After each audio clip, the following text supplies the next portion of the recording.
Horns. Yep. Yeah, same thing. That's interesting. Do you have any siblings? Nope. You're the only child. I was born in that generation. Oh. Yeah. Boys only, dog. Yeah. Way to take a negative and flip it into a positive, Jeremiah. Do you hate Koreans? Man, we all hate Koreans. What are you talking about? How about your parents? What do your parents hate? Do you ever talk about it? Oh, they're pretty cool. I know you're fucking lying right now. Come on. Who do your parents hate? Black people? As much as any other Chinese people. So they hate black people is what you're saying. What a weird answer that was. Instead of throwing his parents under the bus, he throws his parents and every other Chinese person.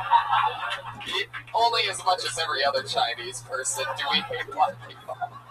What's your favorite category in porn? Good question. I know people are not going to believe me when I say I don't watch a lot of porn. I'll say that with saying I jerk off a lot, but I don't watch a lot of porn. How do you do it? It's called an imagination, Red Man. You said memory. He did just answer with the actual answer, memory. Oh, sorry. What are the memories that you have? What are those? Sex, I've had one. It's just like the wrong sound effect for that moment. Anyway, What's it like being a Chinese comedian? There's not role models. Like, what do you think about it? Do you feel, I don't know, do you feel like an outsider more? Or No, I think you take it funny. You don't. I think it's one of the newer topics. have you ever taken a girl back to your place? Yeah. No. So when you have hooked up with girls, where have you done that at? Well, I've only lived with my parents for the last 6 years. Oh, you're living life sort of backwards here. You realize that. A lot of people start living with their parents when they're born. I had a real job before I did comedy. I've only lived with my parents the last 6 months, so, you know. Baller! So now you're what, 18? You went to college where? What terrible. Why did you do that? Wow, what do you guys have against Berkeley? Yeah, that sucks.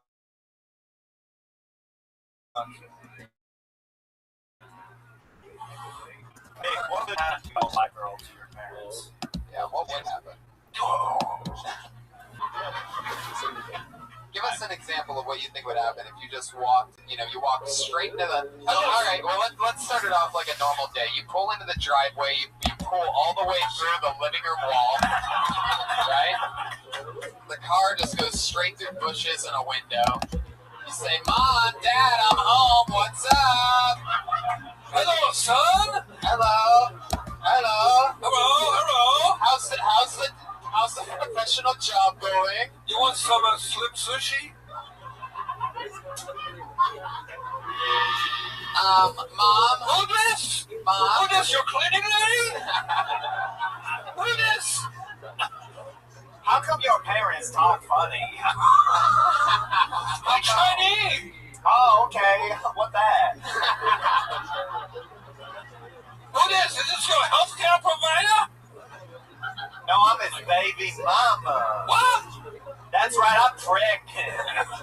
Seriously, Frank, if you got a black girl pregnant, and she wanted to keep the baby, how would you tell your parents that? Like, can you give us an example? Just say into the mic, like, and pretend like they're in front of you in the What's the matter, boy? Yeah, what? Let me know. Speak out. I'm Papa Son, Mama Son. We worry. Right, Mama Son? I honestly don't know how they would. Come on, Frank. It's not how comedy works. You got to roll with it. Explain to us how you would tell We're your not going to mom let you that. fail. Just go. Mom, this is my girlfriend. Pregnant. What is her name? See what happens when you just go for it? You gotta laugh like that. You're going to have a black baby? What? No, son, you're not having a baraka, baby. Your mom is mad, but I am furious. No problem. I mean, she's already pregnant. She's half black, half Asian. She's like, Bring her to the karate dojo now. We take her to my friend dry cleaner at Copenhagen. Too soon for that? Too soon? That's actually his mom's name. Frank. So, that's amazing. Very fun stuff. It was very nice to meet you. Come back and do another minute sometime, okay? Frank, come on, everybody. There he goes. Nice to meet you, Frank. Well, he's so Asian, he dresses like he's in medical school. We've got the part of the show where we're going to bring up your two regulars. These young ladies write and perform a brand new minute every single week. They do not get pulled out of the bucket. They have one of the hardest jobs in all of comedy, trying to keep up with writing a minute every single week of the year. This week's no different. Going first tonight, you know her as a Kill Tony regular and so many other great things. Put your hands together for Melissa Esslinger, everybody.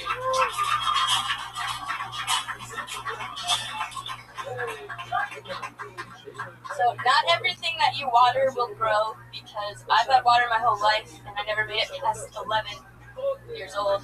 Either that or I'm just really dehydrated. Anyway, I almost jumped off a cliff when I was 3 years old. I think that's why I do stand up. I was chasing a lizard. We were at this national park called Natural Bridge, because that's what it is. It's a natural bridge, cliff.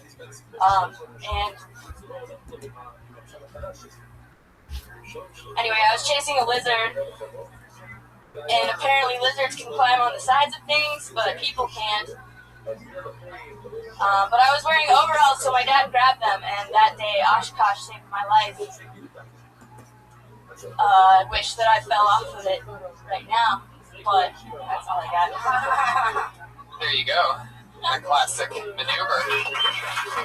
Makes fun of herself on her way out. That's fun. So what do you mean by the tried to jump off a cliff? I think that's why you stand up. Into the microphone. What did I mean by that? Yeah. I don't know. you should know you I said guess. it. Oh, okay. Yes, I do know. Well, I was ready. Like, I guess I should have talked about this. I have the memory, like, in my head of, like, I see my foot in my hand. I was literally flying, like, guard's edge of this, like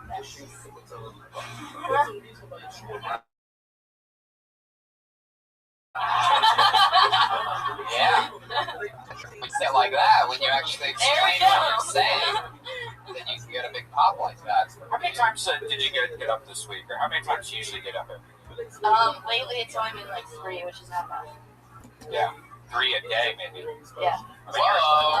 I mean, when you start off stand-up, I was doing 3 a day probably for years. Yeah. And you have to do that, or you're just going to lose it. And you're going to forget what you're talking about.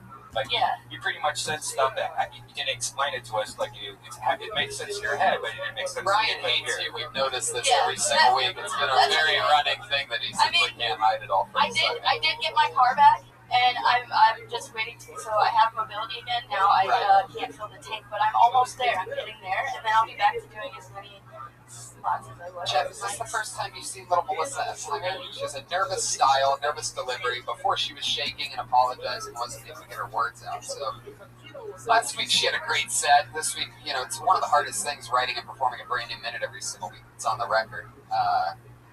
But she was really good jokes and an interesting delivery. Any advice or anything you can listen to? How many times have you done Kill Tony?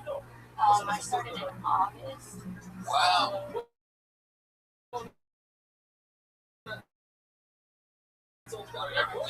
That right there.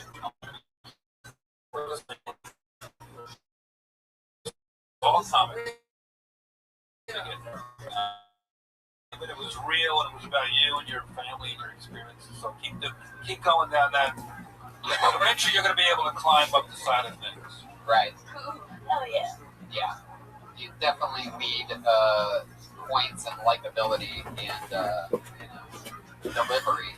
But really, like you said, nothing really. Really love the Tom Petty haircut too. Yeah. Has your nervous stylings affected your real life at any point this week or lately? Anything crazy happen lately? I had an awkward moment with this guy that I see every time I walk past Alabama. The homeless guy with the cup that changes. No, it was this guy. I think he works at LA or something, but apparently he thought I worked at Starbucks, but I don't, and I was really confused. I suck today. Well, he was like, "Do you have a twin?" And instead of saying like, "Let's no," because I don't, I was like, "Maybe."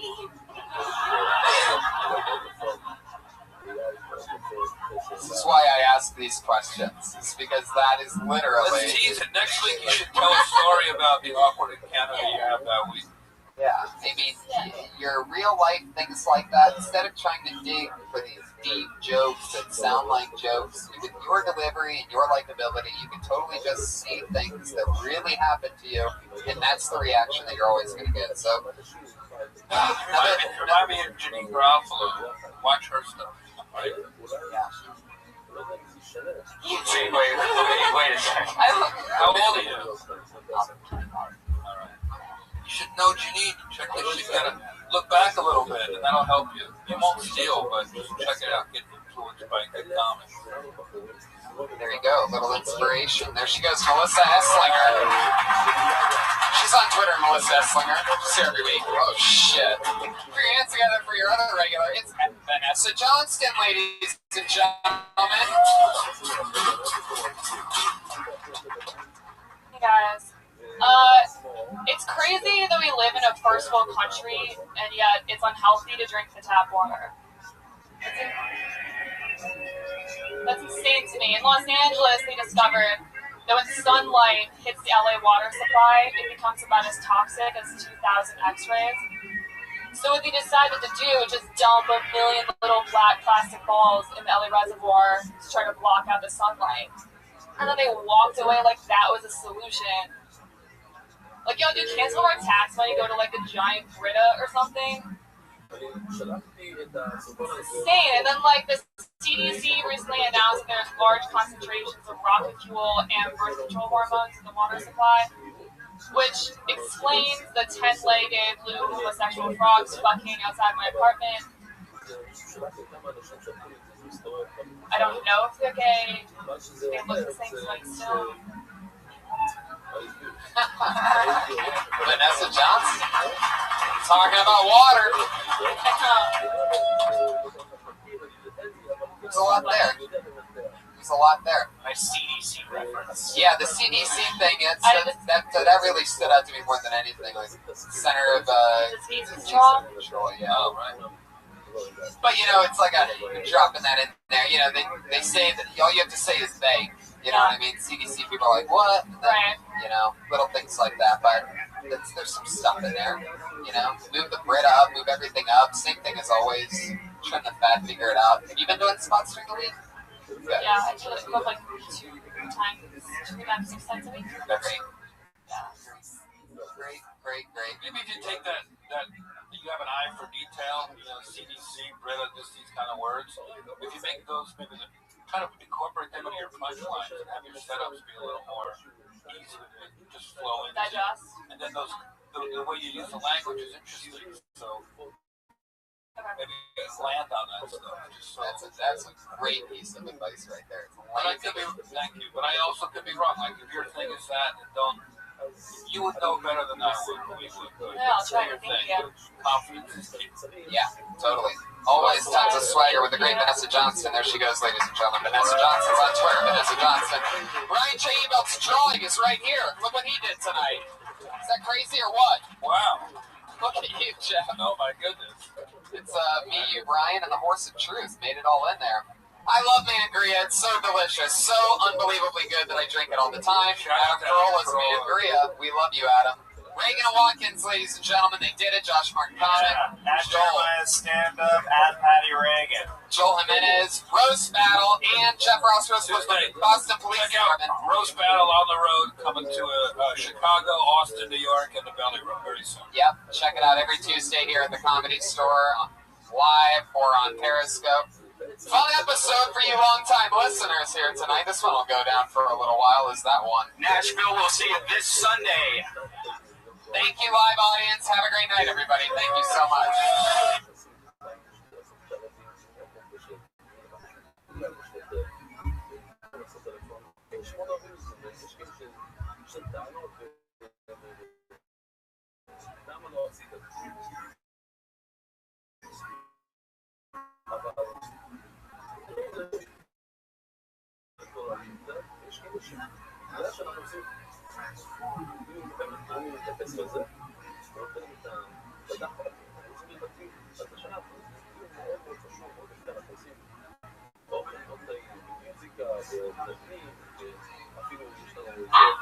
Hey, this is Redman coming to you live from the world famous Zany's Comedy Club in Nashville, Tennessee, at the Wild West Comedy Festival. A brand new episode of Kill Tony Volume 3. Give it up for Tony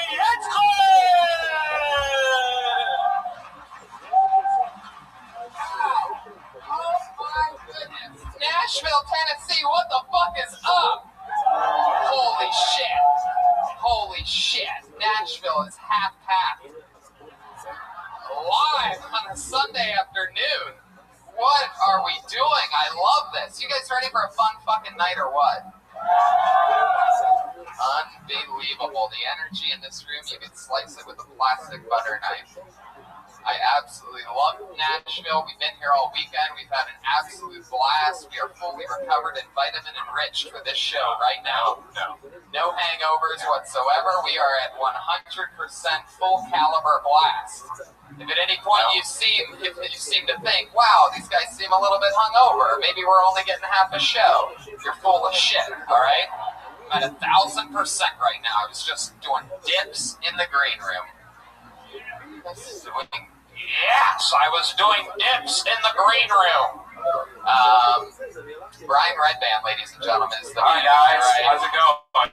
You might have been thinking to yourself, is this one of Nashville's finest police officers? No, it's Brian Redband. And sound effects and life lessons. And we're going to have a lot of fun tonight. I'm really excited. A bunch of people signed up. We did not bring our bucket from Los Angeles, so we have a world's best boss mug stuffed with names. Some people took the approach of keeping their names straight. Some people folded it halfway. One guy obviously blew his nose in one and balled it up. So I'm excited to see what the fuck happens here.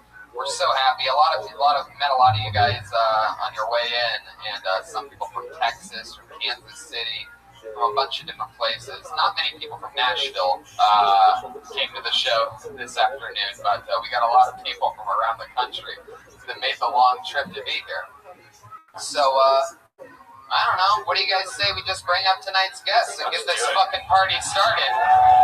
This is Kill Tony live from the Wild West Comedy Festival, brought to you by, I don't know if you know this, but I'm friends with the people over at Netflix. I have a 1-hour special on Netflix. They're sponsoring this. Brian has a 1-hour special with Bud Light, who's also sponsoring this.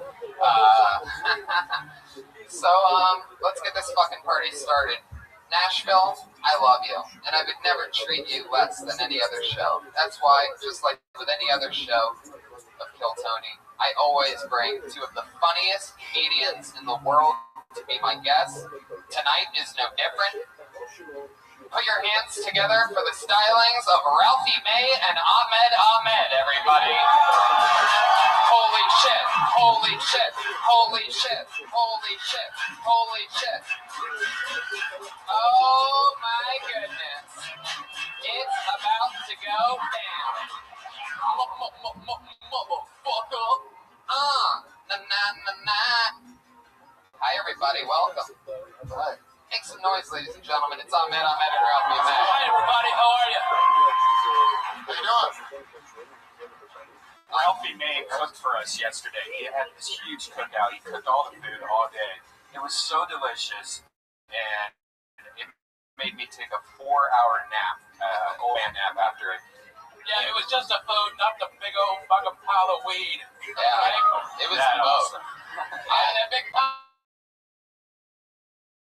of weed and keep had nothing to do with that sleep time. I'm not going to say that I know anybody that has $10,000 worth of keep, because that'd be weird information to release about somebody. But if I was going to into it, I'd probably do it the exact way that I'm doing it right now. I know what he's talking about. I went to this barbecue at Ralphie's place yesterday, and I had lunch 6 times. Yeah, 6 times.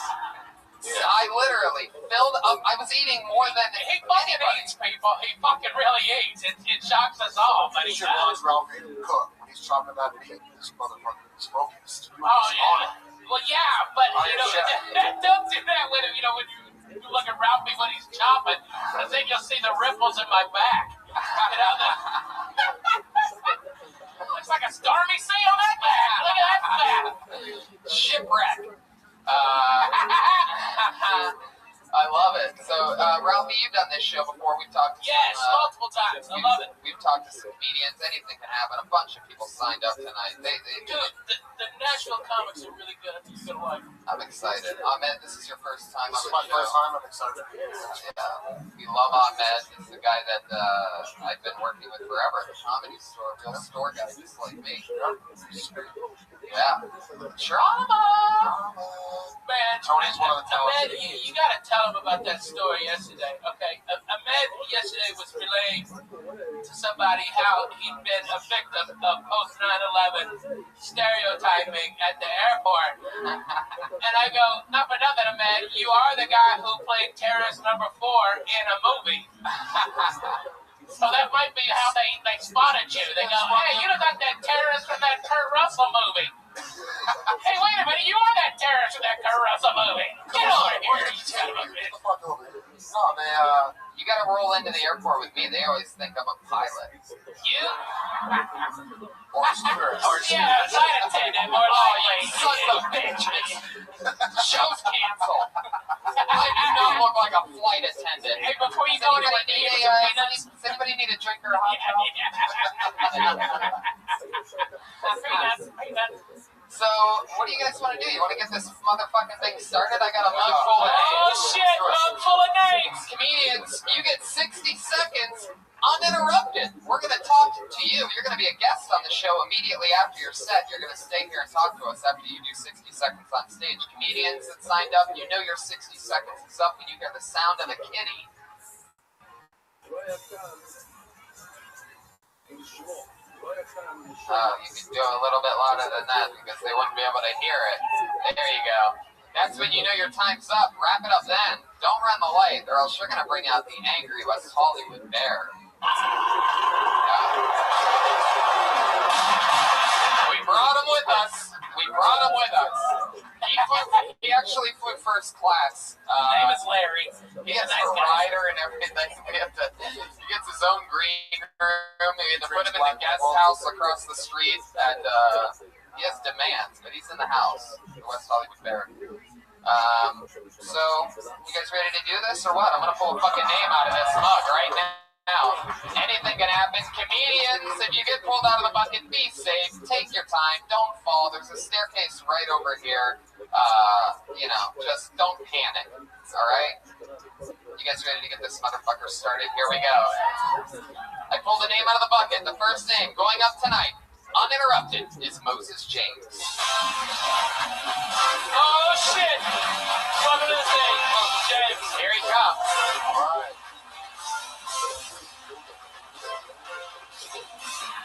Hurry the fuck up, Moses. Yeah, when I say take your time, maybe not all of our time. Put your hands together for Moses James, everyone. Wow. How you guys doing? So, we'll just get started. I was fucking this chick last night. What's that?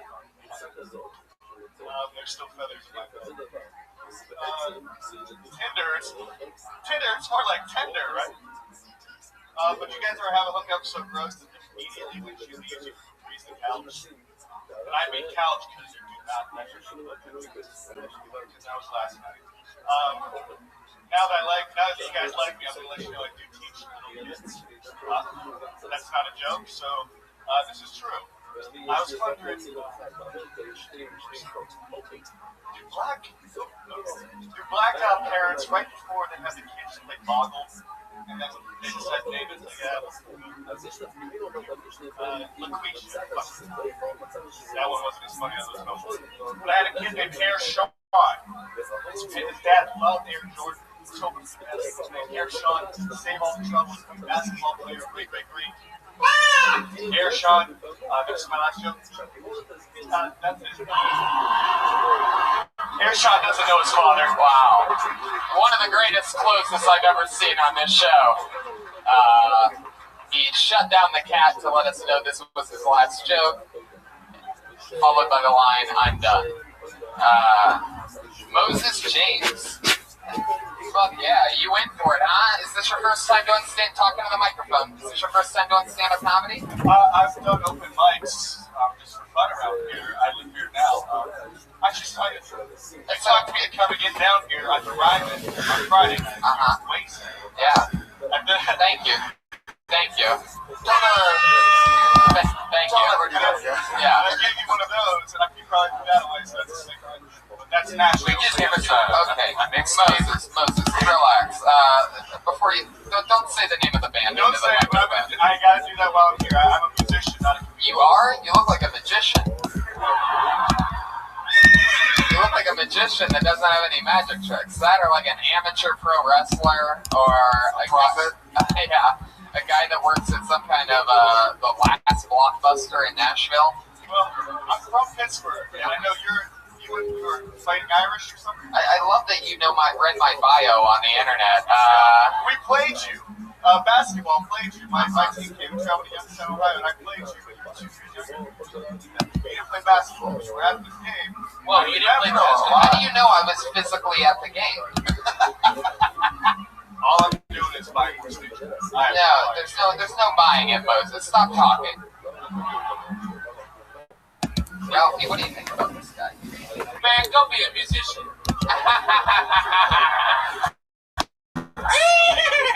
The horse of truth. Every time you hear that horse, that means a very honest statement has been said. There it is. Moses, what's your instrument? Singer and guitar. Can you give us a 10-second line of something you would sing in one of your songs? Just 10 seconds. Go ahead. I don't know why I get so nervous. Some say I have an attitude, and I'm not breaking hearts on purpose. Yeah, definitely. Be a comedian. Be a comedian. Be a comedian. Because most rock stars want to be comics, most comics want to be rock stars. So you're like right in the middle. I'm not quite sure. You're not good at everything. No. Hey, that means he should be a roadie. Yeah. Not quite a musician, not quite a comedian. Maybe you should sing all your jokes off tune. I don't know why I'm so nervous. Probably because I didn't prepare enough. Each margin does that, doesn't it?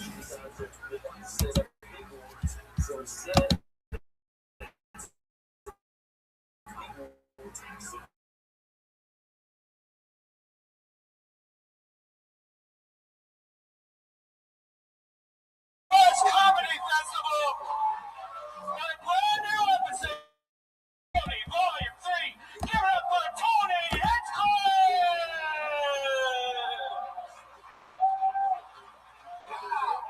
Oh my goodness. Nashville, Tennessee, what the fuck is up? Holy shit. Holy shit. Nashville is half packed. Live on a Sunday afternoon. What are we doing? I love this. You guys ready for a fun fucking night or what? Unbelievable. The energy in this room, you can slice it with a plastic butter knife. I absolutely love Nashville. We've been here all weekend. We've had an absolute blast. We are fully recovered and vitamin enriched for this show right now. No hangovers whatsoever. We are at 100% full caliber blast. If at any point if you seem to think, wow, these guys seem a little bit hungover, maybe we're only getting half a show. you're full of shit, alright? I'm at 1,000% right now. I was just doing dips in the green room. I was doing dips in the green room. Brian Redband, ladies and gentlemen, is the Hi guys, right? how's it going? You might have been thinking to yourself, is this one of Nashville's finest police officers? No, it's Brian Redband. That's right. Sound effects and life lessons. And we're going to have a lot of fun tonight. I'm really excited. A bunch of people signed up. We did not bring our bucket from Los Angeles, so we have a world's best boss mug stuffed with names. Some people took the approach of keeping their names straight. Some people folded it halfway. One guy obviously blew his nose in one and balled it up. So I'm excited to see what the fuck happens here. We're so happy. Met a lot of you guys on your way in, and some people from Texas, from Kansas City, from a bunch of different places. Not many people from Nashville came to the show this afternoon, but we got a lot of people from around the country that made the long trip to be here. So, I don't know. What do you guys say we just bring up tonight's guests and get this fucking party started? This is Kill Tony live from the Wild West Comedy Festival, brought to you by, I don't know if you know this, but I'm friends with the people over at Netflix. I have a 1 hour special on Netflix. They're sponsoring this. Brian has a 1 hour special with Bud Light, who's also sponsoring this. So, let's get this fucking party started. Nashville, I love you, and I would never treat you less than any other show. That's why, just like with any other show of Kill Tony, I always bring two of the funniest comedians in the world to be my guests. Tonight is no different. Put your hands together for the stylings of Ralphie May and Ahmed, everybody. Holy shit, holy shit, holy shit, holy shit, holy shit. Oh my goodness. It's about to go down.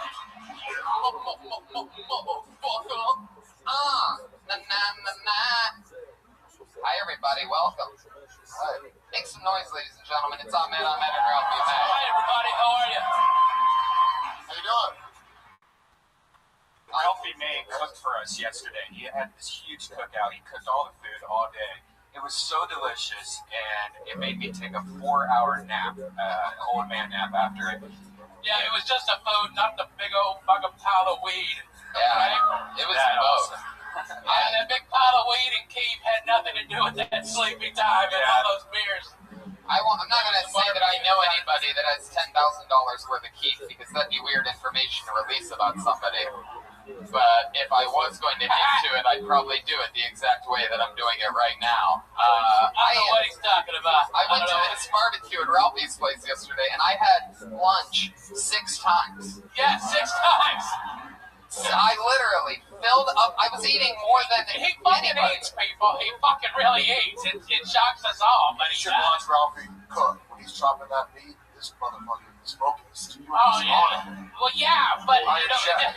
don't do that when, you know, when you look at Ralphie when he's chopping, because then you'll see the ripples in my back. You know, looks like a stormy sea on that back. Look at that back. Shipwreck. I love it. So, Ralphie, you've done this show before. We've talked to Yes, some, multiple times. I love it. We've talked to some comedians. Anything can happen. A bunch of people signed up tonight. Dude, the Nashville comics are really good. You're going to like them. I'm excited. Ahmed, this is your first time This on is my the first show. time. I'm excited to be here. Yeah, we love Ahmed. This is a guy that I've been working with forever at the Comedy Store. Real store guy, just like me. Yeah. Drama. Man, Tony's one of the Ahmed, you got to tell him about that story yesterday, okay?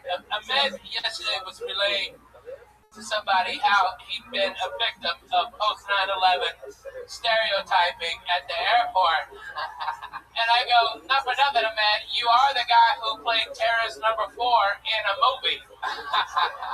So that might be how they spotted you. They go, hey, you know that terrorist from that Kurt Russell movie.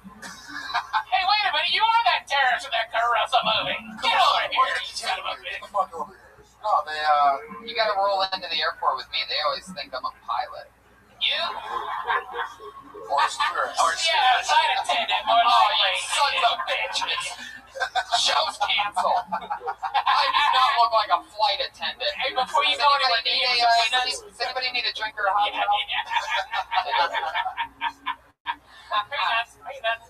So, what do you guys want to do? You want to get this motherfucking thing started? I got a mug full of names. Oh shit, mug full of names. Comedians, you get 60 seconds uninterrupted. We're going to talk to you. You're going to be a guest on the show immediately after your set. You're going to stay here and talk to us after you do 60 seconds on stage. Comedians that signed up, you know your 60 seconds is up and you hear the sound of the kitty.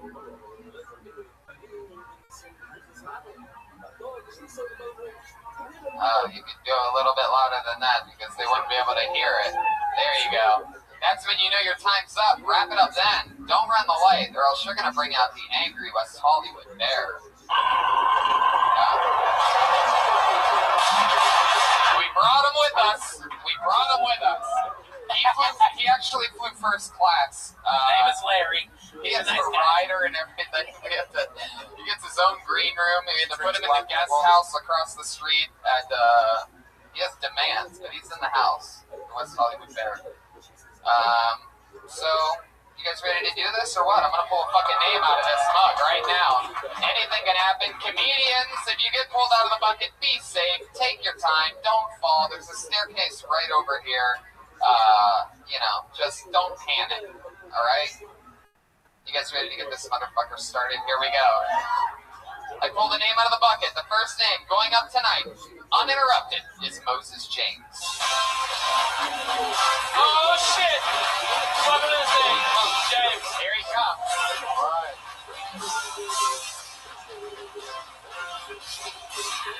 Hurry the fuck up, Moses. Yeah, when I say take your time, maybe not all of our time. Hands together for Moses James, everyone. Wow. How you guys doing? So, we'll just get started. I was fucking this chick last night. What's that? There's still feathers in my bed. Tinder, it's more like tender, right? But you guys ever have a hookup so gross that immediately when she leaves, you freeze the couch? And I mean couch because you do not let her do that. That was last night.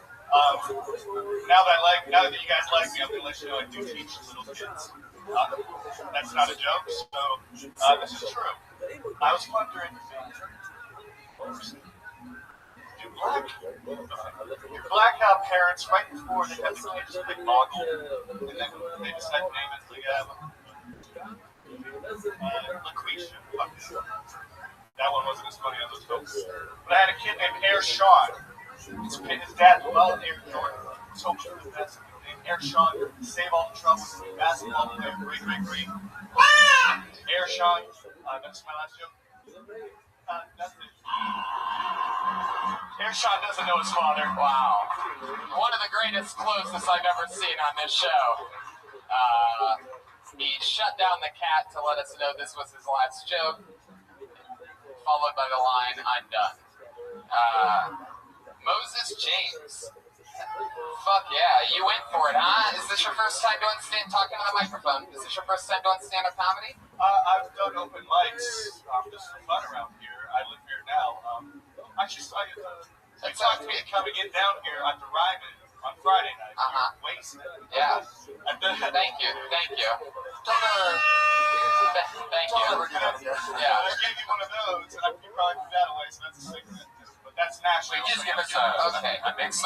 Moses, relax. Before you don't say the name of the band. Don't say it, but I gotta do that while I'm here. I'm a musician, not a comedian. You are? You look like a magician. You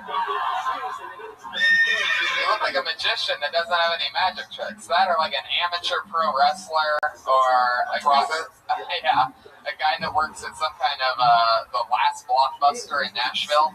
Well, I'm from Pittsburgh, and I know you were fighting Irish or something. I love that you read my bio on the internet.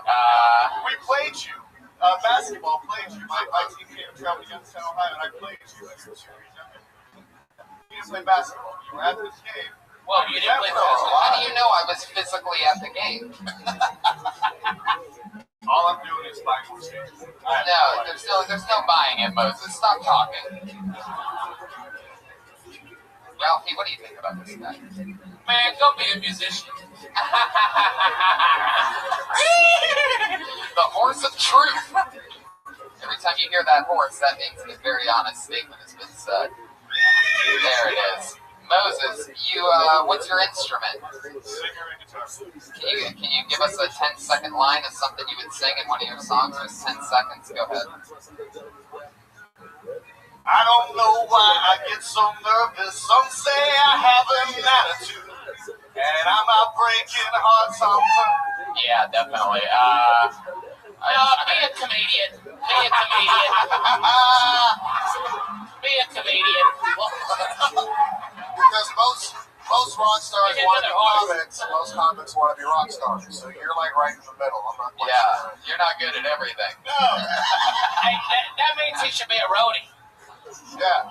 Not quite a musician, not quite a comedian. Maybe you should sing all your jokes off tune. I don't know why I'm so nervous, probably because I didn't prepare enough. Well, Dimitri Martin does that, doesn't he? Something like that. You had your phone out the whole time. What was happening there? Was one of your bandmates texting you jokes during your set? You're right. I didn't prepare. I put everything together while I was waiting for the show to start. Wow, I love that. So, it's a real set. Preparation. I like that.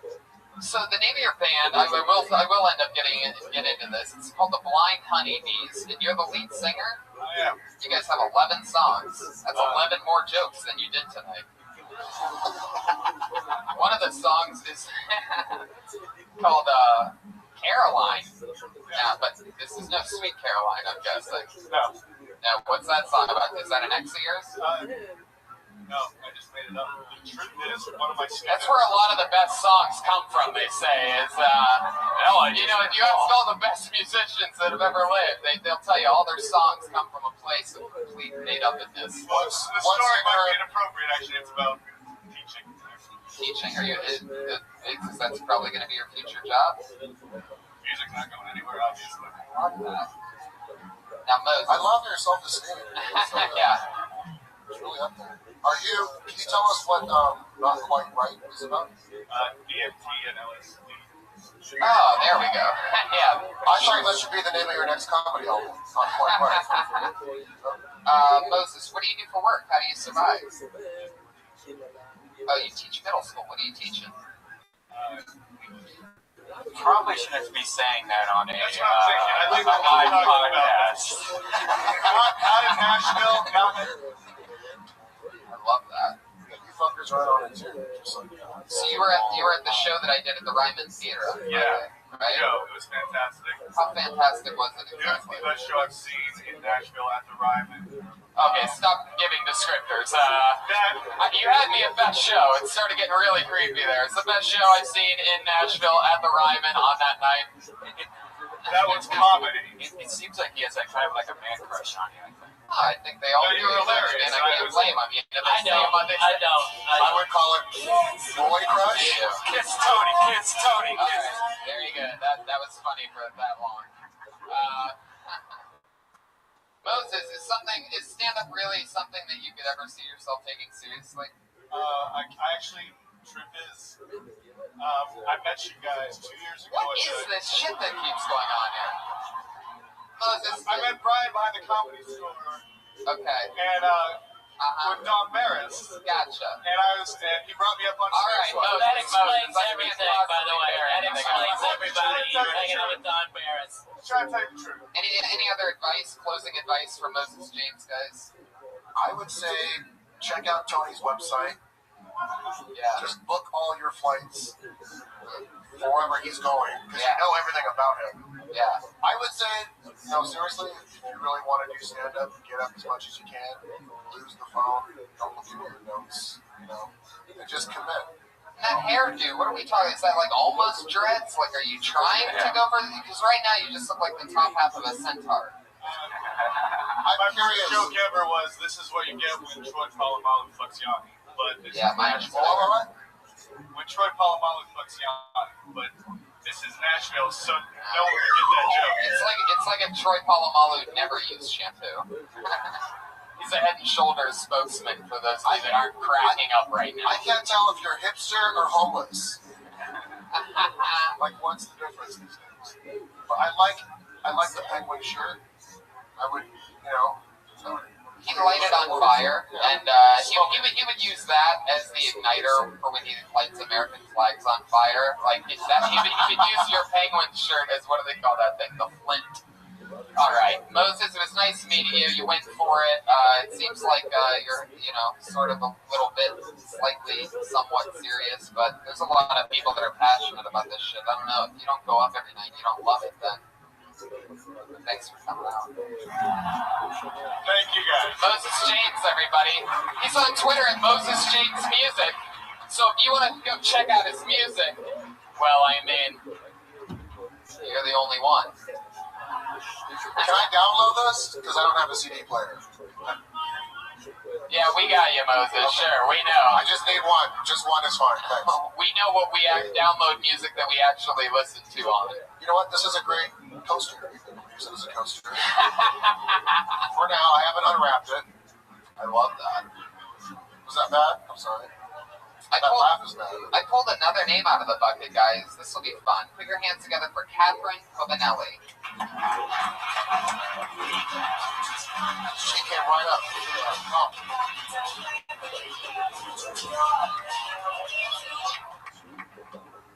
Hey guys, how we doing tonight, alright? Alright, by round of applause, who in the audience are dog people? Dog people? Couple dog people? Okay, couple dog people. Have you noticed recently, or at least I have, that men who own small dogs view them as chick magnets? Which I find interesting because whenever I see a man with a small dog, I view it as a four-legged neon sign that says, take him! Because you know he didn't buy that dog, right? You know his girlfriend or his wife made him get that dog. No self-respecting male has ever walked into a city town and been like, nah, bruh, that pit bull does not speak to me. However, this Bichon-free Shih Tzu mix, bro, that is my jam! That sentence has never been said. Which, P.S., gentlemen in the audience who genuinely do want a chick magnet, try unlocking a bottle of Jack Daniels. I'll stop every time. I'll come running right up to it going, oh my god, is this yours? He's adorable! Yeah, Catherine Cobanelli, everybody. 60 seconds of thunder and lightning. A lot of energy on you. A lot of energy on you. You're like if Amy Winehouse didn't do heroin. Thank you. You're a spunky little one, huh? That's fun. How long you been stand-up? About 5 years. All here in Nashville? No, London, England for 1, and then Chicago for 4. I've lost track. Gotcha. I'm visiting. You guys are lovely, by the way. What do you do for work? I work for a bank. Whoa, like a teller? No. Oh, you laugh like a villain, dude. You laugh like the bank doesn't even know that you work for them.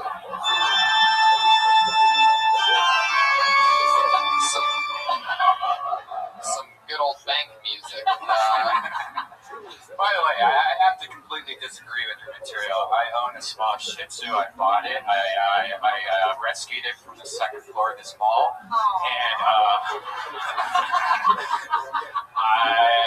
and you know what's awesome about small dogs? Small poops, and there you go.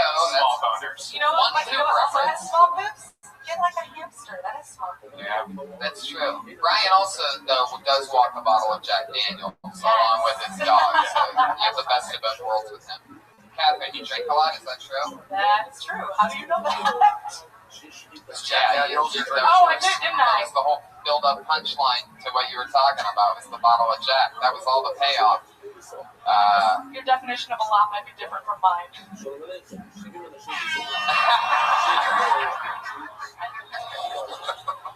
Well, how much is a lot? How much do you drink? Don't know. It's okay. Just be honest. I actually, no. Thought I was becoming one, so I pulled it back. So how much do you drink half a bottle of Jack? Yeah. How much do you drink ballpark Ballpark? in real life? I was drinking every night about half to a full bottle of whiskey. Damn! Wow! You're gonna be a great comedian. Yeah, absolutely. You're gonna be a fucking phenomenal one. Yeah. Get wasted and fuck Norton. You'll be great. Okay, you'll be great. That's everyone's path. What's the truth? What's the truth? What's the truth? Galloping his way through Zanies here today. Wow, I love that. So let's talk about maybe, I mean, are you afraid to talk about maybe some of the bad decisions that you've made while drinking? No. What? No. What's a quick fun one that you can tell us about? Anything interesting? A quick one? Craziest place you ever woke up? Oh, a van? Oh, yeah. Was Moses there? Hey, good Marty, morning. you want one of my albums? Did the van have a sliding door and were you 12? It was one of those vans, yes. Oh, wow. Wow. Were you really 12? Was I 12? Hey, was anybody in the van with you when you woke up? Did you have ice cream Yes, all there was around? someone in the van when I woke up. I didn't remember his name, but he was there. Right. What was he You like? fucking dude in a van. That's awesome. That's like Fast Times at Richmond High. Like that's And that might be my favorite thing today. She fucking dude in a van. That's awesome. Isn't that normal? Yeah, fuck yeah, that's awesome. Uh-oh. The elephant of obscurity. and in the room. Catherine. So that's interesting. Waking up in vans. What's your favorite kind of porn? What's your go-to category of porn? Japanimation. Animation. Wow. Fuck yeah. I like Lucky the you. design. Huh? I like the type of chicks that can get herself off to Garfield. It's that lasagna, man. I get it. Points for Ralphie May on that one. That's so fun. What the fuck did I just? What was the last thing? Oh, yeah, Japanimation. That's it. How do you discover that you're into that? So cartoons, you get off by I get off on cartoons, yeah. Like, because they're so like over the Well, top. actually, I want to learn Japanese so that I can read Baki and know that the woman is consenting. So Because they look so sad when you read it, and I can't tell what it's saying, so I want to make sure she said it was okay. What do you mean? You should put that in your act. What? That should be in your act. It's a new thought, so thank you. you like tentacle porn? Tentacle porn? I Fist of the North Star, there's more holes? Or... What are you talking about? Where the fuck are you Anime, going? man. The motherfucking creep that guy is. Jesus. Somebody's horny. Constant Hey, she's rubbing her momentum vagina. You're beating off in a corner, okay? You fucking creep. building. More points for Ralphie, who's winning this. This was never even a game show until this I know, episode. right? I love it. So, Catherine, that is so fun. So, you've been going a little bit less. So, you've been going a little bit less hard with the drinking. More focused on, like, what? What are you doing with all that extra energy? Was it one bad night that you had that made you go, I gotta pull back? No, it was a couple. Many bad nights. Betty, it was more of wanting to go to work and not being hungover when I go to work. Right. Well, I mean, Because that's painful. it's not that hard to get to work, though, when you're waking up in advance. You know what I mean? You got it right. Yeah, right? Dude, oh, fuck, I have 10 minutes to get to work. Oh, I'm already in a van. Dude, Was he your Uber driver by any chance? That's what I want to know. fuck yeah. Sometimes that happens. Really? People fuck Uber drivers? Google it. Yeah. Wow. It's actually Lyft drivers. Select those shitty Yeah. motherfuckers. Yeah. Live Are not they spelled right. freshmen at small Midwestern colleges? I mean, that sounds completely fucking made up. That's what they got. Somebody's fucking in a lift? Oh, yeah. Uber drivers are banging their clients. Ralphie, this Really? you don't. Wow. What the fuck have you Hey, been? let's get in a car with a strange dude. Hey, you're an immigrant. That's awesome. Can you drive me home? Hey, come on in. Ralphie doesn't know what it's like to be poor, everybody. I don't get it. Ralphie's never in the position where he's in the back of a lift, like, so he doesn't know. My tour bus? Yeah, right. It's like, that'll be $6, or you can fuck me. Okay, yeah. Is that the determining factor? I need to save $6. There actually is. There actually is, we very rarely ever talk about. We usually ask what is a lot of people's favorite type of porn, and I never talk about it. But I will mention, since this subject has come up, there is a website called faketaxi.com, I think it is. Oh, yeah. And basically, the setup is all these girls halfway through the ride realize that they don't have money to get to wherever, and the driver is always like, well, all right, well, if you give me a blowjob, I'll drive you for free. But he always ends up talking them into going all the way, and he ends up finishing inside of these girls. Yeah. Anyway, so that's the reason why I never bring up what kind of porn I watch. And I guess 157 episodes in, you start looking for new shit to talk about. So there you go, faketaxi.com. But my point is that it's actually hilarious, because these chicks are actual just porn stars. But they go under the guise of, all of a sudden you see a porn star that you've seen 50,000 times before just getting into this cab. You're like, oh, I bet you forgot your money, you dumb slut. You know what I mean? It gets good. Yeah. Catherine, tell us something else interesting about your life before we let you go. Some like special talent, maybe like a yo-yo person or something like that. I do aerobic pole dancing. Aerobic pole dancing. But yeah, how Hold strong on, is let that me mic switch stand? microphone hands.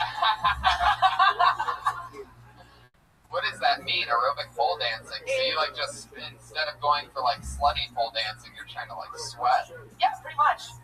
Fuck It's yeah, a really fun thing to bring out at parties.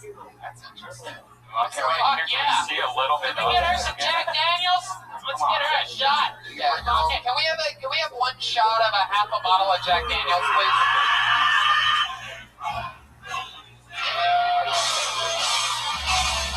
All right. Very good. Maybe we could get a longer intro version of Cherry Pie. I didn't know the beginning had 2 minutes of dead air on it. All right. Well, Catherine, aerobic pole dancing. Is there any other like slutty workouts? Like, is there like fucking like electric lap dances or something like that? There are lap dance classes for sure. How many roses? Just a bottle of Jack. I like how you immediately got that though. So you fucking a band, you're a pole dancer, and you know what I was talking about. You and one other pervert. You should write a book. I should write a book. Yeah, you have a lot going on. I'm curious to know what the medallion is on the It is a map of New York City. The map of New York City. Oh, fuck yeah. So when you wake up drunk in a van, you can get home. Oh, shit. Yeah. Well, it's nice to meet you. You're number 2. Congratulations. Catherine Povinelli, everybody. nice. She's on Twitter at Cobb's Comedy. Anything else for Catherine? You guys? Yeah, man. I loved it. I think you have good energy. Great energy. I think worked on the material a little bit. The Yeah. timing. I think your timing was a little rushed, but I know you had 60 seconds. I liked it. I think you're funny, and I think you have good energy. Keep doing it. Write hard every single day. Great job. Read a book called On Writing. Stephen Piggy talks about how hard he has to write every day in order to be as good as he is, even though he's a genius. He still works hard every single day. So since you're not a genius, you have to work hard every day. He's a genius and he's working hard every day. See you later. Bye-bye. Small dogs rule. Fuck yeah, it's all happening, guys. Anything can happen. You don't know. I might pull Moses out of the bucket again. Anything can happen. I pull the name out. The name is Britt McAllister, everybody.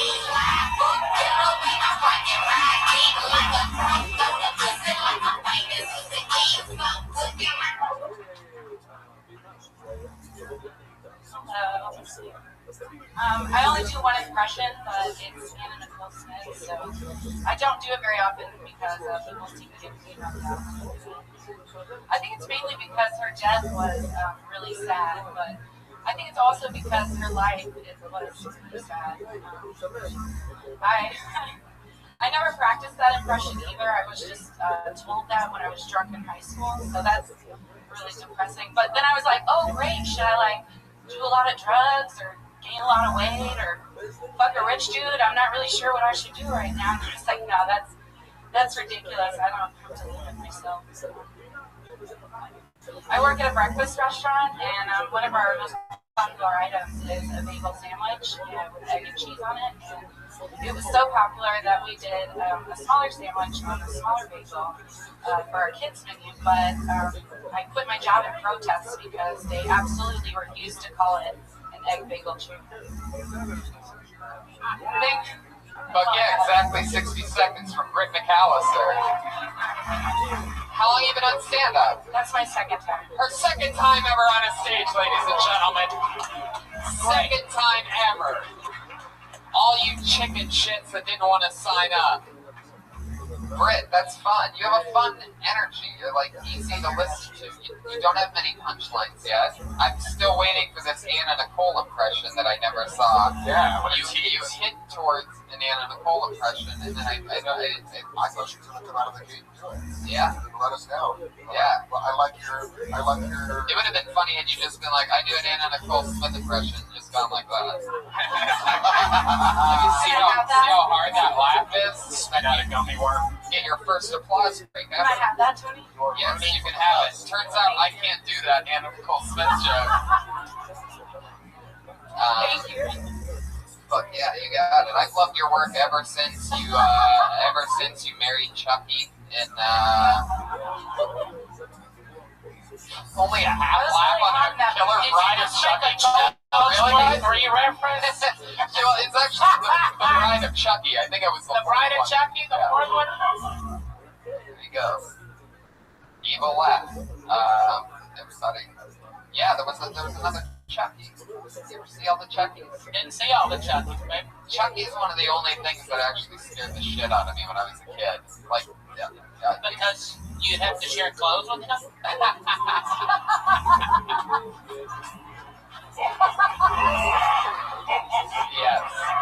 Yes. By the way, I think fake laughs never work. So please, I'm begging you. 0 for 4 on fake laughs working all the time. Britt, it's a shame there weren't fake laughs during your set here tonight. Okay, I know they weren't very good. No, I love that though. You're really easy to listen to. You work at a restaurant? You wait tables, huh? How long have you been doing that? Well, I've done it for 12 years, but the restaurant I work at now. Worst table you ever waited on? What was down there? Well, probably not the worst because I do want worse, but You woke up at a bed. yeah, and then I had to go to work immediately. So no, I had like a grown man who was fully able to ask me to butter his toast. I just like. I love It's Oh yeah. I did it grudgingly. me up a little right there, man. Don't say that shit, Ruby. This I would always is butter your toast. Don't butter my toast. You can't say butter 3 times in front of Ralphie or It doesn't matter what happens. I gotta laugh regardless. I don't even have to finish it. Unless I might give you free weed. Son of a bitch. No, this is... this is Nashville. Have you had any famous people at your breakfast place? Yes. Who? Luke Bryan. Luke Bryan? No, we said famous people. He's such a nice guy, though. Is he a good tipper? He's a fantastic tipper. Who is that? He's a country You better singer. toast. What's like one of his popular songs? I don't know, but I don't listen. They all sound the same. They all sound the same. We made a song in '88, and now they're all the same. This is called the Nashville game. All the songs are the same. We used to have heart and soul. Britt, Shout it out to little Snoop Dogg in there. The remix. Britt, what do you do for fun? I sing and play sometimes. What do you sing and play? Guitar. Oh, but you said you don't want to sing right now. You're assuming that I would, because I asked Moses to sing, that I would take that chance again. I believe As in long her as you though. don't have one of these, we're good. I don't. Come on, you can't give us one little sweet line No, just to I'm get it. terrified right now. Oh, come on. They want to hear it. We want to hear it. This is Nashville, Tennessee, Britt. We're the Music City. Music City, USA. Just a little tune. Sing our best. Do it. Do you know anything from like the blind honeybees? Yeah, man, you just made his year. That's never been said over a microphone ever. Can you cover In Her Eyes by the... In her eyes.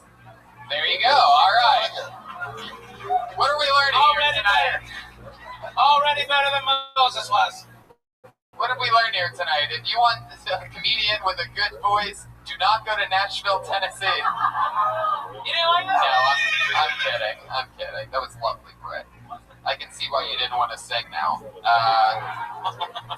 Tell us something else interesting about you. Any cool hobbies? You into like skydiving or Did it once, but I wouldn't say it's fun. what else are you into? What's a hobby of yours? I don't do a lot. I've just been really doing like studying coffee a lot. I go to a lot of shows.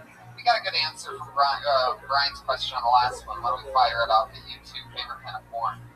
Nice corn. Nice porn. Oh my Is there any goodness. such thing? Party machine, please and thank you. So, what's nice porn? Like, you don't like fucking videos, just like making love videos or Showtime Soft shit? love video. You like it when they like keep their underwear on and shit? She, no, she likes chicks to suck dick with their pinky up. Okay. And guys to ask, may I enter you, please? Yes, you may. Thank you for asking. You're welcome. So, Yeah, come on your face. That's like really polite porn. that's where you just rub it around the outside. It's just in 2 hours, it's just rubbing it around the Or outside. they just come in their hand and they slap you right across It's the just the tip. Yeah, that's polite. It's aggressive. Yeah, right? Nice porn. That's fun. That's like probably like watching a Braves game. They never get past first base either. I'm trying to think of a local baseball team, but I went with the Braves. What the fuck is nice porn, though? That's not a real thing. There's no category on Yeah, Pornhub called nice porn. Is there? What? Like female friendly. Like the woman is enjoying it. What? Lady, you're not mic'd and you've been annoying this whole time. So pipe it down, lady. Shut it up. Lock it up. Yeah, zip it. We'll throw a mic on you when you show us some talent. But until then, All porn is aggressive porn. I don't think there's any sort of polite porn.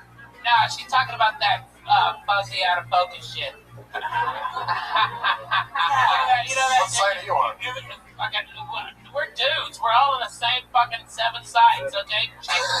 Chicks like that fuzzy fucking a guy who comes home and like rubs her back first. yeah.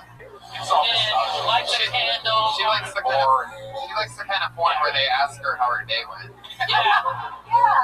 Yeah. How was work, sweetheart? Do you guys know Owen Benjamin? Yeah.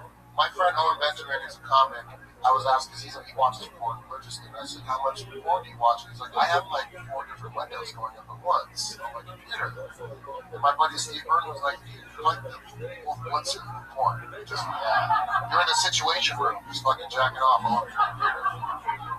Can you drop shittier names, by the way, in the next conversation? I mean, it's like, hey, do you know this feature act Owen Benjamin? Yeah, he's friends with my other feature act friend, Steve Burr. I bet you're the only headliner in this fucking conversation. I'm sorry if I'm talking about my friends who were on a sitcom called Sullivan for 3 years. Oh, shit. I'm sorry for no one knowing it, and I don't got 4 years. Sorry, Ralphie, I don't have a tour bus. It's alright, you'll get one. I'll get you a magic carpet. I'll follow you on your tour bus. Alright. Piece of shit. I love you. Thanks for inviting me to your small town. Of course. For cookout. Look at it was both. Great. It was Okay, both. fucker. It was both. Great. You from here in Nashville? I'm from Arkansas, but I've lived here for 11 years. Wow. What brought you here? Music. Arkansas? Yeah, Arkansas, pretty much. That's exactly right. Who the fuck is Arkansas? It sucks. I love that. Tony, I just wanted to say I also saw you with the Ryman and you Joe Hopkins. Thank you very much. Thank you very much. And with that, I'm going to tell you that you're so far the best of the night, Britt. She's on Twitter, Britt_McAllister, everybody. There she goes, Britt McAllister. That was great, Brett. Keep it up, Brett. Hey, and that's a note for all you other comedians coming up here. Kiss Tony's little ass, and Yeah. you'll be the best comic this day. Yeah.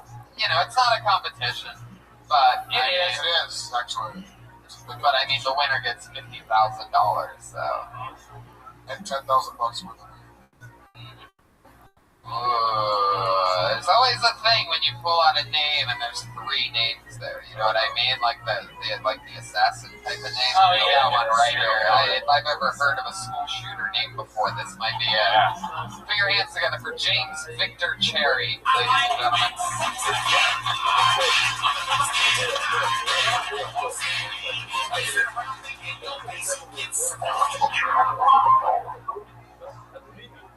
How y'all doing tonight, guys? I used to date a chick that was a promiscuous impressionist. She did everybody. My girlfriend now calls me white trash because she caught me peeing off the porch. I think the problem was more that we're not allowed back at that Cracker Barrel now. I tried to make it up to her, though. She's an animal lover. So I went to the animal shelter and adopted a little baby kitten.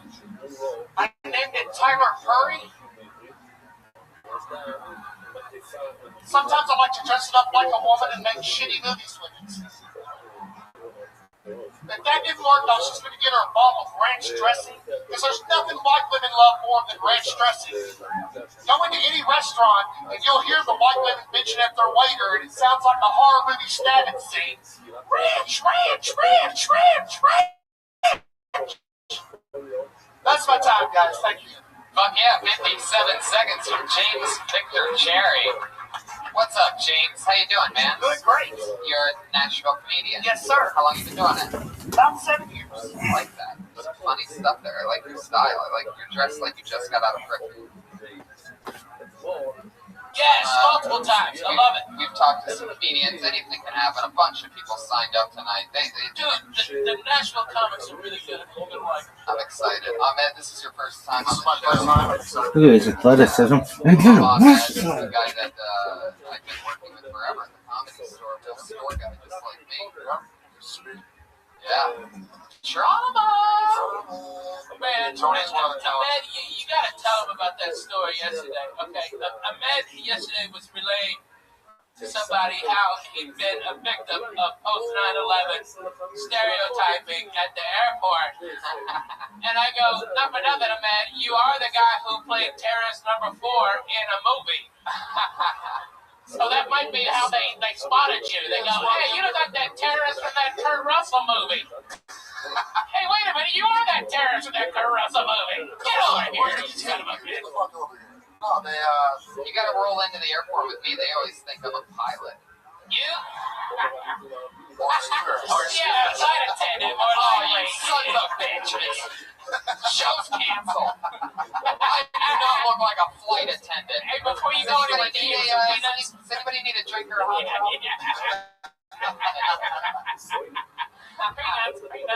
So, what do you guys want to do? You want to get this motherfucking thing started? I got a mug full of Oh shit, I'm full of names. comedians. You get 60 seconds uninterrupted. We're going to talk to you. You're going to be a guest on the show immediately after your set. You're going to stay here and talk to us after you do 60 seconds on stage. Comedians that signed up, you know your 60 seconds is up and you hear the sound of the kitty. You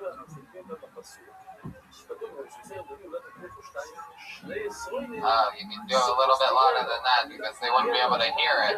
There you go. That's when you know your time's up. Wrap it up then. Don't run the light or else you're going to bring out the angry West Hollywood bear. Yeah. We brought him with us. He actually flew first class. His name is Larry. He has a rider and everything. He gets his own green room. To put him in the guest house across the street. He has demand, but he's in the house. The West Hollywood Bear. So, you guys ready to do this or what? I'm gonna pull a fucking name out of this mug right now. Anything can happen. Comedians, if you get pulled out of the bucket, be safe. Take your time. Don't fall. There's a staircase right over here. Just don't panic. All right. You guys ready to get this motherfucker started? Here we go. I pulled a name out of the bucket. The first name going up tonight, uninterrupted, is Moses James. Oh shit! Welcome to the stage, Moses James. Here he comes. All right.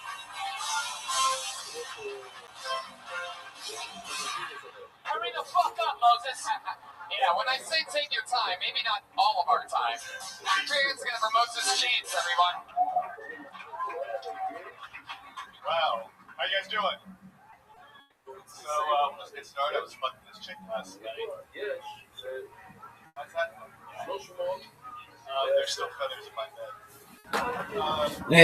Tinder, it's more like tender, right? But you guys ever have a hookup so gross that immediately when she leaves, you freeze the couch? And I mean couch because you do not. That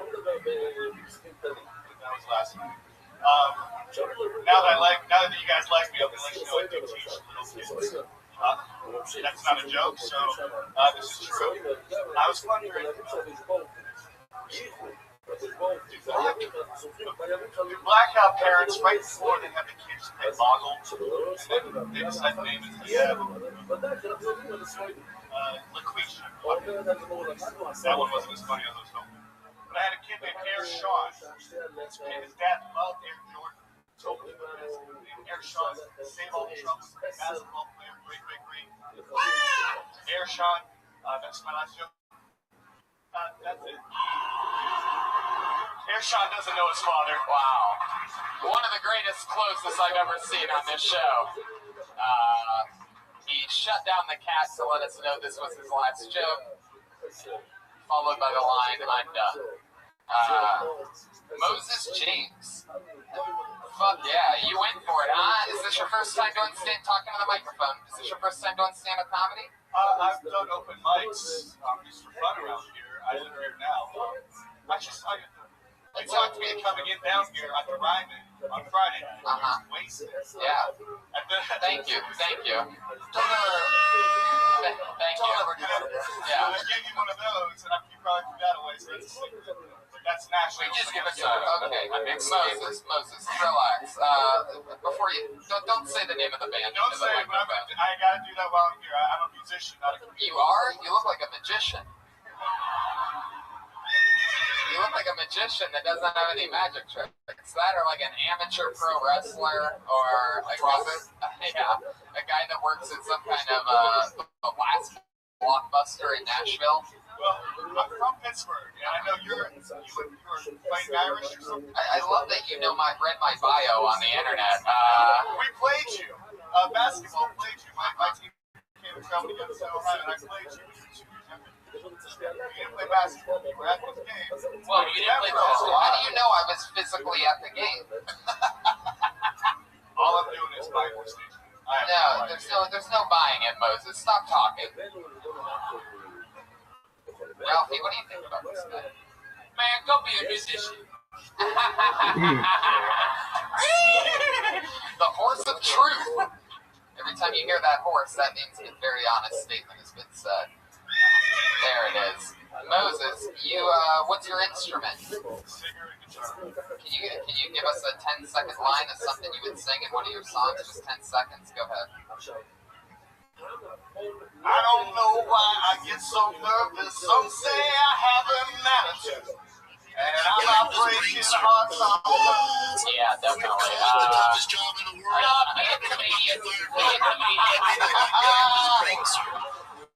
Be a comedian.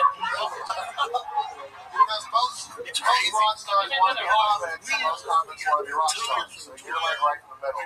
Yeah, you're not good at everything. That means you should be a roadie. Not quite a musician, not quite a comedian. Maybe you should sing all your jokes off tune. I don't know why I'm so nervous, probably because I didn't prepare enough. Each Martin does that, doesn't it? Something like that. And you had your phone out the whole time. What was happening there? Was one of your bandmates texting you jokes during your set? You're right. I didn't prepare. I put everything together while I was waiting for the show to start. Wow, I love that. It's a real softball. So the name of your band, I will end up get into this. It's called the Blind Honeybees, and you're the lead singer. I am. You guys have 11 songs. That's 11 more jokes than you did today. One of the songs is called Caroline. Yeah, but this is no Sweet Caroline, I'm guessing. No. Now, what's that song about? Is that an ex of yours? I just made it up. The truth is, one of my That's where a lot of the best songs come from, they say. Is you know, if you ask all the best musicians that have ever lived, they'll tell you all their songs come from a place of complete made-upness. The story might be inappropriate, actually. It's about teaching. Teaching? That's probably going to be your future job? Music's not going anywhere, obviously. I love that. Now, I love your self-esteem. yeah. It's really up there. Can you tell us what Not Quite Right is about? DMT and LSD. Oh, there we go. Yeah. I thought that should be the name of your next comedy album. Not Quite Right. No? Moses, what do you do for work? How do you survive? Oh, you teach middle school. What are you teaching? Probably shouldn't be saying that on a That's what I'm thinking. I think live we're talking about podcast. Not in Nashville, not in... I love that. You fuckers are in on it too. Just like So you were at the show that I did at the Ryman Theater on Friday, right? Show. It was fantastic. How fantastic was it It was the exactly? best show I've seen in Nashville at the Ryman. Okay, stop giving descriptors. You had me at that show. It started getting really creepy there. It's the best show I've seen in Nashville at the Ryman on that night. That was comedy. It seems like he has a kind of like a man crush on you. I think they all No, do. you're hilarious. And I can't blame. I mean, I don't. I would call it Boy Crush? Kiss Tony. All right, there you go. That was funny for that long. Moses, is stand-up really something that you could ever see yourself taking seriously? I actually, truth is, I met you guys 2 years ago. What is this shit that keeps going on here? Moses, I met Brian behind the Comedy Store. okay. And with Don Barris. Gotcha. And he brought me up on All right, stage. Moses. That explains Moses, everything, by the way. That explains everybody. You're hanging out with Don Barris. Try to tell you the truth. Any other advice, closing advice from Moses James, guys? I would say check out Tony's website. Yeah. Just book all your flights for wherever he's going, because Yeah. you know everything about him. Yeah. I would say, no, seriously, if you really want to do stand-up, get up as much as you can. Lose the phone. Don't look at your notes. And just commit. And that hairdo, what are we talking? Is that like almost dreads? Like, are you trying to go for? Because right now you just look like the top half of a centaur. My favorite joke ever was, this is what you get when Troy Polamalu fucks Yanni. But this Yeah, is my Nashville. When Troy Polamalu fucks Yanni. But this is Nashville, so no one can get that joke. It's like if Troy Polamalu never used shampoo.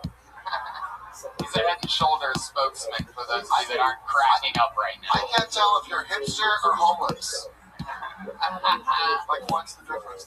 But I like the penguin shirt. That would, He'd light it on fire, and he would use that as the igniter for when he lights American flags on fire. Like he would use your penguin shirt as, what do they call that thing? The flint.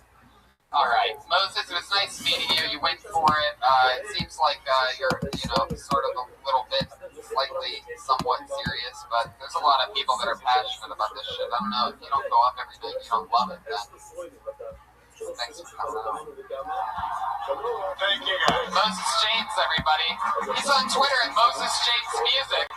So if you want to go check out his music, well, I mean, you're the only one. can I download this? Because I don't have a CD player. Yeah, we got you, Moses.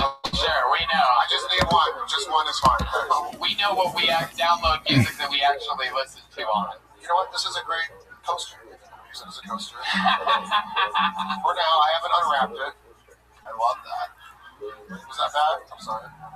I That pulled, laugh was bad. I pulled another name out of the bucket, guys. This will be fun. Put your hands together for Catherine Favanelli.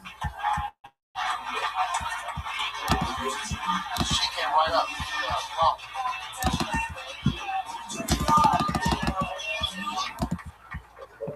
Hey guys, how we doing tonight, alright? Alright, by round of applause from the audience are dog people. Dog people? No dog people? Okay, couple dog people. Have you I have, that nephew that owns small dogs, view them as chicken magnets. Which I find interesting because whenever I see a man with a small dog, I view it as a four-legged neon sign that says, take him! Because you know he didn't buy that dog, right? You know his girlfriend or his wife made him get that dog. No self-respecting male has ever walked into a city town and been like, nah, bruh, that pit bull. It's not speaking to me. However, this Bichon Frise Shih Tzu mix, bro, that is my jam! That sentence was never been said. Which, P.S., gentlemen in the audience who genuinely shake magnets, try blocking a bottle of Jack Daniels. I'll stop every time. I'll come running right up to it going, oh my god, is this yours? He's adorable! Fuck yeah. Catherine Povinelli, everybody. 60 seconds of thunder and lightning. A lot of energy on you. A lot of energy on you. You're like if Amy Winehouse didn't do heroin. Thank you! You're a spunky little one, huh? That's fun. How long you been stand up? About 5 years. All here in Nashville. No, London, England for 1, and then Chicago for 4. That's not bad. Gotcha. I'm guessing you guys are not fun. What do you do for work? I work for a bank. Oh, like a teller? No. Oh, you laugh like a villain, dude. You laugh fucking like the bank doesn't even know that you work for them.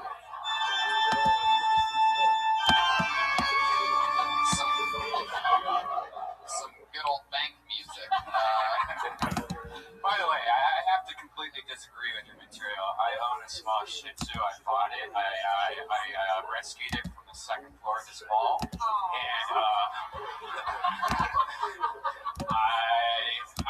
you know what's awesome about small dogs? Small poops, and There you go. small boners. You know what? My hero also has small boobs. Get like a hamster. That is small. Yeah.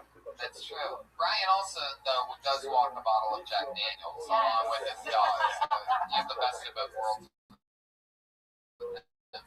Catherine, you drink a lot, is that true? That is true. How do you know that? Yeah, Oh, I did, didn't I? That was the whole build-up punchline to what you were talking about, was the bottle of Jack. That was all the payoff. Your definition of a lot might be different from mine.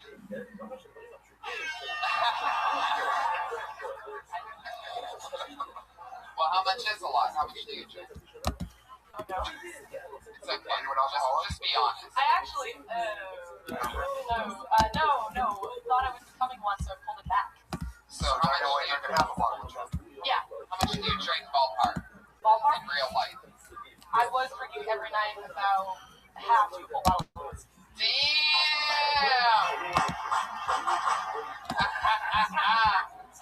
Wow! You're gonna be a great comedian. Yeah, absolutely. You're gonna be a fucking phenomenal one.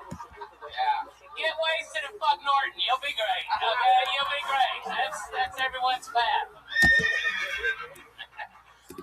Horse and true. Horse and true. Galloping his way through Zanies here tonight. Wow, I love that.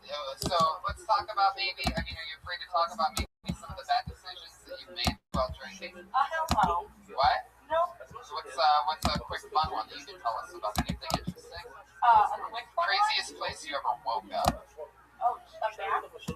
Oh, shit. Moses there? Hey, good morning. You want one of my albums? Did the band have a sliding door and were you 12? It was one of those bands, yes. Oh, wow.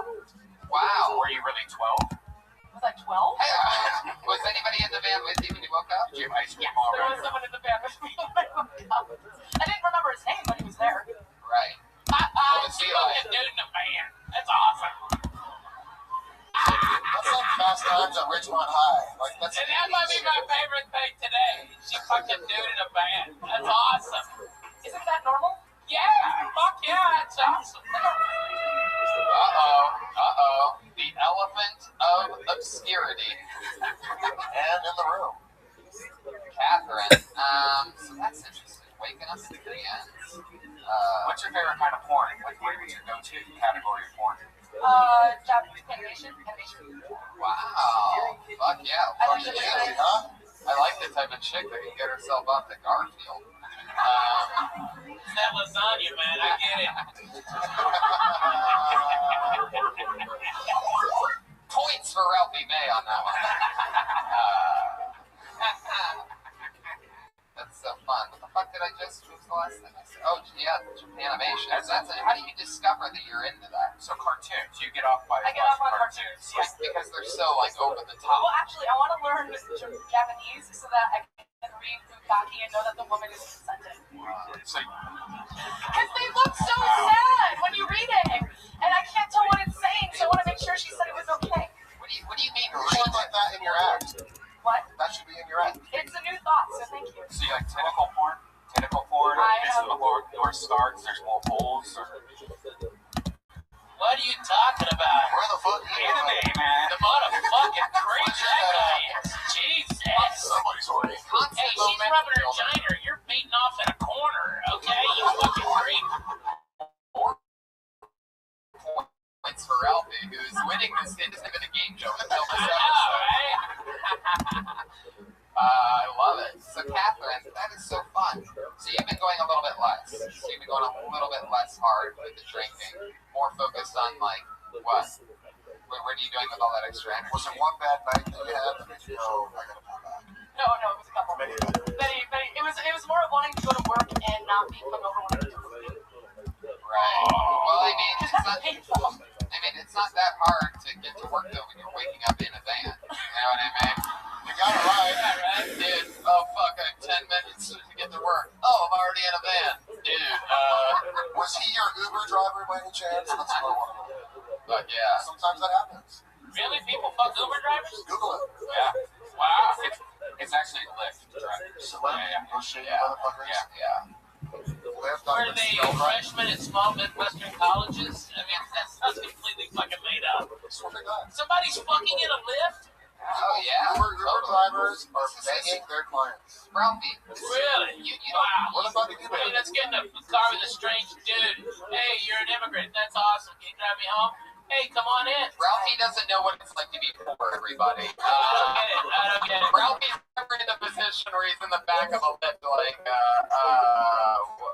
so he doesn't know. My doorbells. Yeah, right. It's like, that'll be $6 before you can fuck me. Okay, yeah. What's the determining factor? I need to save $6. There actually is. You know, we very rarely ever talk about, we usually ask what is a lot of people's favorite type of porn, and I never talk about it, but I will mention, since this subject has come up, there is a website called faketaxi.com, I think it is. Oh, yeah. And basically the setup is all these girls halfway through the ride realize that they don't have money to get to wherever, and the driver is always like, well, all right, well, if you give me a blowjob, I'll drive you for free, but he always ends up talking them into going all the way, and he ends up finishing inside of these girls. Yeah. Anyway, so there's a reason why I never bring up what kind of porn I watch. And I guess 157 episodes in, you start looking for new shit to talk about. So there you go, faketaxi.com. But my point is that it's actually hilarious because these chicks are actual just porn stars. But they go under the guise of, all of a sudden you see a porn star that you've seen 50,000 times before, and she's getting into this cab. You're like, oh, I bet you forgot your money, you dumb slut. You know what I mean? It gets good. Catherine, tell us something else interesting about your life before we let you go. Some, like, special talent? Are you like a yo-yo person or something like that? I do aerobic pole dancing. Aerobic pole dancing. Fuck yeah. How Hold strong on, is that let me mic switch stand? microphone hands. What does that mean, aerobic pole dancing? So you like just, instead of going for like slutty pole dancing, you're trying to like sweat. Yeah, pretty much. Yeah. It's a really fun thing to bring out at parties. That's interesting. Okay, Fuck yeah. see a little bit Can we get her some Jack Daniels? Let's get her a shot. Yeah, okay, can we have one shot of a half a bottle of Jack Daniels, please?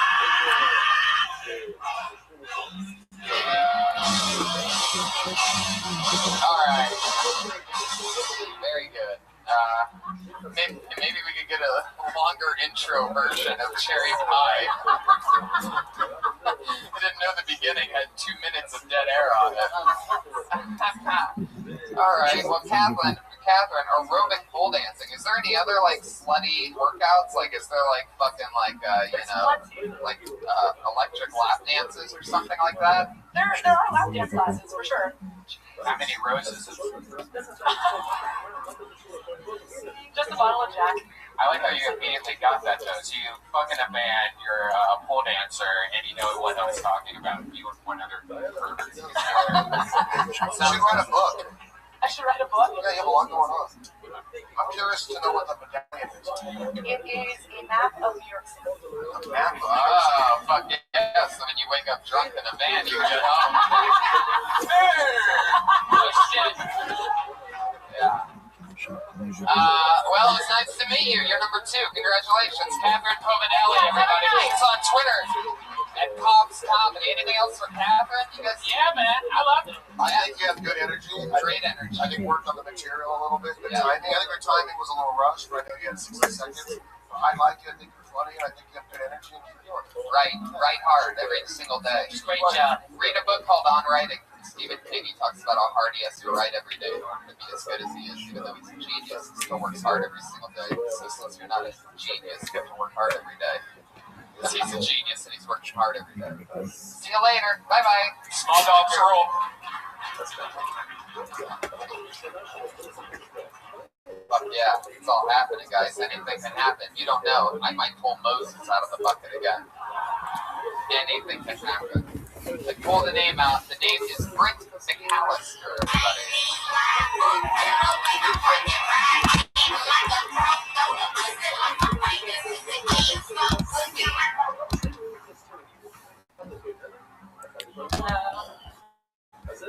I only do one impression, but it's Anna Nicole Smith, so I don't do it very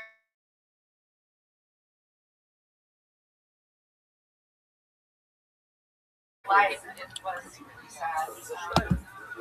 I never impression either. I was just told that when I was drunk in high school, so that's really depressing. But then I was like, oh great, should I like do a lot of drugs or gain a lot of weight or fuck a rich dude? I'm not really sure what I should do right now. And I was like, no, that's ridiculous. I don't have to limit myself. I work at a breakfast restaurant, and one of our most popular items is a bagel sandwich with egg and cheese on it. And it was so popular that we did a smaller sandwich on a smaller bagel for our kids' menu. But I quit my job in protest because they absolutely refused to call it an egg bagel junior. But yeah, exactly 60 seconds from Britt McAllister. How long you been on stand-up? That's my second time. Her second time ever on a stage, ladies and gentlemen. Second time ever. All you chicken shits that didn't want to sign up. Britt, that's fun. You have a fun energy. You're like easy to listen to. You don't have many punchlines yet. I'm still waiting for this Anna Nicole impression that I never saw. Yeah, You hint towards an Anna Nicole impression, and then I thought she was going to come out of the gate. yeah. Let us know. Yeah. But I like your. It would have been funny had you just been like, I do an Anna Nicole Smith impression, just gone like that. Like, see how hard that laugh is? Spit out a gummy worm. Get your first applause break. Can I have that, Tony? Yes, you can have it. Turns out I can't do that Anna Nicole Smith joke. Thank you. Fuck yeah, you got it. I've loved your work ever since you married Chucky in only a half lap on a killer ride of Chucky. Really, guys? Free reference. Well, it's actually the Bride of Chucky. I think it was the Bride of Chucky, the fourth one. There you go. Evil laugh. Yeah, there was another Chucky. You ever see all the Chuckies? Didn't see all the Chuckies, man. Chucky's one of the only things that actually scared the shit out of me when I was a kid. Like, yeah. Because you have to share clothes with them?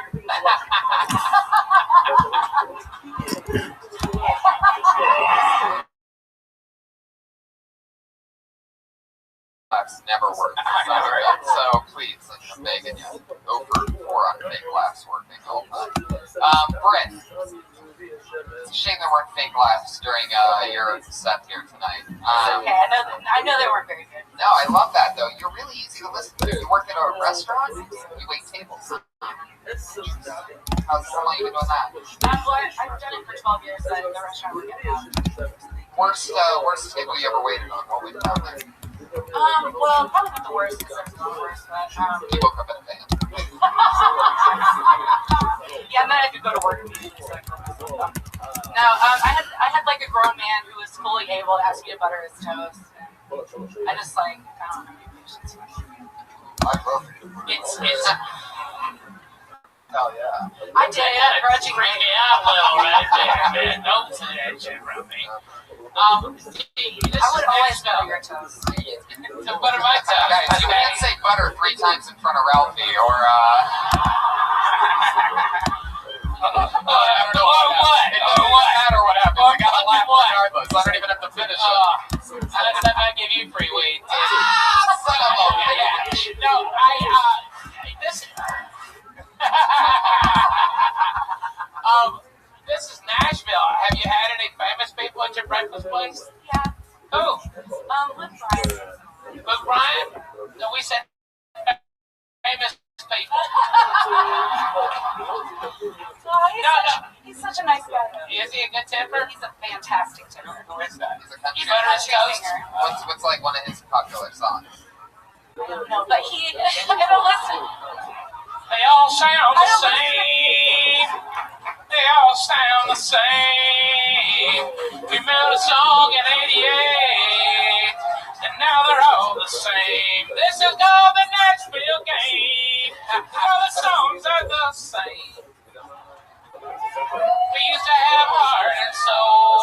Britt, Started out this. little Snoop Dogg in there. The remix. Britt, what do you do for fun? I sing and play sometimes. What do you sing and play? Guitar. Oh, you said you don't want to sing right now. You're assuming that I would, because I asked Moses to sing, that I would take that chance again. I believe in her. We have one of these. I don't. Come on, you can't give us one little sweet line No, just to I'm get it. terrified right now. Oh, come on. They want to hear it. We want to hear it. This is Nashville, Tennessee, right? We're the Music City. Music City, USA. Just a little tune. Sing your best.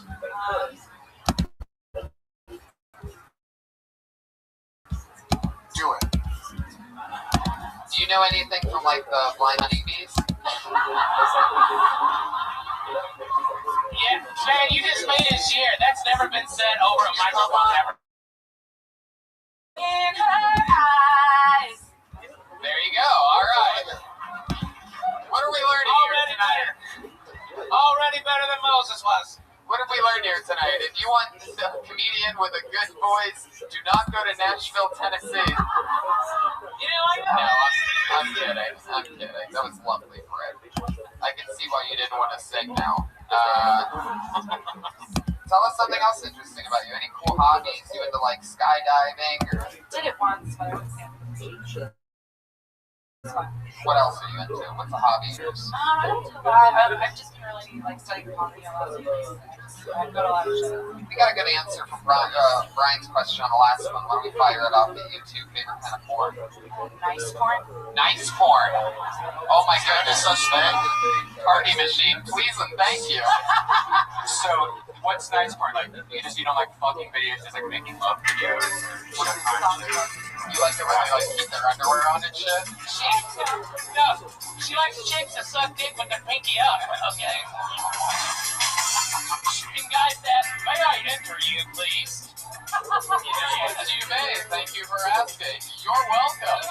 Come on your face. That's like really on my porn. That's where you just rub it around the outside. And then the 2 hours is just rubbing it around the Or outside. they just come in their hand and they slap your eyebrows. Just the tip. Yeah, that's polite.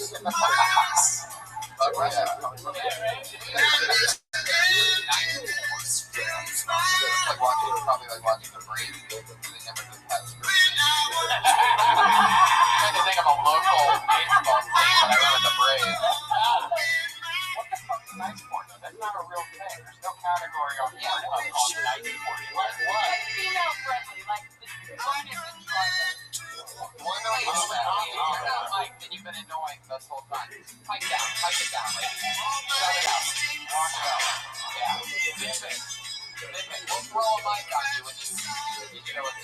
But until then, all porn, less porn. I don't think there's any sort of polemic porn. Now, talk about that party out of folks. What side are you on? We're dudes. We're all on the same fucking seven sides, okay? It's like that pussy fucking a guy comes home and like rubs her back first. Lights a candle. Porn where they ask her how her day was. How was work, sweetheart?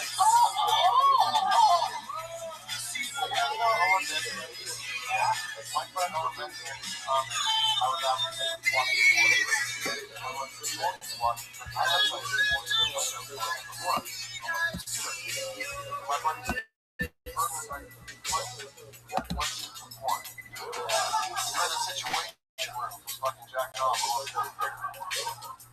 Can you drop shittier names, by the way? I mean, it's like, hey, you know this feature act, Owen Benjamin? Yeah, he's friends with my other feature act friend, Steve Burke. I bet you're the only headliner in this whole conversation. I'm sorry if I'm talking about my friends who were on a sitcom called Sullivan and Son for 3 years. Oh, shit. I'm sorry for no one knowing it, and it was not 4 years. Sorry, Ralphie, I don't have a tour bus. It's all right. You'll get one. I'll get you a magic carpet. I'll follow you on your tour bus. All right. Piece of shit. I love you. Thanks for inviting me to your smokeout. Of course. Or cookout. Cookout. Oh, it was fun. Brent, It was okay, fun. fucking It was fun. Brent, you from here in Nashville? I'm from Arkansas, but I've lived here for 11 years. Wow. What brought you here? Music. Arkansas. Yeah, Arkansas, pretty much. That's exactly right. Who the fuck is Arkansas? It sucks. I love that. 20, I just wanted to say I also saw you at the Ryman, and you and Joe absolutely murdered it. Thank you very much. Thank you very much. And with that, I'm going to tell you that you're so far the best of the night, Britt.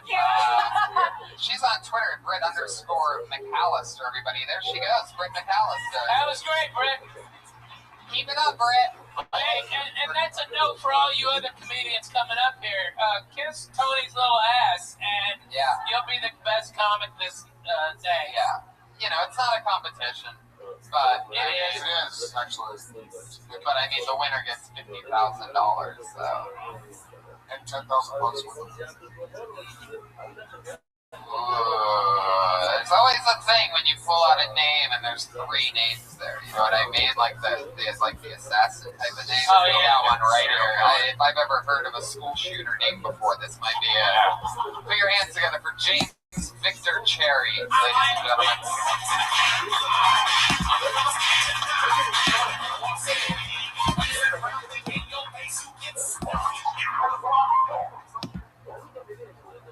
How y'all doing tonight, guys? I used to date a chick that was a promiscuous impressionist. She did every guy. My girlfriend now calls me white trash because she caught me peeing off the porch. I think the problem was more that we're not allowed back in that Cracker Barrel now. I tried to make it up to her though. She's an animal lover. So I went to the animal shelter and adopted a little baby kid. I named it Tyler Purdy. Sometimes I like to dress it up like a woman and make shitty movies with it. If that didn't work, I was just going to get her a bottle of ranch dressing, because there's nothing white women love more than ranch dressing. Go into any restaurant, and you'll hear the white women bitching at their waiter, and it sounds like a horror movie stabbing scene. Ranch, ranch, ranch, ranch, ranch. That's my time, guys. Thank you. Fuck yeah, 57 seconds from James Victor Cherry. What's up, James? How you doing, man? Doing great. You're a Nashville comedian. Yes, sir. How long you been doing it? About 7 years. I like that. There's some funny stuff there. I like your style. I like you're dressed like you just got out of prison. Did you just get out of prison? Yeah. Really? For what? Twerking. I gotcha. I gotcha there. I see what you did there. You played my song when I was walking up, so I was ready. I love that. Tell us something interesting that you feel about the, what do you do for work? I do a whole Change direction I there, do really. a lot of things. I work in a restaurant. What do you do there? I drive. Talk shit. Talk about something. Waiting See, tables? that's what I'm talking about. There's no fucking way that guy's fucking somebody. Well, it's He's trying. with him it would be rape, not fucking. Okay, right? Have you tried? Have you tried to bang one You of try your to rape somebody When in the your surge prices get high, this looks a lot better than a $100 ride. When they surge, that's when you fuck. That's right. Creepy. Are you single? I did have someone try to fuck in my car. They try to fuck in your car. Yeah, I And just you're like, got am I allowed to join you, or what? No. Was there two people or just one? It was two. And how did you crack the whip on that? Well, I saw them. I just got this call. I haven't fucked in it. You're not going to fuck in it. And of course, they didn't listen to me. So finally, I just said, let's be as creepy as fucking possible. I said, hey, did you lift her ass up? I can't see it good enough. They stopped. Can you put that in your act? Yeah. You got to put that in your act. Yeah. That's Yeah. real life shit. That's great. And That's funny. let me ask you this, James Victor Cherry. That's a porn name, by the way. Yeah. James Victor Cherry. You told him this is a new car. I haven't fucked in this car yet, so you ain't fucking in this car, That's right? So let me ask you this: when is the last time you fucked in a car? About 3 days ago. Really? Was this in your new car? My car. I'm not going to get shit all over my face. Right. So you ordered an Uber and you fucked somebody in the back of that Uber, and they're like, "Can you lift her ass up?" And you're like, "You fucking hack." What? I can't. Pedal taverns where I'm supposed to be. What? You haven't seen the pedal taverns downtown? Wow, you're dropping local references on me, James Victor Cherry. I don't know if you know this. I've been in town for like 2 days. Yeah, what happened when you said put your ass up? Did they complete? They stopped. They stopped? They stopped. So your car has no HPV. So what we've learned from this is that if you try to tell people to stop, they're like, fuck this loser. But if you're like, oh, that's it then, I'm just gonna start jerking off, then they're like, we don't want to give this guy a good time. Right? You know, I think if you're a single person and you walk up on two people fucking, either the fastest way or not is to ask them if you can join in. Okay? It's like either they stop fucking and you don't have to see it anymore, or you get fucked. It's great. Right. James, were you making a joke with James Victor Cherry? Were you making a joke when you said that it was 3 days ago you fucked in a car? Or were you being serious? Okay, well, let's go all honest answers from here on. No whammy, no whammy. Let's go all honest answers so we can get a good vibe. She was honest about fucking a banana. When You were not being honest. when was the last time you fucked in a car? It's been a few years. Do you remember the last time? When's the last time you fucked in a bed, James Victor Cherry? Yeah, Oh, that's been this week. this week. You have a girlfriend? Yeah. Steady girl. How long you been dating? Oh, about 6 years. What do you do at the restaurant that you work at? I trash people. Working one of those type of Yes. Dicks. Yeah, I'm saying Right. Gotcha. Yeah, good call, because they really waiting to keep a great employee like James Victor Cherry. Have you ever been to one of those restaurants where they trash you? Like, I brought a friend, he had no idea it was a trash heap, like, he did that, and he got mad, and so he's like, I want to speak to the manager, it's bullshit, whatever, and the manager comes out and goes, what the fuck do you want? Like, it was like the coolest thing I ever witnessed. Is that what you pretty much have to do? Yeah, they asked for the manager. I told them I'm the fucking manager. I'm the fucking hell. Great job. What a fun. You can take that job and shove it. I ain't working here no more. Is that what you said? I'm gonna be fired. No, you're gonna be fine. Because Yeah, There are plenty of jobs in Nashville for you. no, unless they're here, no one's gonna fucking see this podcast. Don't worry about it, bro. You're it's last resort executives that are like, I can't be bothered now. I'm listening to Kill Tony. A couple of my coworkers are actually here. Really? Are they Fire. They are too scared to come up here. James Victor Cherry. Tell us something interesting about yourself in real life. It's not a joke. I have a 13-year-old daughter. Congratulations. I'm not on the podcast. You seem like a very tough guy. Really? Tell us. See, this is great fodder for you to talk about in your stand-up. What makes you a pussy? What's so soft about you? Sweater vest, sweater vest. Argyle.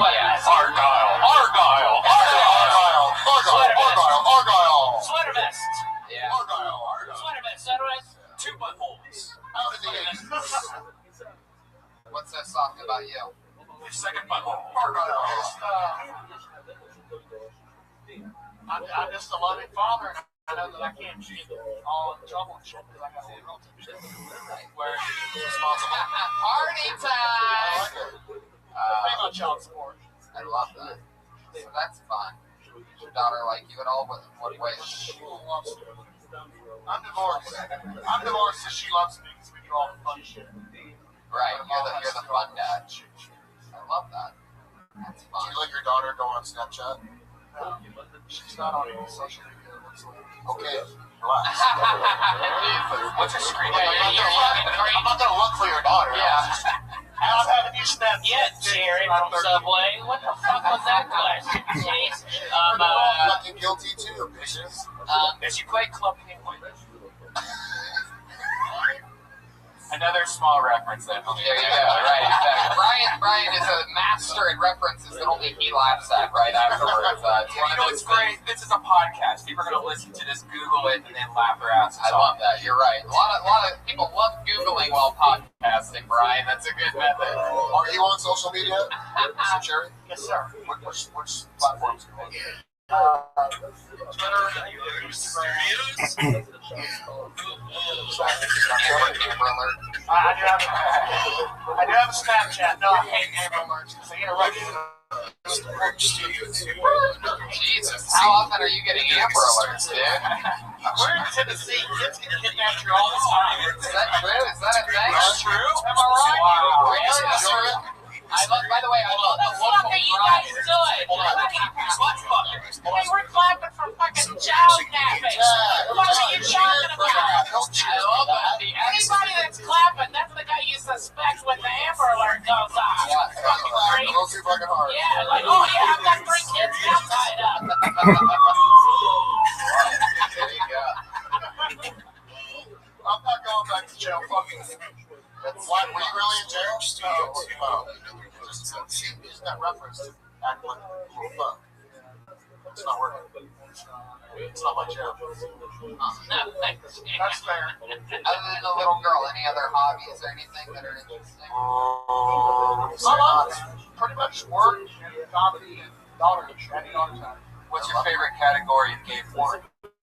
Gay porn. Do you like polite porn? BBW lesbian. Oh, BBW. Wow. What does that BBW stand for? Big, beautiful women. I like BBWs better, man. You should look into I like BUWs. I like big ugly women. That's the shit that gets me off. I'm like, oh god, look at you, gross. This is so wrong. Is that really what you like? A lot of like putting up layers over layers to try to rub pussies. I like to watch something that I have a chance of fucking. That's funny. Do you talk about that? Do you talk about watching BBW porn? Ralphie, do you want to chime in here?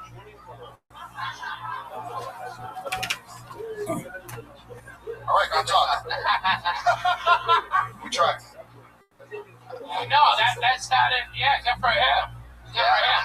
I always had the direct opposite motivation. I started with the hottest chick in the room and worked my way down. You know what I mean? Let the market set the price. That's what I always say. Well, James Victor Cherry, you're a very funny man. Congratulations on being a good father and a good comedian. Thanks for being on the show. There he goes. James Victor Cherry. He's on Twitter at the real JVC. So for those of you that were following the fake JVC, go follow the real JVC. Brett McAllister was Brett _ McAllister, if I didn't say that. I always ask guests when it's their first time on the show, and Ralphie's probably already answered this in past episodes for himself. I'm going to ask you, though, what's something that you did when you very first started stand-up comedy that you can't believe that you did?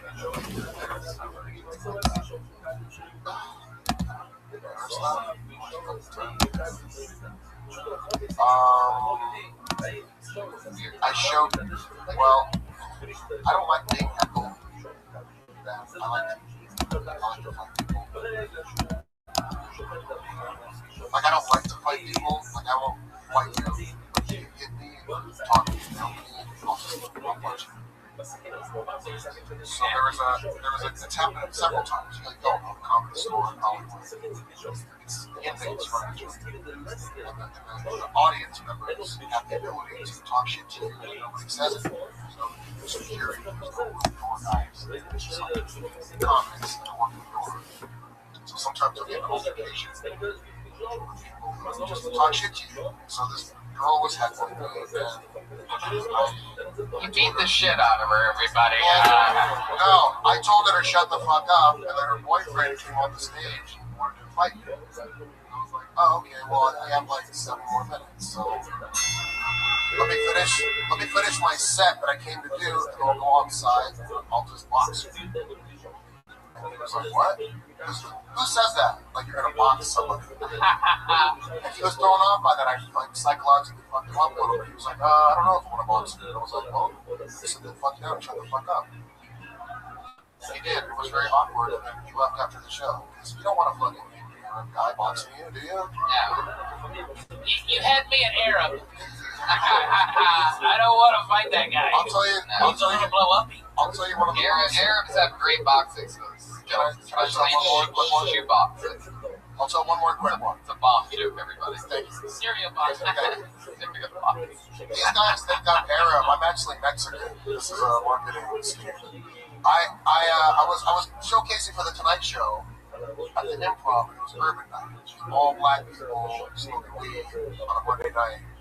Tonight Show bookers were like, hey, you're showcasing here. 4 minutes. Don't touch the mic. Just do your shit. Bob, those guys. So I'm like, okay. So I go up on stage, tell my first joke, and nobody laughs. Tell the second joke, nobody laughs. Until the third joke, silence. And I hear this woman from the back of the room yell out, say something funny, motherfucker. Oh, shit. And the whole room chimed in like a pack of wolves. They started heckling me. And I got booed off stage from my Tonight Show set. Oh my God. D-Ray Davis, who was hosting that night, was like, you stupid motherfuckers, that's my homeboy, that's my nigga. He was trying to come up here and do a show for the Tonight Show, and y'all heckled him, y'all stupid motherfuckers. And they were like, oh, sorry, man. And then I went up to him afterwards, I was like, thanks for protecting me from all these black people. But then the Tonight Show bookers ended up coming to the Comedy Store to watch my set in front of white people, and I booked it. There you go. I'll tell that story one more time. It's really fascinating. No, don't do it again. Don't do it again. You're already the only guy to list multiple things that they regret. I feel like if I not stopped you there, you just would have kept going forever. Then there was another time I just showcased for the Ellen DeGeneres show, and this bitch in the front row was like, fuck you, you suck. And I looked down and it was Ellen DeGeneres. I pulled another name out of the bucket. 60 seconds uninterrupted goes to the stylings of Ben Sawyer.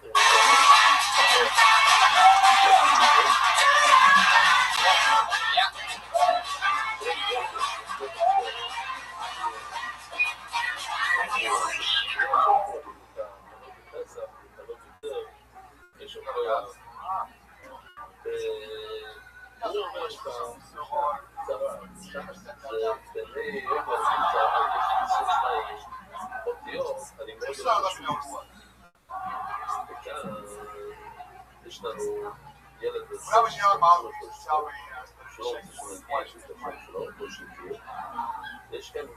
right about that.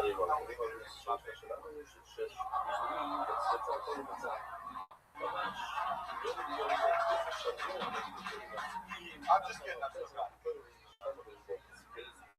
Throw 4 guys, and I was showing all of them to do some good basketball, but I think it's not that bad. Seems like every time they're like, getting a shot, somebody jumps and blocks it. Somebody screams, shot attack! All of them run down to the no shots.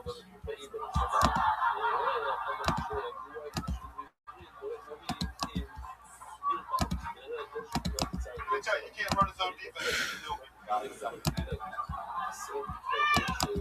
Fuck yeah, Ben Sawyer, holy shit, it's happening.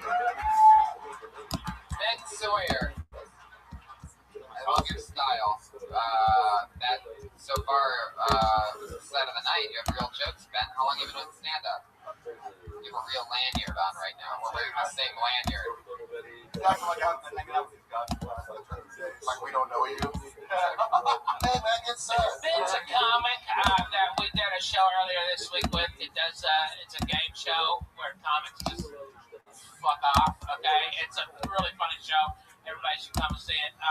He's also a history professor at MTSU, and yesterday he was back forward to my house having barbecue. Yeah. Okay. Drinking and smoking my good ass cigars. So we know Ben, but none of us knew he was this fucking funny. Okay. Yesterday, not fucking funny. You think that helped him? It did not. He's very quiet at the barbecue. It's fucking not funny. That's badly not funny. A troll. I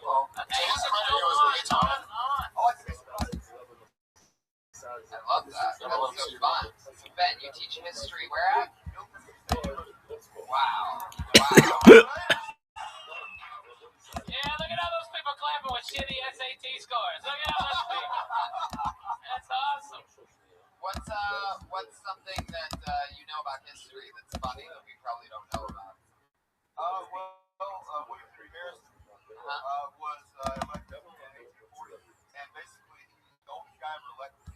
What he wanted was to prove to everybody that he wasn't just going to be president for the week. So he gave the longest inauguration speech in American history. It was raining and cold, and he died 30 days later. Fuck yeah. From pneumonia. Yeah. That's right. Proving everybody he wants to talk, right? By the way, the greatest U.S. president of all time at 30 days in. Okay? Maybe we can get that lucky this year. Totally, we probably will. Wouldn't that be fucking great? Come on, 28 days. I don't think Bernie could buy 10. Yeah, right?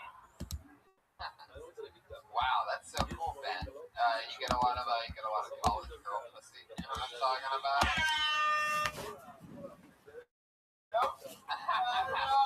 Nor would I. Is your wife out there, Ben? Yeah, she's not, but she's outside. I want to see my home too, so Attaboy. So what else, Ben? You do stand-up. You're very funny. You have your own show. yeah, Teaching history. Perfect timing. It's a live comedy game show. It's your Wednesday. The next week is Wednesday. Fuck yeah. What a shit fucking plug. Give us more energy, okay? The next show is at 7:30. Is it once a month? Yeah, last Wednesday of every month. Okay, the last Wednesday of every month? Except for this past Wednesday when we did it? Yeah, we did. So it's not every fucking last month Wednesday? No, it is every, but not only every. Oh, okay. Wow, bonus one. Yeah, tell them. Yeah. Well, we already did. Last Wednesday every month. Super plug. Welcome to the show where we just plug other shows. Plug Tony. Ben, tell us something interesting about yourself. What else? I'm from North Carolina, and I just started a history podcast called Roasted Now with Bob Rothschild. Did you just plug another fucking thing out of what is happening here? I'm busy, guys. I'm fucking busy. What is happening? I can't ask you anything. Jesus. Hey, what'd you have for breakfast? Delicious McDonald's. I love it. I know. All right, so I've got a PhD in history. I've got a PhD in history, and between my master's and my PhD, I've got a long cabin in the Appalachian Mountains. Wow. Oh my gosh. You have a like, hey, college boy, why don't you cut that shit fuck up? They always go, hey, college boy, I guess they don't, you gotta cut boards in college, do that. I don't think that's just true. No, I don't think it matters. That's right. You have your PhD in history, okay, and you're a doctor, and you got a log cabin. No, it wasn't my log cabin. Oh, it wasn't? Oh, okay. All right, well, fuck it. Who did you build this cabin for? Me and another guy with a contract. My wife and I do have a cabin in Big Bear Lake, California. Wow, Big Bear. I go there a The lot. most racist place on earth. Why is it so racist? Hail people, man. Have you heard of Franklin, Tennessee? Have you heard of Franklin?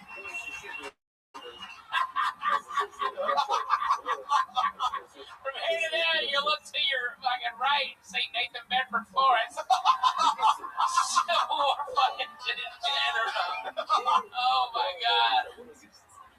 That guy's a fucking homicidal maniac. What's the most racist thing you've seen happen in Big Bear? The most racist thing I was there less than 24 hours before a guy told me he said, this place is pretty good. He said, the lowlanders and the N-words come here and ruin the place. Whoa. Yeah, less than 24 hours. I wonder if he meant niggers.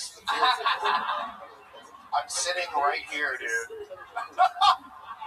Is the lowlander? Is No, that real a lowlander? Is that a Middle Eastern thing because of how they land their planes? Lowlanders would be like Riverside, Inland Empire. So it's like you just missed an epic joke trying to explain to me what lowlanders actually are, by the way. Oh, let me give you the actual meaning of a It's like lowlander. bridge and tunnel people, like the people who come from New Jersey, northern New York. It's like Riverside, San Bernardino, going up to Big Bear. Like, those are the lowlanders. So not black people. Right. So how is that racist if you're The whole N-word part of it. Oh, so what is black? did they say N-word? Yeah, they actually said it. I was like, sometimes people hear I have a southern accent, they think that's a tag. How come when Ralphie says it, it's okay? I still don't know. Nobody actually knows the You think it answer to sounds so that. cool? Well, I don't mean it with any harm. I mean, you can say African American and make it sound meaner than nigger, you know? That's all damn African American. Hey, what's up, my nigga? Right, exactly. All right, we just got pulled off of YouTube. We're the first show to get pulled off of it before uploading it to the format, but it just happened. So for those of you that were watching the first half of this show, all right. Sorry. He asked the question. It's my fault. I'm the host that asked what's the most racist thing you've seen happen in Big Bear. Man, what, are you calling them worms now, my man? Jeez Louise. Where is your head at? Oh man, this just got a little more Nashville, huh? We made a left turn.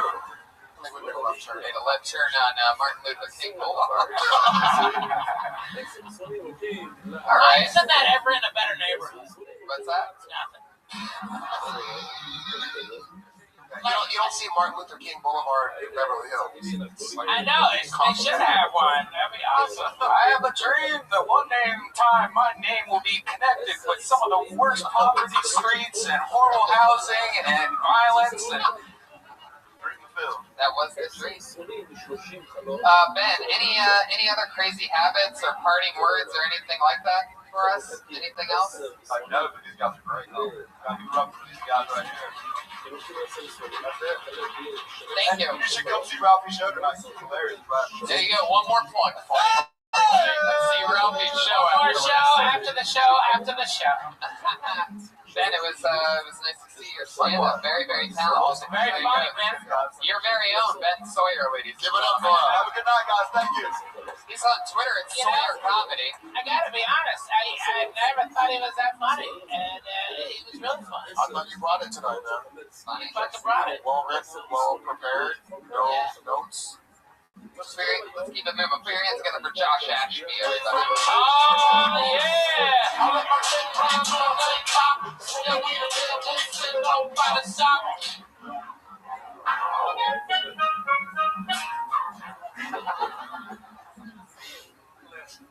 I don't know how to tell the joke. No idea. So instead, I'm just going to throw out some notes. I'm going to let you guys put this together for me. Ready? She had calluses on her tongue. Her mood ring changed color. It's kind of like the lights on the emergency. Premise, climax. That time you set your friend on fire. That time you asked the cops to reach the nearest liquor store. When that cat caught you jerking off his line, he thought he found a schizophrenic. Back to you, Tony. Fuck yeah, alright. Josh Ashby reading off some unusable country music lyrics for us. It's like some hillbilly poetry right there. Those I like like deaf poetry, deaf white jam poetry. Josh, first time on stand-up? Third time ever on stage. Put your hands together for Josh, everybody. Now, when you have done other open mics, did you do any jokes, or did you do that? No, I had other jokes. I did say right here, right now. What was that? Explain it to us what that was. Spoken word. Spoken word. It was spoken It's word. like unfinished notes, right? Nah, it's just shit I had, just premises that I write down, and I just want to do something different. I feel like everybody gets up, just doesn't keep it. Yeah, that's one of those. That was very much acting. That was more like you were doing some kind of skit for us and not really stand up. The only thing, when you do something like that, immediately I kind of felt like, all right, you're doing some silly gag here. It's not, you know, it just threw me off. I didn't even care about it. You know? Does that make sense though? Like, That's cool. We just weren't invested. That's all. Were you guys invested in what he was doing? No, nobody was. It was very clear. It went horribly wrong. But love. Just taking It's flat okay. legs out of It's all it. good, Josh. We're going to get to some good stuff in a second. You ready for it? What's your real life about? Right here. Right here? This is it? Let's ask like really serious questions. What do you do? Kind of porn? Straight up. Not polite. Not polite, just traditional, you know. Oh, I thought you said jujitsu porn. That's what it sounds like. That's an idea. Josh, what are you? What do you want me to say? What do you do for work? That was weird. Yeah, all your answers are very bizarre right now. I feel like you've been... Okay, go first. Okay, hey. It's okay. Calm down. Alright? I feel like there's a lot of multiple threats Walking happening. away, sad song. Okay. This is awkward. You're from Nashville, right? Alright. And you've done stand-up 3 times. Okay. Alright. That, along with your name, Josh, is what you should say to ingratiate yourself to the audience, okay? You know, we're on stage with you, and you said covering and telling your jokes in 1 minute. That should have been directed to us and say, I'll give it a shot or something. But be in the moment, be of yourself, okay? But you are way too nervous to be doing stand-up on this podcast. You're worried about Tony and Tony's fucking name, and 3 times 8. All you can do is worry about what the fuck you're talking about. You cannot worry about an audience reaction. Fucking sirens outside, Tony, me, anything. All you have to do is deliver those fucking jokes and commit to 1 joke. And if you only have a minute to do it, then just try to get through 1. Individual premises, I mean, if this was a writing workshop, yeah, we'd help you out. I don't give a fuck. But here, I'm not to hold your hand. I'm here to be snipey and fucking sit in judgment and help Tony when he's talking to you. Alright, so just calm down. Answer the questions legit, like we're bros. Okay? These people don't matter. You're just a dude, okay? So with that said, what do you do for work? Industrial maintenance. What kind of industrial maintenance are you doing? Doing the maintenance on CNC machine. CNC machinery. Getting the party started. What is CNC machinery? You don't even know what it is. No, not right now. I don't understand. He's so nervous. I love it. What's you ever been on stage before? I mean, doing anything else other than stand up? Yeah, some eulogy. Some eulogies. Fuck yeah. For some reason, They weren't dead, they are now. yeah. For some reason, I think your eulogies may have been funnier than your stand-up. You should use your stand-up in your usual eulogy. Look, I don't know how to give a eulogy. I feel like everybody does it the same way, so I'm just going to try to be original with this. Hey, let's see how big his wiener was.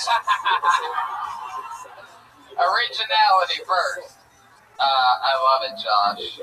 You've been doing CNC. What's CNC? Did you figure it out yet? No. You have no idea. No, veterans. Can you somewhat?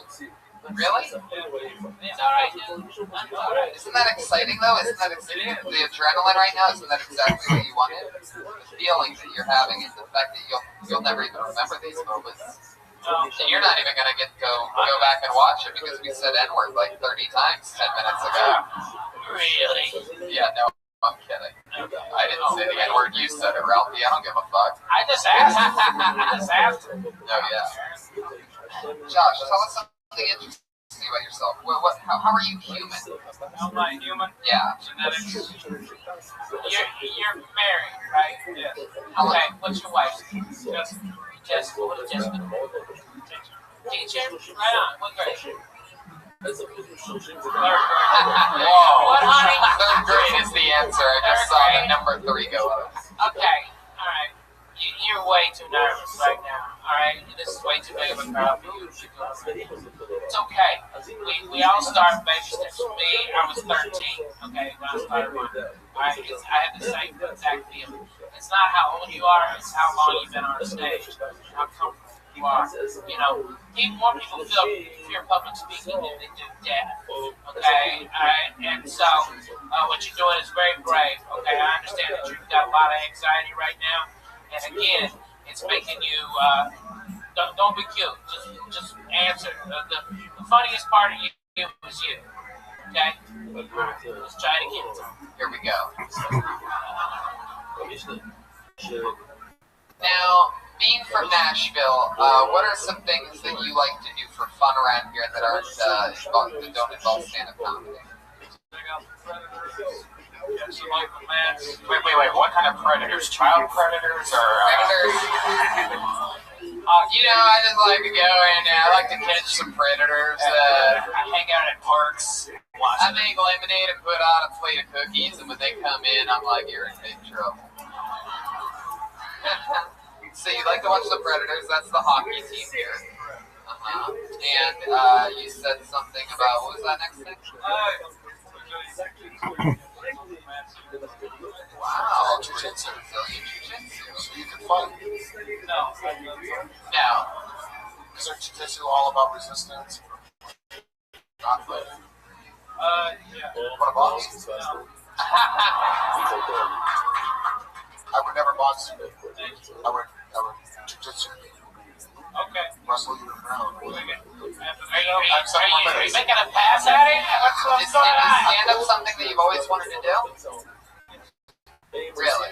Can you see yourself taking it very seriously? Then here's my advice, Josh. Because right now, here's a tall glass of water.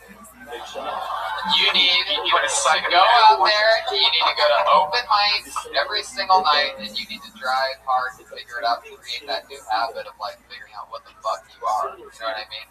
Because right now, you just sort of seem like the guy in the background of like one of those like where they try to sell you holy water in the middle of the night, but like you're not the guy that's selling the holy water, you're just like in the background, just sort of standing there looking at camera for some reason. I watch a lot of infomercials, people. I leave that shit on and study it. But you gotta work really, really hard at it. So good luck. Way to pop a very serious cherry here on Kill Tony. It takes a lot of balls. Great job, man. There you go, Josh Ashby. He's on Twitter at Jashby28. It's a crazy show. Put your hands together for Sarah Albritton, ladies and gentlemen. A lot of women. Great.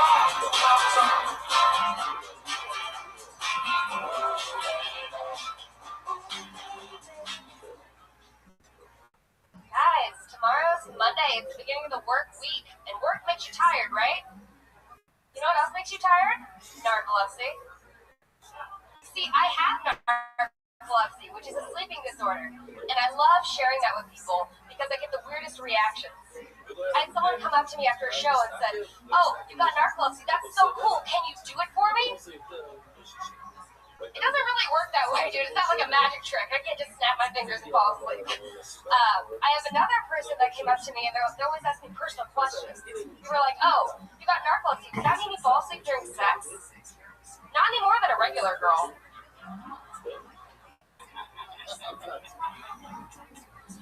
The falling down thing they make fun of in movies is real. It's a real thing. I do that. And it happens at a shop or a sudden change of emotion, which really sucks because I've always wanted a surprise party. I can imagine all my friends and family about to jump out and yell, "Surprise!" and then I fall on the ground. No one should pass out at the beginning of their birthday.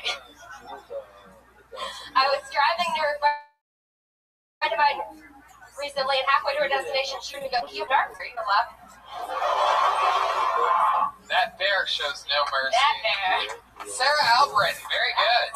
Great job. Sarah, you might be the only person that's done the Kiltony in Los Angeles and here, right? Probably, yeah. And I don't live in either city.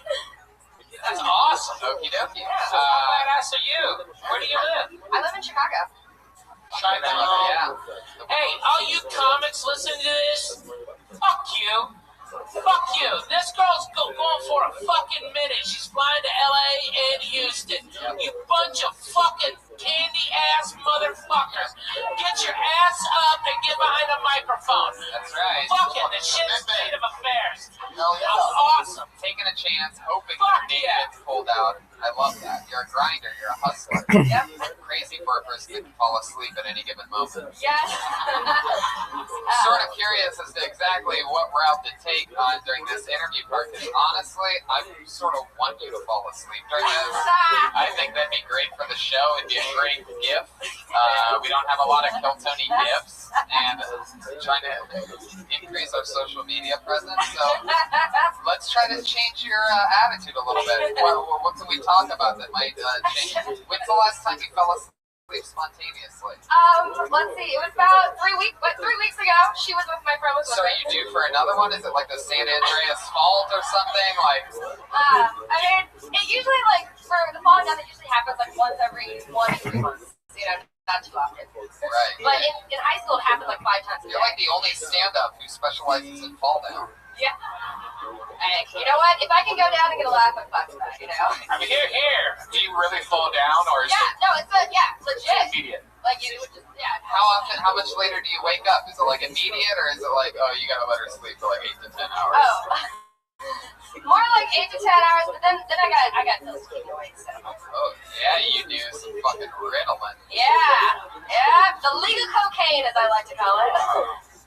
Yeah, that's Yeah, right. There's a bunch of you got anything for anxiety? No, I gotta be honest with you. I thought that you were terrific. I thought I saw a great joke coming, and maybe because you just, I don't know, maybe you haven't thought of this. But when people are talking to you about narcolepsy, and they ask me, was it your first joke? Yeah, you went the punchline. I would have gone, and then they said, I don't remember, I fell asleep. Okay, I woke up, they were gone, so fuck them. Okay, and then you can get into the narcolepsy, and I just pass out and maybe get more personal with it instead of like jokes, but like make that step into you. Yeah. Go from a joke to who you really are. You actually just reminded me of a note that I had for James Victor Cherry, and that's when you say that when you name your cat Tyler Perry, you don't have to say that you dress him up and they both make bad movies. You can just say they both make bad movies because they both make bad movies, and that'll get a bigger laugh if it's closer to the front. You reminded me of other good notes that I had 20 minutes ago. That's how good you are, Ralphie. You're reminding me of shit from 20 minutes ago. Sarah, tell us something crazy about you, because I look in your eyes and there's something really wild going on back there, and you know it, because I'm calling you out on it right now, and you're just cracking. Well, I mean, not that's something I want to share with all of your listeners. There's some things I would share would be. Let me tell you something, Sarah. Let me teach you something about show business. How this works best is if you give that answer that you just said, because that's going to be the most interesting thing. I had my first orgy about 3 weeks ago. Fuck Yeah. See what I'm talking about? Instant applause break. First orgy 3 weeks ago. What was the guy to girl ratio on this? It was actually for me personally, it was pretty balanced. You know. We spit roasted both ends. No. It was, You need balance. What does balance mean? I mean, I slept with 2 girls and 2 guys. Wow. Damn, you were in bunk bed. Five some. This was a bunk bed orgy. You guys record it for polite court? No. Was it polite? Was there caressing happening, or was this like right to the point? It was there were lots of variety. I'll just say that. It was. I mean, the thing is that I knew most of the people before. You gotta be friends with people you get back. Yeah. So it wasn't like I was hooking up with a bunch of strangers or anything. That is so fun. Did you learn anything about yourself during this orgy? Did you find you knew? Was there something? Yeah, I did. It was really, really fun, and I realized that I like to mix it up. Girls and guys a lot. It's a good time. Yeah. Fuck yeah. Do you have a hungry butt? What? Do you have a hungry butt? There you go. Hashtag hungry bud. There goes this episode. Crumb cake. Was there butt play involved? Or you talk No, about butt play I save for relationships. Whoa, save for relationships. But once you get Boring. Alright, do not start that chant. Alright. So you're saying you save it for relationships, so once the relationship starts, you just fucking gape that thing wide open. Just let him throw anything he wants in there, right? Popcorn kernels, popped or unpopped, dicks, fingers, everything. Do you want to date in the green room? I don't take comics. Man, you're a creep. How big are your earlobes? Alright, Brian, this is the part where you literally... Let's stop out right now. No, I gotta be honest. That was, you are gaining Twitter followers as we speak. Twitter, Okay? yeah, exactly. But that is so much more interesting, and you should, and it's so much more honest and a place that's not talked about. You know, I mean, as bawdy as the comedians have been of late, female comics, actually comics just happen to be women. I mean, there's so many great ones out there. They kind of rule comedy right now. And, what sets you apart is going to a place they haven't yet gone, which is, I had to buy some bucket. It was a great time. I ate pussy and got the hell beat out of my vagina. It was kick ass. Let's rock and roll, okay? That's a hell of a starter. That's a conversation. And you talked about in your stand-up something that directly relates to you and the narcolepsy, you know what I mean? And sort of going back to Josh Ashby over here, who's now just daydreaming in a coma, regretting every decision he's made so far today. No, I'm kidding, Josh. You can be original in the content that you have by only talking about things that you can relate to. You know, like, for example, when you figure out what it is that you do for a living, you can talk about that and nobody else can talk about that. You know what I mean? And that's what you're doing. You're talking about narcolepsy, and you almost pussed out and didn't talk about the orgy, but then you did, and it sort of have become like, you know, a cult following. I can't go back now. I guess I gotta start writing jokes about it. I like your point of view. You should. Yeah. Coming to LA. Hey, want to book me for a show? I'll fly out, you know? Of course you will. Of course you will. Always flies out. No, I think it's terrific, and congratulations. Chicago is lucky to have you as a comic. Yeah. I look forward to seeing bigger and better things from you. If when you go to LA, you want to have another orgy, I know a 50-year-old guy and a 12-year-old boy that'll hook up with you, and that's just Brian Redband. Sarah, it was nice to meet you. Very great stuff. Great interview. Sarah Alfred, ladies and gentlemen. She's on Twitter And Sarah Albritton, ALBRITTON. We're running out of time, baby. Yeah, we're out of time. We want to do maybe a couple quickies. Yeah, maybe just one more. What do you guys think about that? Can you handle one? That's all we do is just work.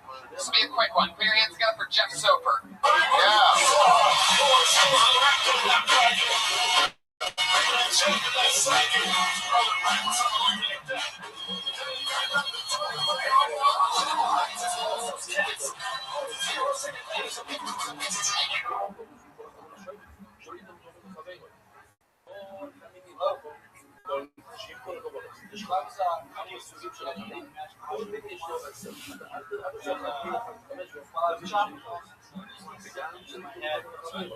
Voice under my head.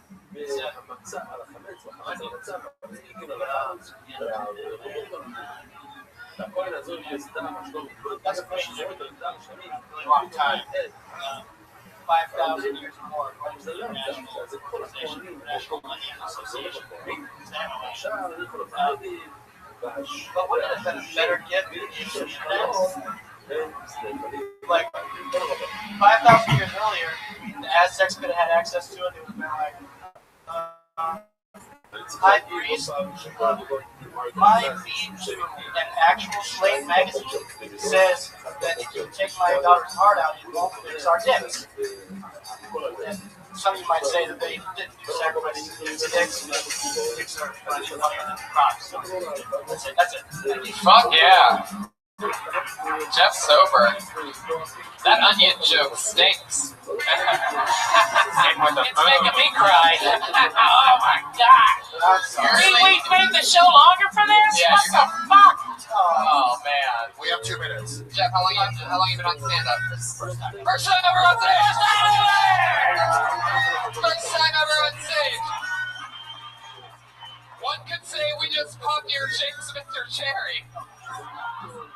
Did you guys were you not able to hear me I think I was pulling the microphone. No, we could hear you. It just wasn't funny at all. At any point whatsoever. How old are you? I'm 36. 36? Holy shit. You look young as fuck. You're like the Benjamin Button. This motherfucker looks like he's 16. Oh my god. That's so funny. You look young as fuck. Welcome to our world. Look at that thin little baby mustache you're trying to grow. I actually had a 36? What do you do for work? I'm a data architect. Wow. Tell us more about that. Fuck yeah. Yeah, I want to hear about it. What is a data?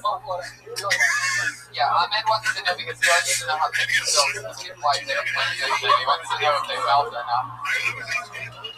Arabian Nights. He's ready perfectly. It's just playing out. And I handle guest booking for Amy Poehler, host of the Good Hang podcast. On the show, Amy has real heartfelt conversations with people who are making a meaningful impact for their work in life. We would love to invite you to join her for an upcoming episode. Our listeners truly value honesty, growth, and authentic perspectives, and your voice as a comedian and podcaster with a sharp take on culture and modern life, make for an engaging and meaningful conversation. If this sounds like something you'd enjoy, let's coordinate next steps to find a time that works best for you. We also offer competitive compensation in recognition of your time and participation. The whole thing is that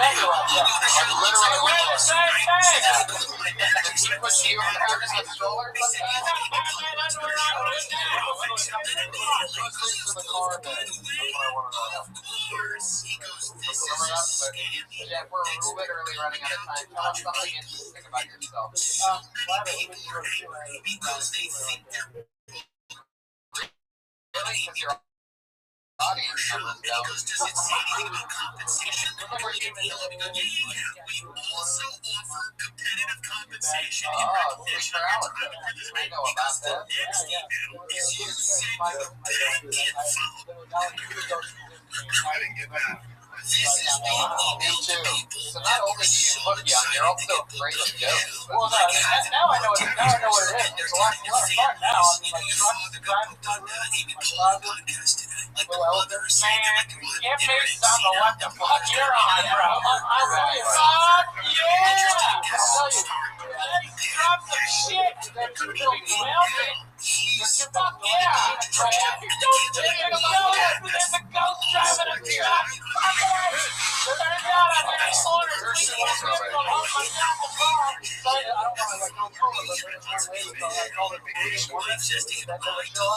Oh, you're fucking creeping me out, though.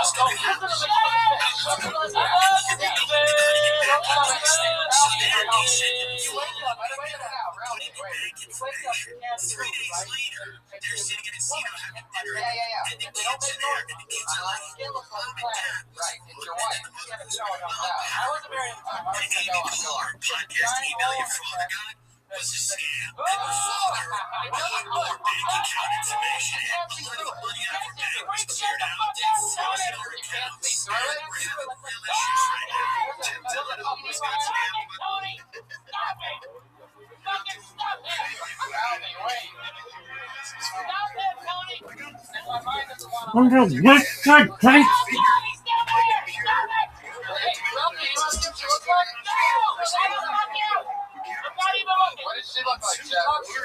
So you guys get on Facebook. I don't know how to do this.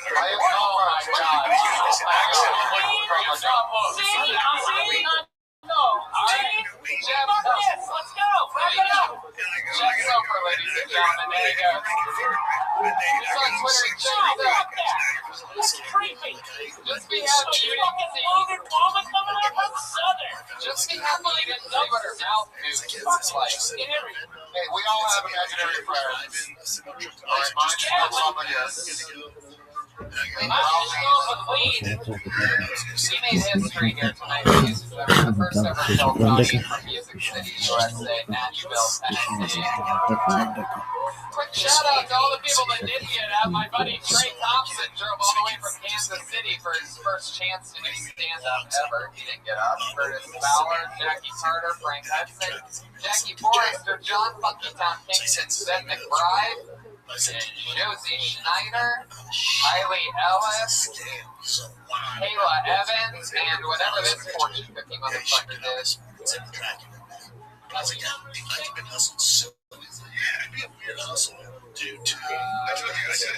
Sure, Rich.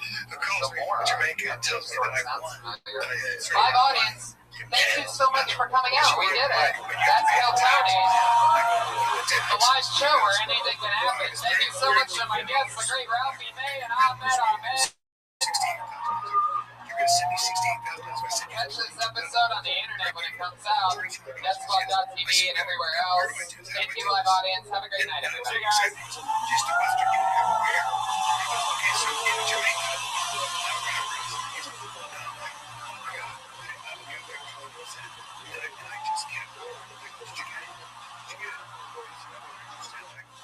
I sent it to them, Jamaica. Where the team is there. Hey, can you try to send it to them? I just kept fucking making it out in different places. But I was like, this is, why are you not getting it? I want the money. But is there a time on it? There's time on it. What do I have to do? Just tell me what I'll do. I'll just send it to you. And I just kept it. If you guys want to say hi to us or something, you can just go out the back and say hi to us as we go by. We're going to be out that back door.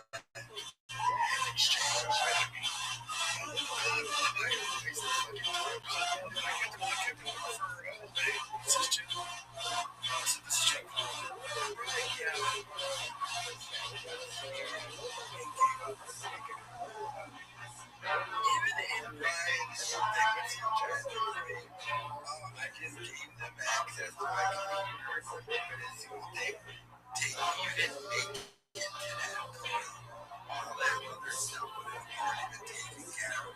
To make it to the point to where you're sending maybe followers, whoever it was, the stuff to give up access to your computer, you've already done that.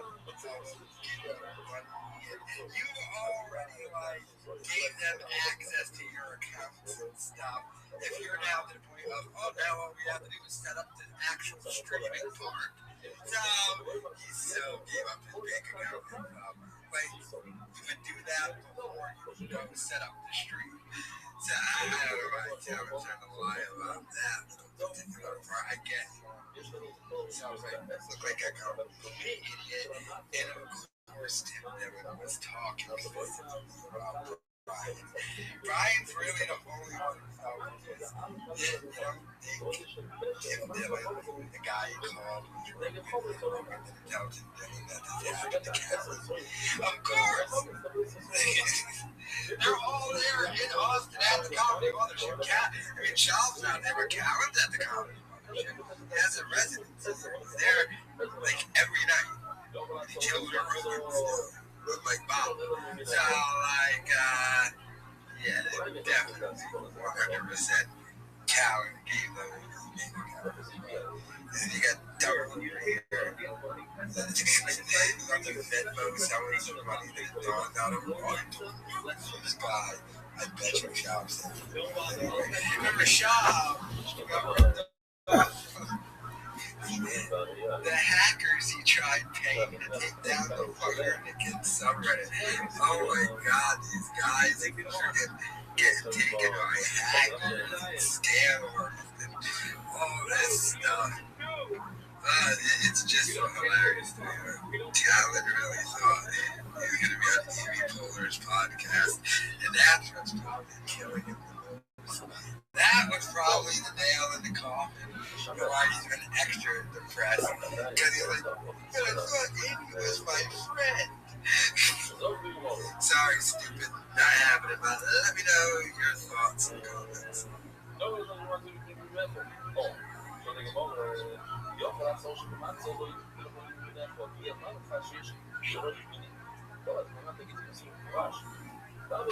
we need to get back to the regular playoffs. The playoffs that are going on right now.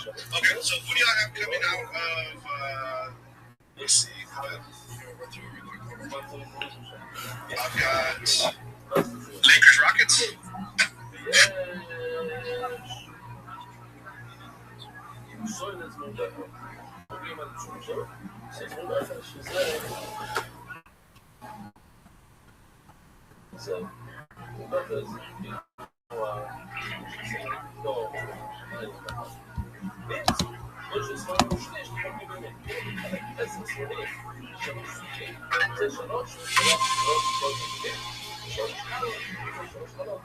A6s. It was a C6 Corvette, my man.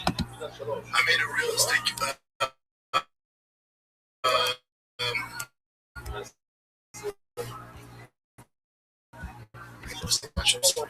Jake, are you going to it's all about family. Yeah, funny. Yeah, from Fast and Furious. I didn't even know. I've been saying James Stanley and I said it was I said Gallo 12 or Gallo 24 for those who know it's from Fast and Furious when he's in the fast food restaurant and Gallo was the name of the burger joint. And as you can see I go Gallo 12, Gallo 24, what the fuck I said I guess 24 and then I go on a rant about 5.0s and Fords. Oh, I didn't see the rest of it. Yeah, I go on a rant about because I'm like I'm familiar with that. Of course there's gonna be cars you don't know and like you know, it's fun. I don't even do as many podcasts as you guys just because I'm doing my show right now. But like, if you talk enough, like sometimes you're gonna get tripped up.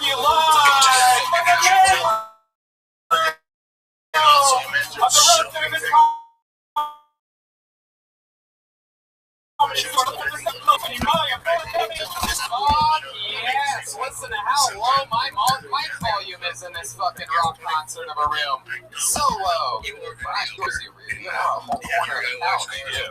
everybody, welcome to the main room of the Comedy Store. Make some fucking noise. What's up, Pat Reagan and the Baby Boys? This is Ryan Redman, ladies. What's up, guys? Oh my god, Josh Martin's running around. House artist Ryan J. Ebel draws every single episode. There he is, everybody. Look at this fucking guy. He has a blank sheet of paper in front of him right now. As the show goes on, he's going to draw tonight's episode. All that artwork's available at RyanJEbel.com. Oh, what an exciting night. Look at this. This show used to be up in the attic, and we're proving by this turnout tonight that we should probably still be in the attic. It seems like we flew our load a little early on this one, huh? The big, glorious, never-famous, world-famous maker of the Comedy Store. We have this motherfucker quarter. This is a great shirt. We're building a beast here, you know what I mean? Empty front row. Fun episode. We have Keel Eulberg. That is the cinematographer and city operator for my next special one-shot. She's shooting this with a steady cam right now. Giving you a special hybrid one-shot Keel Tony episode for the first time ever. That's a fun fucking experiment. We'll see how that piece turns out. Delicious Mangria. You know what I love to drink? Fucking Mangria. It's so hard. I drink it so hard. It's Adam Carolla's wine cocktail. This is the original orange. And as it says on the bottom, it's ready to drink. A lot of you might be wondering what you have to do with this bottle of Mangria in order to drink it. It's fucking top the top off. It's ready to drink. It says it on the fucking bottle. It's so strong. You know that's a shady bottle of alcohol. When it's like, hey, it's ready to drink. Don't mix it with anything. They're saying like you don't have to mix it with like champagne or whatever. Right. Sangria. And you like really need to know that you're a fan. What you're saying? Some other people that came out of Nashville. Yeah, that's another fun fact. You're the first Kill Tony that's ever been the second Kill Tony within 24 hours. I know. We did the Kill Tony at 5:30 p.m. In Nashville.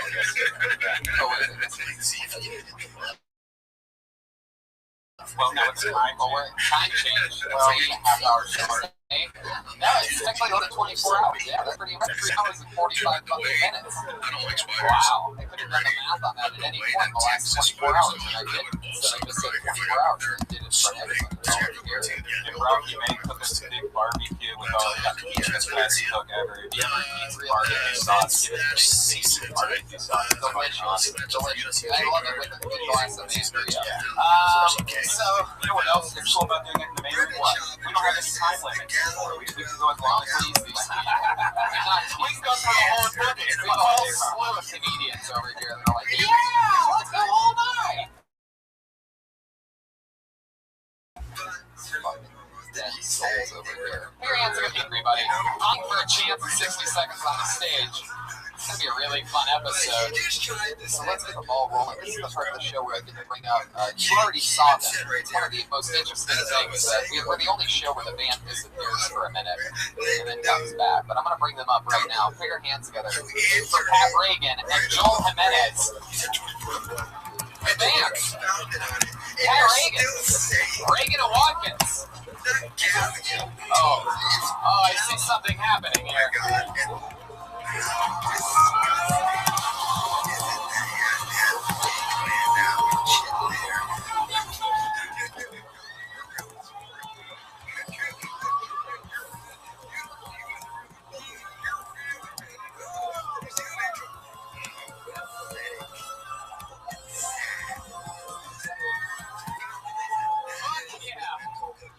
Wow! I don't even know what that was. It was like Jumanji. Oh, it was? That's a Jumanji reference? Wow, that was great, guys. It's Pat Reagan and Joel Jimenez. It's a very cool entry. So, for the podcast listeners, they went through the back of the audience, made their way on stage, bumped horns a couple times that look awfully like the shark fins that they used a few weeks ago on an episode. Wait a second. When they did a Jaws entrance. But now they're here, so they've realized that if they wear them to their forehead, they can reuse that shitty prop from a few weeks ago. And then they butt-fucked each other in classic form, and you wondered if their sense of humor through it all the past week. Nope, straight to butt-fucking. Classic butt-fucker style. Welcome back, Pat. No Jeremiah Watkins. Yeah, Jeremiah's mad at me. Oh, he's mad. Yeah, I guess last week. He got really upset. He said, "She'll talk about coming back." So I knew that. Well, I think that's part of the company right now. But you're right, he's probably mad. Tony, I can try to call him if you want. Oh, really? Yeah, I can try to give him a buzz right now. I mean, last time you did this, you played a note on your guitar, and it's the sound. Yeah, I gotta call him. Oh, you mean an actual call? Yeah. Wow.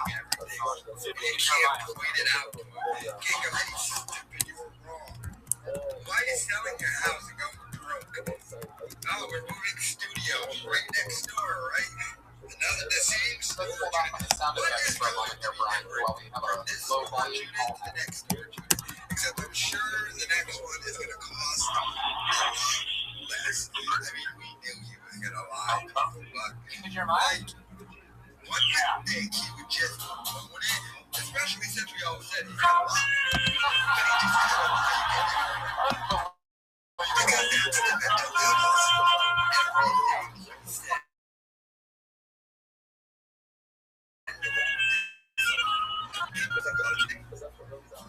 Hey, thanks for checking in, dude.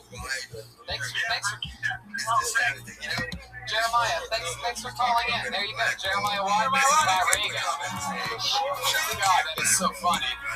You sort of have to listen to the last 10 episodes to know quite how hilarious that is. But there's a lot of podcast listeners that are going to be laugh hard at that. So, let's get into it, shall we? Can I bring up tonight's guest? Is that okay with everybody? I think I'm going to bring up just one for right now. Maybe one or maybe two is going to show up a little bit later. But right now, I'm going to give to you one of the newest shows on Central Park Problematic. Bringing us one of our funniest guests of all time. He's back again, the one and only Moshe Kasher, everybody. Fuck yeah! Moshe Kasher. One of the best in the world. One of the best in the world? Yeah, Fresh, you were in Hawaii yesterday. He was on a honeymoon tour with his lovely wife, Natasha. They're going everywhere. Check that out.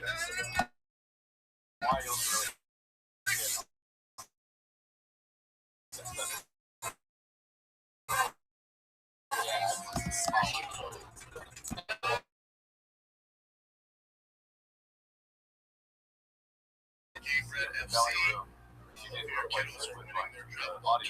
Right, yeah. A little bit of the intimacy of the belly. You know, it's got everything. It just opened up the back, which is good.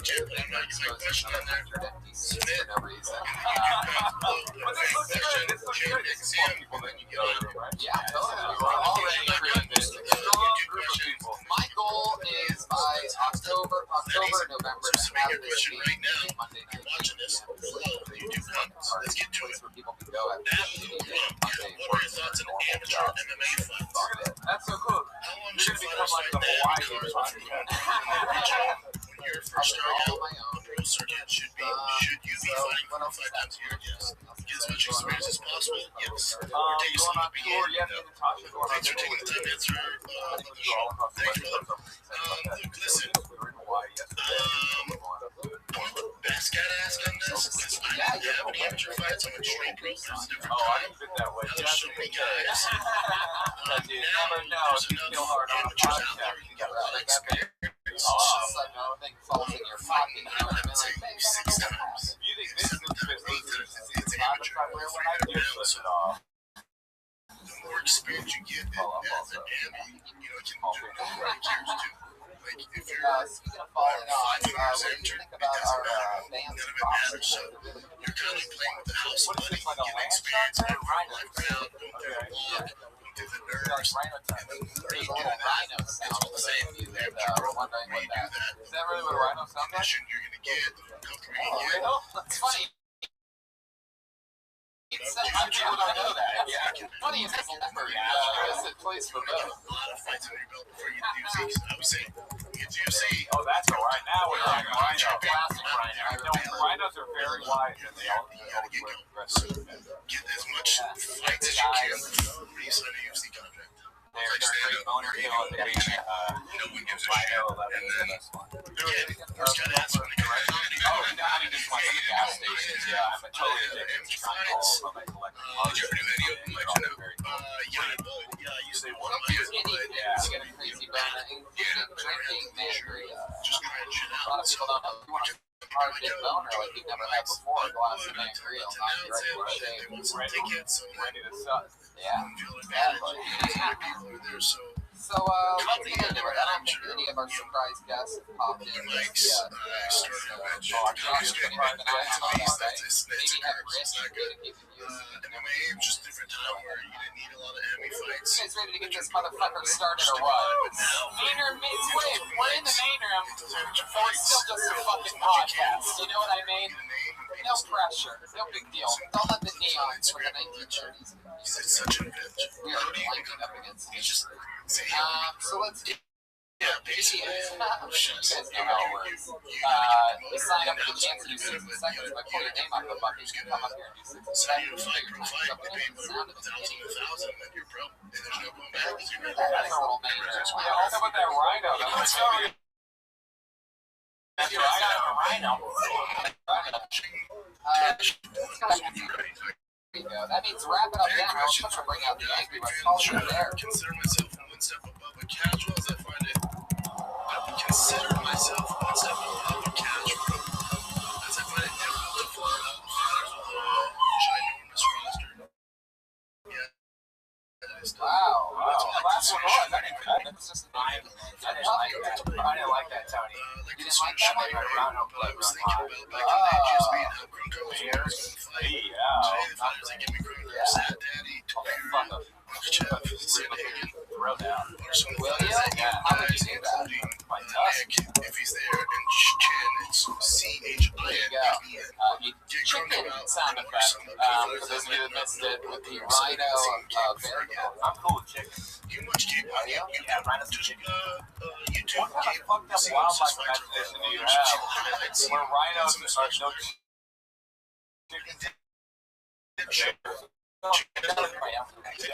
You strap one piece of covered cardboard on your head and you really count.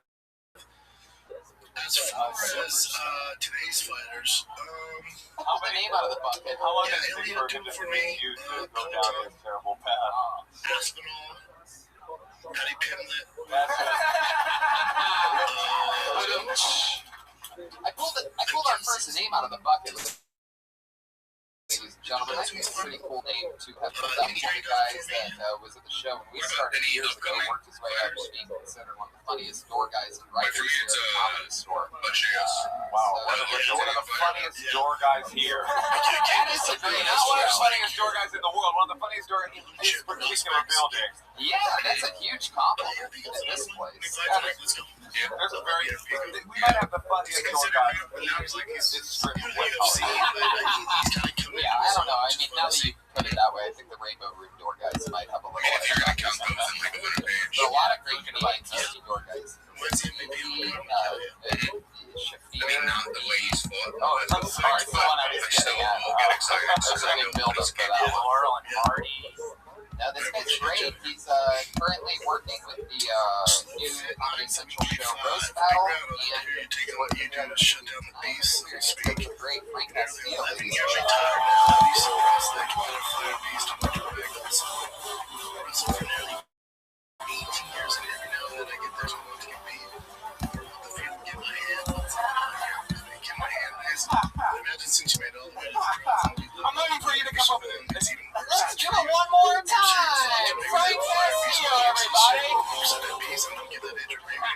What's up, guys? It was a really tough year for me. I lost my cousin. It was really tough. He was my best friend, and I didn't really know how to handle it. It really sucked. He died of a digestion problem. He digested massive amounts of heroin. So I got a track mark on the inside of my arm just so I can remember the good times. That's a fucked up joke, I know, but you know what? He would have loved that joke because he had a dark sense of humor and he loved heroin. So the joke had everything that he loved. The one nice tight package. Thank you so much. You want to do another 30 seconds? You want to do another 30 seconds because you only do 30 seconds. Oh, did I miss that? Okay, Brian. Let's ask him one more time. You want to do another 30 seconds? I got a question, man. You want to do another 30 seconds? Yeah, absolutely. All right, time's up. When I went to his funeral, I was really, really sad, but I couldn't help to notice that all of his ex-girlfriends showed up, and I thought that must have been really cool.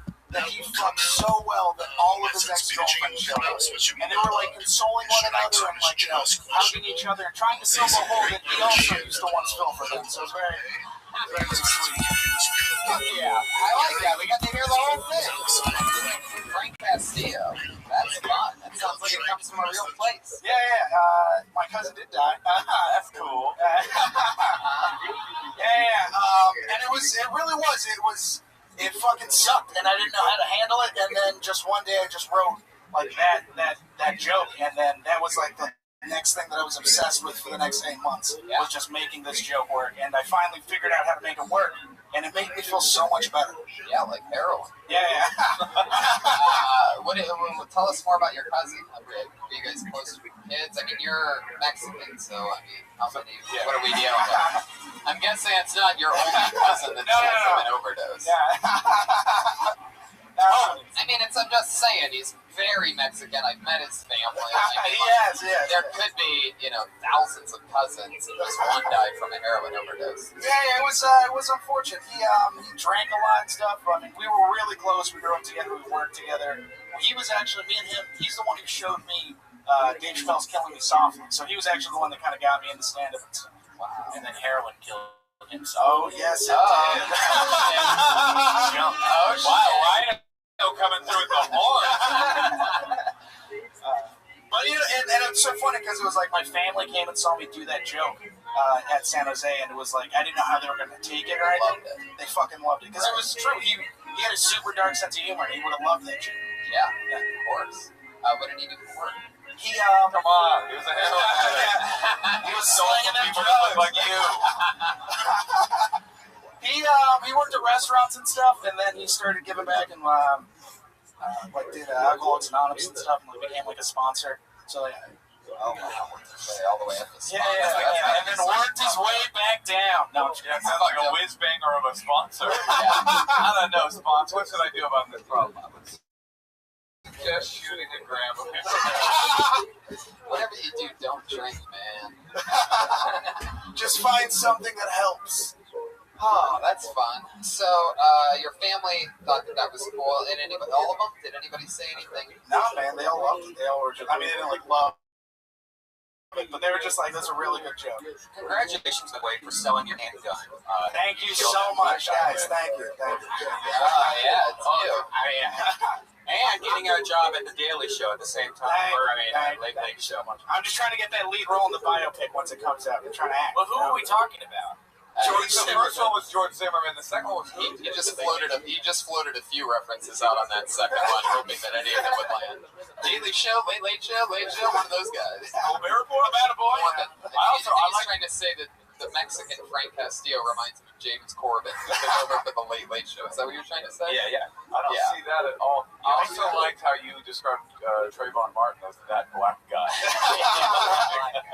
Remember that black guy that got the country all racially tense? Yeah.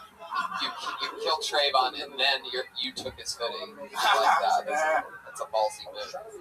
Frank, tell us something else about you. How long have you been doing stand-up now? I've been doing stand-up, I mean, since I'm 21, I'm 27 now, so 6 years, but I don't really start counting it until I moved to Los Angeles. So about 4 years. Where are you from? From the Bay Area originally, San Jose. Oh, have we done this already? No, I don't think we have. Okay, cool. Yeah, go Sharks! Yeah, well, okay. Do I look like I like hockey? I like, poetry. Oh, okay. Who are your favorite poets, Moshe? Like Wayne Gretzky would be one.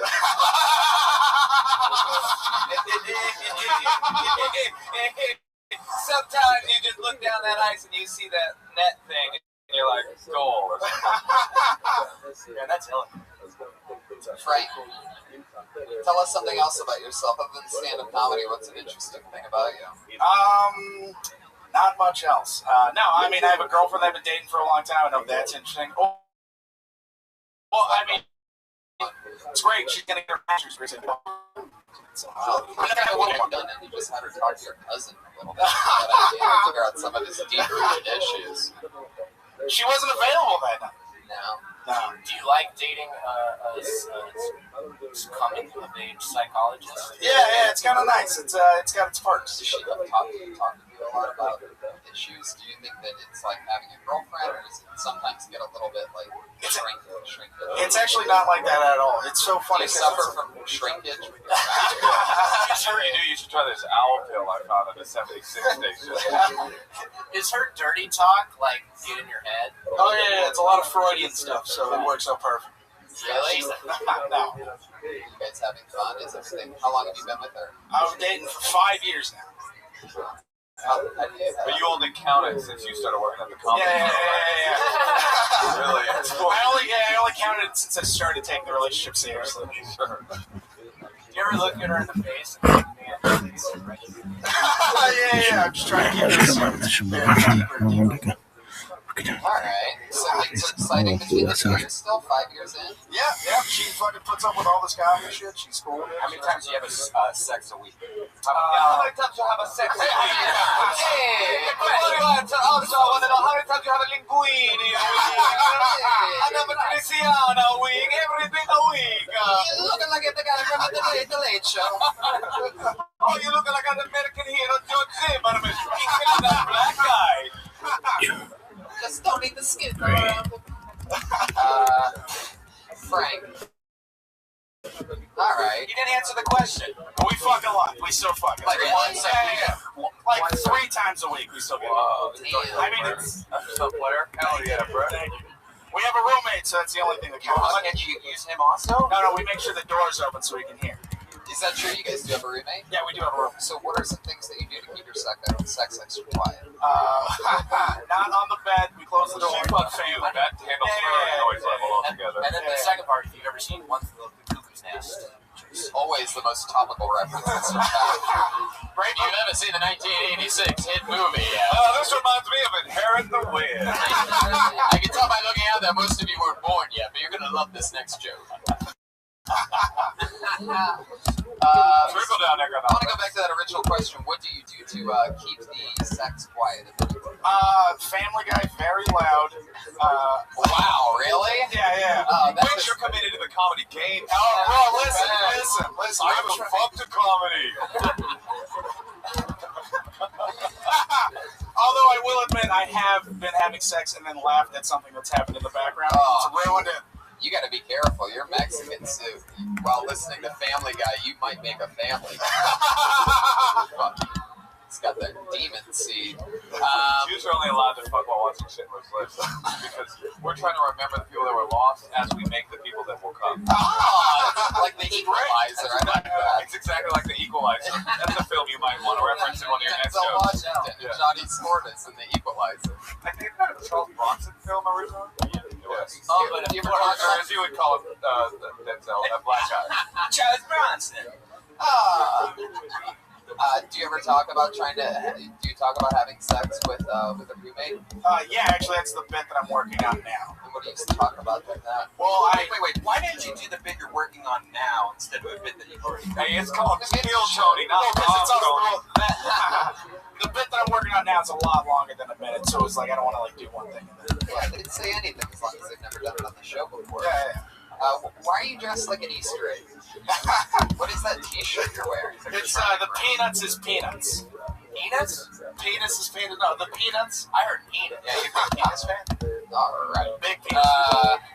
Frank, anything else? Any parting words? No, man, thank you. I mean, I was here in the first show, and dude, it's great to see how fucking awesome this is. And the opportunity. Let's not exaggerate. It's half filled. It's nice to hear you say that. It's got bigger since we first made fun of how small it is. It's pretty full. Alright, we're done. At this point, for the podcast listeners, the room is 2/3 full. That's true. 2/3 fur? Just like me, 2/3 fur. Everybody's speech impediments are brought to you. We have serving up the mangria in the back is the one and only Bill Cosby. So if you're wondering why everybody's stumbling on their words tonight, Ready to drink. he's serving up Adam Carolla's mangria. Frank, thank you so much. Thank you so much, Sean. Thank you, guys. From Frank Castillo, everybody. There he goes. He's on Twitter at Frank C Comedy. He's the first guy up tonight. Josh, anything? Okay. Always best to have the guy with the speech impediment be the guy that yells things from the back. Josh, how full is the room? Is it 2/3 fur? Yes, sometimes you go to the well one too many times, dude, and there's no water there. I understand. What are you talking about? What's this metaphor? It's about this. Yeah, we do. I'm just happy to be here. I pulled another name out of the bucket. Madison Sinclair, everybody.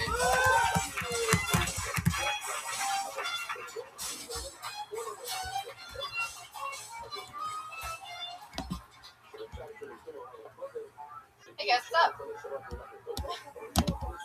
A lot of my friends go to drag shows. Now, I don't like them because they remind me of minstrel shows. I don't know if you guys know what minstrel shows are. In the early 1900s, white actors would put on blackface and just dance around. And that's pretty much what's going on at drag shows. Like, drag makeup's just like female blackface. Like, they're not representing women in good ways at all. They have names like Tasha Salad and Hazelnut. And just once, I want one with a practical name like Susan. And she could just come out and lip sync to a TED Talk about diversity and leadership. I put so many singles in her pantsuit, it's ridiculous. So, I used to do drag makeup back in Florida. And I used to think that drag queens wanted to be women. And apparently that's not true all the time. Most of the time it's not true. They do it for the money. A lot of them, if you're a successful drag queen, you make okay. Whoa! Oh, the bear. I wonder why the West Hollywood Bear got so mad at that line of humor. Madison chasing that dragon like Frank Castillo's cousin towards the end there, wanting to get out on the big laugh. Madison. Yes. Hi, welcome to the show. How are you? Good, how are you? You have a porn star name. A little bit, yeah. Sinclair. Actually, it used to be a porn star in the 80s, but she died of a cocaine overdose, so it's all 90. Yeah, That really was a porn star? Yeah. Wow. Cool theme we have going on. My mom, like right after I was born, she was driving, and I guess they drove past a strip club, and she was like a special performer. So, and they had no idea. So, they looked at my parents looked at each other, and they were like, "Fuck." Wow. Oh, Yeah. after you already had the name? Yeah. You were a newborn infant. Yeah, the That's back. such a funny story because it's not like your parents couldn't have been like, "Fuck, let's change your name." Right? They were like, "Fuck, oh well." Yeah, but I guess like they were just banking that she would die in a cocaine overdose, so it worked out. Right. And now here you are. How do you make your money, Madison? I don't actually right now. I was on a thing with MTV and it just finished. What do you mean you were on it? I was casting for the show called Epic Game Show, and it was weird because it's basically like physical. It's supposed to be like Double Dare. You were casting. You're a casting director? I was for a little bit. I did That's overnight. cool. I thought you were really funny. I thought you were awesome. Good job. You're amazing. I thought that was a great joke. That was funny shit. Yeah, really good. So you guys thought she was really good. Awesome. Just good stuff. You know, from start to finish. Just punch. I mean, there weren't any laughs, but like sometimes that's what you want. You know what I mean? You ever do any casting for National Geographic? Because I know a couple rhinos that would love to do a pop-in. Madison, how long have you been on stand-up? About 2 years. Yeah, I try to go up as much as I can. Go 4 times a week. Before casting for MTV, how were you doing? Before that, I was working on the soup for a little bit, and then I got canceled. Casting? No, I was finding the clips in the show. Yes. Oh, shit. The true soup joke over there. Actually, I was thinking about just doing stand-up full-time and then try to do something with care.com, and I found out that there's a lot of scams. Basically, if you want to watch people's puppies, they pay you money. So that's where kids do, but Only the young version of things, though. Like, no, you can't watch a dog. It's only a puppy, well, a baby. I think you can watch full-grown dogs too. But All right. Wait a second. Yes. That's it. How do you? What is it? It's like a website, and like if people need their dogs or kids watched, you just make it for that. I was going to do that. It's like an app or something. Yeah, it's like an app and a website. It's so funny to think of a parent like, is there a random stranger watch my child for a while? Right. Somebody that I could just trust with my dog, but might want to, give them a chance. Yeah, maybe somebody that's worked in casting on Epic Game Show. Yeah, go for it.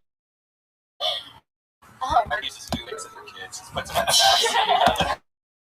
Yeah, like the driver's just That's cool. But you never ended up doing it. Yeah, I found out a lot of them were scammers, and they got my number, and I got involved in like a lot of scams through that, so I've been doing that for the past 2 weeks. And so I decided to fuck with them as much as I could. Wait, hold on. It's banned. Okay, I feel like you're going into a bit, but I want to actually know what's going on. Okay, well, basically what happened was I decided that I was going to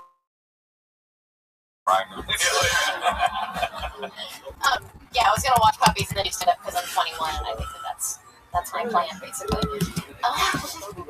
Yeah, really optimistic. And these people started messaging me and they said, "Hey, we want to pay you up front for 4 weeks. We're gonna give you a check for $2,500." And I think I can guess the rest of the scam.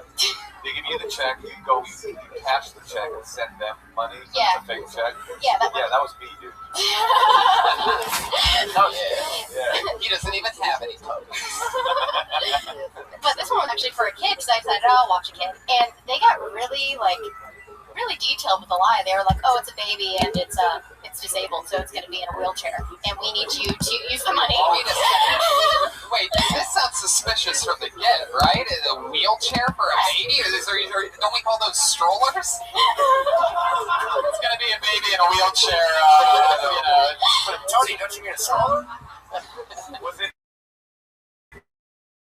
How was the English syntax? It was fucked up. Something was kind of up with that.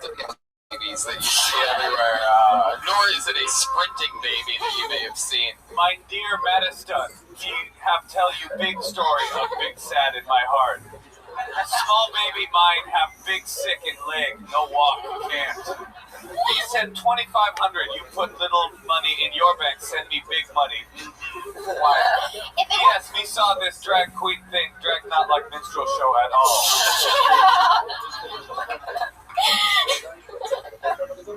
Right in full circle. Then you said that you've been scammed a lot lately. Did you say that? Yeah, I got a lot of texts from it, but this is the from first. the same person, though. The same thing. I think it's like just a huge thing that's going on right now, but I fell for the first one because I didn't send money, but I was contacting her for a while, and she wanted me to use the money to buy a wheelchair, so I was like, what the fuck's the kid doing now? An adult wheelchair? Yeah, there's a special wheelchair, they said. Wow. So, I feel like everybody has to go through. You ever been scammed? I feel like everybody has one scam in their life and you go, okay, I'll never get scammed again. Now I get what that feels like. Yeah, it's happened to me. I bought 2 speakers. I put the hand once. Oh, you did that shit. Yeah, and I was like, okay, cool. I lost $150 and I'll never get scammed. What happens when the speaker scam? Like you get like broken speakers in a box? The speaker scam isn't even that good of a scam from their perspective. They come to you and they go like, oh shit, I'm a speaker delivery guy and I got these speakers. There's an extra pair of them that wasn't on the invoice. I'll sell to you right now for $150. And you think, oh, I'm getting over it because they tell you it's worth $900, and then you look it up and it's like worth like $75. It's like they just pressure you into basically buying a pair of speakers. Right. That's it. That's their big scam. This is more legit. Right. No puppies in the box or anything like that. I just want to know what the word scam means. Really? Yeah, they keep talking, and it's like sounds like a cool band name, but I don't know what the heck it means. Okie dokie. Madison. Yes. Tell us something else interesting about yourself. So I moved out here 7 months ago, and from Orlando. Whoa. Yeah. Big place, right? Oh yeah, I'm curious. Is anybody in Orlando not named after a stripper? I don't think so. All porn star names, even Tony Orlando. So your plans do stand up for Yeah, I'd like to. Yeah. I mean, like now though? Well, I wanted to like do that to fund myself, and then just do a bunch of. Or you just want to stop work to focus on stand-up? Yeah.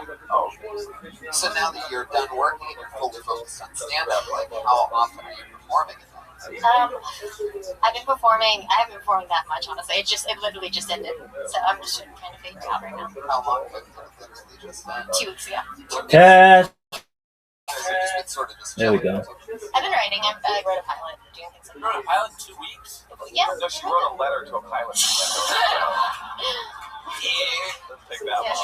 So my dearest Admiral Jeff, I am sending the 2,500 along with the wheelchair as we speak. Been doing some serious writing. Well, that's fun, Madison. That's interesting. What are your parents like? My mom is a makeup artist. She's cool as fuck. She's like blue hair and half her head shaved. It's a cool book. Yeah. She's got HPE. Yeah, I mean, she probably does. Have you ever thought about that? Does what? Well, I mean, blue hair, half shaved, normally something like that would be the type of person to have a serious STD. Jesus. Well, by the way, HPV is not a serious STD. No, every single person here has. Yeah, pretty much except Pat. Yeah, except Pat. Which is strange because he's one of the horniest guys up here. You know what I'm saying? Fuck you. Well done. Fuck me. Where's my gunshot when I need it? Alright. So do we talk about the bit still, or do we? No, we can if we want to. I mean, it was just sort of like, this interview show. I mean, if you just want to get into it, you could always just go straight into the thing that you said 25 seconds in, which is I feel like drag queens are really just white women doing blackface or whatever you said. And they've got these terrible names like blah blah blah blah blah. How come? Then you get the funny part was way buried underneath tons of subcutaneous fat. That I just literally a bit about drag queens was covered in all this stuff that you didn't need. There's like soot and shoe polish, right? And the joke was sort of meanwhile, the meat of the joke was sort of tucked underneath all the stuff that you were saying. So that was a great joke, Tony. I want to acknowledge it. Also, what was funny about it was there was a joke in there, but the thing that you were covering it up with was like very uncomfortable race stuff. Like it was like you could have gotten to the joke, and you could just say minstrel show and then do the joke. But you guys familiar with a minstrel show? Basically, like a black guy, white guy would come, he would smear his face with soot, and he would dance around like a monkey. It's like, no, don't do that. I was like, why are you doing that? Stop. Yeah. It's super racist, just like the sound effect Brian's playing right now. Well, I was surprised to learn how few people actually know what menstrual shows are. That's true. Like, I thought people would just know what it meant, but... Yeah, some people don't even know what the fuck a scam is, so, I mean... She's like, to be fair, I have been performing it exclusively in Orlando, and they don't know what anything is. Also, if you want to do a bit about minstrel shows, make sure that you pronounce it minstrel and not menstrual, which is how you are pronouncing it. Right, and a minstrel show. Upper East Side. That's how the stage got its nice red tone, was from having many minstrel shows back in the roaring 20s. Have you ever heard of minstrel shot? They have like these things instead of putting tampons with heavy flow. No, it's stop like, now. I stopped listening almost instantly. Did you see the guy that ate the rat? Like, yes. What the fuck was that? I said that to you. Oh, God. No, you gotta stop sending me stuff like that. How many people saw the guy bite the rat head today? Yeah, the mouse head. See, I was too busy getting Game of Thrones spoilers fucking thrown at me on Twitter because I was in Hawaii trying to have a good time, enjoying my fucking life with these bullies that I follow online, mostly comedians. Yeah. Fuck these people. I know. They want to make their fucking dumb joke. Like, oh, It's like, wasn't funny. Fuck you, man. Yeah. I'm trying to enjoy life. Why you gotta be a fucking asshole, Madison? Right. Just because they have nothing better to do than watch Game of Thrones the fucking second it comes out. Right. I'm cool. I got a life. Yeah. So that's why I'm so upset about Game of Thrones spoilers. All right, Madison. Well, you know, you get it. You have to lose the setups, and one of the things that everybody does when they're first starting out, everybody does it when they're very first starting out, is they over-explain. You're giving too much information, setup, and then you are explaining more stuff that we all sort of know about. And if they don't know about it, then they're so stupid that they're not going to get the joke anyway. You know what I mean? So just fly through the good shit, and then have more good shit, and lose the bad stuff. I got this theory. Some of the most sound advice I've ever given on the show before. Keep the good shit, lose the bad shit. I have this theory too about I am kind of a snobby comedian that uses a lot of big words, but I actually have this theory that people when they don't know the word you're using, they like it. They like being talked to with like these big words. It makes me feel like, oh, you trust me to be smart enough to go with you on this. And Pat does a great. Bruce does it. It's just, I don't think you need to worry about John Panette used to do it. John Panette. He only had big words because he was everywhere that came out of his mouth. He was like a lot of like, oh shoot. Cantaloupe. Yeah. Hey, I had a joke for Madison. Uh-oh. You said you used to do makeup for drag queens. Yes. Oh yeah, I couldn't tell. don't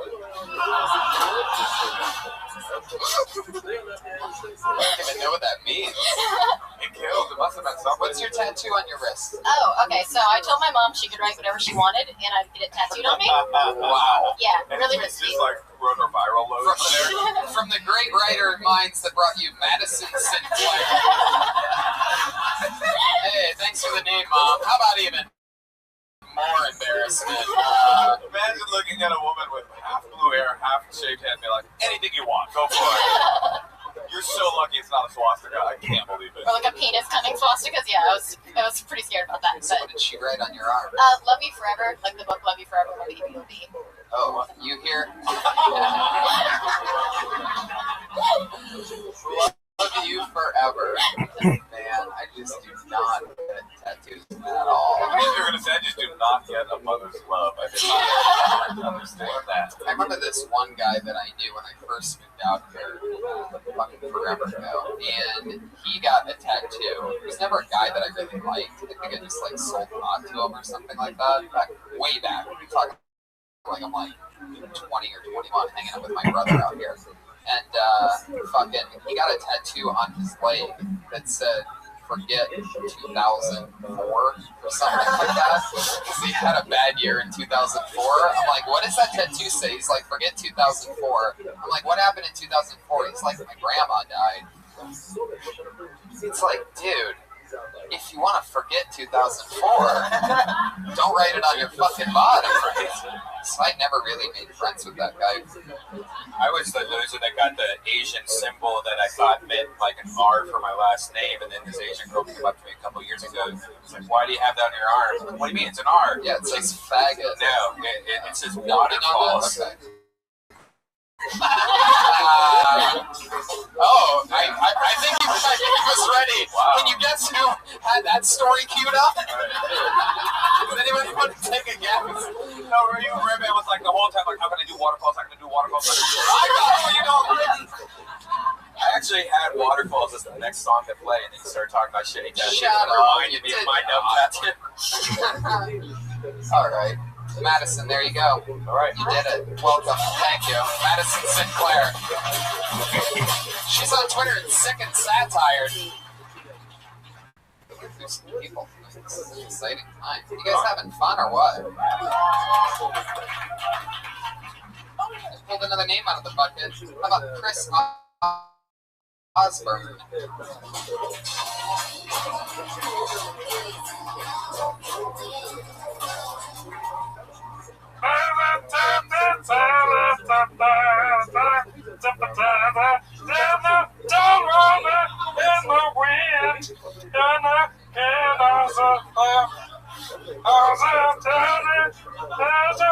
Waterfalls that you know, right?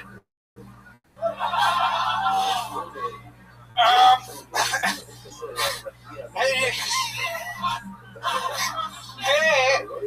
you guys ever realize how every good night of sleep you get is like a movie trailer for dying?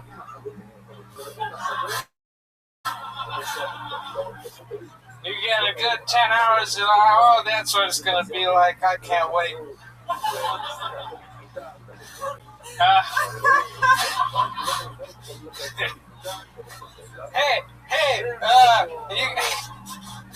You guys hear about this this motion capture's honeymoon tour?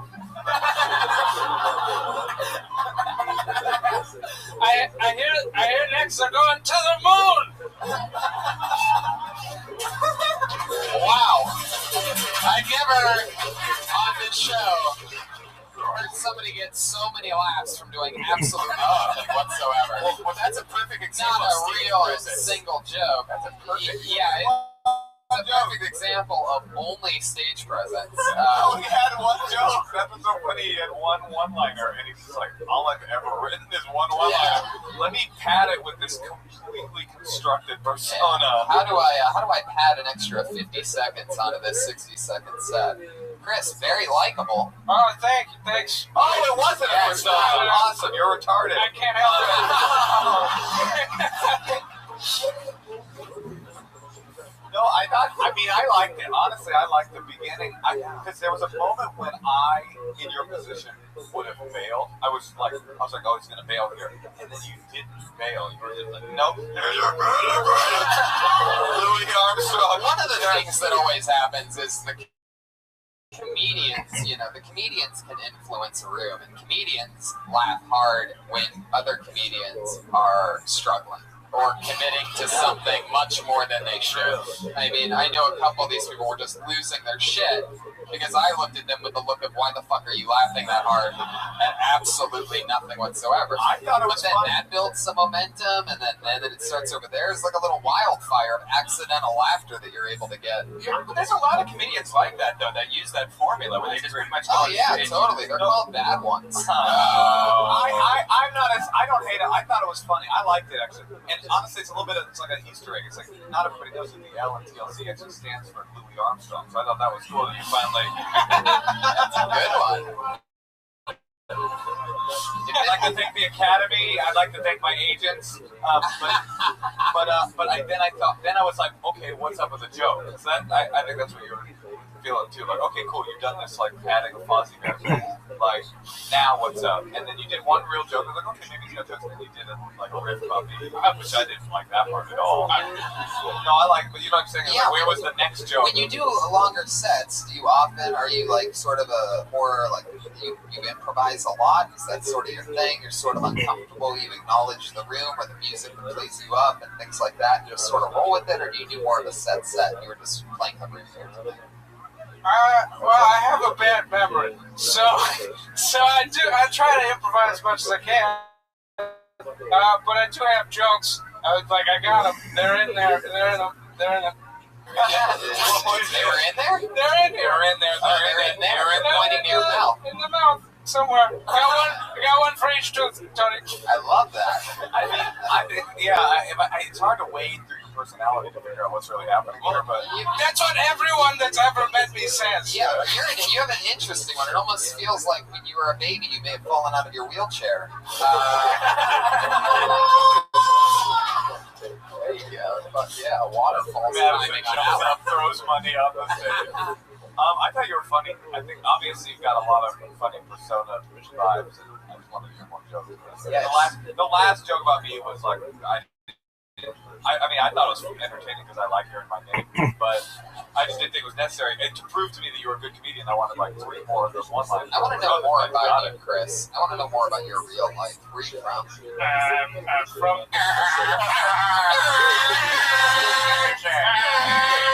Hey, Chris. I should know where you're from.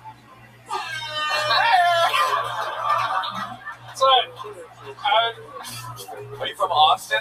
You're the only person that like we're in Vegas or something. The party's just getting started. Let me think about this one for a second. There you go, Brian. So good. There you go. Almost pointless to do it at that period. He just plays waterfalls. TLC again. So what is it, Chris? I was born in Santa Barbara. Cool. Yeah. Parents have a lot of money? One of them. Right.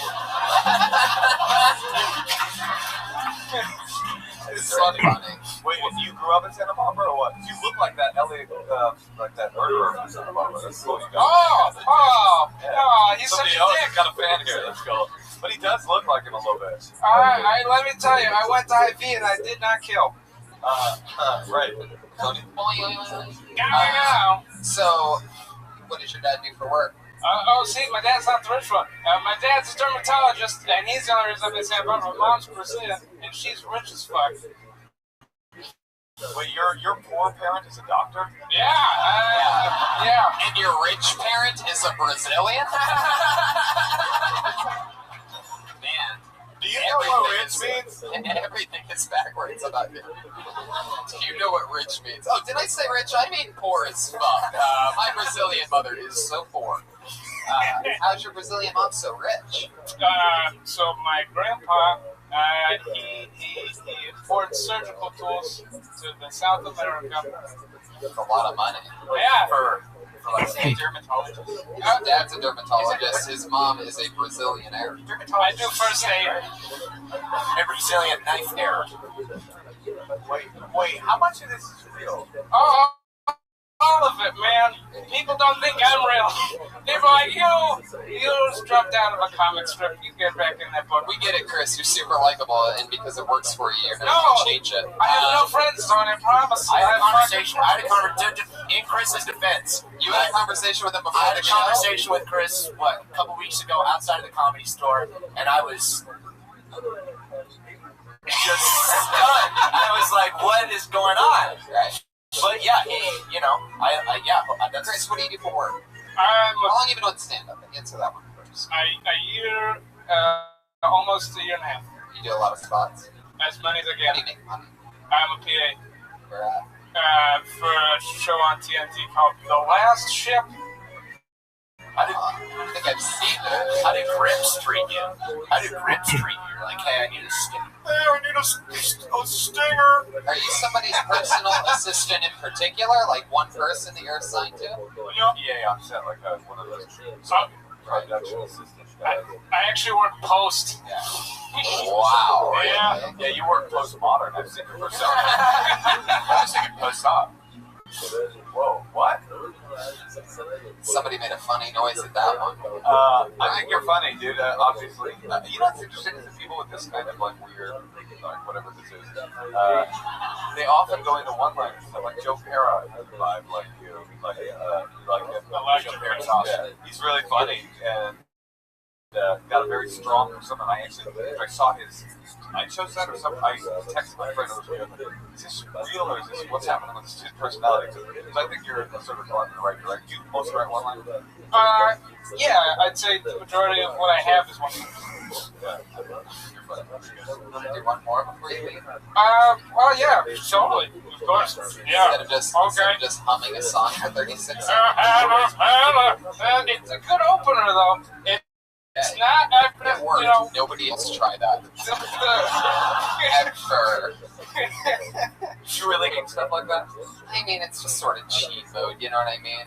If you just commit to dog shit, people will laugh at 35 seconds. I got it. That's his whole, my strategy. They really will. That's Some will laugh in the beginning because they're like, oh, it's cute. And then all of a sudden, especially in a room where there's a stack of comedians, like I can hear the hatred in your laughter. But there be no confusion. I was built in open mics and in the darkness in the middle of the night. I know comedian hate laughs, all right? I don't agree with you at all. I don't think these people find They're laughing at me saying they were hate laughing. They were fucking hate laughing. I don't think you would get as many laughs doing that as he did. You don't have the persona of this, like, whatever. Easily. That is kindergarten dog shit to me. I can do it in my sleep. I don't think so, actually. Can I have a gold star? Ask Brian. Brian, just we were talking about it a couple days ago. You said that you like Goofy Tony more than any. I don't bust it out a lot, but when I'm goofy, I didn't say you can't be goofy, Tony. Oh, come on. Okay, Tony. I'm just saying that like there's something about your persona is very straight. You are you. You're pretty much the same person on stage as off. Not this is a little heightened, but this is like again, this is like Taika. I had lead paint situation growing up, and like so it adds. It's auto comedy. I don't think it's cheating as much as you're saying. Look, I'm not saying you're shitty, Chris. I'm just saying I didn't like the beginning of your set. I thought the joke was good. I get commitment. That's why I like bringing Pat Reagan back every week. If anybody believes in commitment and just letting an artist be an artist, it's me. But what I will say to your credit, Tony, is like maybe when you have 1 minute to showcase yourself as a comedian, don't fuck around for 35 seconds of it. Do one joke and then go back. Because if you can get that laugh that you're getting from doing that from your material, if you believe in it that much, then get to it. Yeah, totally. If you got shit to do it. Don't just bullshit. Because I think you do have shit to do. That's why I almost never ask anybody if they want to do another joke when they're up here. But it's sort of like I want to see more of the actual you rather than this joke better be good. You guys. I have a lot of addictions, okay, but my worst one is I'm addicted to therapy. Oh, you son of a bitch. face joke. It works. It fits. I don't know who to see about it. There you go. See, that's what I'm talking about. I think you have those in you. Okay, sure. There you go. Chris Osborne. I'm going to the part where most people leave the Twitter handle. He just wrote the word Facebook. So. He's still killing. Yeah. He's killing in the comment section. Not only that, but he scratched out something and then wrote Facebook, to be exact. He's like, Friendster. No, too soon. I love it. Do you remember anything? I probably asked you this before, but I want to ask you again. Do you remember anything you did when you very first started that you can't believe you did on stage that ended up being different than how you turned out? Oh, yeah, for sure. I still do it to some small degree, but I've learned how to harness it. I think I must have said this podcast before, but I was definitely like, I grew up in Oakland, and I thought, like, you know, I had everybody in Oakland in the 90s thought they were like trying to be black. They had like a hip hop black vibe. And so when I started comedy, I hadn't like done that for a long time. But it's just the way that I was raised. But I started doing it on stage, and I could tell very quickly it was just like me feeling scared. So I was like, "What's a good defense mechanism that I used to do when I was, you know, in public school? Oh, this is good." And eventually that sort of fell away. But that would be my thing. So I would be like the guy that looked nerdy, but was actually like, you know, what would be like one of the most hip hop things that you would say? Like I would talk about like the different like poets that I liked and stuff. Like. No, just I'm talking about in terms of slang and affect. You know what I mean? What's that? Like Gretzky was like probably my favorite back then. So when you say slang, like you mean like the way that you said the things that you. Yeah. God, I'd love to hear some of that. Yo, what up? It's me, Moshe motherfucking Pressure! But it was like done with tongue in cheek. It was like done ironically, but then the irony was really just a defense mechanism. So at any rate, down here today, where I will, like for example, I'm talking about like this is like I have a bit now I'm working on where I'm talking about conscious. And you know, I'm like every month. Which reminds me, her show, Another Period, just got picked up by Comedy Central for season 3. Season 3, yeah. We premiere June 15th, and I'm actually a producer on the show as well. Oh wow, you must know somebody on the inside. Yeah. And we premiere season 2 premieres June 15th, and then season 3 just got announced for so awesome. Yeah, at any rate. Oh, I do a sound effect where I'm like, every pod you come in, so little things like that, little hip hop. I still have some of them. But most of them are small. Yeah. You ever wear a FUBU shirt? No, I would not say I went that far. I've always been well dressed. I wore a FUBU shirt. Did you really? Yeah, my mom bought it for me. It was a yellow FUBU shirt. I didn't even know. Oh, you didn't know what you were wearing? No, I was going to Six Flags. With all the couples who like didn't understand that, you know, they were all about PDA. Well, FUBU blew up so hard. It's funny how you can see like dads and like white soccer dads and FUBU here, which is really funny. Like it's for us, by us. It's like some like 50-year-old Republican. South Pole. Yeah, it's so funny that you would wear something that is nothing like the type of animal that you are. You know what I mean? Yeah, I was thinking just that. FUBU, yellow one. How old do you think you were? I was like 11. I'm a little older than you, so I did Fila. That's what I wore when I was young. And I had a whole Fila outfit. In fact, it was what my nickname that we had. They called me Fila. Really? Yeah, straight up. Wow. Like some girl went to me like, "Oh shit, you're Fila?" My first taste of fame. Speaking of first taste of fame, this looks like a brand new name that I've never pulled out of the bucket before. This should be interesting for your hands together for Susie Montana. Ooh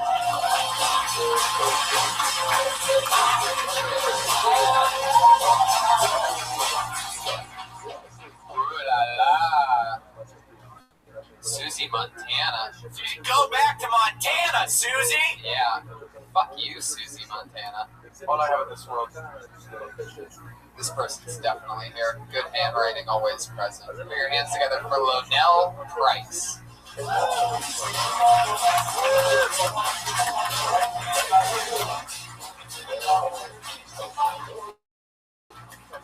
What's up?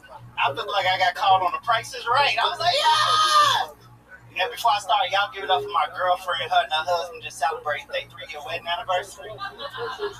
And everybody, y'all follow me on ChristianMingle.com. My username is Godly Penis Stick. I tried to put Godly Penis Stick, but they didn't allow cuss words. But fellas, y'all ever been in the car and them awkward ass radio sex commercials come on, just attacking us out of nowhere? It's like, do you have a small penis? Can't get it up? Are you not satisfying your woman sexually in the bedroom? Well, some great news for you. Try our new product called Extents, where you can finally pleasure your woman. And as soon as the commercial went off, I was in the car. My grandma, she laughed. She like, your granddaddy needs to call that number. I done had my mistress for 40 years. Ernest's been putting it down since the 70s. I said, Grandma, you ain't shit. She's like, oh, hell, don't judge me, boy. Judging by that, you've been single for the last 3 years. Your ass needs to call that number. I'm like,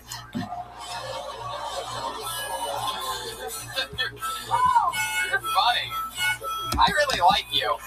I was trying. Everybody just. How many times have you done stand-up? How long have you been doing this? I've been doing stand-up for like a year. About a year. Yeah. I bombed a couple times, so hey. No way. I bombed like Pearl Harbor, baby. Make that free. That's a hilarious statement. Bomb like Pearl Harbor. Had Reagan write that for you? You know, that old thing from the 60s? Pearl Harbor is from 1940. Yeah. Low down price. Much like. Does anybody know what? When did Pearl Harbor? What year is Pearl Harbor? Anybody know?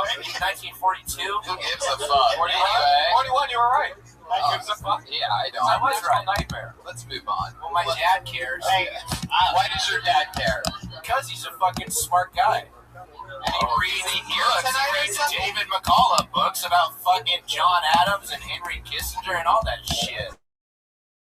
And he's a fucking smart guy. I'm so proud that you have a piece of rhino nose for us. My dad's a bitch. I've heard your dad's a bitch. No. I've heard that. No. I mean, I don't know if he's gay, but there have been some rumors to that. I want to talk to Lonell Price. Am I saying that correctly? Lonell. LPC. Oh, okay. That's my rap name. Oh. I'm just like, is that really your rap name? No, I don't rap. You just do stand up. I was a truck driver. true? Really? A loser. I say a loser? That's so weird that you're in a monologue. I told you that. Yeah. I said really. He's like, I'm a loser. Yeah, I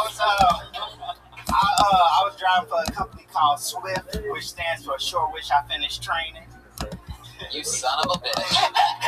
Taking in another little joke. Well, no, I have never seen anybody laugh quite as hard and as shocking as you do. I sometimes, like when I feel like I'm dying slowly on stage, I laugh at my own jokes. Yeah, it's insecurity. It's fear and insecurity. You laugh in your sleep. Sex. I laugh at my shower, like, because I was doing the skit at the time. I'm like, I'm gonna miss you, girl. Oh shit, really? I died really slowly that night. Wait, also, you're also filled with a persona that I can't tell if it's real or not. You didn't laugh at your grandma's funeral, did you? Man, that was terrible. I did. Just a bunch of likability, like a black Chris Osborne. I don't understand. How do you make your money? Right now I'm doing Uber and Lyft, like everybody. Uber and laugh. Uber and Lyft. You take a picture of the laugh. You do a lot of material in that Uber. Yeah, I got a couple jokes for that. I just got jokes. one. So I get your Honda 93 Honda Civic on that shit, and I get in and I get in the back and I'm like, onwards to Silver Lake, and do your opening bit. How would you say that? No, I'm in here, I'm texting, I got important shit going on, season 3 pickups, that's why I'm doing Lyft. Yeah. Wait, hold on, we gotta start. He just got into your car. Yeah, what do you say first? Well, he don't really hate them because they already typed the address in prior, but I did have a guy get in my Uber, and he assumed I was going to guess where he was going. He just said, take me to Brad's house, dude. And Brad stayed about 5 hours away, so they charged about $300 to his credit card. And apparently, he typed in the wrong address. Like, he was that different. Holy shit. It was very... All right, Lionel, so let's go back to this original question. What kind of car are you driving through? I got a 2012 Nissan Maxima. You pull up. Oh shit, what's in your backseat? It's on the cell phone. Hey, what's up, man? Silver Lake. What's up, bro? I see you, man. All right. Just play it real, Lionel. Do not try to be funny. Okay. Let's see what kind of fucking driver you are. We've already seen dog shit comedy. Hey, don't try to be funny. Look, it's funny. It's just, it took me a minute to get to the punchline, man. The punchline. I'm a client in your lift right now. Okay, where you going, dude? Is you going to Brad's house? Just because I'm white doesn't mean I know a guy named Brad. Everyone got knows Brad, man. Yes, I am going to see my friend Bradley. So you can't not be funny. Or trying. I mean, that's interesting. So what's your Uber rating? This is how you act when you're driving. I got what are we dealing with? 4.7. 4.62. Somebody gave me 4.6. Wow. Oh man, I would cancel that ride immediately. Yeah. Somebody gave me a bit of like 1 star. I think For what? Some of your jokes. Maybe it's the guy you charged $500 because he was so drunk that he said Brad's house, and you're like, well, I'm just gonna type Brad's house into the GPS, and first thing that pops up. I think because when she was getting out, I made her close the door. Her dress got caught in the door, so And you started driving away. That's a classic seduction move. Yeah. I was trying to talk to her, but she was there. You ever got laid out of a lift? No, Oh, never. it'd be very awkward. You have a girlfriend right now? No. In Chicago, she left me for a guy that stayed in St. Louis, which don't make any sense because St. Louis is like 5 hours away. Like, what was this guy doing? Take my girl. That is one huge dick. You know what I'm saying? Stretching it all the way from St. Louis to Chicago. Just like, here you go, take some of that. Arching over the Missouri River into Chicago and back around. It had to be, She never told you what she left you for? I mean, did you guys ever fight? Any suspicious reasons why? You think you were pleasing her in the bedroom? I see on Instagram, she liked a couple of his pictures, so I was like, I think that's the guy right there. It goes down in the DM.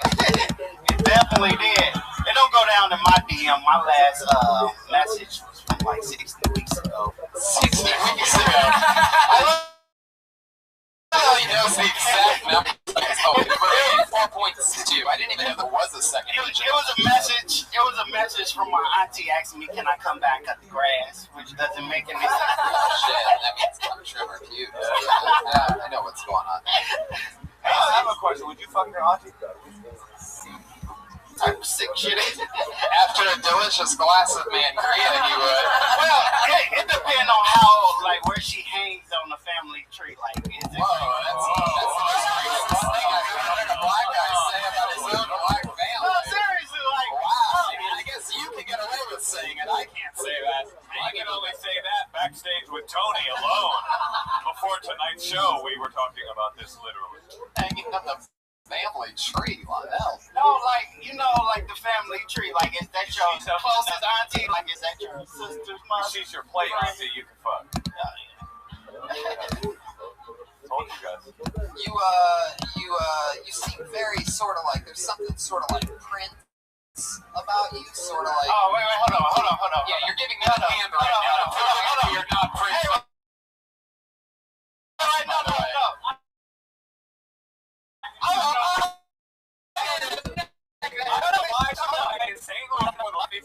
I'll get to my guy in St. Louis, just him and Lil North. No. A funny Prince joke I was trying to say. Can I try it? Try it. My guess is much like Prince. It's going to be dead in no time. Hey. I can't support that. I was watching a documentary on Prince. Did y'all know Prince was a Jehovah's Witness? Y'all just imagine. That's how you know you're trying. It's funny. Are you guys familiar with this? Yes. Everyone here. We tried to teach you guys earlier. I bet Chris was going door to door with his hit songs and stuff, giving out a presentation like, "Do you will this package? Are you engaged?" Oh, Jesus. Oh, no. Oh, my God. Are you interested in Jehovah? Can we get the George Zimmerman guy back up here again? There you go. Y'all killing me. Man, y'all killing me. I love it. Lionel, so tell us something else interesting about yourself. Do you have any special hobbies? Are you into like a yo-yo master or anything like that? I could draw pretty good. I went to art school for a couple. Are you Christian for real? Yeah. Okay. So me, man, it was like, it's a hang out. So me, man, it was like, And I'll share it on the festival. So that's all of that together. Mostly that part.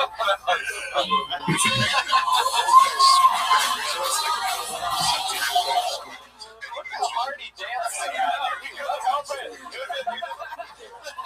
All you need is honestly getting For you podcast listeners, Lionel's shirt just flew off.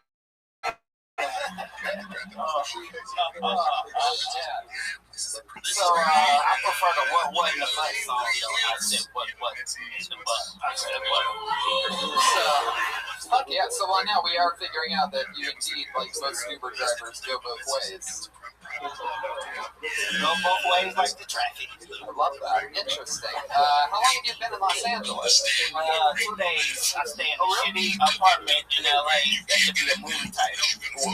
Where in LA? LA is like you're only 2 days in. I think I stay on like Oxford Street or something, man. I stay in a hostel, man. This guy put about me and about 18 people in like a closet, and he charges $1,000 a month. You take your passport. He charges 18 of you $1,000 a month. Wow. This guy is a pimp. Like he's really fucking. You have to kiss him or anything? No. It's so interesting. You only speak in stand-up cadence. Yeah, it really is true. And by the way, that's the first time when you were just explaining your living situation was the first time out of all this shit where you started talking normally and answering the question instead of trying to be funny. And it was the funniest thing. I mean, just the honesty was pouring out of you. You're not thinking about laughing at yourself and you weren't getting uncomfortable with it. It was really funny. The fact that this guy has 18 of you in a room and he's charging you each $1,000 pretty much means, and for one of the worst comedians I've ever seen, you're one of the only ones that I think needs his own business manager this early in on your career.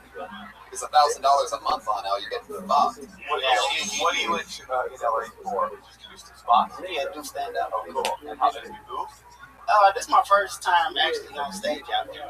Welcome to Los Angeles, baby. Look at it. You're in the major to the Comedy Store.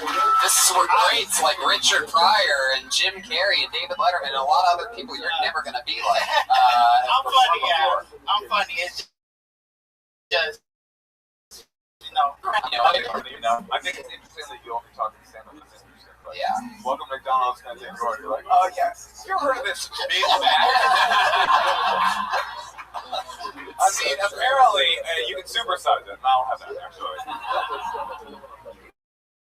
It only costs $3.0.2734. It's raining man. Boy, I hate when I'm at McDonald's and order and it's like, I was at McDonald's and I asked for number 3. She's like, pull around, ma'am. I'm like, I'm a guy. What the hell? You are so likable. You'll be on the sitcom in like less than a year. It really is true, man. Like, you are so likable. It's incredible. Thank you, guys. I appreciate it. Hey, I'm a big fan. Thank you very much. I appreciate that. I love it. We'll take we will do that. You're not on Twitter? No, I'm just on Facebook, guys. Follow me on Facebook. There you go, Lionel Price. Gentlemen, there he goes. Look at him. This is what it would be like if Steph Curry never learned how to play basketball. It'd be like Lionel. But it's going to be amazing, and I'm just so happy that, I get to experience that. But just Lionel, where'd you originally from? Chicago? birthday month, because Brendan is like have a name on the bucket. Not only is this delivery in your name, but I remember it. I saw it before, but it's also one word. It's always some of my favorite. Always some of my favorite.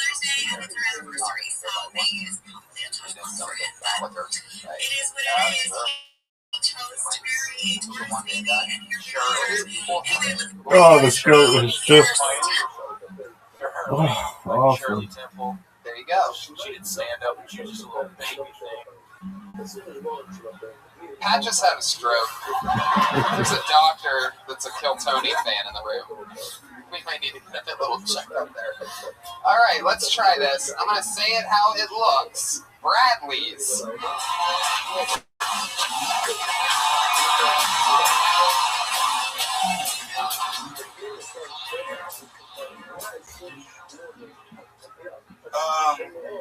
Just came back from the most racist place on earth, Xbox Live. You guys in it? I was playing against what could be described as a Midwestern 12-year-old Hitler. He had a cute gamer tag, but it was kind of racist.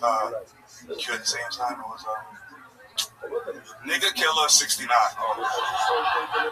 So I want to get to know this dude. At one point during the game, there was like 5 white kids chasing me, so I'm like a virtual runaway slave and shit. Like, what button you press to hang a nigga up on a video game? It's like left, right, KKK. I don't even fucking. I'm not even mad about the fucking nigga part. I'm mad about the number part. 69. So there's like 68 other nigga killers just roaming around Xbox.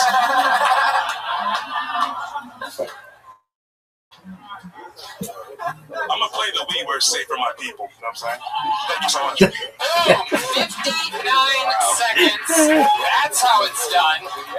Bradley's. Am I saying that correctly? Bradless. Funny as fuck. You've been doing stand-up a while. 3 years. Very, very solid for 3 years. Even just by a minute, I can tell you everything's there. Funny. Straight up. That was good. Completely true, everything you said. Like, one of the most racist places ever. You from Atlanta? No, Miami. Did you start in Atlanta? No, I started in Miami. I just moved out here like 6 months ago. Do you know that black people live all over the place? No, I do know that. Thank you, Moshe. You like Coca-Cola? help me get you back to Atlanta. It's the funniest. A lot of the funniest black comedians come from Atlanta. There's always some. I always am a believer in, you just start somewhere that's hard and crazy. You know what Atlanta has that Byron Bowers has told me about? A good friend of mine, great comedian. In Atlanta, One of your best friends. Yeah, they have this. They have a show called Cheese Night. Oh, I know about it. It's an urban show, right? And it's just packed to the gills. And you go up on stage, and if an audience member doesn't like you, even just a little bit, they're allowed to take out their keys. Start jiggling them just gently. Wow. Just shake them.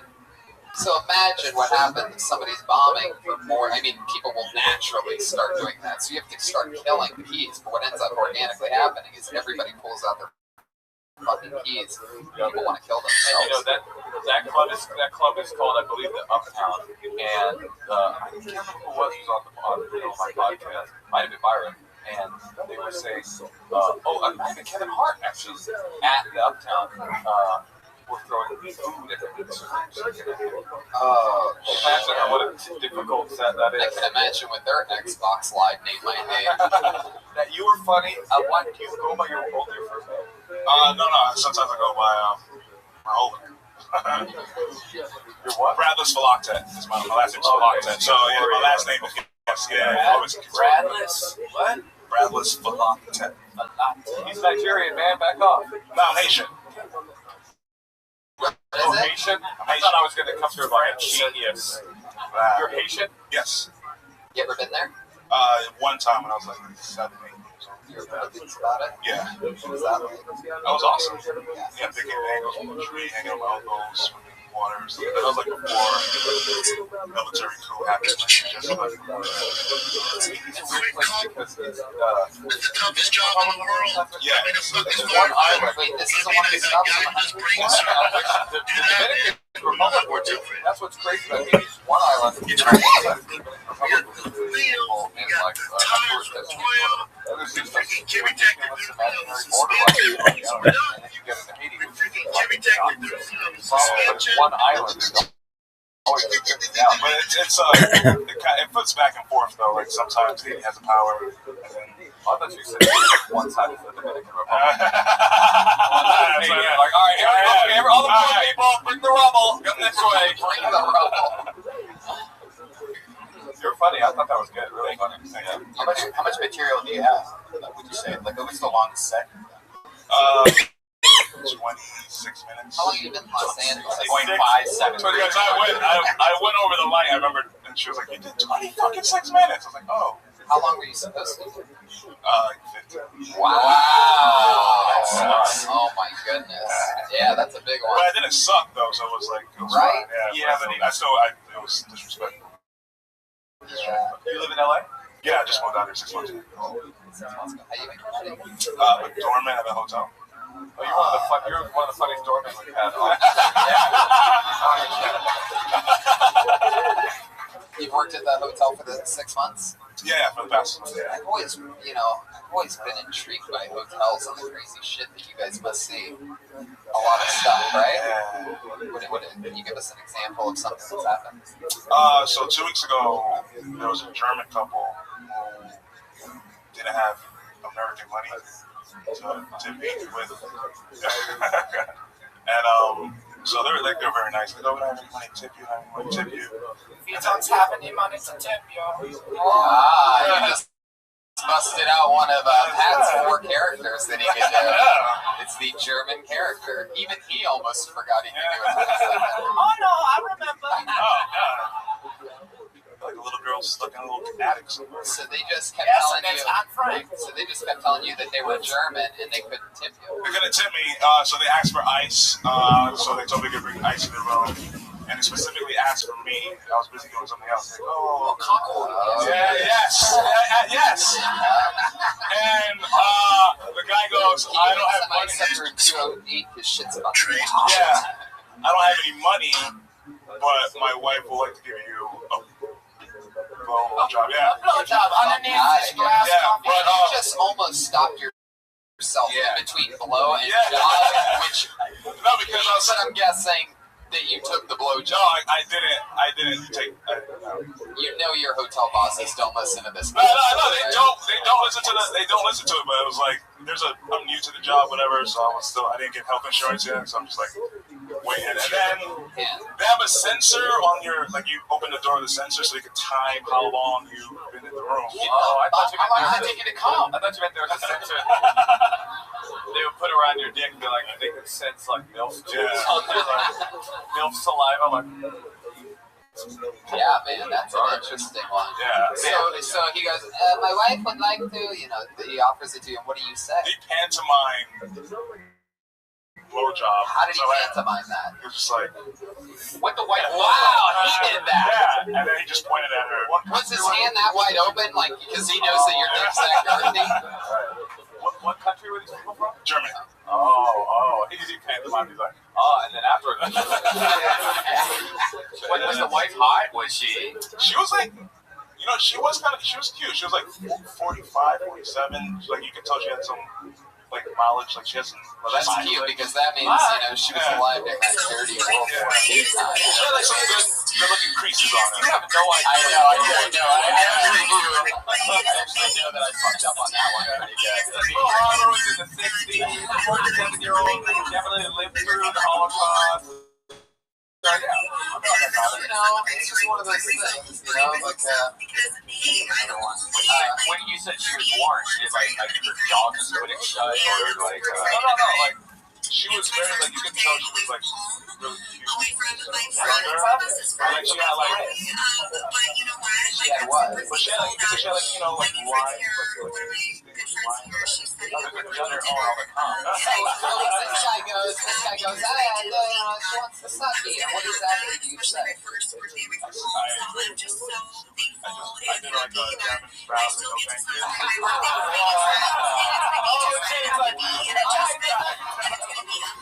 I have so much.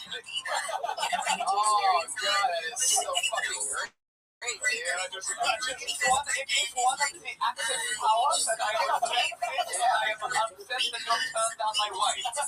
you talk about this yet on stage? Experience? No? The fact that you Chinese bow your way out of this is unbelievable.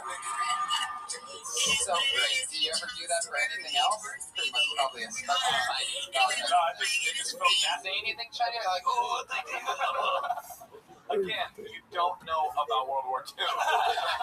Chinese. Hello, I am a Chinese man. I am trying to sumo in Beijing. Eat a sushi, traditional Chinese food. I only know Bobby Lee. That's my only Chinese friend. And he's Korean, so that tells you exactly. Oh man. Bradless, so fun. Tell us something else interesting. Any special talents or skills of stand-up? No, really. Any hobbies that you like to do? You have a girlfriend right now? No, broke up with my girlfriend. Oh shit. Yeah. Why? She started fucking a guy in St. Louis? No, for my that was the guy who was on before. That was the whole thing. You have to have a mild and short-term memory to get that one. I wasn't listening to that. I got you. Yeah. Okay. I was making fun of Brian, not you. I would never want to insult you, Bradless. I would never want to insult you. Well, I moved out here to, do the dream stuff. So there's no room for a dream of cuckold. Yeah. I did it. Now, wait, are you a sexual guy? Because it seems like I would have done this. I've been like, fuck this job. Everybody would have done it. Even he would have done it if he was allowed to talk about it right now. Why? I don't know, man. You do it? I don't know that I'd do it. I guarantee I would have done it. I'll guarantee you half would have done it. I wanted. You just didn't want to hurt the poor woman's head, did you? I'm afraid. I have just moved here. I don't want to get fired for some of the stupidest reason. Why did you get fired? I fucking Jordan. Stupid, that's like the best reason possible. That's how that story would end. That's how I go to the office. Best way to get fired. Even Bill Clinton, pretty much almost pulled it off. He's the leader of the free world. Well, what else, Bradless? Anything else? Any parting words? No, thank you guys. I was supposed to be on last week, actually. You guys called my name, and then I wasn't available.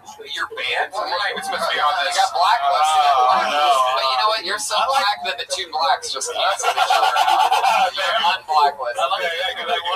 He didn't say I missed it. He goes, I was unavailable. What do you mean you were unavailable? You got another gig in the original? Oh, no, I was smoking weed in my car, bro. Yeah. He's like, I was getting my dick sucked from this German 50-year-old. There you go, Bradless. Everybody, you just met him right here on Kill Tony. He's on Twitter at Bradless Comedy. Getting a light situation happening over there. What's that like, me and Josh? Just let me know what time it is. Okay, so here's what we're going to do. We have 2 regulars that do a brand new 60 seconds every single week, and then we're going to go out of the bucket once or twice after that for a super bonus Kill Tony overload since we're in the major. Is that cool with you guys?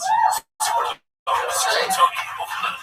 Your first regular going up tonight is known for her always nervous stylings, always some advancement in it, and then maybe once in a while there's a little backtrack, a little apology mid-set, and then sometimes she just slaughters. Sometimes it's on purpose, sometimes it's an accident. She is one of the newer comedians in the world, but she writes and performs a new minute every single week here on Kill Tony. Here she is, Melissa Esslinger.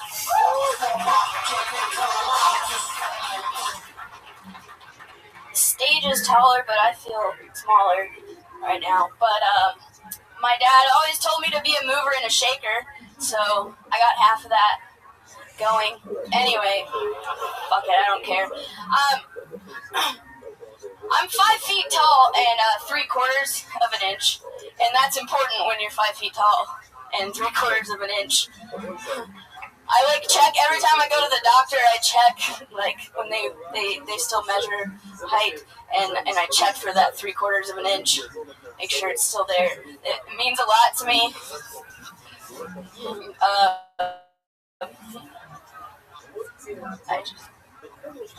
It means that much to me.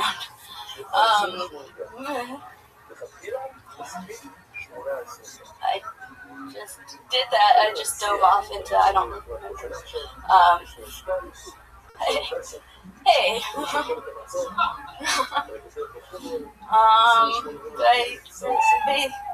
What do you think it was? If you could think right now, what do you think it was that you were going to talk about?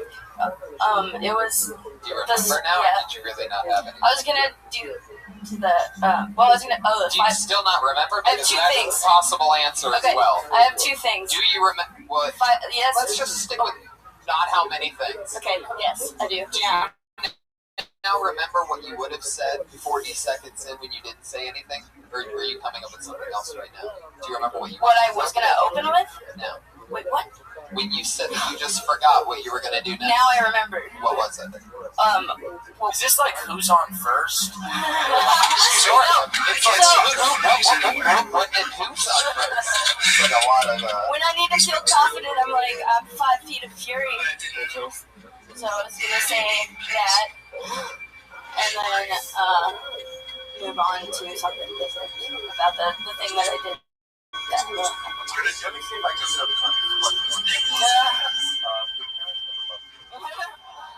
Thank you. What are It feels good to hear it. Like, let's get fuck the set because that's cute. Your timing and beats and everything happens so you can talk about your height and that'll work. Let's talk about your life for a second. Like, All right. Your parents' life. My mom's intense and that's coming from you. Right. So how intense is she? Just fucking sweating and rolling around on the ground, panic. No, you just sometimes. She's epileptic. I say epileptic. Melissa, stop waiting to move! No. Oh, yeah. You hear her voice all the time. Yeah. That's cool. That sounds normal. Tell us something crazy about your mom. More like, shut up! No, She tells you to shut up a lot? They used to. Not as a kid anymore. I talk a lot. I really pushed the. Oh, it's your fault for talking too much. She's like, yeah, my parents had to scream shut up at me constantly. I was always talking. And then that's abusive. Oh! Then you went to live with your aunt and uncle, and then your brother was Harry Potter, and you were put in a cupboard. That's almost right. Were your parents mean to you? No. Melissa, what? Do you know how to answer that question? No, I mean, I don't want to. They're great. My parents did their best. You're not giving us anything. Okay, all right. No, I got, yes, I realize that now. But how about now? Like, now that you realize that, what if you gave us something now? Like, for example... Like, we would sit down at the dinner table, and they'd make me turn the TV off, but then when I would talk, they'd be like, we're trying to talk. We're trying to have adult conversation. I'm like... So they work right. You know? That seems like a really creepy household. Yeah. Which way you slice it, because you're not even saying anything. Like you slipped me drugs or something right now. I'm just trying to listen to pay attention to you. You're going 1,000 different places a minute, like right now. This is the part where Ryan states the over-obvious. Maybe in the future, instead of having multiple things, just talk about one thing so you can't forget about any of the other things. You have one topic, maybe. Right, like for example, my tattoo. I once got a tattoo that I thought was the letter R, but don't go. You know what I mean, though? Instead of having to remember 3 jokes, if you can't do that or whatever, you may just do one joke and just go off on that one joke for 1 minute. It's only 1 minute. What are you, 6 months into stand-up? No. A year. You enjoy stand-up? Yeah. Yeah. Like, what about this? Yeah. What about this thing you enjoy? I don't enjoy doing. I don't enjoy feeling like I do right now. Why do you feel bad right now? Because. Well, because we're ganging up on her, and she's like He's got a shark. She's like a little printer. The secret to comedy is just being honest. So, like, for example, we're your parents meet you, and you go, no? And you ask a question like that, then we don't know whether you're saying no, yes, or anything at all. Yeah. Meanwhile, I ask Bradless a question about what happens crazy at the hotel, and he ends up Chinese bowing out on turning down a German blowjob. You know, like, I can find things that can help you if you just answer common, easy questions that you definitely know the answers to. But if you just go, then it ends up like this. Right. Which will never work. No. Okay. Melissa, you are killing it tonight. Are you okay? Is what's happening? I want to drink something. You shit yourself or something? No. Did you poop your pants? You got poopy in there? Who came all over you? Hey, let's be nice to Melissa. Yeah, you just somehow dug yourself into a deeper hole than Melissa. Nice to Melissa Esslinger. She's tried. Melissa messaged me earlier. Oh, wait. Now you have to. Breaking news over here, guys. Now you have to, because I made it weird. I don't understand. I didn't, something about you were going to play the bass. Yeah, I was going to do something different. Oh, yeah, that would have been cool. But I didn't. You were going to play the bass with your comedy tonight? I mean, I had a method that I was going to do. Method involved heroin and shake and then hopefully. I don't want to give it away because then it might not be funny. Right. Maybe the next time you'll do it. Maybe I will. I think I should. But I didn't want to have a moment trying to figure out where to plug it in. She's just saying and then playing the Seinfeld theme. Yeah. Oh, which is so nervous. It's But actually, the thing, just to get back to the thing was actually 5 feet tall and that's a funny idea. Just to give you a little bit of boost. Thank you. Right. But that's always the case, is you always have one central great idea, and if you just extend it on that more, it's, you have the brain for it. We've seen it time and time again, but sometimes you just get a little too uptight and you can't even answer questions. The answers to nothing but doing jokes that you just wrote this week that you're trying to memorize and all that. In your area, you might not want to talk about the parents when you come up there. Just to be fair, like it's possible that's not a question you want to answer, but you can just be like, "Fuck off, Tony, I don't want to answer that." Yeah, exactly. That would be an honest answer. And that would give us something to work with. If you're a year in and you're still this nervous to be on stage or this shaken up to the point you can't even remember or you can't even talk, to the point you got to figure that out because it's not going to get any better if it's been a year. But that's not true whatsoever. What Ryan just said is wrong. You know what's funny is I actually stopped shaking when I got angry as he said that. So I think I just found that I need to be angry. And what's interesting that was okay. The way that you eloquently bombed tonight is a huge difference in the way she was bombing 6 months ago. I don't believe that at all. She did the last 20 seconds. She didn't even say one word. It's like, right. It was like, all right.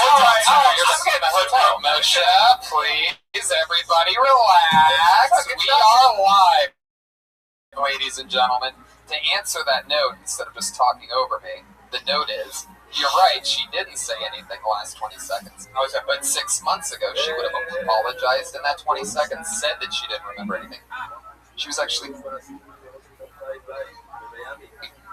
trying to recollect and being honest with not recalling.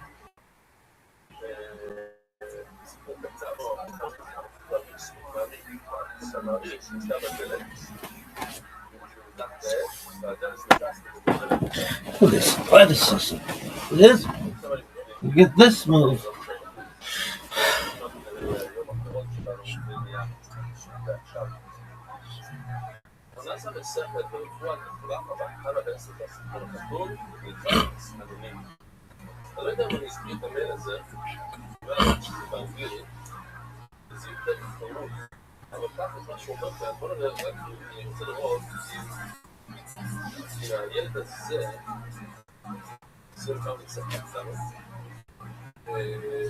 Didn't bring anything. Instead of just apologizing, bailing out, and saying that's my time. But those are words. Apologizing's words. Instead of going, if you're just tuning in to the man out, we're live deconstructing this woman's psyche. We lost everything tonight. Melissa Esslinger, there she goes, everybody. There she goes, Melissa Esslinger. Yeah, she's not gonna kill herself. I know a lot of you are worried. You're not, right? Kill herself. She's definitely not gonna kill herself tonight. That's a fun, nice, hard turn down Sweetness Lane. Just put that emotion into the bass. Yeah, I do. I go home and I just feel like a bag of shit. And I bust out my guitar and I just sing, Tony. That's what you do when what? When I feel like a bag of shit. Right. You're saying that Melissa should feel like a bag of shit, right? No. Give it up for Melissa Esslinger. One more time for Melissa, everybody. We we have one other regular that writes and performs a brand new 60 seconds every week. And as you've seen, what is one of the hardest gigs in all of comedy. A lot of the best comedians in the world don't write and perform in 60 seconds every week. So it's always fun to see how they approach this challenge. One more time for Melissa Esslinger. One more time. And now I give to you our other regular. Put your hands together for her with a brand new minute. It's Vanessa Johnston, everybody. Here we go.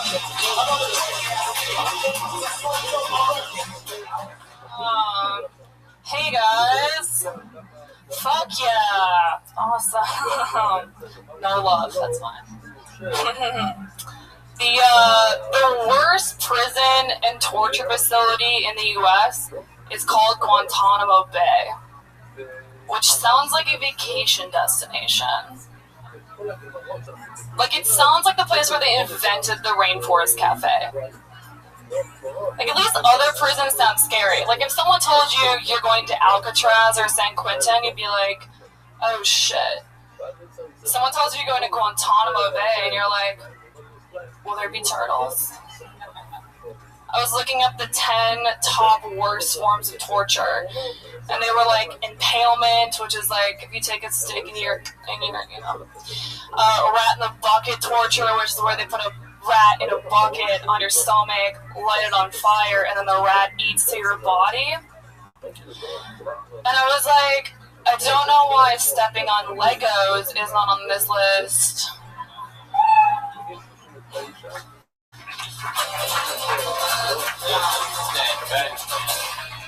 Johnston. Fuck yeah. That's a good new minute. Thank you. Guantanamo Bay. So, what did we cover there? A bunch of jokes, torture. That's fun. Is that the entire thing?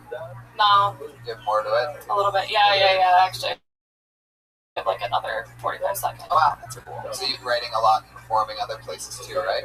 Yeah, I go up like 2-3 times a night. What do you talk about? Because I've noticed the last few weeks that we were talking about, sort of like exterior things like Guantanamo Bay and like politics and stuff like that.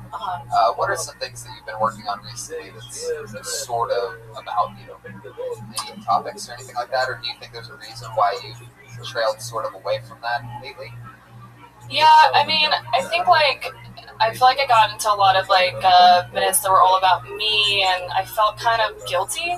Like, I'm like, oh, I'm going up in front of people and being like, me, and I made a list of the worst things in the world. And I'm like, I want to talk about the worst things in the world. And so I've just been going down that list that I created.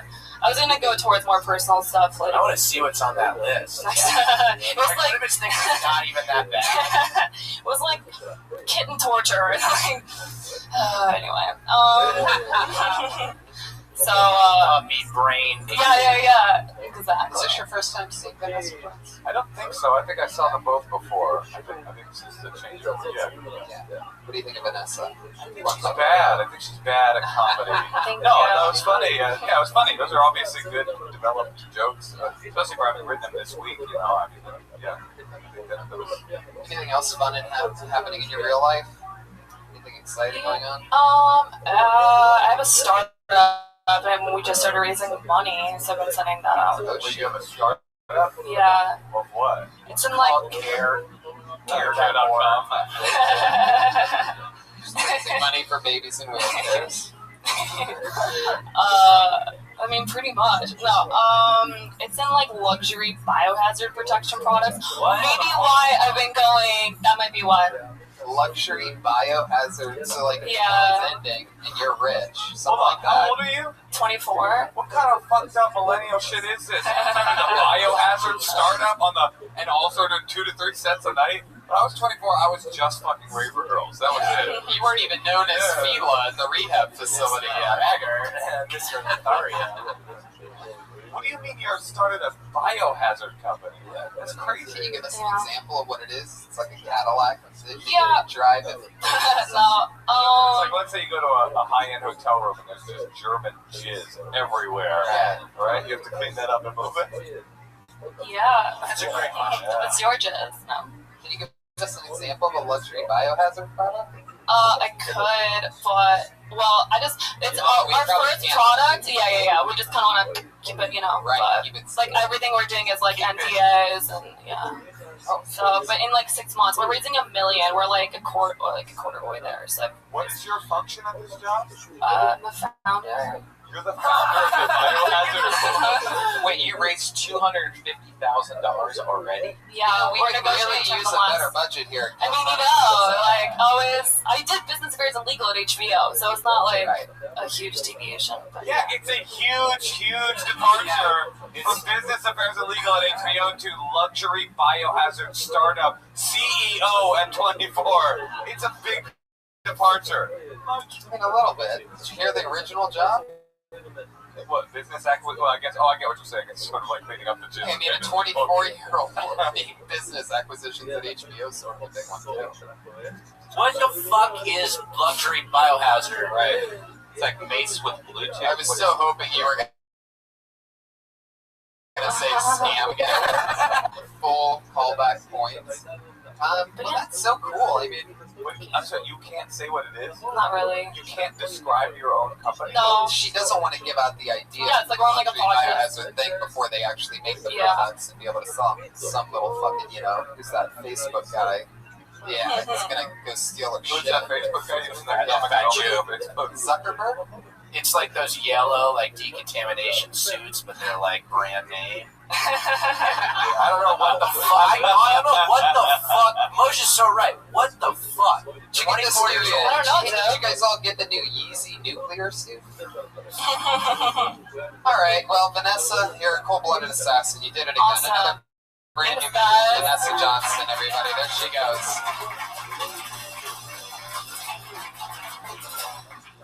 What do you think?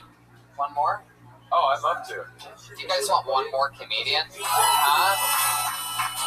one of the least enthused responses of all time, but times like that where I really miss the belly word when everybody's right on top of you. This looks like a new name for sure. Kat Agason.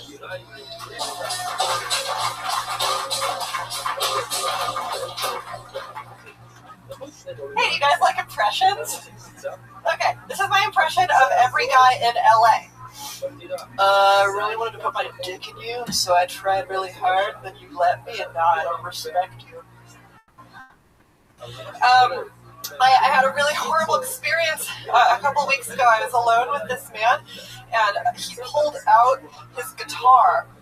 Oh god, it was so horrifying. I was like, dude, can I just blow you? It was awful.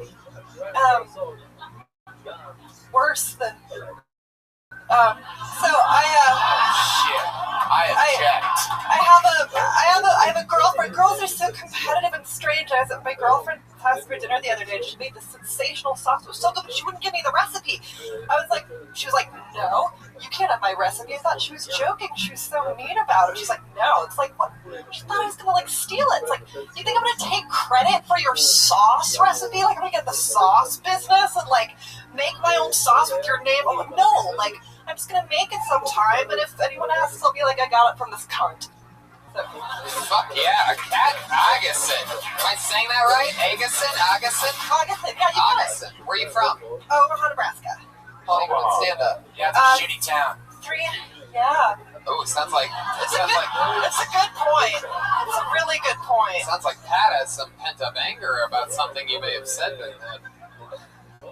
Is that a oneie that you're wearing? Is that like a Leo, yeah. Yeah, what I have is that? A leotard. Yeah, what's the logo on it? Oh, you know the Chat Noir? It's a famous French print. No, I can't read it. What does it say again? It means the black cat, the cat of the night. Yeah. My name's Cat. Oh, I see. Are you a yoga person? How do you... He did my show once. Oh, I've known her from El Cid days. Thank you. Yeah, I've been a fan ever since John Travolta brought you back to life after snorting heroin. After that long night of swing dancing. A long night. Won the trophy. How long have you been on stand-up? 3 years. 3 years. How long have you been teaching yoga? I don't like yoga. I know. I look like somebody that would. I don't know. I look like an idiot, I guess. No, an idiot. He's insulted 6,000 years of culture in India. Yeah, but out Here I feel it's more like about like a superior attitude. You know what I mean? If you were to compare yoga to like a guitar, like would you like it more or less? Yoga is a lot like a guitar because it's like curvaceous women bodies, like a guitar. Okay. Yeah, Okay. it's sensual, but I don't do it. I'm too impatient. What are you into other than stand-up? I'm a single malt specialist for Glenlivet. I'm a special needs nanny. Wait. What about Glenlivet? Oh, I'm a single malt specialist. Means I like Scotch. It means I'm good at Scotch. Drink. Are you making fun of my lisp? I said, yes, I was. Man. It's like I'm in the 6th grade. Acknowledging the elephant the room had. Oh, yeah. The rhino. That's wearing a cat shirt with a camel toe. A lot of animal references here. toe. Just kidding, guys. Did you see? I did a full-on like head between the legs pussy check. I did a pussy check. So you do yoga. That's cool. So you drink a lot of Scotch, is what you're saying. When I and work, your hipster answer is, I'm a single malt specialist for Glenlivet. It's my job title. It doesn't pay enough to like pay the bills, but it's like I moonlight. Like on weekends, I do events for Glenlivet. To make the big bucks, you gotta go babysit retarded kids, right? Yeah. I am not cheap. You got it. Is that true? Is it expensive to have a special? Absolutely. A lot of work. How much is it? Well, I mean, like you have to. I mean, I'm CPR certified, and like, you know, you have to do CPR, and you have to, you know, administer shots and so forth. So yeah, it's not cheap. You have to yell at them, hey, don't jump off that cliff. Yeah. This is a good rivalry going on over here. This is great. Dad, I mean, you are just not letting up over there, huh? Except for when I talk to you, obviously. All right. Do you remember this in your stand-up at all? No. I haven't thought about it. No, maybe I shouldn't. Do you think people don't notice it? I've actually never. Honest question. Oh, really? I noticed it, but I like it. You're right. Yeah, I don't think that people notice it. They all notice it. Okay. Yeah. I have never heard from almost 10. Josh Martin applauded in the back. So maybe I should I don't know, just shine a light on the problems. That, I mean, if you do, then Pat's not going to get that laugh. You know what I mean? Because he acknowledged it and it broke open. I love you. We acknowledge each other. These two, by the way. I see. I'm on the fence. I've done this show enough to where I know who Pat's going to hate fuck and who he's not going to hate fuck. And it's definitely going down. It's all love, Tony. No, yeah, I know. Of course. I'm trying to turn a corner. Type of guy. Anyway, are you serious about your hatred of guitar comics? Not guitar comics, just guys that without the guitar on anybody who plays guitar, no matter what their sense of humor is. Oh, just people that play the guitar unasked. I can't handle it. Well, if no one ever asked you to play guitar, then you would never play guitar, and you would never learn and get better and write songs. I'll keep that in mind. This just became therapy for everybody. Yeah, I sort of like it. It's sort of just trickling off into this hipster off that we're having over there. Wait, you think she's a hipster? Yeah, Tony. Oh, totally. She's not a hipster. Not a hipster. Why not? I mean, I know there's a cat on her shirt, case closed. Why do you think no? Well, just because we're hipsters. hipsters. Yeah, look at me. I mean, it's like I wouldn't be able to tell. I mean, Moshe's on the hipster $5 bill. That's right. It's actually a $2 bill, dude. What part did you guys all give up, by the way? But I don't know what. I have no offense at all, but this is an unusual outfit. Is it? Yeah, I suppose you're right. Are you did you do it for comedy, or were you from the gym, or I mean, I just because I do so many things in a day, look after a kid, and then exercise, and then comedy. I just kind of try to put on something that's comfortable and you can. Wow. Yeah. I guess so. Yeah, comfortable and yeah. That doesn't really make much sense. It makes me you're going feel out good. in public. Oh, I got you. Yeah. That's fleece shoes. These are small classics. Oh, look at her shoes, Tony. Yeah, the yellow Aphids. Those are very cool. Yes. Okay. Not hipster. Totally hipster again. Not Consider hipster. yourself Tony. a hipster? Tony. Do you live in Silver Lake? I live around the corner from Jumbo's. So. Okay, East Hollywood. That's good. Almost. Good in what way? You get a couple. That's a couple of points, extra points if you live in East Hollywood. I mean, am I living in a fucking hallucinogenic nightmare right now? What? She's not a She's hipster. not a I hipster. love She's you not at so all. much. Will you heighten and explore that thought? Well, please? okay, thank you. I will. She's a taster for Glenlivet. That's pretty good. I'll give you that. That's all right. But that's Her not location, hipster, her guys. job. Hipster is bourbon. Hipster is Kentucky bourbon. Okay, now I'm starting to Scotch think maybe you are when you're delineating between the two Alright. types. Woo! Well, hipster's like it's bourbon. I feel like a more peaty Glenlivet. I like some theater with my. It's more like a Hollywood acting class yoga person. Yes. Have you taken acting classes? A long time ago. Do you have a newsletter that you email out? God, no. No, I have shame. No, I've never done that. What is something strange about you? Ooh, I love that. That you pinch your upper lip when you're asked questions? I know the meaning of most names. You know the meaning of Moshe? I don't. It's like, It's a very obscure one. What does it It's mean? from the Bible. It means Moses. It was the name of the character Moses in the Bible. He was a good character. I know that Brian means strong, right? That's right. And I know that Anthony means praised. Yeah. How about Pat? What is Pat mean? What? I Fucking don't. asshole with a guitar. I don't know. How about Joel? Joel, I think, is a form of Joe, which means God will increase. Yeah. Means what? God will increase. It's biblical. Joel, Joe, they're totally Moses is also biblical. Yeah. It's a very popular character in the Bible. He was like, hey, let my people go. Oh, so Moshe is Moses? That's right. I like She both of doesn't those like names the so Bible. much. It's too mainstream. You know what I'm saying? She's more about the Bhagavad Gita. She's a yoga. No, She's a liar. see, Tony, here's where you're I like rail against yogis and a bit. I mean, Here's a prediction to make. Hipsters would read the Bible because they're just, oh yeah. like, they're like, I'm in. Because it's ironic, maybe. Yeah. Have you ever read the Bible? Actually, I mean, I went to Catholic school, so we had to. That's actually the only book I went to have Catholic in Omaha. How long have you been out of Nebraska? Well, I was in New York for 5 years, and then I've been in LA for 7. What'd you do in New York? I nannied, and Do you ever nanny while tasting scotch? no, I don't. I have not. Never pulled it Is down. Scott the name of one of the kids you nanny? No, no, not yet. Scotch. I'm kind of duplicitous. I keep the scotch over here at night, and then. One last question. After biggest fear. Just everyone finding out I'm full of shit. Do you know what I mean?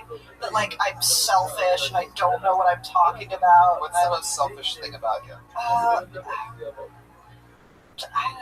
Just that I'm very concerned with, like, other people's opinions about me. Even, like, maybe if they're going through a hard time, I'm like, I'm gonna be a good friend to her so she knows that I'm a good friend because she's going through a hard time. But really, it's just like, I'm proving to them. You know what I mean? Selfish thing. Everybody does it. Right now, your best friend is like, I had cancer. She's so nice to me.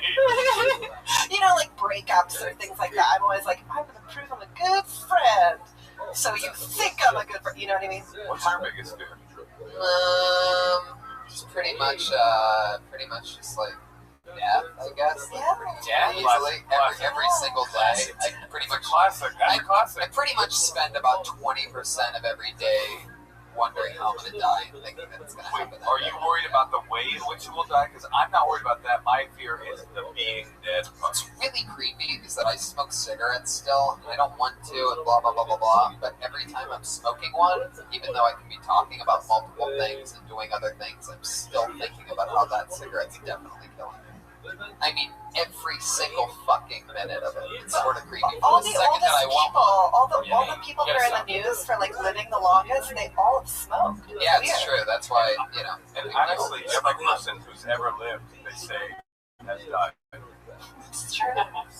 Kat, it was nice to meet you. Likewise. There she goes, Kat, I guess. She's on Twitter at Cat Food Breath. You can catch her down in Silver Lake and Los Feliz and all the places where she's blatantly a hipster. Not a hipster. Well, where do we go from here, right? I'm trying to see, is that her boyfriend? Because I could maybe tell by collateral damage, like, spillover hipster. He's got flannel on and the glasses. Oh, dude. Maybe so. Maybe I was. Are wrong. you guys together? Oh, whoa. That's aggressive. Is that your boyfriend? A hard no. Can you guys both come up for a second? Just for a second? Here's Kat, I guess, and her boyfriend. I'm so obsessed with winning arguments that I'm having her bring her hipster boyfriend up right now, just so you can see exactly how fucking right I was.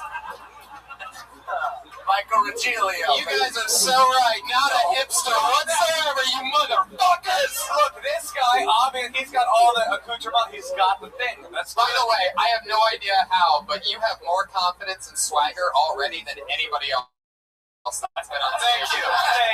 I had no idea that Moshe's older brother would be here. What's your name, man? Michael. Michael, you're cool as fuck. Thanks, man. What's your story? I was on the show for, I don't know, 2 months ago with Bill Burr. Oh, you were on that? Yeah. I sort of remember that now. How'd you do? I did all right. Brian offered me the show at the Ice House. He did. He chilled out. Thanks. Wow. What's your full name again? Michael Rothschild. Wow, that's awesome. Well, there you go. I'm right. She's a hipster. You guys have been dating for a while? We're not dating. We're not dating. Yeah, we're friends. You just hang out with each other. I was telling her about my experience here, and I said she's got to come down. She's got to give it a try. You guys just go to coffee shops at the Virgil together and stuff like that. Yeah, well, we read and drink Cafecito Organico. You know, Pat, you were a little mean to Kat, so... Oh, shit. What's about to happen? Wait, what? How is that mean? Nah, it's all good. It's all good. Pat's amazing. God bless him. All right, very good. If Tom Petty could read books, everybody goes. Called Giglio and Kat, I guess it. Guys, this is the first of many Kill Tonys in the Mater that are going to happen. Problematic. Problematic. Well, it may or may not happen. It's coming soon, It's without a still doubt. the faith, but I appreciate your It's definitely going to happen. You just got the Kill Tony bump. But what is happening? The Kill Tony bump is HPV, correct? Yeah, totally. What is happening is a honeymoon tour all across the western United States. Go to motioncapture.com and see all of our upcoming dates in May and in the month of June. We're coming to the city near you. Also, one of my favorite people on Twitter, one of the few that I actually love, Moshe Ketchum. So make sure you follow him there as well. Check out this artwork that Brian J. emailed to. Wow, the artwork for Ryan J. Look at that. So awesome. That's so cool. That is huge and amazing. Ryan J. is also selling the official Kill Tony poster after the show, so you can find one of those as you see them hanging up in the main lobby area as you walk out. That's a thing that you can buy. Pat Reagan's on Twitter at Patty Reagan. What else? Anything else? I don't fucking care, He's got an album on Spotify. His buddy Joel Jimenez is the drummer of the hit band that Pat Reagan and the Baby Boys. Yeah, we got new music coming out soon on all that shit. Always new music. I'm Tony Hinchcliffe. Everything's available at TonyHinchcliffe.com. That's me. I'm touring absolutely everywhere, so check out that. And check out Adam Carolla's Mangria. So fucking good. I mean, sometimes, I go for a jog and I'm like, you know what? Maybe I should take water or I could get this fucking party started. Go for a little run with just a bottle of Mangria. I put in like 30-minute sprints. You know what I mean? You're fucked up for like 4 days after that. All right, Brian Redband? June 9th, I'll be in Denver at the Comedy Works. Yeah, that's awesome. Guys, live audience, we just made history here tonight. Your first ever, thanks to Keel Yolberg, one-shot Kill Tony. And many Kill Tonys here in the main room. Jamie Vernon on the HD camera, Josh Martin comic running around, David Deary, Ryan J. Ebel. Thank you guys so much. Have a great night, everybody. Take care.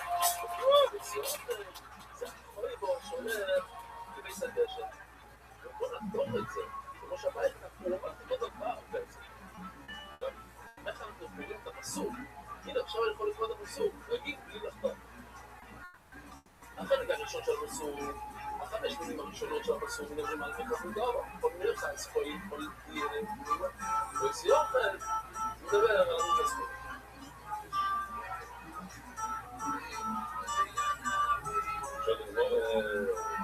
אנחנו יכולים להגיד הפוך, שאני נכנס לבדוגה, זה מה שהולך במסעדה שם, וככה. בואו, מסתם לא נתפוס להם לדבר.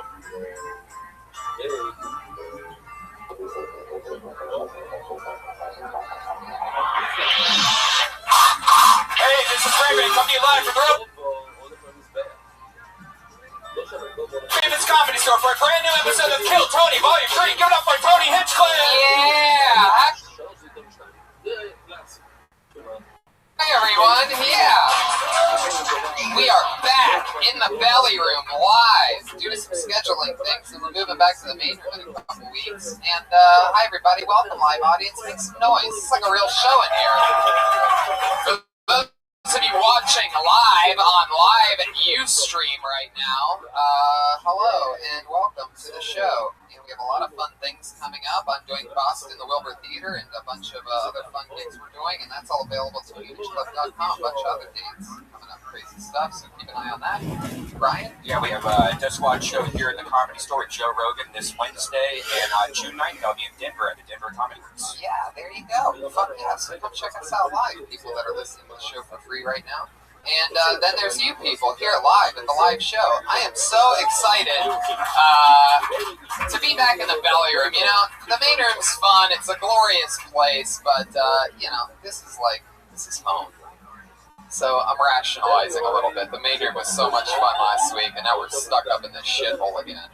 We'll be back, though. Yeah. What a great turnout we had. It was amazing. We ended up having to pick up the sectional dividers of the room, and it ended up filling up like twice as many people as we expected.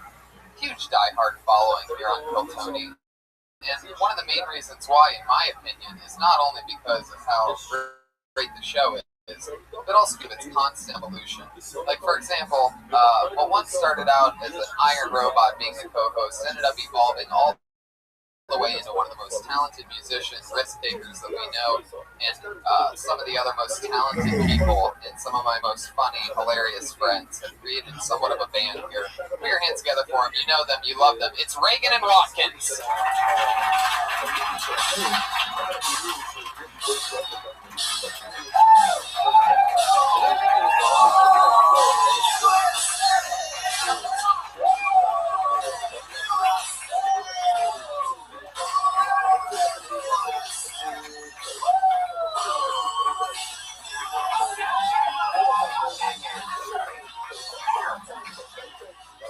Yeah. Whoa. Wow. Very patriotic entrance. Wow. For those of you podcast listeners that don't take time to actually watch the show, there's always an interesting entrance from these two. I'm guessing because of Memorial Day, they've gone extra patriotic. They have a flag. They're covered in red, white, and blue. Today's Memorial Day? You son of a bitch. I got a hashtag Kill Tony tramp stamp. Yeah, you do. I was just about to get to that. You've written it in blatantly what is an ink pen. Hey, man, that's all I can afford, okay, Don? You can't afford a real tattoo? Nah, man. Is that why Pat's only wearing Daisy Dukes tonight? Can you not afford a full pair of jeans? Man, they got caught in the lawnmower, man. Yeah, man, it's hot out there, man. Where? It's like hot out there, 64 degrees today. Oh yeah, well I was out there just doing the roofing, and man, dude, I was shellacking stuff today. I'll tell you that much. What does that even mean? You know, it's like a lot of paint on fences and stuff like that. It's a band produced by Steve Albini. Everyone might want to check it out. Wow. Oh my God, you guys are like the live musical version of Beavis and Butthead, and I love it a little more every week. You should have seen last night we did a set, and we had our set list written on like pretty much toilet paper, and we kept going around being like, "Hey, check out our set list," and then people would be like, and then we'd be like, we wiped our butts with it. Oh man, we really were pulling one over on people last night. Jeremiah, you look like one of the guys from Duck Dynasty's Daughters. Joel Jimenez on the percussion tonight. Somewhat patriotic, wearing a Ford hat. The truck company. Yo, man, he's a Mexican that likes Donald Trump. He's one of the real ones, man. Yeah. Real ones. Yeah, he's trying to get it, just like every other comedian here, he's trying to get his name on the wall. And by being pro-Trump, he can actually do that. It's a pretty well-written Comedy Store Trump joke that just got nothing. He wants to build a wall. People work to get their names on the wall here. Let me update you. Hey, Tony, you look like a bumblebee at a picnic right here. Oh, you son of a bitch. I'll tell you that one. That's my boy. Son of a You son of a That is my boy. If I was gonna, sometimes I look in the mirror on my way to play, and I go, if I was gonna make fun of myself, how would I do it? And you're not that far off from how I basically roasted myself in the car today, so. I love it. Well, let's fucking do this. You guys are here. You're back. Can't see my balls, can you? Jeremiah, one of the funniest things in what I would say is this show's history was last week. Jeremiah couldn't make it, and he ended up playing via the telephone for a little bit. So that was awesome. Great for the podcast listeners. I love that you guys are always expanding the playbook a little bit. He's a master. He's my dog. He's a what? He's a master. He's my dog. Your dog? My dog. My dog. My boy. What's the last word? What's the last letter in that word? No. Let's say it together, Jeremiah. Dog. There's something there at the end. Is that a G? W-G. Yeah. Oh. You got shit in your ears, Tony? No. Come on, man. Come on. You got honey in his ears. Well, welcome, guys. I love these characters. Hopefully, at some point, you can play around with them a little bit. Feel free to have fun and take chances. Jamie Vernon on the HD camera. Ryan J. Ebeld, our house artist, is stuck in Texas tonight, but hopefully he's drawing from home. I'm sure he's listening live. And that's the cast. So let's get into it. You guys ready to meet tonight's comedian guest? Yeah. Every single week, this is the only live podcast in the world which brings you two of the best comedians on the planet. This week's no different. Put your hands together for two of the best. Jesus Trejo and Dan St. Germain. Holy shit. Motherfucker. Two guys that have been on this show before. Two of my favorite people to work with, which I like to do regularly. Dan, what do you think of the hillbillies we have over here? Oh, hey. Well, it seems like a little defense mechanism. He's trying to play a tune so that you like him a little more. Well, if I play this harmonica, maybe he'll say something nice. He's got hillbilly cursed. I don't know how to interact with characters. Me neither. You're just like a stand-up, and it just feels like it's like after like a Disney ice show, and you've got to say hi to Belle or something like that. Yeah, that's exactly how I feel. They're doing good, but I'm uncomfortable. You know? Hey, man. That's exactly how I feel. That's why I sort of spoke secret code to them a moment ago when I said, feel free to take chances. Talking in our normal voices. Open up the playbook. You know what I mean? Like, I don't feel free to take chances. Man, you don't take chances. What is life without taking chances, Dan St. Germain? Where are these characters from that you're doing? Indiana. That's a little far north. I've never heard an Indiana accent. Oh, well, I was fucking born and raised. All right, well, good. I'm wrong. I was born in a Foot Locker, baby. That's right. See? We took a chance and paid off on that one. Motherfucker looked like he was born in Boot Barn. Boot Barn? Boot Barn. All right. Nobody knows what I represent. Well, I know you're about to get married because I can see your guts right now. And when like this man is not single if he's wearing this. He is dedicated to his character. Man, I'm going off the deep end. You guys get physicals lately? Yeah. No. Did you get a physical? I did, but I'm not going to talk about it. But I'm just curious if you did. You ever see a doctor? I'm rather unhealthy. That doesn't really answer my question. No, I haven't seen a doctor in a while, but I wake up and I sit on my floor because my couch hurts all of my body parts. I fucking love this guy. Yeah. A lot of people. I like this character. So, despondent comedian. Here we are. We're live. Everything's ready to go. You guys have anything crazy coming up that you want to promote now? Okay, then we'll talk about it after the show. All right. Now when Bruce Springsteen's coming to town. I think we already heard some of that magic tonight. So here we go. The show's simple. I have a bucket filled with names, a bunch of them. Everybody signed up with a chance to do 60 seconds in front of you. You lucky live audience. If you get your name pulled out of the bucket, you get 60 seconds. You know your time is up and you have the sound of a kitty. Oh, that means wrap it up then, or else you're going to bring out the angry West Hollywood bear.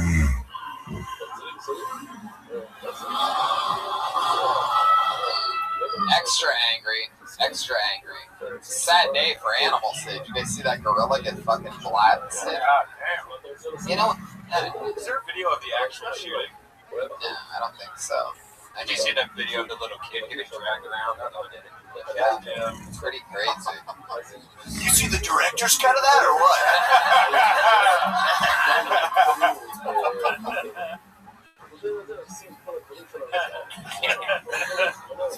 It was great. They figured it out at the end. They just sent out a Ferguson police officer. And, your first comedian doing it. Assim não leva ponto, não cima, a porrada mais em cima.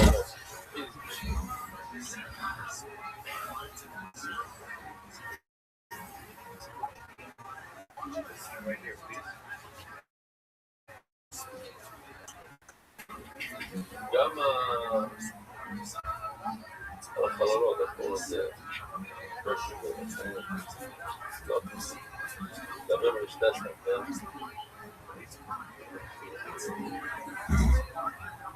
Ele subiu lá no Sobino. Foi você como é que eu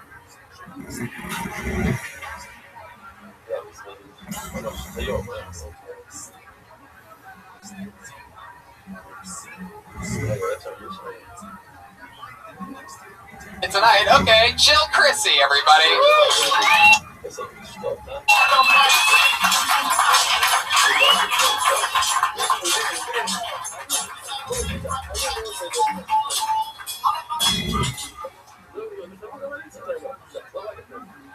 Hi. Oh, I was with a friend of mine the other day, and we were at the mall. We were looking in the mirror, and I was being a little hard on myself, you know.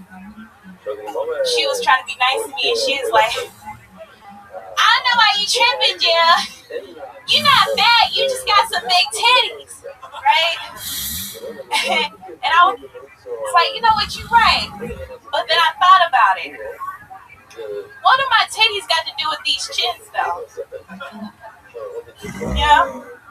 What is that? Not actually a little chin. That's an extra little titty underneath here. That's a titty. Really?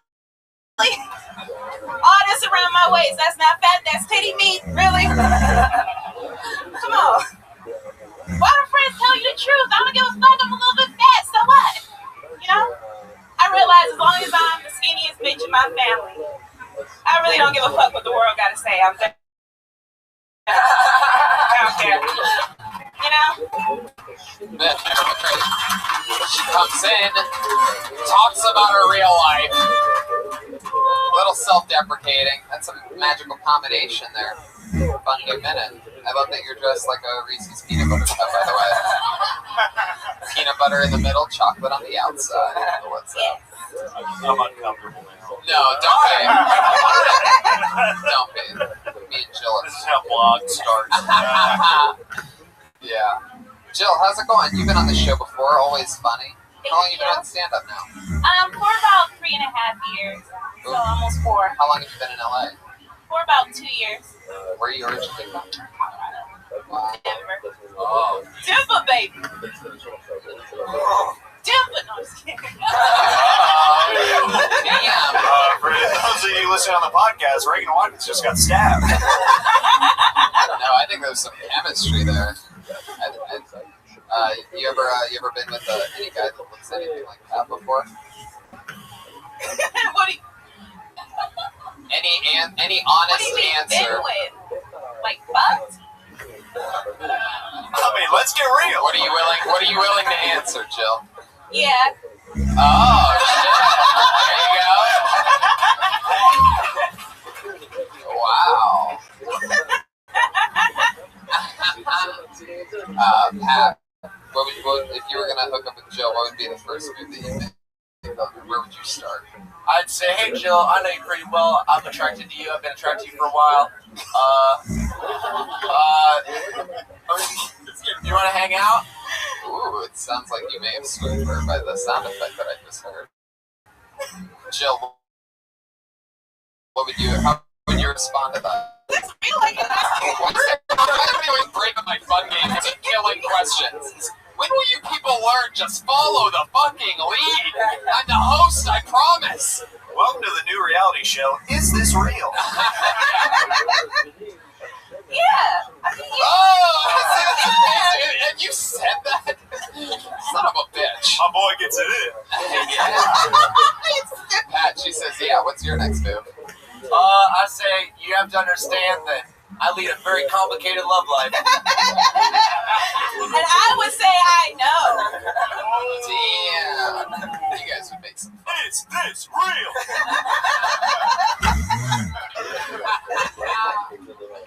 I love it. Well, that's fun.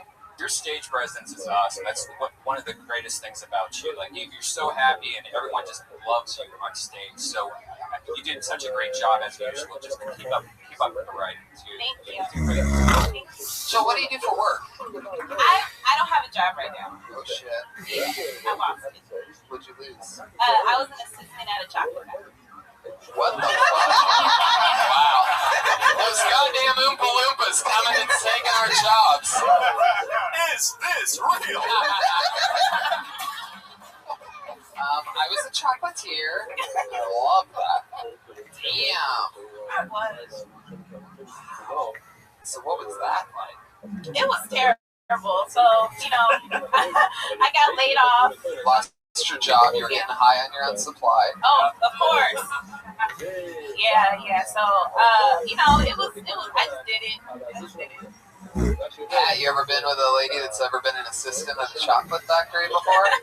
I hooked up with a girl that worked here in Delhi that came my car. That's real. Oh, that's definitely real. Oh, and I love it when it's real. Jill, you have any fun hobbies or anything? Anything else? Anything exciting about you? Into skydiving, yo-yoing, anything like that? I like to write poetry and sing stuff. Sometimes.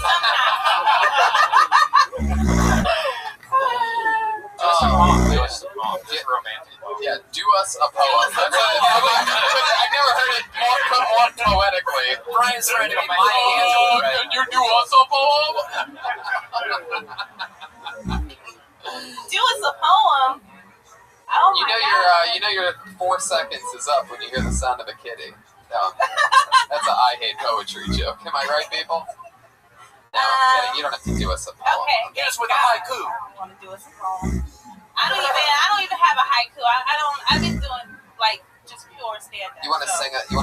I get the feeling that you are probably like an unbelievable singer. I don't want to stereotype you. See, it's like that's what's weird. It's like stereotyping's okay when it's. I don't mean to stereotype you, but can you sing Amazing Grace? We've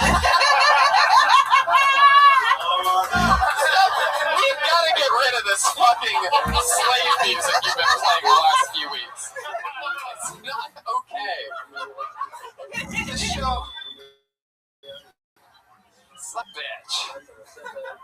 That's gonna be the stuff that buries us 3 years from now. Like, it show used to play slave music.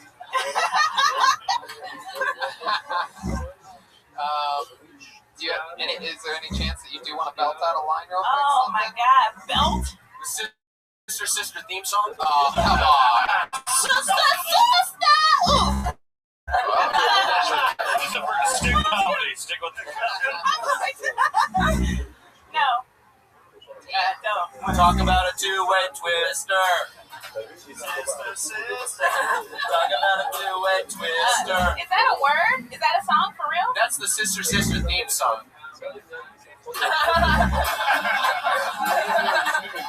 Yeah, that makes it official. They did it for me. I love that. Well, Jill, so fun. It's always a good minute. Very solid. How much time do you think you put together altogether? I probably have a strong-ish 7 to 10 minutes. Wow. Well, that's definitely a very fun. That's the most realistic answer I've ever heard someone. Who's 3.5. I'm serious. That was like, please don't say an hour. Got about an hour and a half. Yeah. Jill put together a show this weekend for people with lymphoma and cancer. So big round of applause for her. Fuck yeah! Was that the hero thing? No, she did one in North Hollywood. You know, somebody did a. This should be a benefit for people who live in North Hollywood. Am I right? Yikes! places. Trash. Engage local joke. Jill, like I said, I mean, your joke was, self-deprecating, honest, real, amazing. You just keep writing minutes like that, and I'll keep happening for you. There she goes, Jill Christie, everybody. So funny. She's on Twitter, Jill_Chrissy. That's with one L. Yeah, they did this cancer benefit here last week, and one of my buddies was like, yeah, man, you should come with us one of these times and give toys to these kids with cancer. It's really, really awesome. Like, we were hanging out and everything. We made friends with them. Like, I was hanging out with this one guy. He's like the leader of all the cancer kids. He's had it the longest. He's 18 years old. And I'm like, what? An 18-year-old for the kids' cancer hospital? Like, when is this fucking kid gonna move on to the adult cancer hospital? Like, what is an 18-year-old? Who would have thought that there's like a Van Wilder of these children's hospitals? Yeah. He's getting the young kids into like mud. He's like, yeah, you ever tried psychedelics? Right. It's like, what point do you go from being a patient to a pedophile? Hanging out with, alright, we're working it out, people. Hey, that's a new minute from your host. Tony, let's let that sink in, everybody. The cool thing, because like people want a black friend, but it's cool to have a friend with cancer. People want a pedophile for it. That's why I have a friend who is black with cancer. It's perfect. I tell him all my secrets. I like how Pat just compared having a black friend to a friend with cancer, like it's the same condition. Yeah, exactly. Well, Well, yeah. I mean, they're sort of the same. One, you die in a hospital. The other, die in the back of a cop car. I mean, it's not that far off. Government. Okay, we lost everybody. All right. Guess you can't talk about the current police climate in this country. Wolf Blitzer's allowed, but not on a podcast. I pulled another name out of the bucket. It seems like a fake name, but I hope it's real. Put your hands together for Mario Ramon.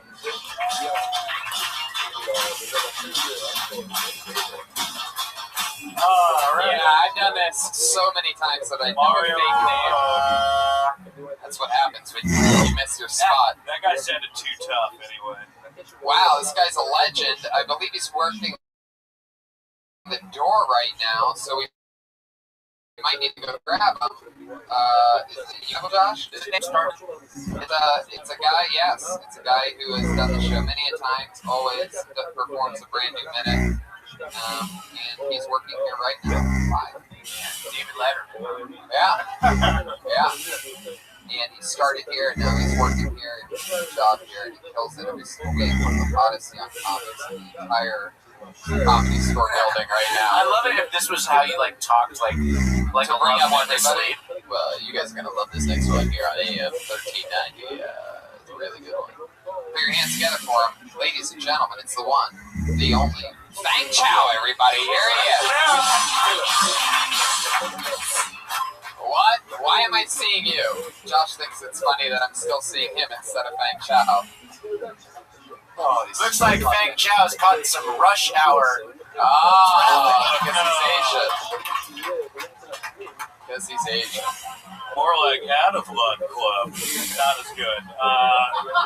Not as good as the Rush Hour reference. Performing a brand new minute that you've never seen him perform before. It's the one and the only Fang Chow, ladies and gentlemen. Here he is.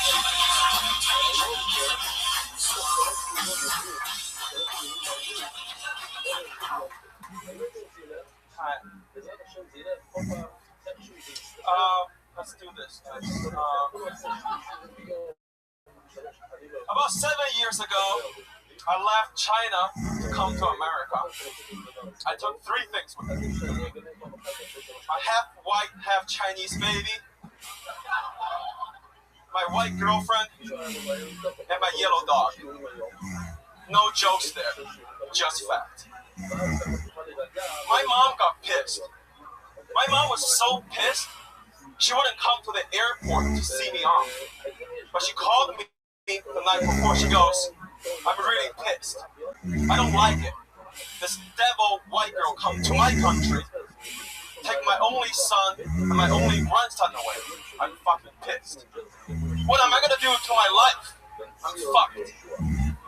I said, Mom, fuck you.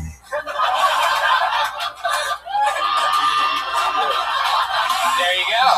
Is there more to that? There's more. Like, Go on. of course, fuck up my setup for Red Band. That was a minute. Okay. You've gotten so strong now, you don't even know how long a minute is. You just want to keep going. You're ready to take your special. Okay, you can finish it if you want.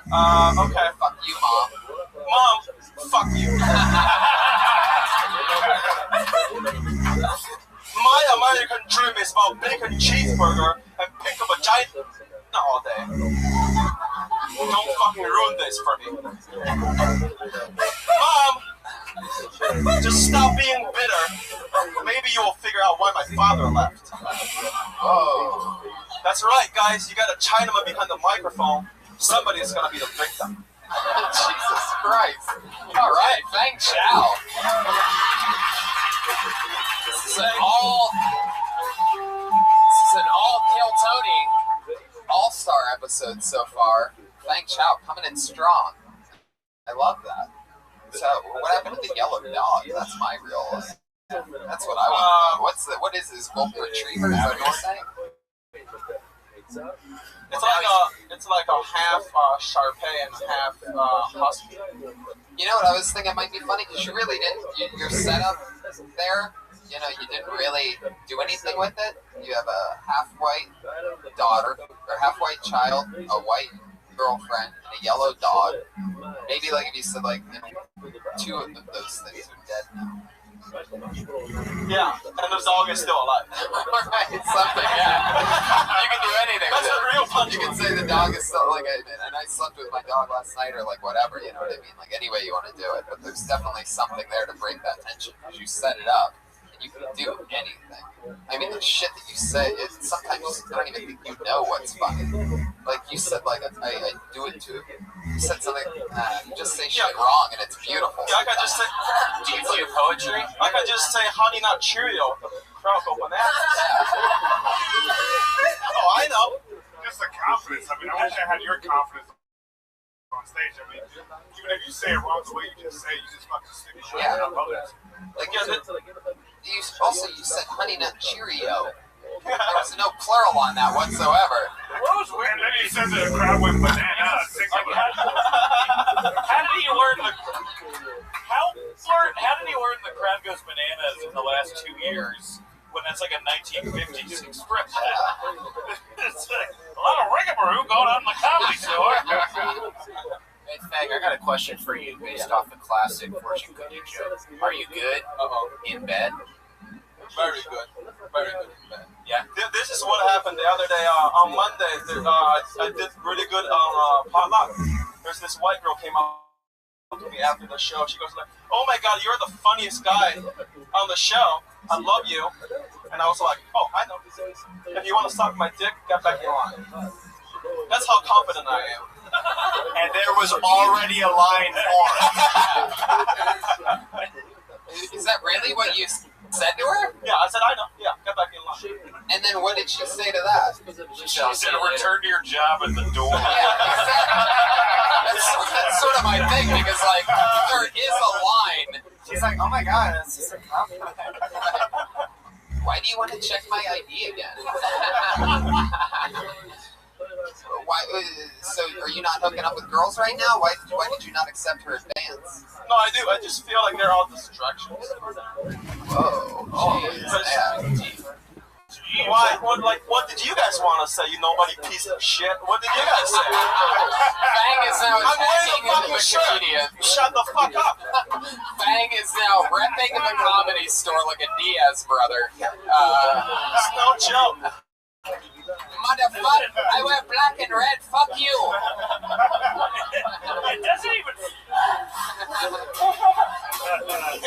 It doesn't feel like stand-up, it feels like a monologue from Asian Training Day or something, you know?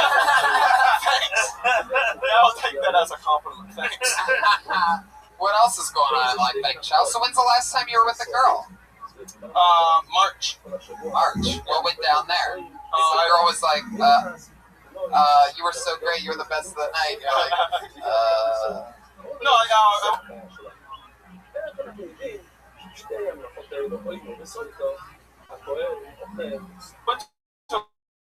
went back to China with Simone to do comedy, and I happen to know this girl back in China. Yeah, boom. Yeah. Yeah, boom. The rest was boom. Yeah. Boom. That's it. Bacon cheeseburger with big vaginas all day. What do you even think? The hickled vaginas? Oh, I love it. Yeah. Well, aren't they all? Yeah, some of them are brown. They look like Let's not go. Let's not go there. Make her long term. Like, I can show you pictures. No, it's okay. oh, I bet. Red band, I bet. Thanks. So this girl in China, how did that go down? Anything exciting with it? You just hit her up and you're like, hey, it's me, another guy that looks like all the rest of the guys in China, except I have some American confidence now. Right. I just like, yeah, I'll come call your chicken when I get a time, and she's like, yeah, come call my chicken. Son of a bitch. Pal your chicken. She's like, I'm Chinese. We don't say that here. Yeah. We just make that cheeseburger, your hot dog, and America. What? Son of it. That only works in an American comedy club. Bang, have you been with an American girl?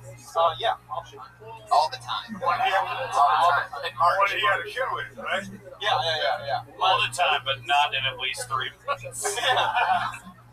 Yeah. What do you prefer, white girls or Asian girls? White girls. Why is that? Just, I don't know, maybe I have a disease. Just like What kind of disease? Thank Chow. Yeah, judge me, guys. Judge me. Come up here, you down there. Judge me. I wear the fucking shirt. I work right now, you piece of sheets.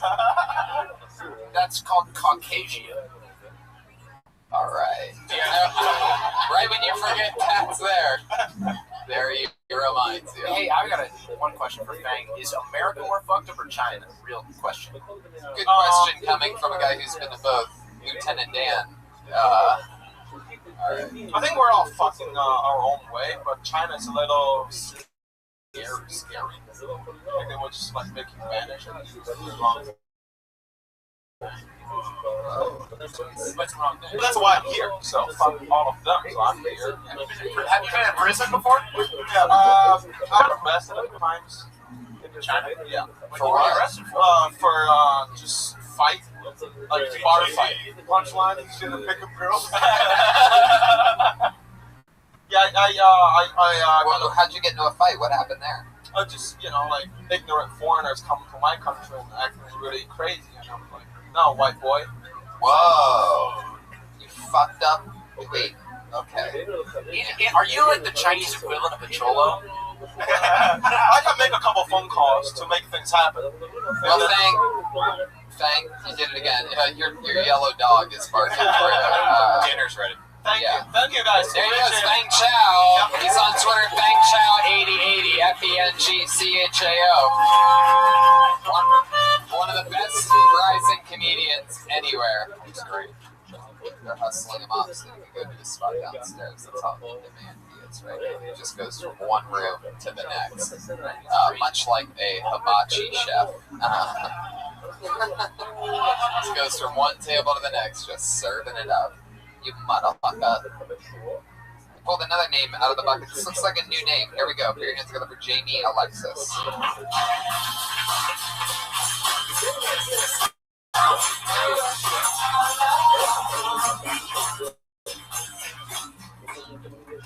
Tony, I just watched your last special and may I say, what an amazing job you did.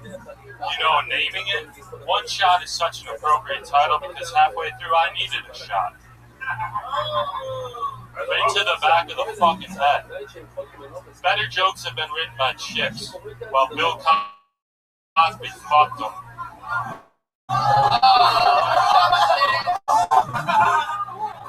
He gave certain groups of people certain gifts. He gave black people athleticism, white people intelligence and gunpowder, gay people Tony's voice.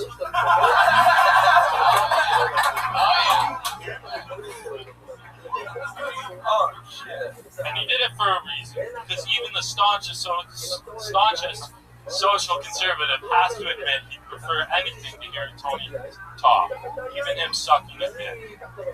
I mean, seriously, how many times has Louis Anderson swipe right on your Tinder account. Hi, kid Tony. I know you fags don't swipe right on Grindr.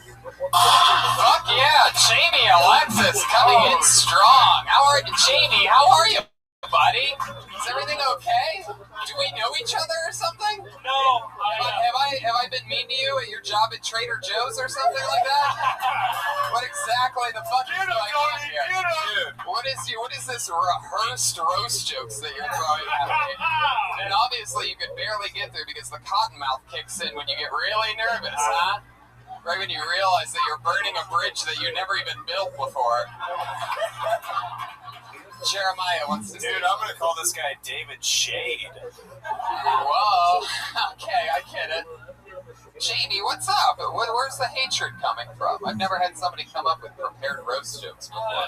My ex, I just figured I'd try something new. You're the roast master. Why not show off? I like that. Actually, Jeffrey Ross is the roast master, but I do work in that field. Is that something that you're like interested in doing or something? So it was like out of respect, you're saying? Yeah. Totally. Oh, very cool. Tony. Wait, what did I miss? What just happened? We're laughing. Dude, he's got some dirty toes. You gotta talk about that. Oh, yeah. Wow, those are something else. Wait, he's wearing flip-flops. Dude, how long you been out of the Shire, homie? Oh, shit. What's your story, Jamie? How long have you been on stand-up? On and off for like 4 years. I've been in LA for about 4 months. Where were you doing it for 4 years? Vegas. Oh, very cool. Is that where you're from? Yeah. Nice. What do you do for a living? I made it dirty because I'm homeless. Oh, that's often what happens. Don't turn this around like I'm a dick for calling him out on that. You went hard at my boy Tony. You don't go hard at Tony. No, it's okay. It's back on. So, how'd you watch this special? Through like a window or? $10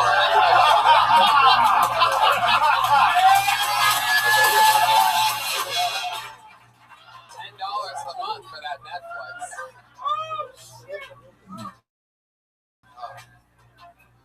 What's the big plan? How are you going to survive homelessness? I've been homeless. Wow, 4 years. got a pretty big laugh. Coinciding with starting stand-up. Right. Yeah. What'd you do before that? Whoa! Let's talk about this. Do you ever talk about this on stage? Is that part of it? Yeah. You worked for the Kerry campaign. Yeah, the Jim Carrey campaign. Whoa.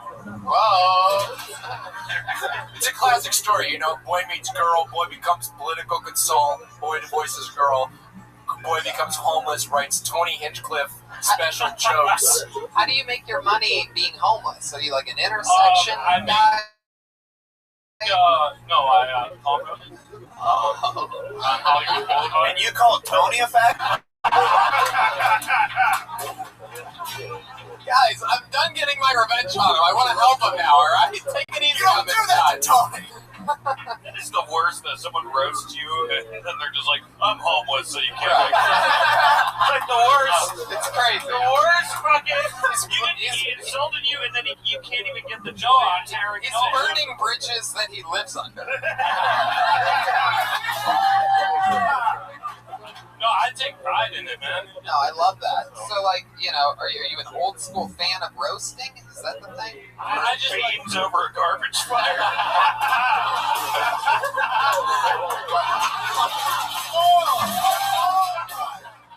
Sorry. Oh my god. Oh my god. You into drugs or anything like that? No. Just homeless, like out of pure laziness, sort of. Yeah, I actually talk about that. But yeah. You just sort of like saying, fuck, are you like a Venice Beach guy? Where's your post at? Yeah, Venice Beach. Yeah. Yeah. Where do you get a hat like that from? It's like does Woody Harrelson just throw those out of his convertibles while he's driving from Malibu or something? Like, I found it right outside in the box. I have so many questions for a homeless guy. It's crazy. Weirdest place you ever took a shit? In the box that I found this hat in. I'm like, well, now that the hat's out of the box, I might as well put something in there. I gotta take a shit. Fuck it. Hey, where's my hat? What the?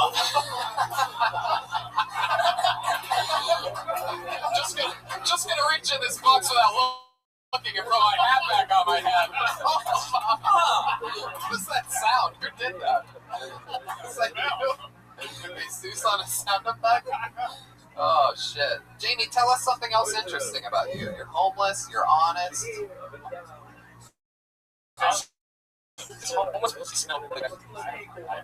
You haven't gotten homeless pussy? Have you gotten homeful pussy while being homeless? I mean,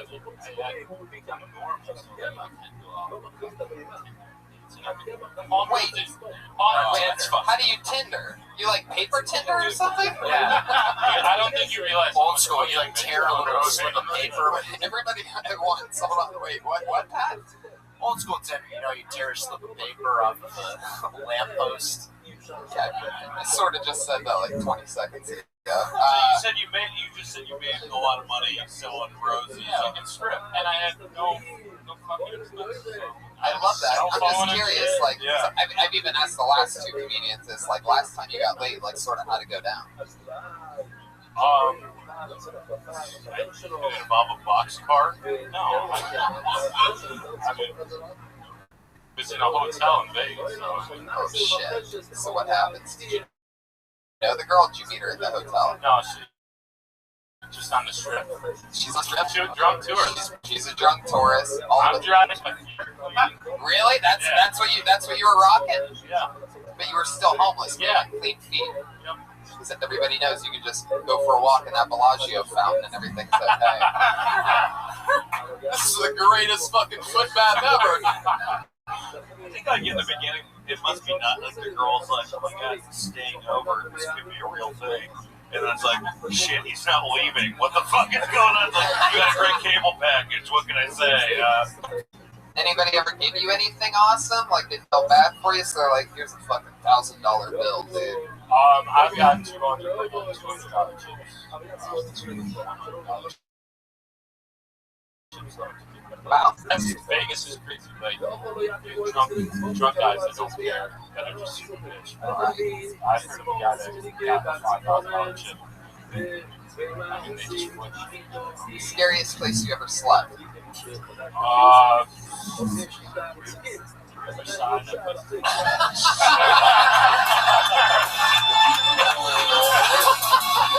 That is such a fucking great answer. Like, I was expecting, like, under a this or next to a that. Riverside, the whole city is just the worst. That has to be bad. Jamie, I'm actually intrigued by you. It seems like you have some common sense. You came out guns a-blazing with actual, what I could completely tell were rehearsed before roast jokes that you obviously tried to, am I right? You tried to work these out somewhere? Yeah, Marty's. Boom. See that? I have a fucking eye for this shit. He came up here with clean feet confidence. Do you have a pair of shoes, or you're I don't know. one thing of flip flops? Like, where do you keep your shit when you're at a place like this? Bushes. I saw 4 comedians scatter out to just no. Jamie, well, anything else, guys, for Jamie? He's homeless, 4 years into the game. We don't really have a vibe for much of you because you spent your act roasting me, but I'd love to see you come back. I'd love to see what's going on behind all that pure hatred that you have for him. I'd love to see what's going on under that tarp. It's like a homeless guy wants to become a comic. It's like the pursuit of unhappiness. Yeah, it just gets sad. Oh, dude, yeah. Being a comic's sad. You know. Oh no, he did! Oh, fuck. I took 60 seconds of it, but I feel like that was the meanest shit I heard in a while. Jamie, it was nice to meet you. There he goes, Jamie Alexis. He's on Twitter at AlexisGM818. Guy's got a Twitter. Doesn't have a shitter, but he has a Twitter. Oh my god. Man, Yeah, what a crazy cruise so far tonight. I like it. A couple killers and an actual murder. All right, I pulled another name out of the bucket. I think we've seen this guy before. Put your hands together. Victor Martinez.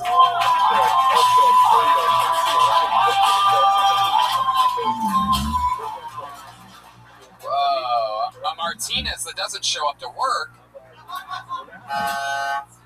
Put your hands together for John Horan.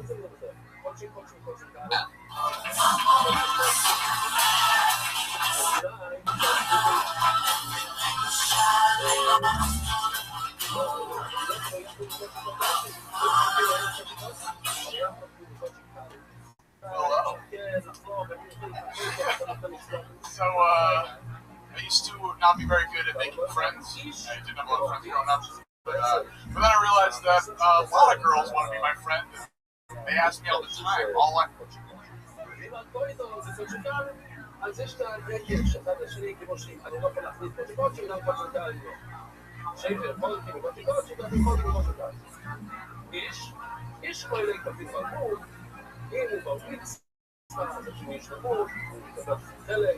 בעקבות אותו ילד, אם הוא הולך אותם עכשיו במזרים, יש בין 12, הוא לא מקבל חלק, 100, 400, ואפילו טעם, אסור לדבר.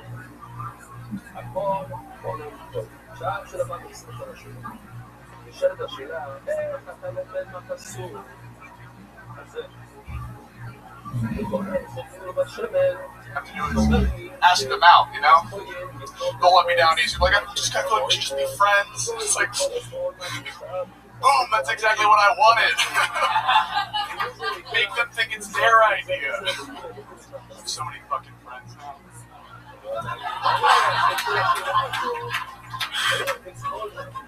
I'm a weird dude.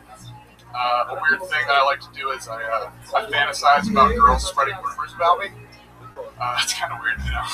But like if I walk by a group of two girls, I'll imagine one of them turning to the other and being like, "Yeah, that's John. He's like really funny, and like we all want to fuck him, but we just don't because we really want him to focus on his career right now." That's so dope, ladies. Thank you. All right, that's exactly a minute from John Horan.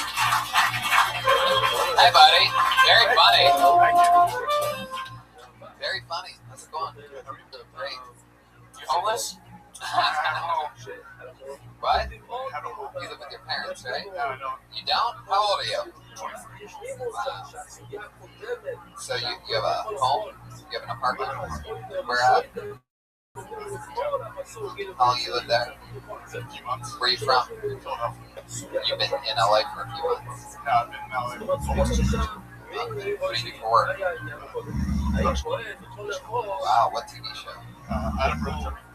Oh, that's a good show. Everybody becomes really nice. That's great. Oh, you did great. Those are great jokes. They looking for anybody over there? First guy to ever get a standing go Tony. Well, that's fun. It seems like it comes from an honest place, right? So that seems like... Are young girls into you? You like Jerry or something? Yeah, when that happened, I lost a lot of sleep. Yeah. What do you like to do for fun? Fuck little kids. Yeah, really into kids like my mom. Up the ass. Oh, okay, come on. Yeah, you're really We reaching knew there. that. We didn't need to say it.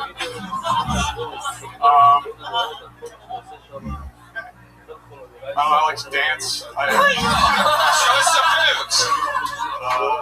Wait a second. What kind of dancing are we talking about here, Joe? I go to like hip hop dance classes. Oh! Do you really? Oh my god. Every single day. So, you take hip hop dance classes. Where do you take this at?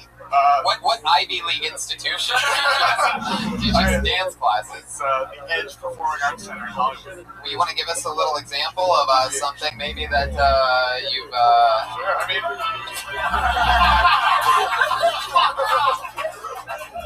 You know, some of that... Brian's really big in the hip-hop game. Do you have a song you dance to? I'll dance to the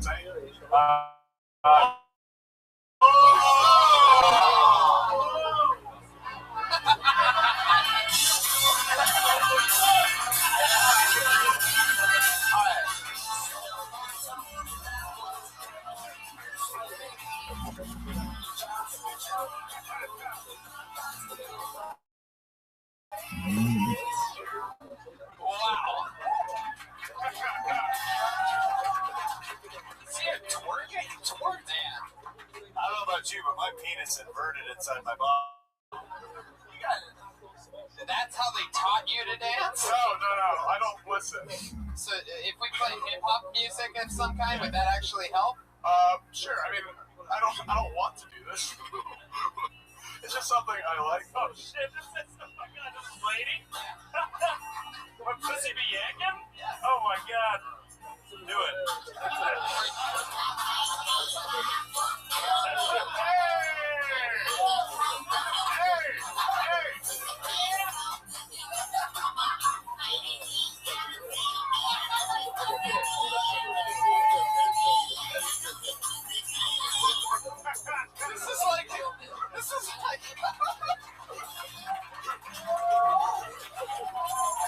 This is like the guy.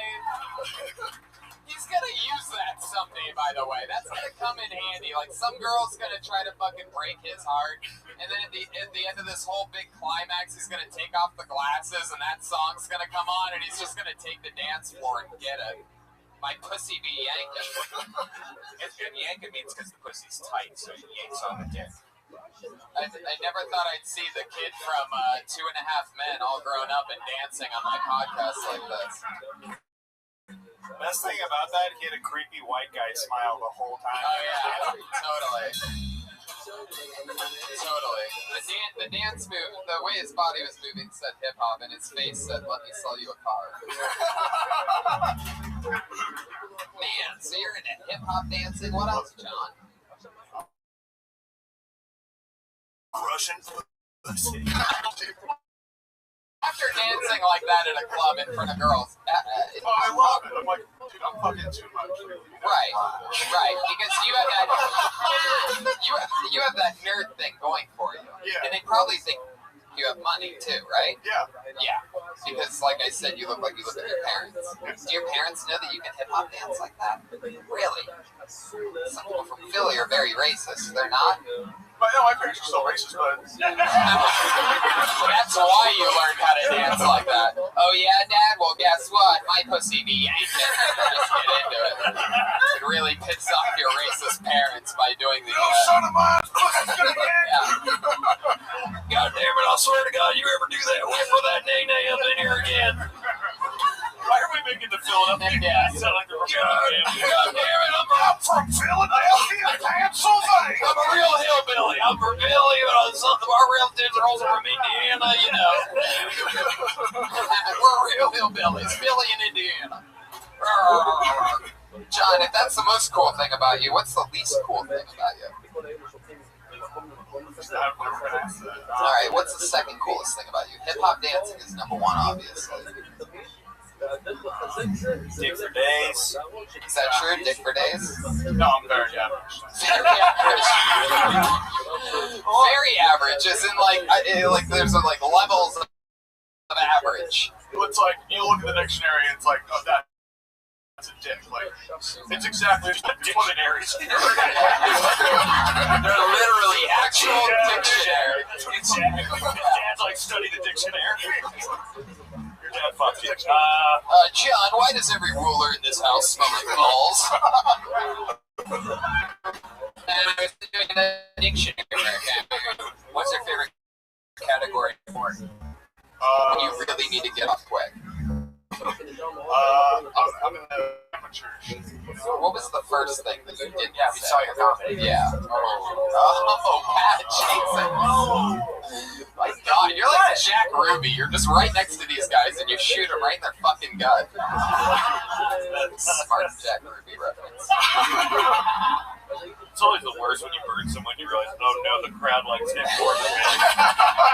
Oh, Dan St. Germain. I got Dan St. Germain on my ass now. Oh, shit. Man, and you were wearing the Canada shirt. I am, yeah. Yeah, man. Yeah, you got it, Pat. Oh, man. I can't, whatever. Craziest experience you've ever had with a girl, John? A few months ago, I was, fucking, and, wow. And, my bed, collapsed. because not because I fuck hard, because I just had a shitty bed frame. But you know, I lifted the mattress, put it on the other side of the room. You guys kept going. Wow. So like, what happened when it fell? I guess you lifted the bed. I think it was more of a drag. Oh, Jack, I'm gonna fuck the shit out of you. Like, he danced while he dragged it over. Is that true that that you dragged the bed? Like, were you still like naked and everything? Yeah, so you're butt naked. Butt naked. This is all gonna be okay. Just give me a second. Did you still have a boner while you were dragging the bed? I don't think so. You don't think so? So you can't what? Finish that. You can't clarify. Right. You can't remember anything. You tried to block out the bed dragging. So is your bed on a new mat? Wow. Have you fucked on the new bed frame yet? See, you jinxed yourself. Ladies, if you want to, don't listen to that. I'm sorry. Yeah, many of you ladies want to test out the new bed frame. That's actually gonna work. You know what? It's weird. I love breaking into a new bed frame. Alright, well, John, that was a fun minute. Good times. You getting a lot of spots around town? Really? Why is that? Oh, yeah, it's a full-time job. Working on that music. Looks like Adam also ruins your career. Yeah. Adam ruins everything. Pat is on, I believe, a 5-second delay here. If we could up Pat's Wi-Fi stream, it'd really be great because he's clearly buffering a little bit tonight. Man. Wait, he's just getting what I just said about him. Hold on a second, it's just coming in right now. He's about to answer any second. Hey, Seuss, anything for John Hooray? Oh, fucking awesome, man. It's fucking endearing, the whole nerd thing. It's endearing as fuck. I love you said endearing like badass. Fucking endearing. Touch the shit out of real, bitch. Real recognize real, man. Yeah, good shit, man. Really funny, man. You, okie doke. John Horan, everybody. There he goes. He's on Twitter at Cool Horan, Horan. He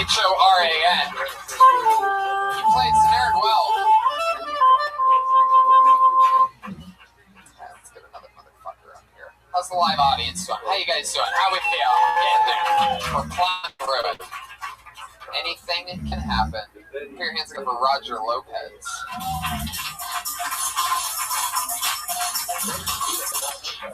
Alright, so I have this pimple on my ball sack, and I got it because like I was fucking this girl when I was 13, and she came over to my house because my parents were probably at the Olive Garden, and so she came over and then wait, give me a sec. I'm sorry. She came over and then she was a Catholic, so she didn't want me to fucking the pussy, so she was like putting it in my ass, and then I was like, alright, so I put it in her ass, but see the thing is I didn't put it on a condom. Because I didn't even think about it. I was 13. So long story short, I had this pimple on my ball sack, and then like a week later, like it popped, and then like there was like some blood, like my boxers, and then I went to go get my pimple checked out, like on my ball sack, and then the doctor was like, "We're gonna check you for the Hep B, Hep C shit," and that was 9 years ago. I still don't know what's up with my pimple. It's still there though. I gotta go get it checked out.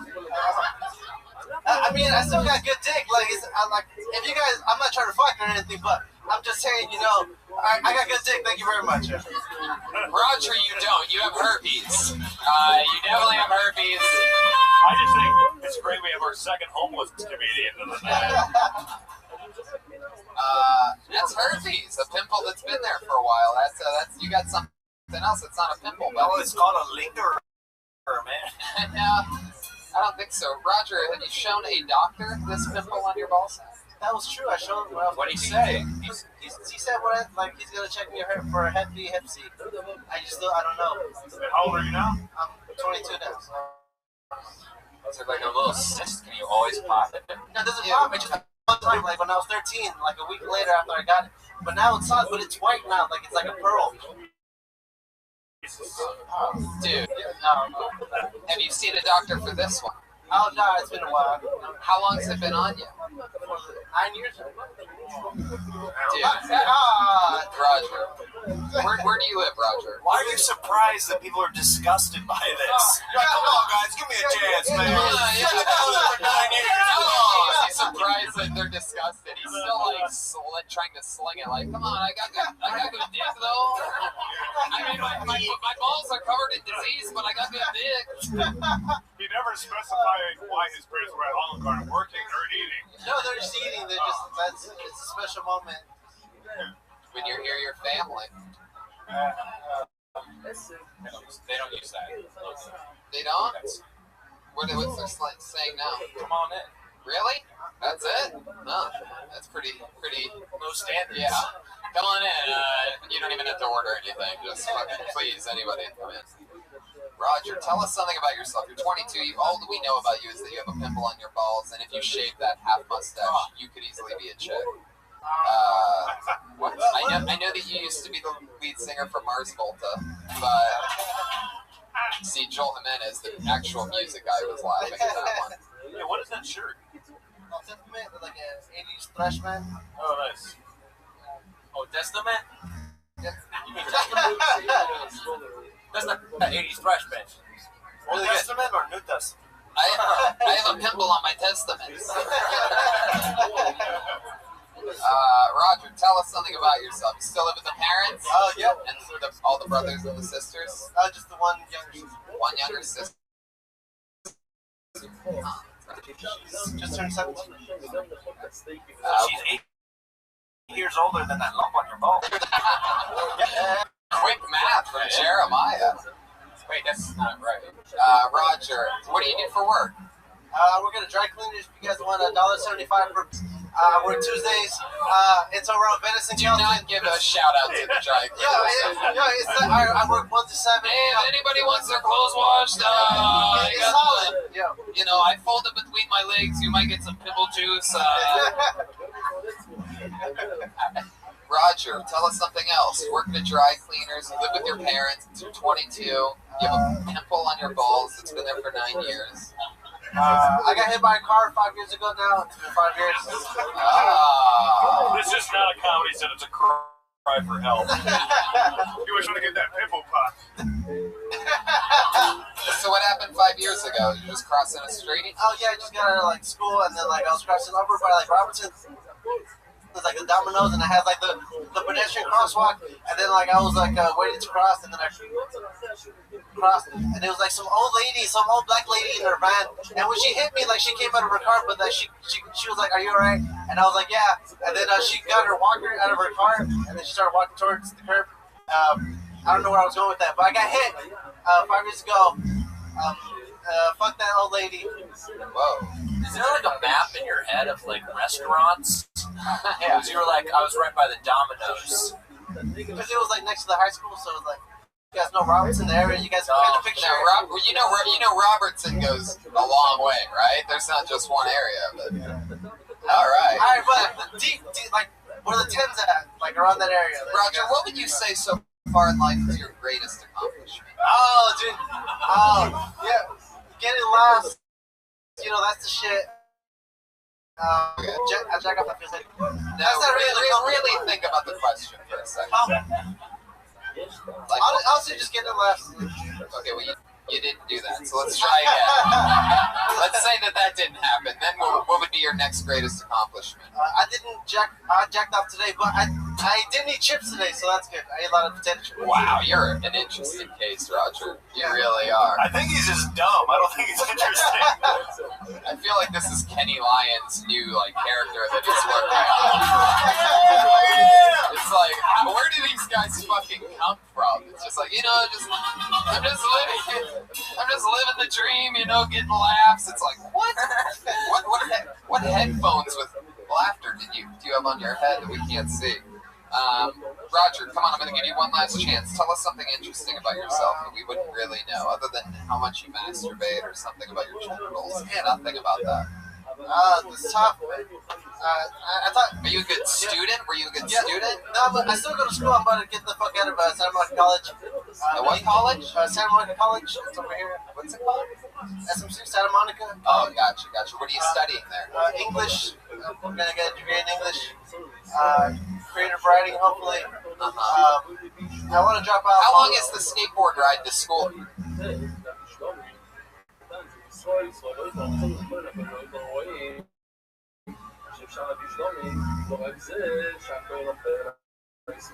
Every day. Am I right? Do you skateboard? I try to take the bus. They give me a free bus pass, and then I can take any blue bus for like 4 months, and that's like sweet as shit. So that's your greatest accomplishment. Yeah. I think we finally figured it out. I got a bus pass once. Roger Lopez. There he goes. Anything else for Roger, guys? Good shit. There you go, Roger. All right, let's go through our regulars, and then if we have time, we're going to get one more up again. How about that? Oh, yeah, well, let's just knock out the regular then. This way, not everybody leaves at once while talking like a bunch of disrespectful idiots that weren't given an opportunity to perform in front of hundreds of thousands of listeners tonight. So let's do the regular now, and then we'll go back to the bucket later. You know her, you love her. Sometimes it's nervous, sometimes it's a train wreck, sometimes it's greatness. Put your hands together for the always working hard, Melissa Esslinger.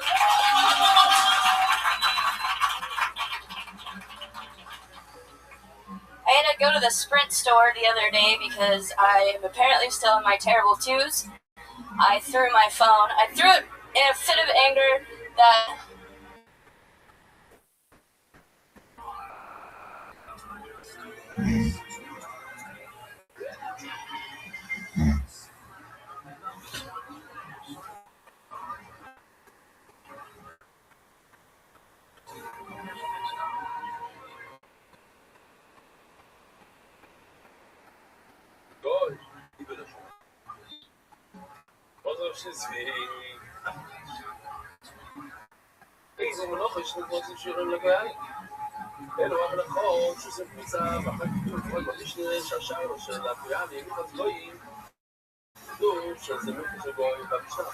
I was by myself, of course. And I threw it and like I didn't even check to see if it was broken. I knew it was broken. But anyway, I was at the Sprint store and they gave me my phone and they said it was Space Rock Black, and I just found that to be cowardly because I mean it's black and blackness is problem with fear.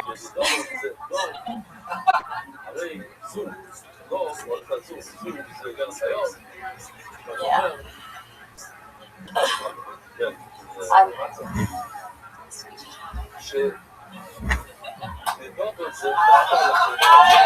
it is. That's a minute. You got yourself through it. You can always just say you have nothing else. All right. There was really nothing there. You went to the Sprint store. They said that your phone. Here's your phone back. It's Space Rock Black. And they really. There's absolutely nothing in there. I'm having trouble. I'm having a lot of trouble focusing anything recently. And every time I start to flush anything out, like, I don't know what the I feel like a fuck up. Just take a week off. Don't just stand up for a week. Seriously. Just like, get away from everyone. I'm serious. I would probably actually feel like Did you do a lot of spots this week? I did. Yeah. You did? Over the weekend, I did like. I got up. I was in Long Beach yesterday. Did 3 spots on Friday. What? What? Well, then maybe that's it. I sort of agree with Jancy. I think you need to do something. Something's off. Every week you were at least trying to do punchlines. I'm like less funny, even like, you know, I don't know. I threw my phone. I'm angry about something. Well, just, I mean, like, I need to figure that out. Take some time off, maybe. Just think about what you're saying. Get up. And that's good if you have shit to talk about. But if you don't, maybe you need, like, some time to digest it. Yeah, it seems like we've hit a rough patch here in the past week. Yeah. So whatever's going on, you're so angry that you need to throw your phone or anything like that. Maybe what's happening? Work stress? No, Relationship stress? no, well, kind of. Just, Money stress? money, and like, Are you working again? no, not yet. Listen, does this scare you every week? Just doing this? What's been, Stick with it. Just think of your answer to the yeah, question. it has been, and previously, like, I just realized, like, I used to be excited every morning when I woke up, and I was like, I'm in LA, and now, here's the now it's, I Right, wake up you live here now. and Yeah, you know, like, I walked past, this is what I should. I walked past, there was an at-home drug kit sitting outside, like someone had already used a drug test kit. It was sitting outside, like pee had been in it. It was just right there, and I didn't even look, like, I didn't look twice until I walked saw it again. Like, nice. I was just little, I mean, that's just what the fuck, man? That's fucking, Nobody fucking likes me. I don't give a fuck. I'm just gonna write fucking songs and play them. Oh, there he goes. Every time he gets mad, you know what? I write songs and play them. Yeah, I'm just gonna write fucking songs and play them, because this shit sucks. Yeah. You fucking write a song. That guy.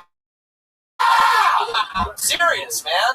You guys fucking write a fucking song, man. I'm fucking my whole fucking life. I devote my fucking life to this shit, and I believe in this shit, and I sing with all my fucking heart, and I don't give a fuck if you guys like me, because I'm gonna keep fucking singing my fucking songs for my whole goddamn life, and I'm gonna contribute to the world of art.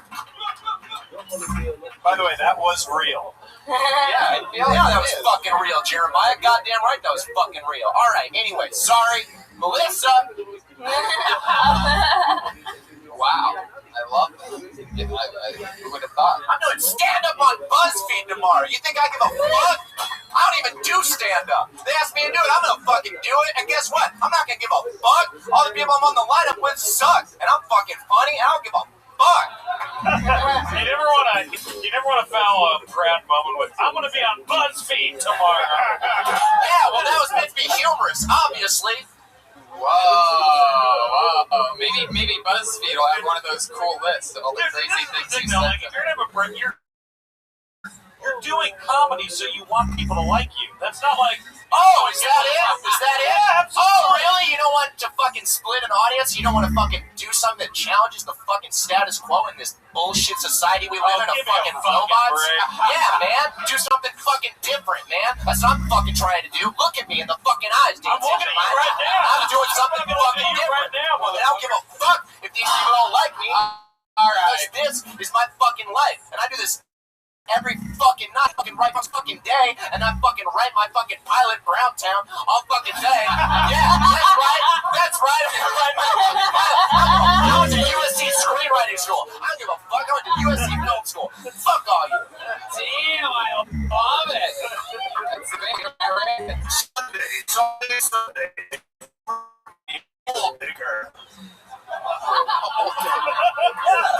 Yeah, I'll dig a fucking hole. Nobody else has the fucking balls to fucking dig a fucking hole. Yeah, we don't have the balls to dig a hole. Oh, it's the schoolyard. What the fuck is going on? This is a fun episode. Alright, well, Melissa, I mean, what are we talking about here? What do you think you could possibly do to help your own life situation? Are you having writer's block? Are you thinking that, you know, like maybe you're a little bit confused right now? Do you think maybe you're watching too much stand-up comedy? Are you watching stand-up comedy? Are you watching specials and things? I am. Yeah, I would stop that immediately. And, you know, I've just doubled down, focus on taking care of your personal life. You really need to hone in on that, because whatever you're doing, anytime I'm having a rough day or things aren't good or I'm worried about this or that or everything, this is my sanctuary away from all that shit. I don't bring that with me anywhere. I think you said it, like you saw something funny on the way here, right? Yeah. And you were just so worked up probably about getting up again that you're not even like noticing what's going on around you. And you're doing like 3 spots on Friday, you're doing all that shit. And that's great, but you know, you gotta like, or else you gotta have something to write about. Because right now you're just just care about comedy. It's just school. But that'll fucking just kill your happiness too. If you're gonna talk about something like breaking your phone, the payoff can't be Space Rock Black. I mean, that's not even anything. People want to know immediately why did she break her phone, how'd she break her phone, when did she break her phone, how long was your phone broken for before you got it fixed? Was that trip? How do you even find out how to to a phone repair place if your fucking phone's broken? So many things that start to happen that you can break that down and write something about it, but instead you're just trying to take one part of the experience and sort of maybe sounds funny instead of really digging in and digging. So, you know, there you go. Melissa, you gotta, because like as soon as you started talking, I zoned out. I have an auditory processing disorder, but nonetheless, I zoned out. You can tell you listened to your last album. Yeah. Oh, you guys are gonna leave me talking on this music into this, Tony! You're gonna leave me back up! I take a chance! Back up, you piece of shit! I take a chance! What ranking you're talking about here? For you guys!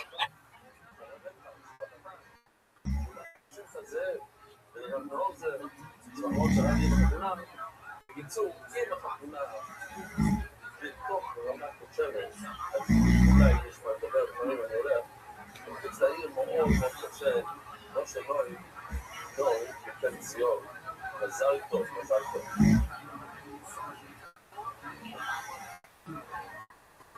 טוב, עכשיו זה המייל של הבן הזה זה להיות קנה. נושא, זה לאו מהתורה.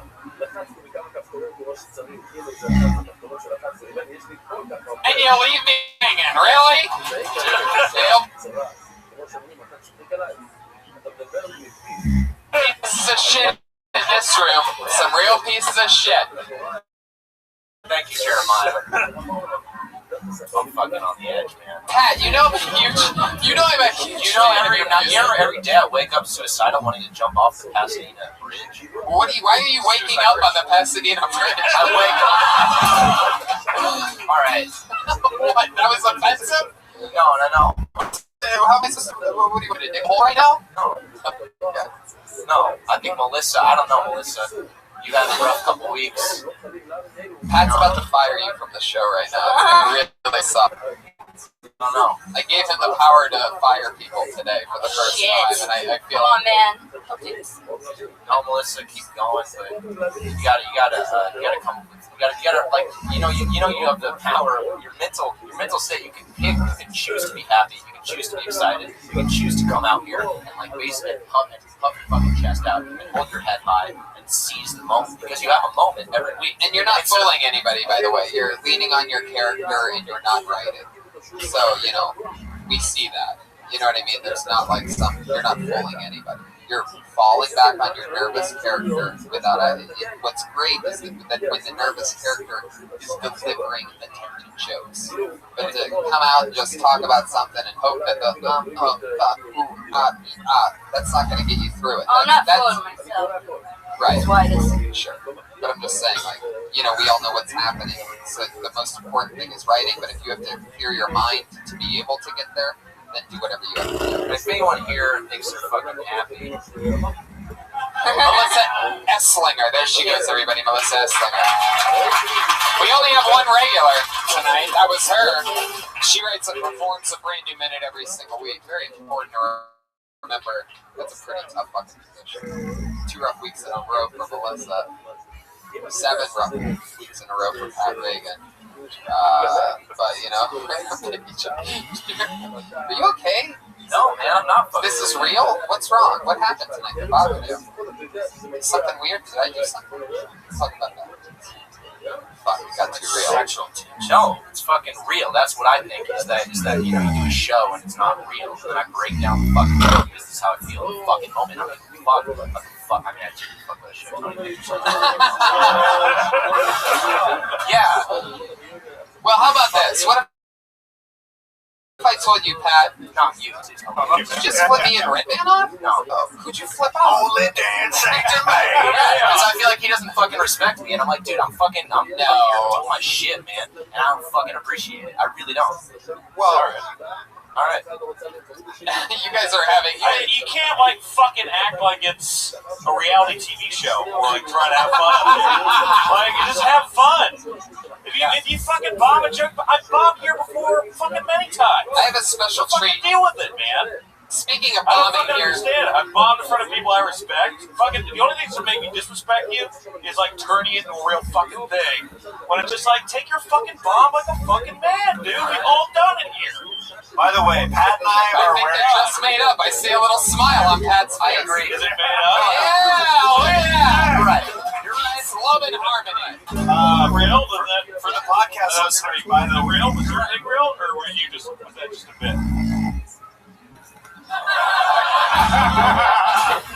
Jeremiah? By the way, for the podcast listeners, Pat and I are wearing jorts while this angry conversation is going on.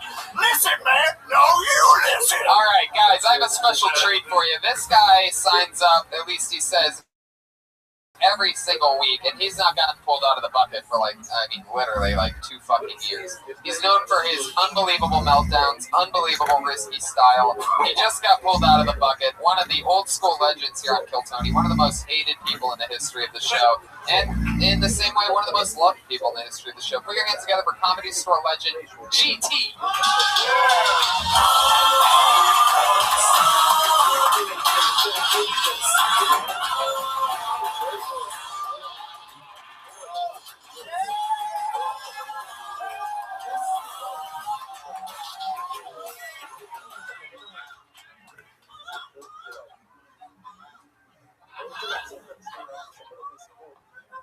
What's up, guys? How you guys doing?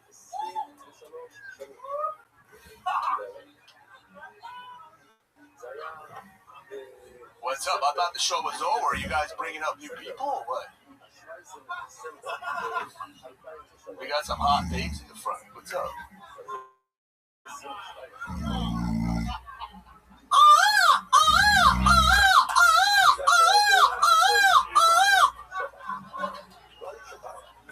Birds be like, you have an accent, where you from?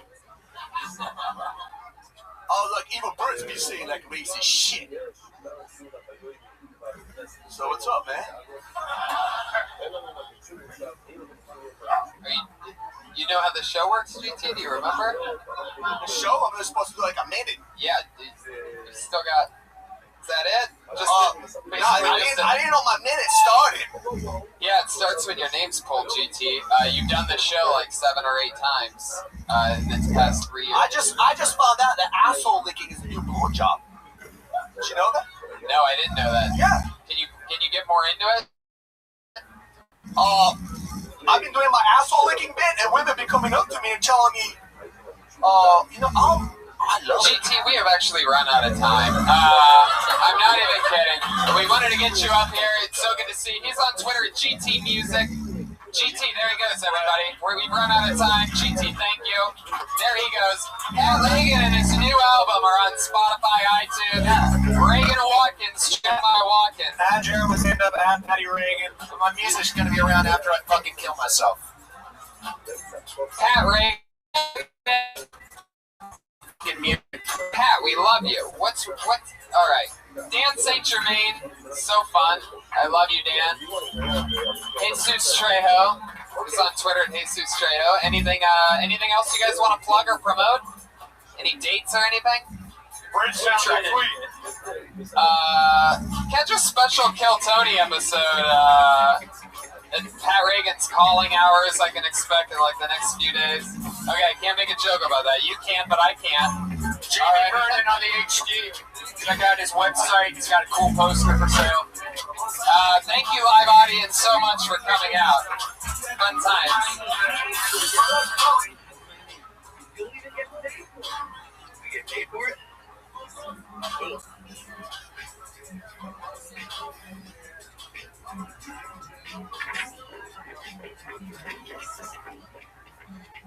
I'm sorry.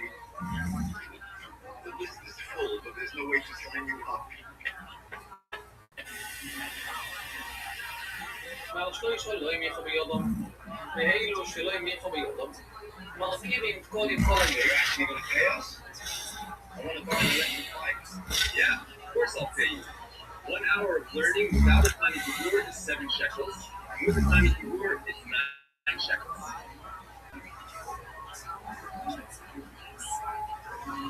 Hey. Going to the next video piece.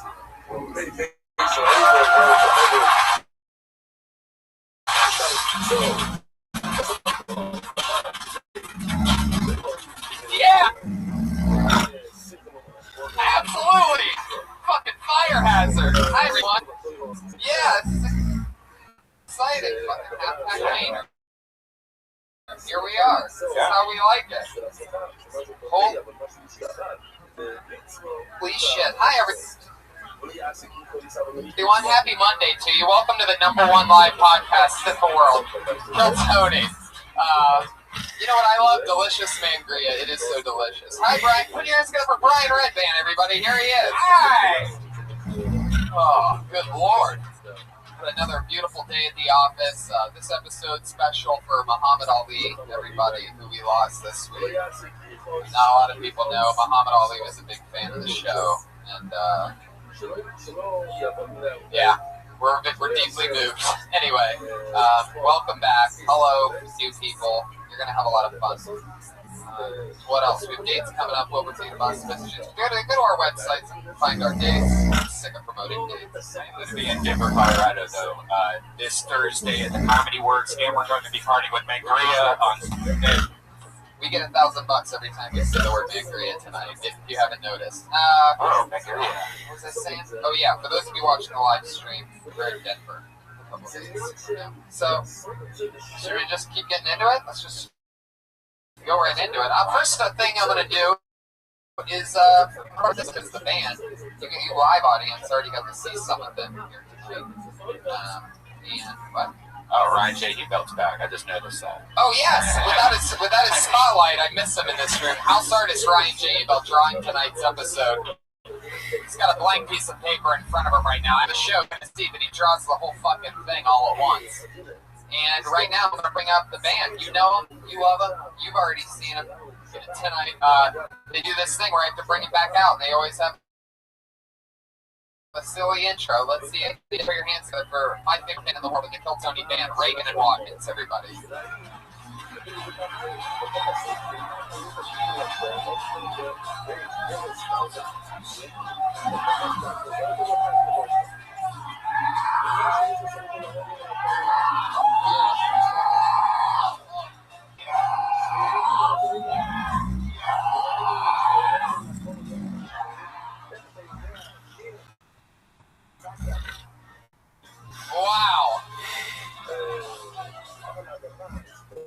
Wow, for those of you listening to the podcast, you just saw live action.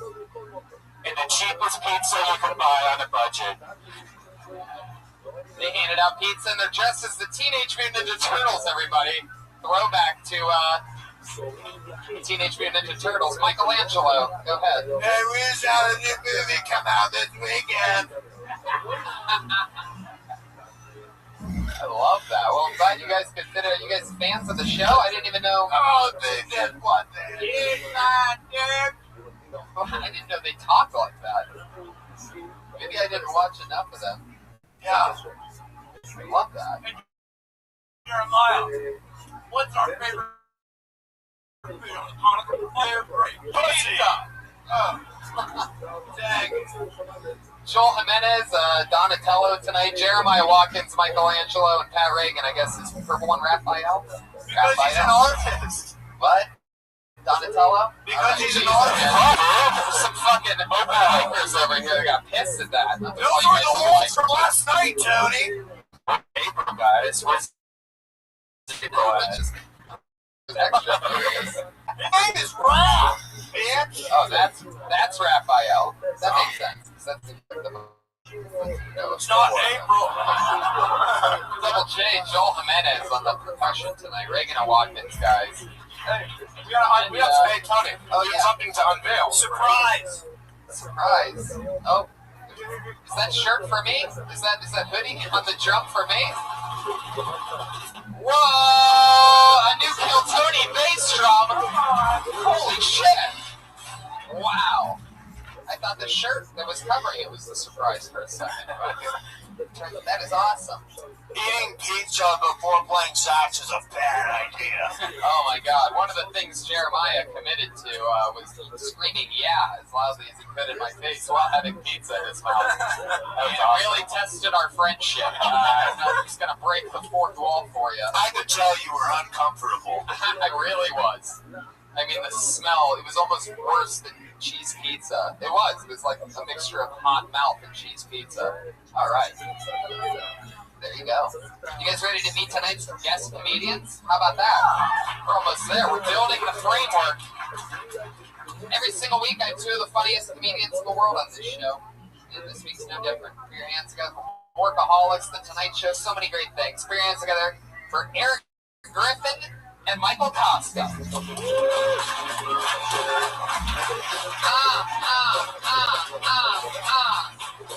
Make yourself at home.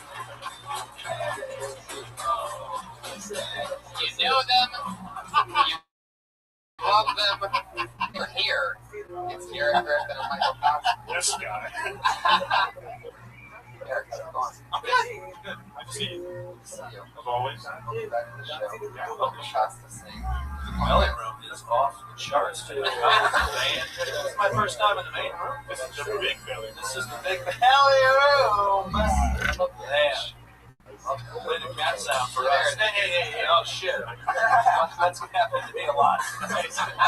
Wait, guess what I saw today? Everyone I looked at. Whoa! This show.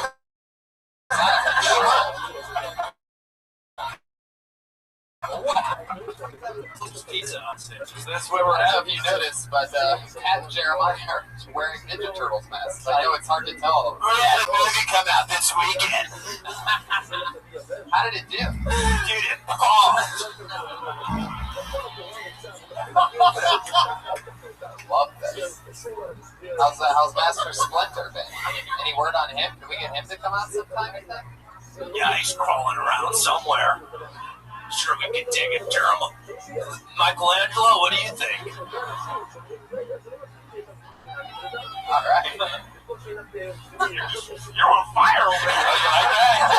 It's literally called Guitar Fire. 1 and 2. Yep. I think our master splinter would be you, Sensei, Tony Hinchcliffe. Yeah. Wow, that's a really weird thing to say. Really hard for me to play with that improv ball you just threw me, but I guess you're saying that because I sort of look like a rat, right? Yeah. Okay, guys. Take it as you will. This is why I always hope that they lose the characters as soon as possible, because it's more fun. It's a definite commitment when you start. After the first comedian, that's what we will return to the shadows. Oh man. Sometimes I'm so happy that I never know what they're gonna do every week, and then sometimes I'm like, Until it right away. Yeah. Tony, it was borderline rage with you tonight. Pretty upset whenever we had pizza and I was yelling at you. Well, I mean, I wasn't that upset, but I mean, you know. All right, guys, everybody's here. Is that a saxophone? Or is that a sax? Yeah. Why would you do that? Well, because ask and ye shall receive. Aren't there other horned instruments like that? Like, what's the? I know what the clarinet is. Is there like a alto sax and a? This would be an alto. There's also a tenor, and then there's a baritone. See, very good. See, now we all know. It just became a PBS show. I feel like I have more knowledge now. Oh, God. There you go. You're going to see a lot of that tonight. That's one of the 2 songs that he knows how to play. And I'm excited to see what happens here. Welcome, everybody. We have a bucket filled with comedians that signed up with a chance to do 60 seconds of stand-up comedy on stage tonight. Then immediately afterwards, stay up here and talk to us about anything in the world. So let's get right into it, shall we? Comedians, you know your 60 seconds is up, and you got the sound of a kitty. Oh, that's sweet. I can barely hear that tiny little thing. Can we hear it one more time? Oh, there it is. That means wrap it up then, or else you're going to bring out the angry West Hollywood Bears.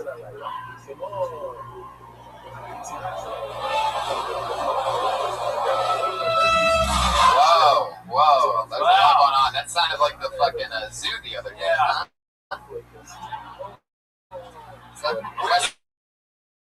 Where'd you get the audio from? Hollywood Gorilla. I can't believe I'm bringing out that gorilla. I can't believe the authorities shot another unarmed black man, 17 years old. Can I give a shout out real quick? I just noticed he's in the crowd to one of my favorite human beings in the world. The great Rick Kozik is here at the fucking camera guy for all of your Jackass movies. Yeah. It's a bad motherfucker right there. Dangerous. He's also my neighbor. Yeah. That's cool as fuck, too. Your neighbor? Yeah. So I don't know if that means he's doing bad or you're doing well. It means we're both doing fucking awesome. We live at the farmer's market, motherfuckers. Man, we live underneath the sewers. That's where I drink delicious beverages. You guys ready to see your first comedian of the night? Anything can happen here. I just pull a random name out of the bucket. I'll drink. Put your hands together. Something like that. It's very bizarre. We'll probably be able to talk about it one day. And every commercial they always hold the beer like this. I pulled a name out of the bucket. Your first, it could be fucking anybody. What we learned on this show is it could be a comedian dying to get up. It could be a homeless person that thought they were signing up for something crazy. Anything can happen. It could be a 20-year veteran. First time in Hollywood. Put your hands together for Jonathan Gregory.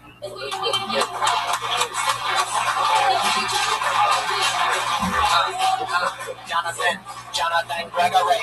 Jonathan Gregory. All right.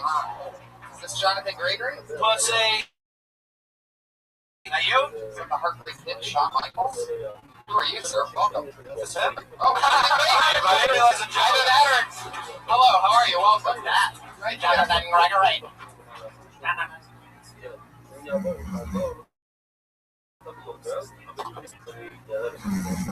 I saved a man's life today!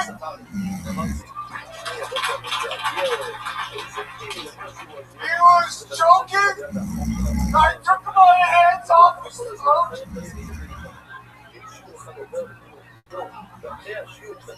I looked at him dead in the eye and I told him, don't make me a singer like I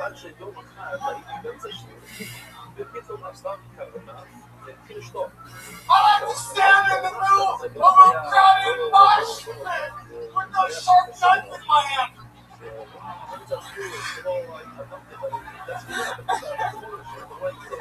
And if someone gets stabbed, it's like, hey man, you bumped into me. Sometimes people keep bumping into me until they die.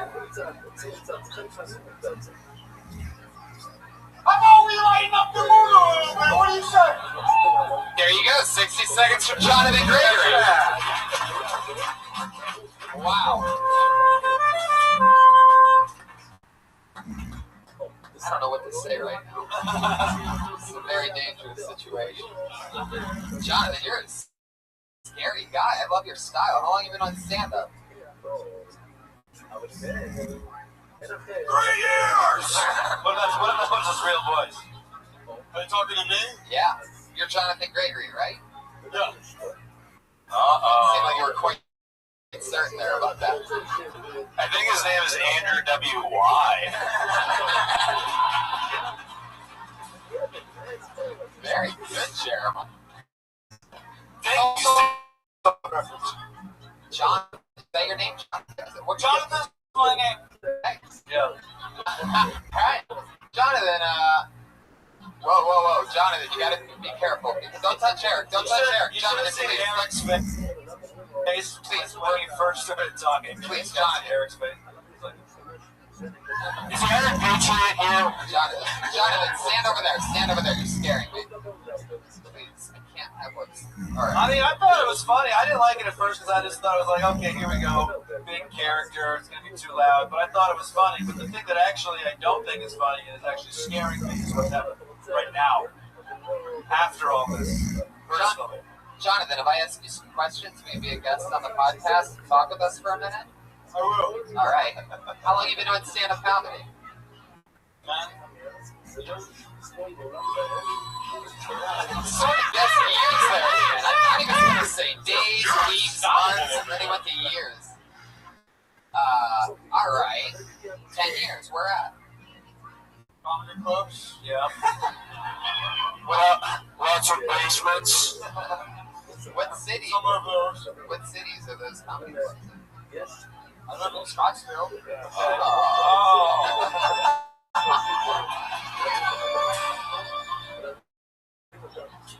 What do you do for work, Jonathan? This and boxing. Oh, wow. Right when I couldn't be any more afraid. The old boxing day job. You hear that one all the time. I'm gonna move to LA. I'm gonna be a star, and what they pay rent, $10. That's almost as intelligent as being a former professional tennis player. But is it bum fights?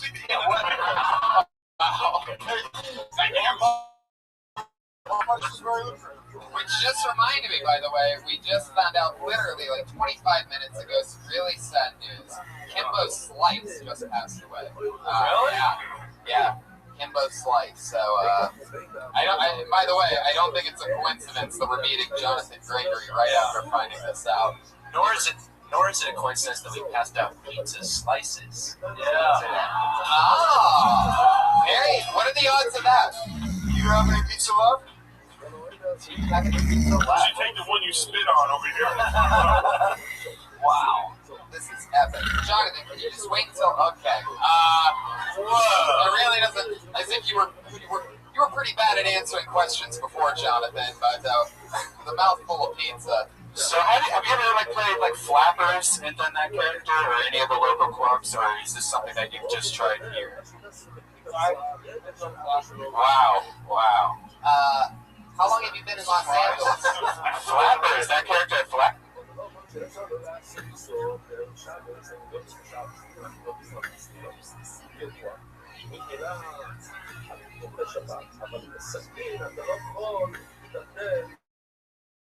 בשבת, אתה לא יכול להגיד, נכון שאני... אבל אני מתנדל את זה בשבת, מחר, מכיוון שאני חייב לעשות תסמין, אבל אני רוצה שבת, אז אני מתנדל שבת, ואני מכיר לו, אפשר לעשות כזה דבר. כל דבר שאתה יכול לעשות לערב שבת, אז תבוא בערב שבת, תספיד לסגל שבת, אבל זה זה כמו שאנחנו עושים היום.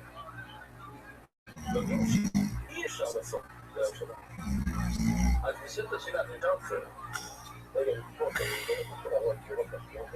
that's a weird combo. Can't get a Burbank? That's a comedy club that told me I shouldn't curse at, so it's... I got a clip online at the headline of the comedy spot on Friday, and there's a clip. Comedy spot? Where's that at? That's Scottsdale. How far do you have to drive your hearse? How long of a drive is that to Scottsdale? Like 4 gas stops before I get there. Yeah. Wow. That's a small room. Do you yell just as loud in that room? That's a tiny room. It seems it's like 40 people. It must scare the shit out of everybody. I don't use the microphone. You don't use the microphone. Got it. That was good, actually. Sometimes people yell and they still use the mic. That's fucking annoying. Instead, if you don't use the mic, it's just a little bit annoying. Yeah.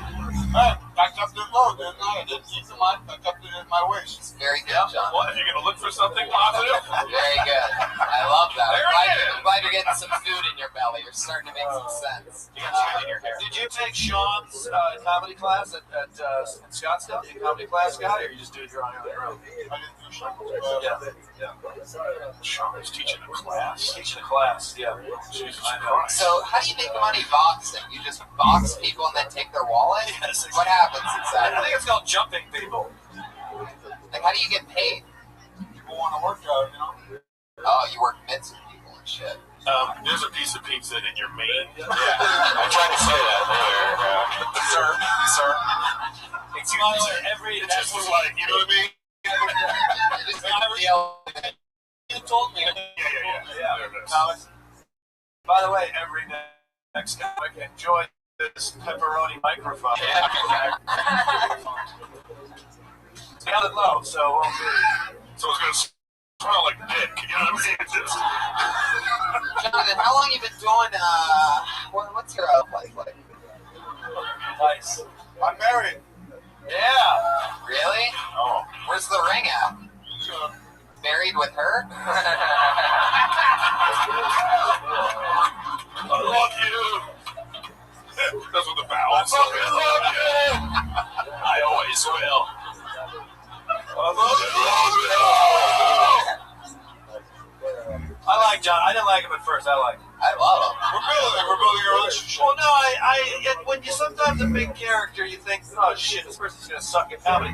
But if those are original jokes, which I feel they were funny. The mosh pit one holding the knife was funny. Yeah, it goes along with your style. You know, you have all the likability of a young The Undertaker. That's a big deal. I mean, he's done 32 WrestleManias or something like that. I'm just glad I didn't grab this fucking sword right here. Why would you point that out? What is wrong with you? What are you doing? Zach's holding the sword. Jesus, you got the pizza. Man, I'm really surprised you didn't use this gun right here. I have this styrofoam sword. These guys are ready to give them their women right there. Just take them. Don't hurt me. Jonathan, so it says here, Jonathan, oh, shit. Well, listen. He practically spit a loogie on that one, so it's a lot of spit. Yeah, so he should keep that one. A lot of spit. Jonathan. Jonathan. What was it? Oh, okay. Your Twitter handle's really creepy comedy. You got that? That's Really? I can't see that at all. Why? You got your follow up here, creepy comedy. Or you'll follow up. That's so memorable.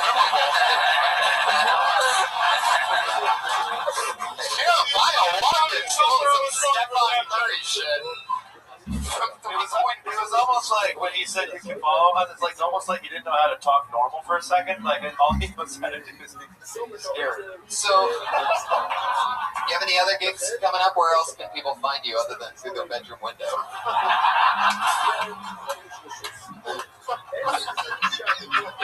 Can I come in? Oh, you can go on my website at creepycomedy.com. I'm in Tucson at the end of this month. I'm in jail. 2 months. He would be a good jail entertainment. Yeah. Jonathan, did you not eat today? I mean, you are eating this free pizza that, by the way, these guys are known for like old, weird, dirty props, so we don't even know if this pizza's from today. It's from I saw them use a shark fin last week as a rhino board from 3 weeks. All right, forget it. Creepy comedy just redirects the ship down. So that's weird. That's so weird. Is he the creepiest comic? Oh, that was just so wow. What is it? That was meta, that one right there. Good for you. What if this was an elaborate scheme and he's actually one of Death Denham's puppets?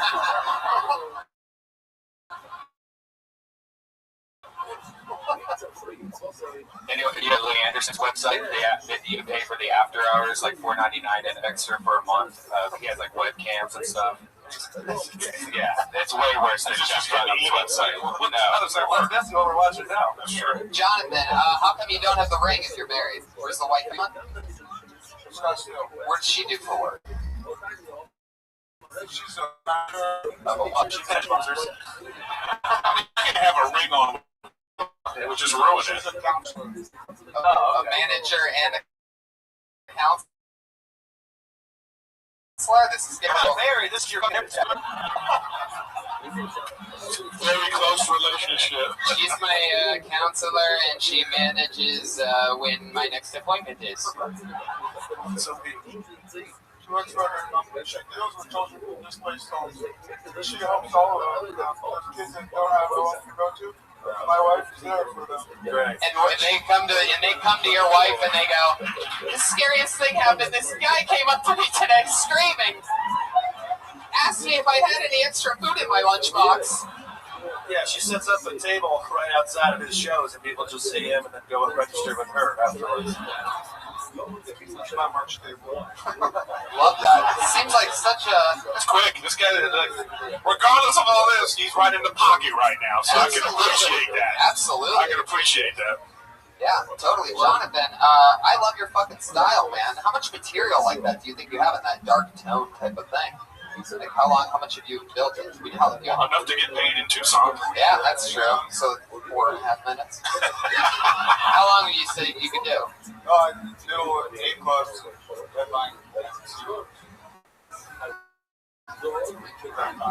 Well, there you go. Jonathan, it was very nice to hear. Very cool guy. Follow him on Twitter, Creepy Comedy. Go to creepycomedy.com.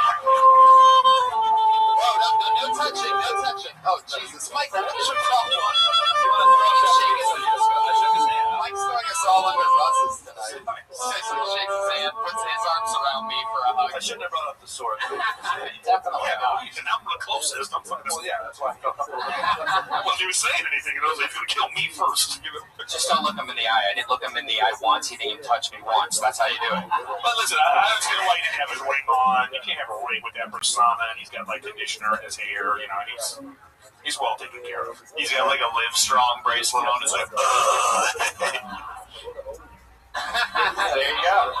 What are the I told you anything could happen. These names in the bucket, you never know who it could be. It could be the next Richard Pryor. It could be the next Jonathan Gregory. Who knows? We know this guy. This guy's gotten on a few times. It's been a long time since we've seen him. One of the most powerful Asian comedians, or just comedians overall, but this guy's a goofball. Put your hands together for Tam Fam, everybody. Here we go.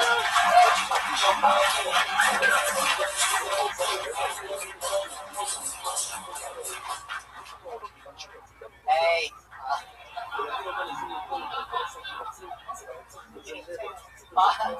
You might be wondering what kind of asshole names his kid Tam Fam. Well, my dad's first name is Ann, his middle name is Van, so his full name is Ann Van Fam. Fam is actually the only part that's real. The rest he actually named himself when he came to the U.S. Personally, I would have deported him for that. I mean, no wonder he gave me such a strange name, right? If you screw up and you do something for yourself, you're going to screw up and you do it for somebody else. It's not a self-defense class. There are a lot of problems with the name Ann Van Fam, but the thing I've always hated the most is that even though he loves movies like Time Cop and Bloodsport, he's never even once referred to himself as Ann Van Fam, the Van Van Fam.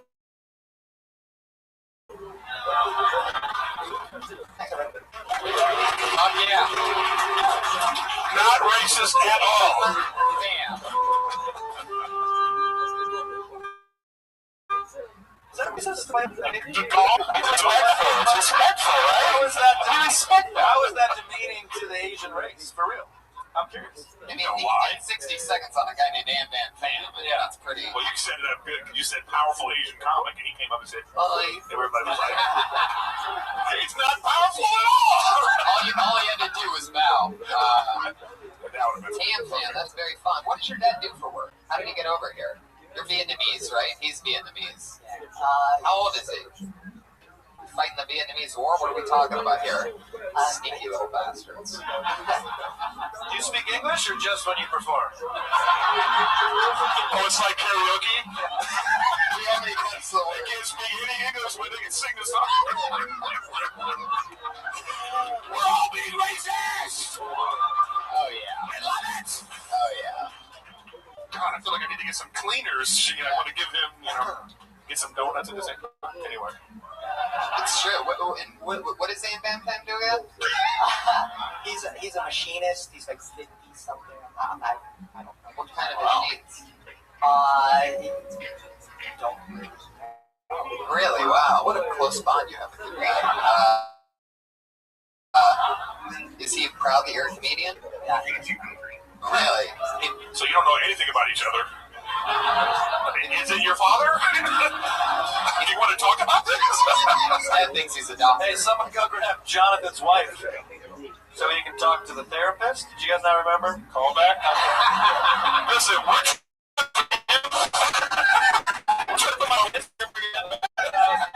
was the best thing. We almost died up here. You're bringing that back?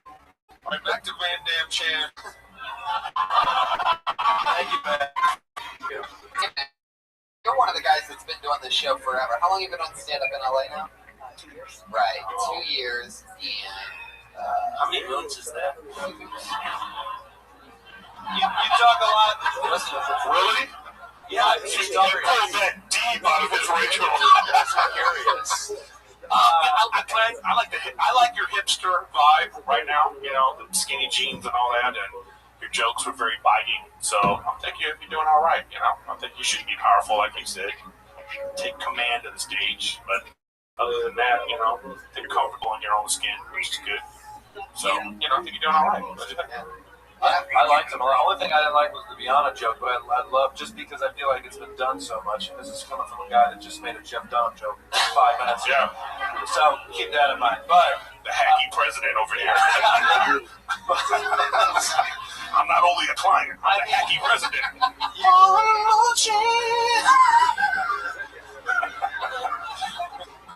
How much material do you have on just your name?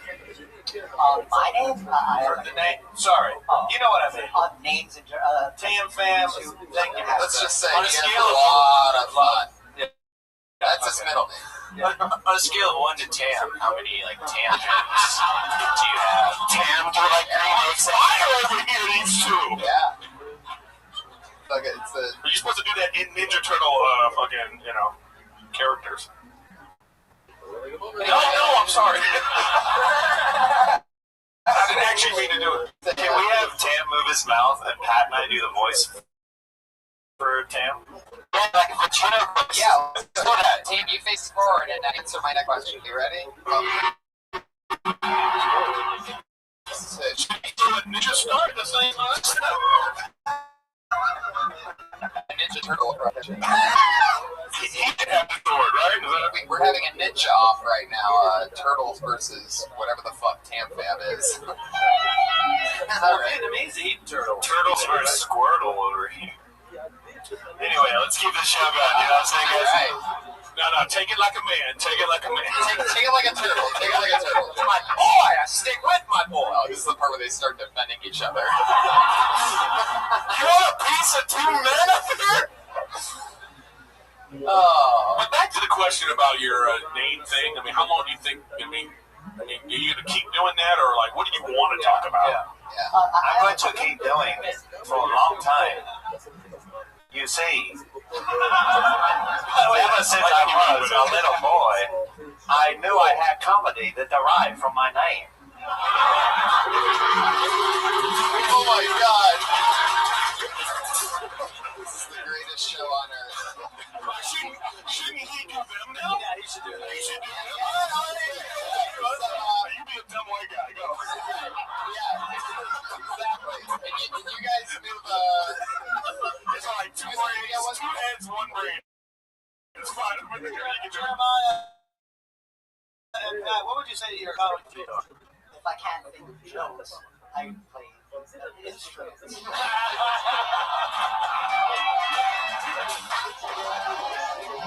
All right, now switch it back to us one more time. Oh, God. Tam Fam, what do you think about what these guys had to say about you here tonight? No, we're not doing that anymore. Oh, you forgot. Okay.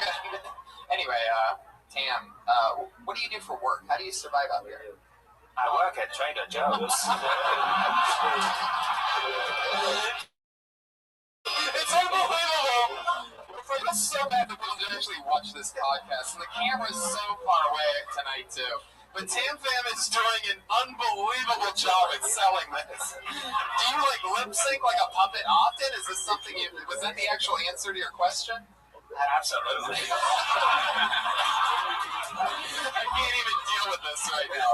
I can't even host the show and deal with this. You can see how good it looks. Yeah, so where do you work? Tam, Holy shit. Well, it's the last time he's on. Yeah. I'm an extra.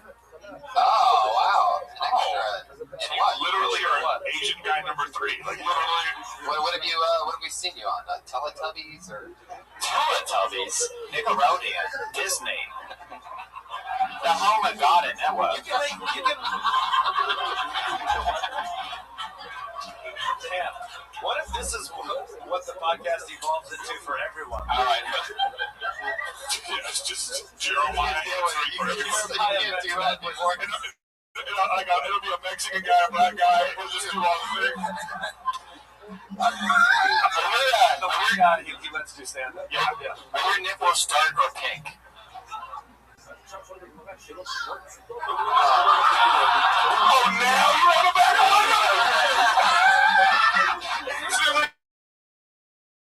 Got sexual What's the answer? People call me Purple Nurple. Are they purple or pink? Stop looking at them. Answer the questions. I never know when it's going to come. We'll start with it. Dark. Sometimes I wonder why you ask the questions that you do. And I'm like, always shocked that it's always the weird answers that you don't think it's going to be. I know. I think dark nipples, and it's not fair when guys have dark nipples and I don't. Never really seen it. You're very attracted to him now all of a sudden.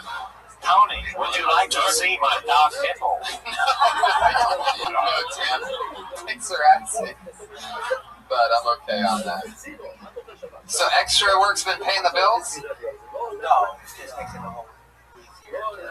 I am non-union. It is very hard to get by. Alright. Tam, you're so funny. You always do anything else from Tam? Last time I did the show, I think he performed, and I thought he was really funny then too. So good job, man. He was really funny. Keep it up. Here he goes, Tam Fam. Very Tam Fam, everybody. My goodness. Wow, what a great start to the show, huh? I mean, Jonathan Gregory and the Highs and lows. This looks like definitely a new name. Highs and lows. Guarantee you this is going to be interesting. I can always tell by the handwriting. Oh shit! Put your hands together for Ron K.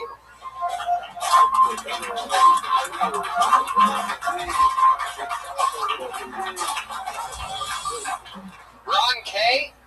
I did see John. Oh, there he is. You just heard it.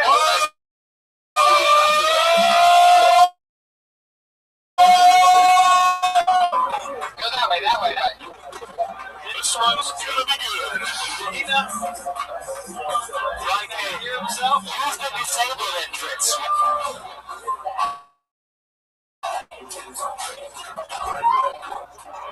Keep it going for Ron K, everybody. Don't touch us. Don't touch us. I'm not prepared. Raise your hand. Okay. Wow.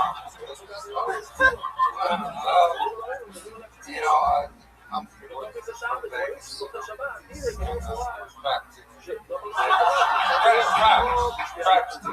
Craps and blackjack and roulette. Who played the team?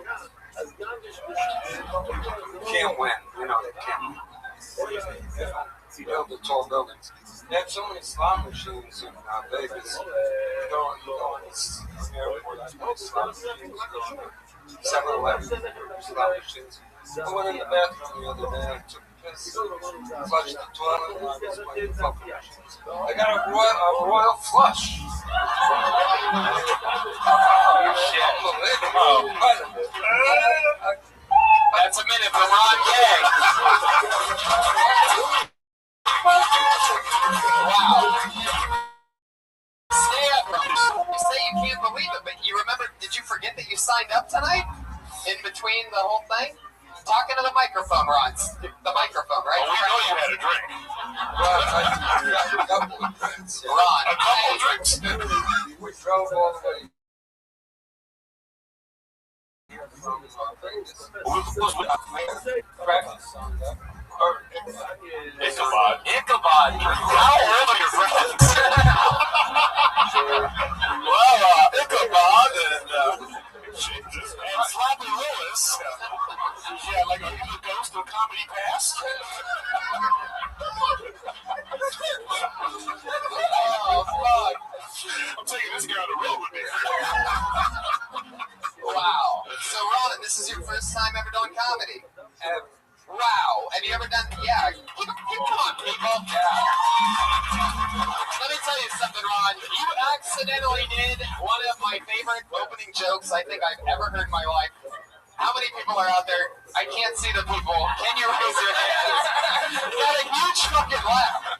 It's unbelievable. Well, I had planned for about a year. Oh, it's about a year ago. You wrote your minute well in advance. That's what. Then you walked here. He wrote 5 seconds a month for the past. I like it.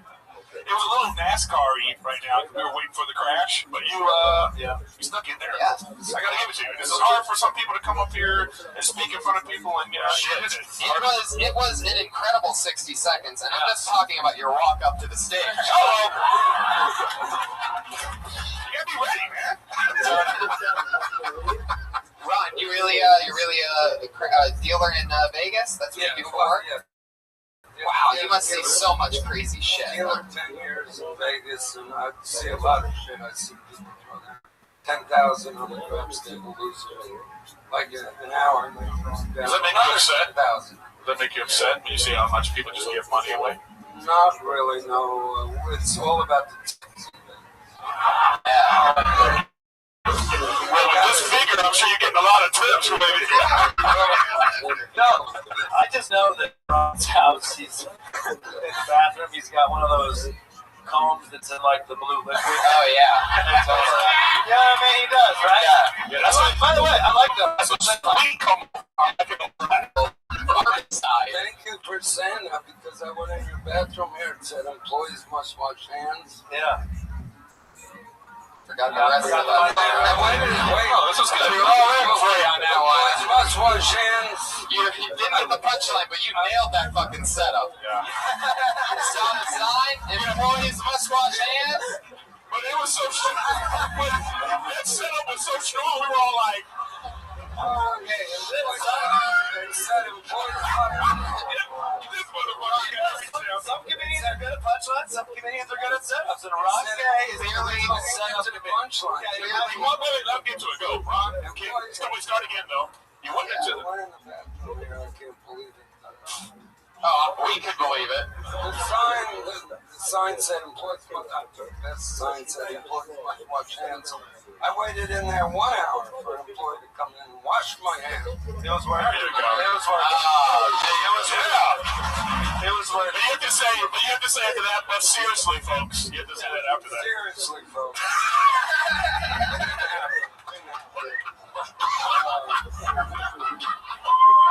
Wow, I can't believe it.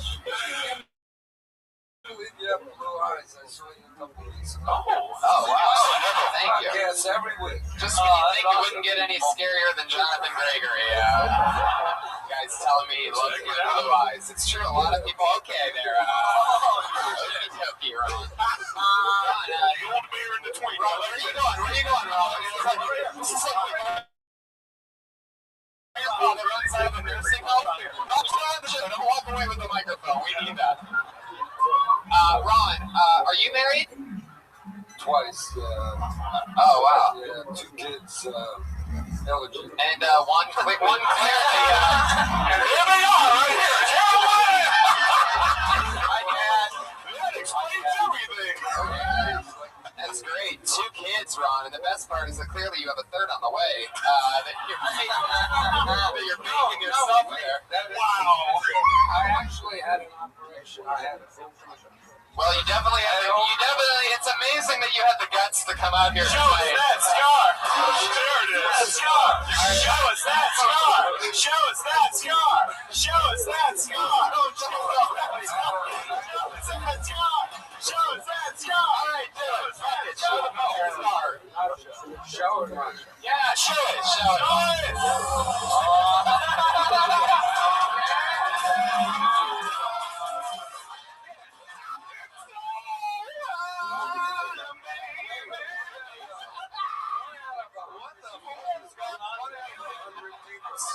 One of the podcast listeners, he just whipped out his dick in the audience.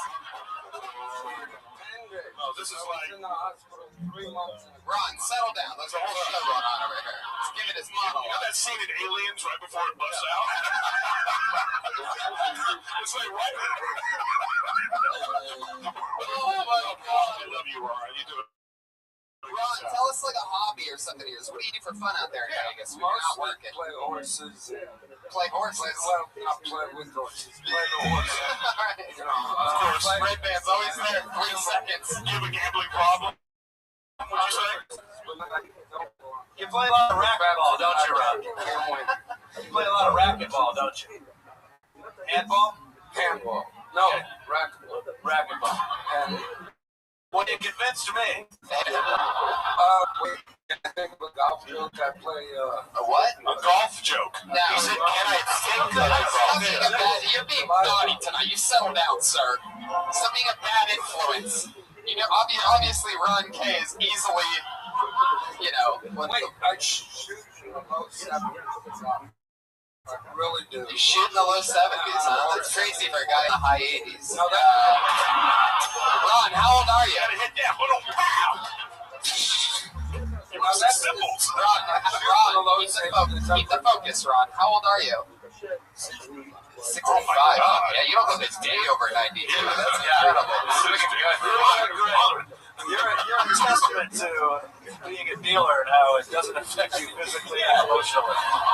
Everyone says Vegas dealers have great health. It looks like it's been a really long time since you've taken a craps. Oh, Jesus. Again, for you podcast listeners, you're missing a really big pot belly if you haven't caught on to it. Is this cell phone going off? I can relate. Tony, it's the operation. I believe it. It's the operation. Yeah. It's a hernia. Oh, that's a hernia? Yeah. Oh, man, that's like a hymnia. It's a big one. Yeah. Do you have health care? Does the casino? Oh, yeah, I bill for the hospital 3 months in the hospital. The bill was $1.8 million. When you turn 65, get Medicare, but get a supplement. My The share. Kill Tony fan base, well known for being very near 65, so, My share. you know. Bernie Sanders, ladies and gentlemen. $3. He still hasn't changed. He's not out of the race. This hashtag Bernia. Thank you. Come on. You gotta be hot. Ron, do you ever jerk off on the internet? Do you get internet yet? You have the internet where you live? Do you have the internet? Do you have No. You got the question messed up, Ron. I didn't ask you if you jerked off on the internet. Like he has a web show. No, like he thinks that the internet is like an actual solid thing. That he's once jerked off. He's got his own show where he jerks off. Nah, I'm on. I didn't want to jerk off on my hernia. But do you have the internet where you live? Yeah. No, I just got a cordless phone. Are we doing that again? When he jerks off, you just like sling your balls over your shoulder and just start jacking it. Ron, over here, buddy.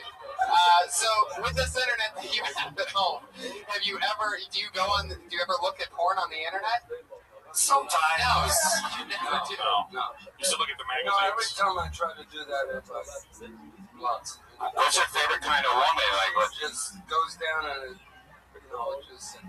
So what do you when you now that you're single, when you fantasize about something, how do you do it? With a magazine, a book? do you draw it? Every Sunday morning. My telephone. You do it with the telephone. He's got porno on the telephone. Can we do something fun? Can we you just close your eyes, pretend like you're on the phone, and we're gonna call into a phone sex thing. And how would you start? Okay, go ahead. That's not the right music for that, Brian. All right, so you just called in. Here goes the ringtone. Beep. Hello.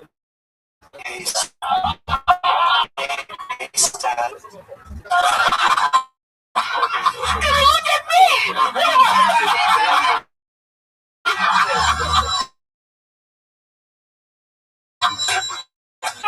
What would you say to that? It's an old joke I had recently. Just like Whose old jokes are these?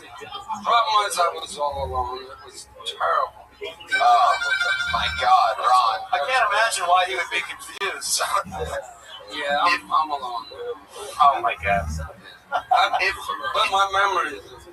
You were great, grumpy old man. So yeah, if Ron had a favorite porn category, it'd be World War II. Ron, where's your life alert badge? I fallen and I can't get up onto the Kill Tony stage. Tommy Lee Jones. Tommy Lee Jones. Tommy Lee Jones. Yeah, I can see alive. Is he alive? What? Yeah, I don't know. No, he is. Everything's cool, Ron. He's totally alive. Tell us something like in your, 65 years or whatever. Tell us something cool about yourself that you've accomplished or something like that. I was a dog trainer. We had 200 or 300 dogs when I was kids. My parents raised and bred dogs. We lived on a farm in New Jersey. No, something interesting, Ron. I mean, who the fuck saw that coming? I think we finally found the answer to the age-old question. Who let the dogs out? Who let the dogs out? Ron. If I want to get a dog, what is Irish setter? why? Why Irish setter? You didn't know what I was gonna say. If I want to get a dog and I want to fucking Great question. no, why Irish setters? Why do you think it'd be Irish setter because they're well temperamental kids. He's not being kidding. Ron. He just said you had yeah, here's like children now. Yeah, they're very well tempered with kids. They're very. Wait, what makes you think I have a bunch of kids? Or am I a kid to you? No, if you have kids, I say you have an Irish setter. What if you live? Everybody, they're very smart, extremely smart. Okay.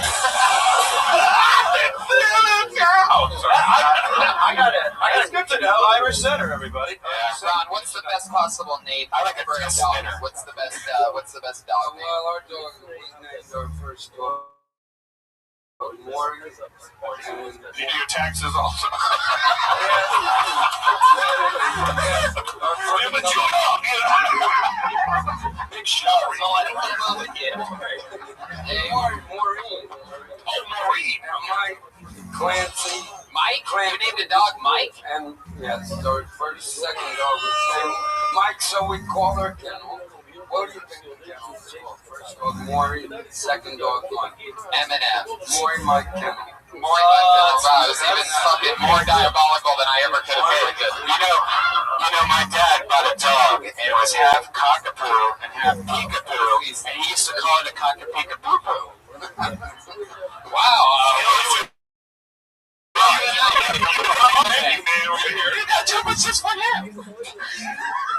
What's the worst? What was just breed of the dog? We're just being bullies now. Chihuahua. Why? They'll nip and bite and bark and they're just And those lousy Mexicans are That's like Ron wants to build a wall against Chelsea. There you go. Do you hate Mexicans? What's your least favorite race, Ron? Least favorite race? Answer the question, Ron, before I have to repeat it again. Least favorite race. Go ahead. favorite race would Please just say the Boston Marathon at this point. You know what? Forget it. I don't want an answer, Ron. I don't want an answer. the least favorite race. Don't answer. I like bowlers. I love bowlers. I love the polo. He really loves them. But they do. He loves them like in the way that Hitler did. You know what I mean? Like he wants to gather them all on trains. Nobody's bowlers, right? Yeah. Okay. Well, how many take a light bulb out? They Is that what lost you're the formula. They don't have ice. You know why? They lost the formula. Yeah. Wow, Ron, the king of the setups, Ron K. It was so nice to meet you. Anything else for Ron? Congratulations on both your first and your last stand-up appearance of all time. Sorry, that's your. There he goes. Louis BC, everybody. Louis BC. Thank you, Ron. Good luck with your healthcare, man. Fuck yeah. There he goes. There he goes. Geriatric Seinfeld. There he goes. Fuck yeah. Dude. Oh, he's what a high five and everything. This is like in Caddyshack when the priest goes golfing. You know he's going to die at the end of this, right? This is like the greatest day of his life. No one in this room saw Caddyshack. That's all. Just so you know. Okay, you're a good dude. There you go. It's the only guy to be built on the gold list. Good dude, man. Well played, sir. Well played. Red band, blood band. Yes, we've had 3 comics have all been. It's what I love about the show. Is that absolutely anything can happen. This bucket is crazy. You guys ready to meet your next fucking comedian? Yeah. All right. Here we go. Looks like another new name. Good handwriting. Julian Fernandez.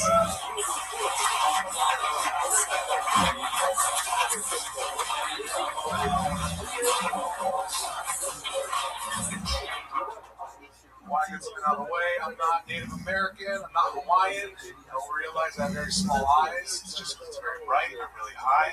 That's all that is. I'll let you guys know I'm 100% Mexican, 100%. I know I don't really come off it. I really like skin, which is a big issue when I was a kid. I remember my brother and my sister used to try to convince me I was white and adopted. Funny now, but it worked. I believe them 100%. And I remember running to my mom in tears, just crying. She's like, Mom, am I adopted? I'll never forget this. Mom looked at me. She started checking out her son. She said,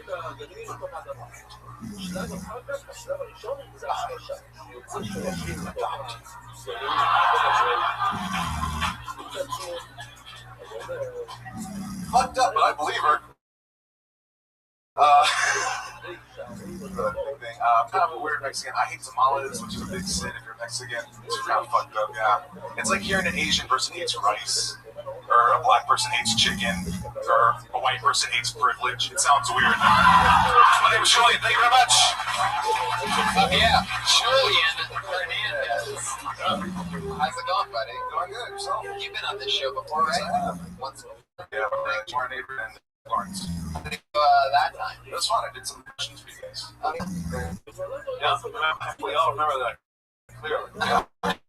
Yeah. Well, I just want to say, after all the nonsense that we just went through, I mean, for you to come up and just like get the crowd to be like, oh, he's going to actually tell jokes and listen to you, that's a testament to what you're doing. So yeah, good very job. hard to do.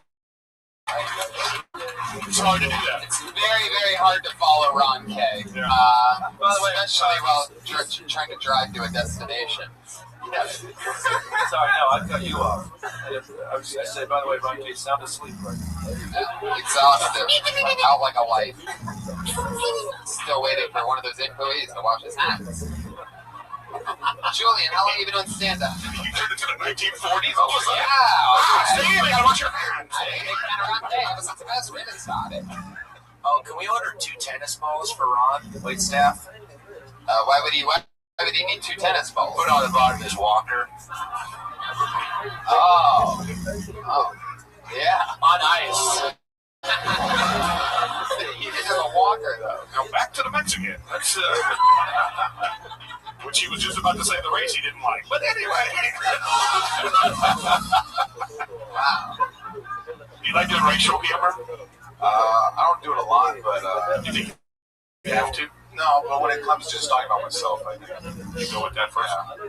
because I'm usually people's first guess. But you got a white guy radio voice. Yeah, I know. Oh, yeah. I sure do. So what does a cop do when they pull you over? They're just like, what the fuck are you, dude? Just tell me the shit, bro. Because the most Latino thing about you is the haircut. That slick back. It's not really. So, nice, the wet top to go with the. I think he was Samoan with that haircut. What? To the wet top shot, check his back.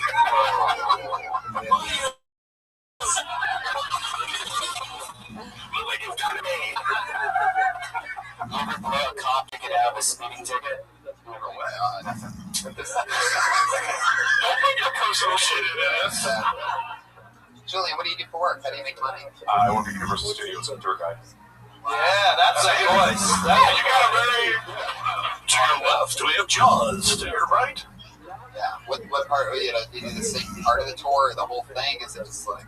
How does that work? You on the tram? Yeah, I'm on the tram. You make it funny? You make it funny? I try my best. Yeah. Can you give us an example of one of the jokes that you do on the tram? Give me a winner. What's your? Oh yeah. Yeah. You got one. You can't. I'm on the tram. Like here it comes. Here it comes. We're on the tram. We're on the tram right now. On the tram. Fuck. All right. If you don't do one quick, we're gonna have Tam Fam come up here and or Jeremiah's gonna do it. I live over in Tall. We call it Jaws, the mechanical shark for Jaws. His name is actually Bruce. He's named after Steven Spielberg's lawyer. There you go.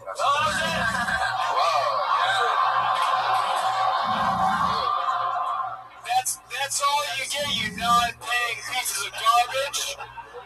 That's usually the reaction. It gets you, but I think it's funny. I don't know. Is that your closer?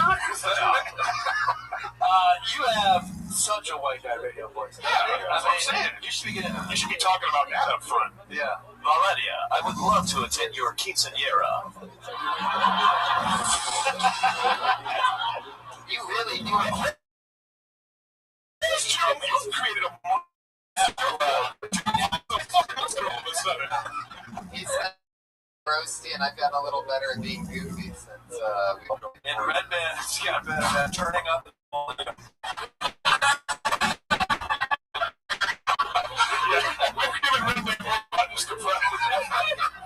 Every little comment has got a button. You know, and I love that it's like a McDonald's cash register. You know what I mean?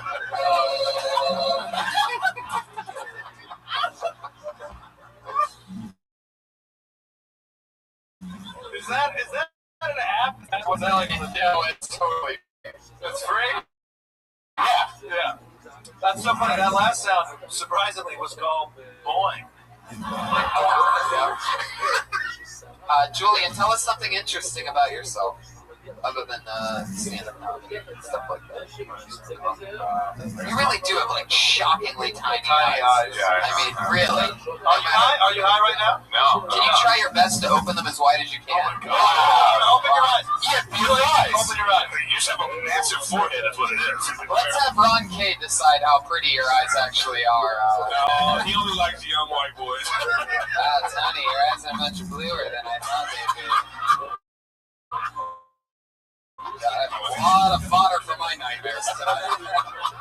And I love how he moseyed over to you. I'm gonna fuck him tonight.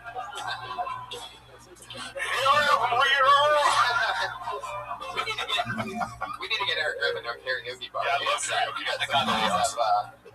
Do you get a lot of stage time around town, or what? I try to do as much as I can. Yeah, be more specific. I try to get up every day, at least in mics. Try to go to the show. Is the open mic scene pretty good here in LA right now? Well, I live out here in LA. Inland Empire's got a How's the open mic scene out there? What's the open mic scene out there? There's a few here. Nothing really going on. I try to see it up here. Listen here, boys. You ever do a podcast or anything like that? Well, what's your podcast about? I've been on guests on podcasts. Oh. Is it called Tram Talk? Welcome to Tram Radio. Here we go. Well, also, continue about everybody that comes on the tram. That'd be great. Welcome to Fuckers on the trail. I don't think I can call them trams anymore. Yeah, Eric. Trammies. You get tips? I don't want those trammies in my bathroom. Do they tip you? Yeah, do you get tips? No. Like, Really? No. Can you ask for tips? No. They're probably not allowed to get tips. Yeah, but do people ever see you and pull out smelling salts and try to wake you up? Because you're I don't know about you. I always carry a couple smelling salts with me. Yeah, well, because you're rapey. Right before you leave your house, you go, wake up. like when you laugh, they go like all the way shit. You can't see shit when you laugh, huh? Like right now. I can see pretty well. Like, it looks like I can't see anybody. So you're pretty great. That probably sucks at the DMV. Yeah. Do you see that baseball? No. How old are you, Julian? 24. You are one of the funniest young sumo wrestlers we've ever had on the show. What do your parents do for work? My dad's drives for UPS. My mom, she works at a law firm. Oh, God, you're like the Mexican Cosby's over here. Yes, Andy's Mexican, so what can Brown do for you? You know what I mean? Give it to me! Thank you!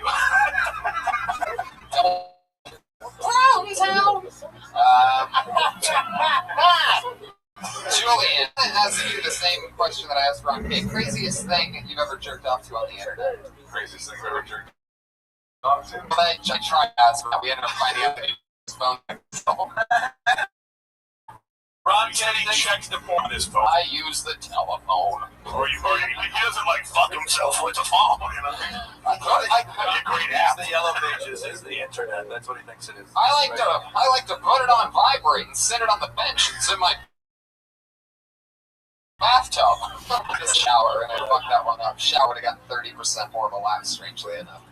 Anyway, yeah, it's a different picture. In a bathtub, it's like, why would there be a bench? And shower, it's an old man thing.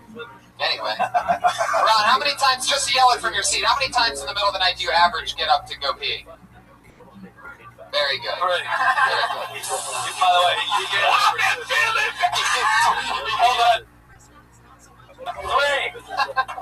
Put up the number 2, send the number 3. It probably took a number 1, all at the same time. Julian. All right, man. Well, great set both times. Anything else for Julian, guys? Oh, man. You're doing good. Keep it up. You're funny, man. Very fun. There he goes, Julian Fernandez, everybody. He's on Twitter. He's the first person other than Tampam Comedy and Creepy Comedy on Twitter. He's JJF Comedy. Everybody has comedy in their Twitter handle, just to remind you. God, it was weird to talk to somebody who I felt like their brain functioned normally. Yeah. Man, that's like, I know, we were like, what's weird about this guy? We'll find something. You know it's weird when you see a guy that can't open his eyes and you're like, finally a normal one.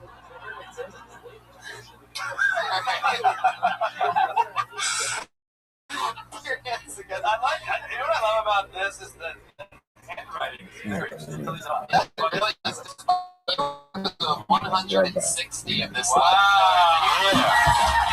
See, I've been, it's sort of like a crazy control. Totally right. Handwriting flows a lot. This one's, I don't know either. We're gonna see. This looks like a new name, though. Anything can happen, guys. Put your hands together for Jamie Alexis.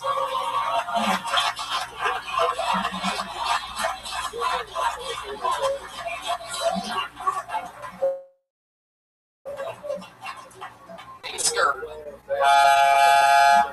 Excuse me. Put your hands together for Anthony Desamito.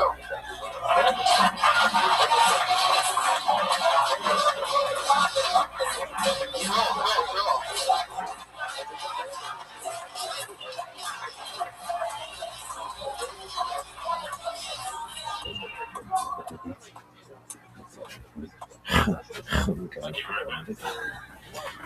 So I read somewhere that talking to yourself is a sign of genius, which means I highly underestimated everybody at my bus stop. Just a bunch of philosophers in front of that same thing. So I think the ambulances are the drag queens of the road. Because you can hear them coming down the streets. Everybody gets out of their way. And there's usually somebody dead inside.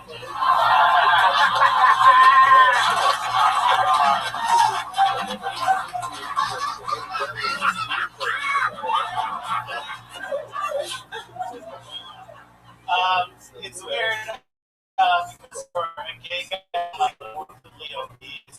But for a lesbian, I'm right on point. Wow! Holy shit! Holy shit! This is one of those moments. That's what makes this show fun. Keller and Andy Desamito, everybody. Am I saying that? Yes.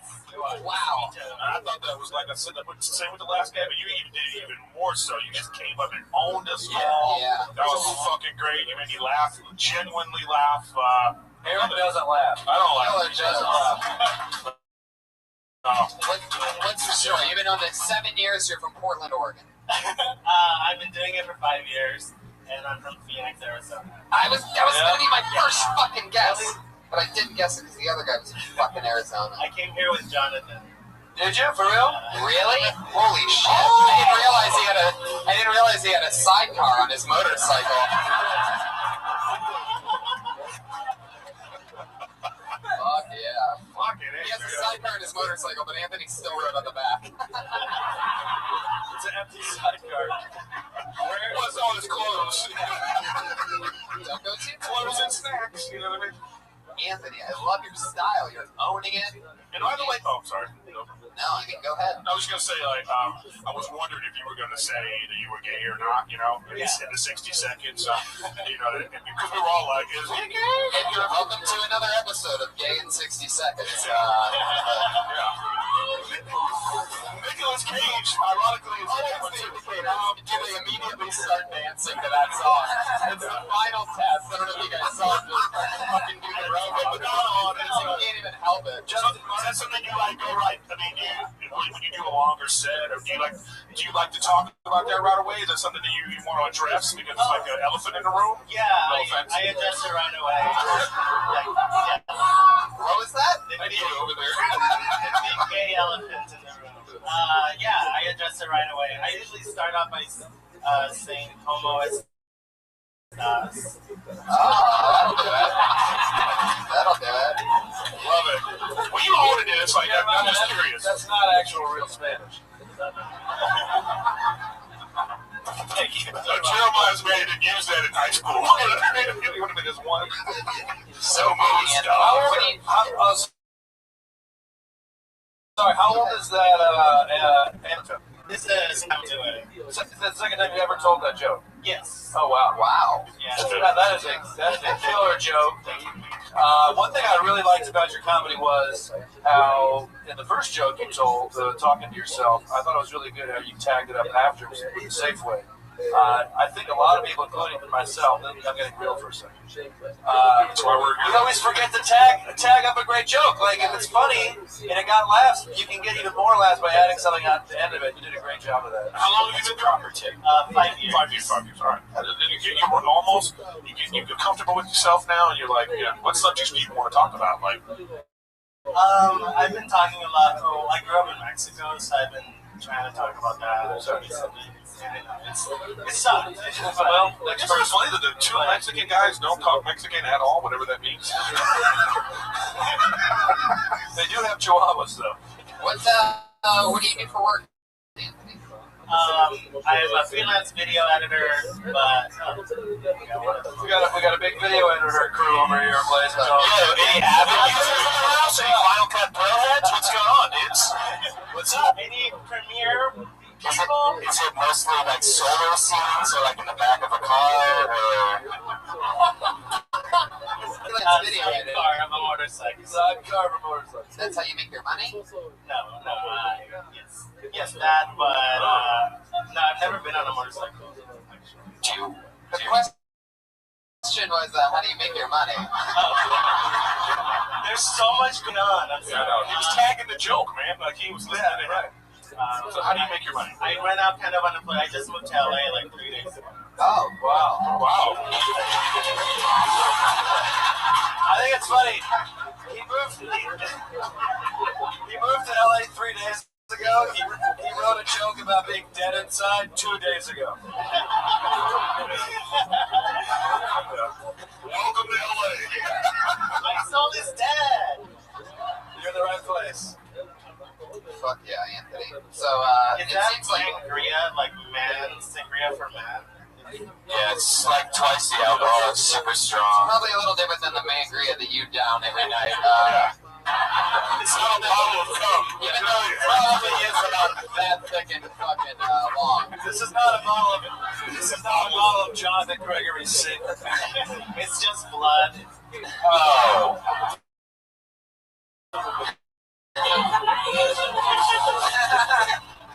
I'll count your tits jiggling as you dancing on that one, Anthony.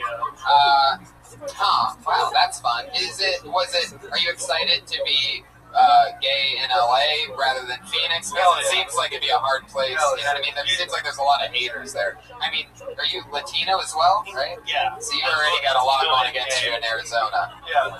So they hate your guts. Yeah, Arizona. Yeah, you're If you there, it was just like I could get shot just like going up. Yeah. They want to build a wall around you, around the wall for Mexicans. Yeah. Like a double wall. I'll break through it like the Kool-Aid man. Oh yeah.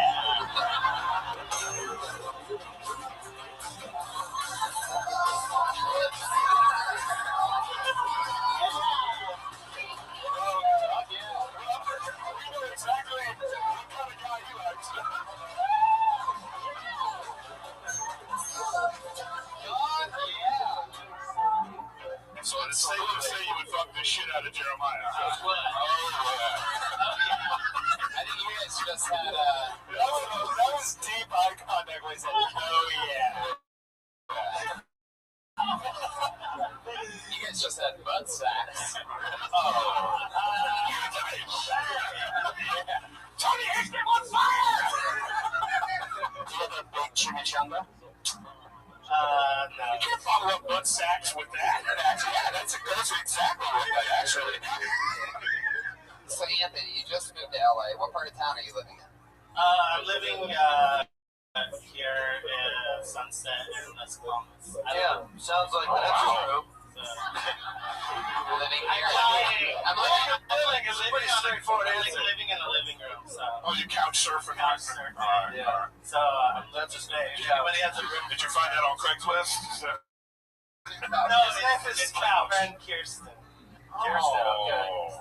Letting me and Jonathan couch surfing. Where's Jonathan? Man, you and Jonathan are an interesting duo.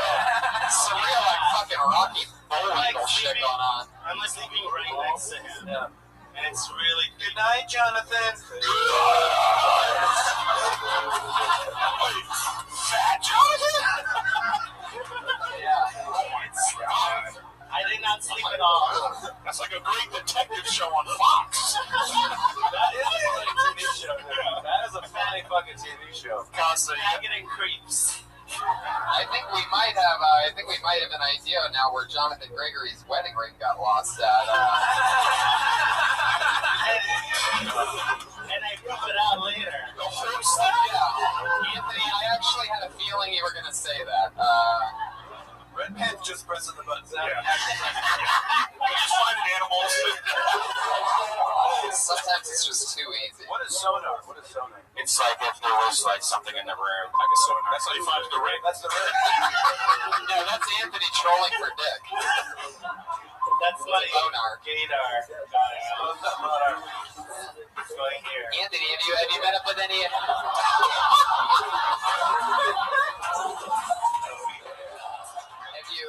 Have you hooked up with anybody since being in Los Angeles? No, I haven't. I haven't had time, except for Jonathan. Oh, I see what you did there. That doesn't count. If you say that too loud, he's probably going to hear you and just start yelling from whatever part of the city he's in right now. He's sharpening his machete in the back. You guys, please save me. This is his opportunity to give me a place to live. Fuck yeah. You just need to start dating a guy real quick, you know, just crash on his dick. You can always sleep inside of Ron K's stomach if you want. Yeah, that's true. When Luke Skywalker's not sleeping in it,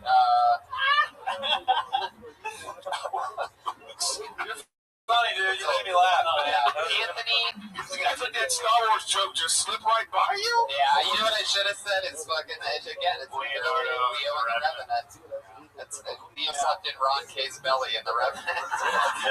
So much better it is, even when they knew it was fucking coming. Yeah, and everyone knows Leo's gay, so. Is that real? He's bisexual. Whoa, I did not know that. Leonardo DiCaprio. Yeah. So you know someone directly that has... I think he's open about it. Do you want to put him in his DiCaprio? Am I wrong? Was I misinformed? Son of a Trust me. Man's pleading a case over here while the rest of us are jokes. He is not gay. Don't do this to me. That's the only time all night Redman hasn't played a sound effect. Yeah. Not my DiCaprio. Don't you even tell me Leo's gay. Anthony, tell us, do your parents know everything about Halloween? When did you come out to them? When did you come out and be... 16 years old, I came out of my time. When you're Mexican, do they call it coming out of the shed? Or is it still a closet? Yes. Well, at 16, they know something's up because most Mexicans are pregnant by 14. So. No, if I was a Mexican girl, I would have like 5 babies by now. Yeah. But you can't get a butt pregnant. Yeah. Well, you sound excited about it. Why do you? Really great stuff, Anthony. You're a natural. Yeah. Incredible stuff. Very funny, good story. There he goes. Anthony Decimito, everybody. He's on Twitter at Anthony Decimito. Funny guy. You gotta spell that. It's like Bill Burrito. Louis C. Quesadilla? Anybody, guys? Chimichanga. I have a fucking machine.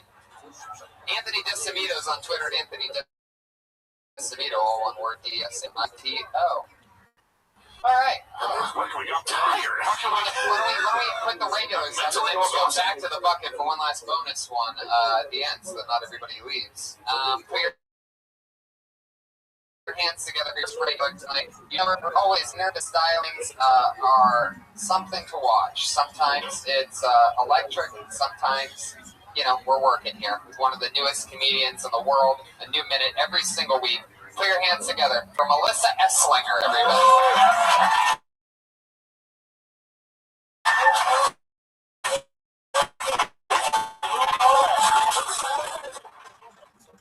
I was born a Jedi, but my lightsaber was powered by generic batteries. It's like I got a lightsaber on Christmas morning, and for whatever reason, even though they knew it needed to have batteries, they still had to get mad at me and go to 7-Eleven.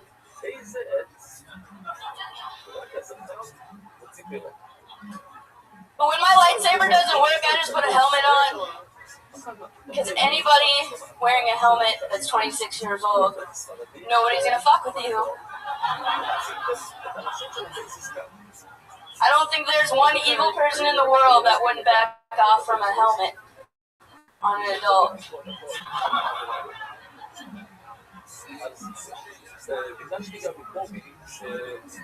This is one of those times for my helmet.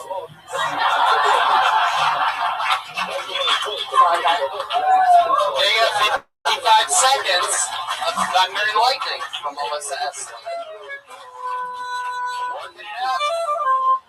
That's fun. That sounds true and real. And you worked it into something and it grew the whole time. That was really great. Yeah. It's fun to see you get out of that little rut that you were in for a few years. How about one more hand for Melissa Esslinger? Not easy to do. It's fun. You got through it. It seemed like that really happened. You got a lightsaber when you were a kid, huh? No, but a lot of things that needed batteries. We never had batteries. Yeah. You do seem like you actually own a helmet, do you? Somewhere. Yeah. It's got fish on it. Is this the first time you've seen Melissa? This is the first time I've seen her perform, and I loved how honest that seemed. You know, I guess it felt like that was a real thing, and whether it's true or not, if it felt like it was real, that's the point. Oh, totally. A lot of comics just tell jokes sometimes, and you don't really feel like a personal connection, but generic batteries is a great topic. It says a lot about you and your family. It's a perfect way to explain a lot about who you and your world is to all of us. I thought that was really good. Yeah, and I want to ask, like, are you incredibly nervous right now? Are you? My body is. Yeah. Just something. I feel like a rapist all of a sudden. You know? Yeah. Well, my body is nervous. Okay, but I just want to. You're very nervous right now. But I want to say this, like.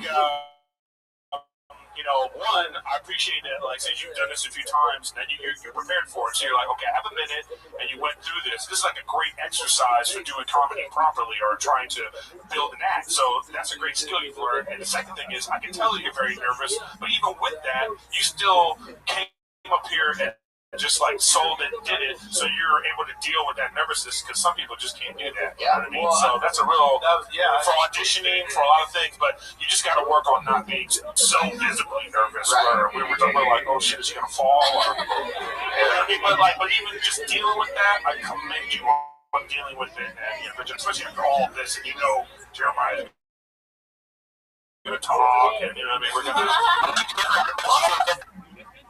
And last week, what was something different you did than last week? Because last week, was really hard. But what last week was so terrible. Brian's still writing on you about it right now. No, I just want to know the difference. You absolutely had a way different set this week. You were focused. You wrote material. Absolutely.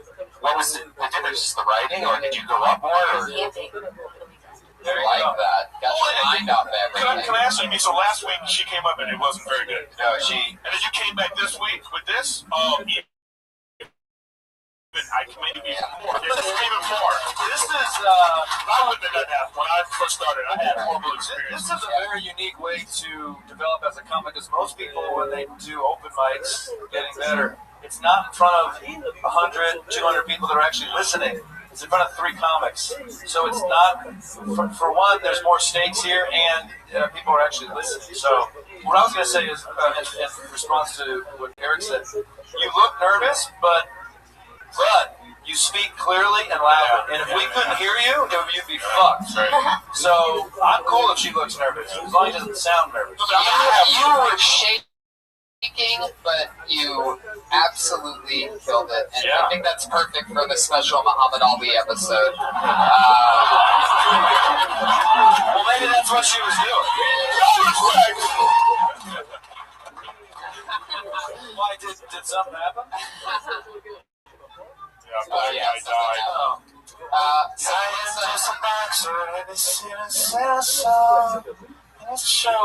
The Paul Simon thing? Nobody heard that? Wow. The Paul Simon thing? It's going well when you kind of announce what it is. The Paul Simon thing? That was great. Writing a new minute, performing. It's one of the hardest in the whole comic. Keep adding on to the generic battery shit. That was funny. Yeah, doing good. Maybe have a generic battery dildo. It only gets you halfway there. Any other? You guys want to give me other ones? Oh God. Take your mind out of stuff more often. Going camping for a day or two was good for you. Then you don't have to go all the way to wherever to get away. You can go to a fucking hilltop or something. And just think for a few hours. It seems like it's gonna help you. You're very high strung. You're already less nervous too. Look at you. Yeah. It's true. She was shaking a lot more, and now she's not shaking at all. Which I think is perfect for the Muhammad Ali episode. It's actually funnier that time, but she wasn't shaking, but then I am just a box. You guys hear the Paul Simon thing, guys? There she goes, Melissa Esslinger with a brand new one. There you go. Somebody's going to be on a mania for the rest of the night. Just stay away from Jonathan Gregory and everything will be fine. All right. Good job. Don't be scared. We have one other regular. She has been doing the show with Melissa for a few months now.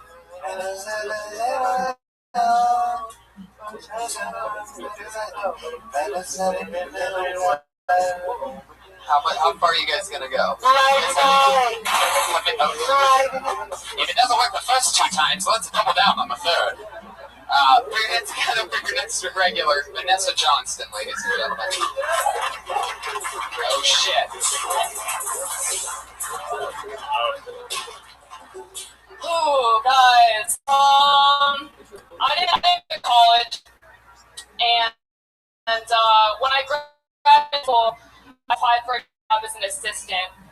At the interview, the guy was like, "So you're gonna be making coffee? Do you have a college degree?" I was like, "No." He was like, "Our coffee maker's really complicated."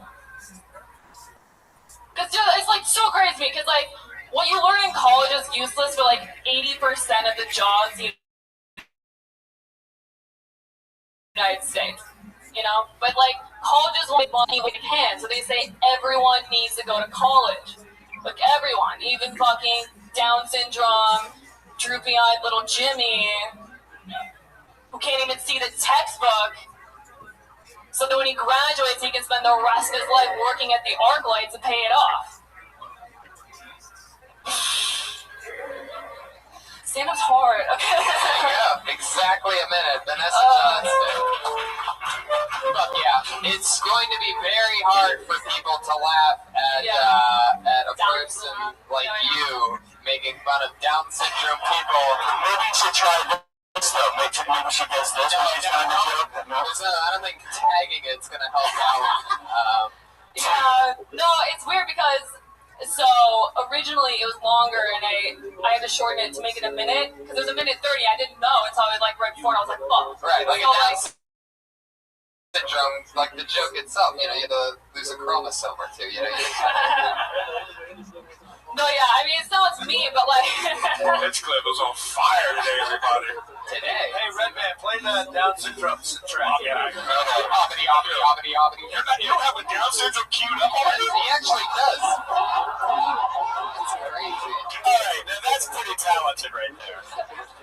Well, seriously, I mean, that's what you think of when you hear about like sea lions and you're at a hotel near the beach and you're just like, Don't do that. Don't rationalize the Down syndrome stuff. Tony makes a great point. I mean, it's going to be hard. You're a pretty woman. It's going to be hard for people to like you enough initially to let you make fun of a person with Down syndrome. I'm not saying you can't do it. But you need to. They need to like you first. No, I know, 100%. The problem was, like, the original was making the colleges, because colleges now offer degrees for people with special needs. Your voice, by the way, sounds like a 12-year-old boy from New York named, like, Joey. Like a bully. You have the voice of a 12-year-old male bully named Joey. So anyway, like... This fucking guy. Dude, I don't know. She still gives me a cow boner. Oh, shit. They're now an hour and a half after the start of the show. It's called a call fact. Dude, come on, man. Don't be a cow over here. Wow. Wow, you're really beating a dead cowabunga over there. Well, I mean, I would say, like, in this instance right now, it's just one of those where you just go, well, that just didn't work out right now.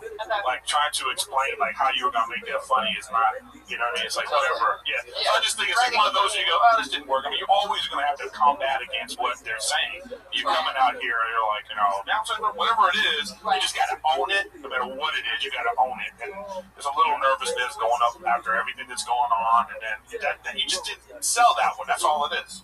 And I'll bet you anything that there's... Did you end up getting a job with the coffee thing? No, I didn't. You didn't get it. They really wanted... They got a Keurig and she didn't get the job. Sure, you know what? I am in love with you tonight. Well, you know, it's funny that he says that, because I was thinking that myself too, like when you started saying that stuff, my first thought was like, I don't believe none of this. So then, like, now my brain just went someplace else, and then you're standing in front of me, so I'm like, trying not to look at your booty, you know what I mean? What? It just becomes that, you know?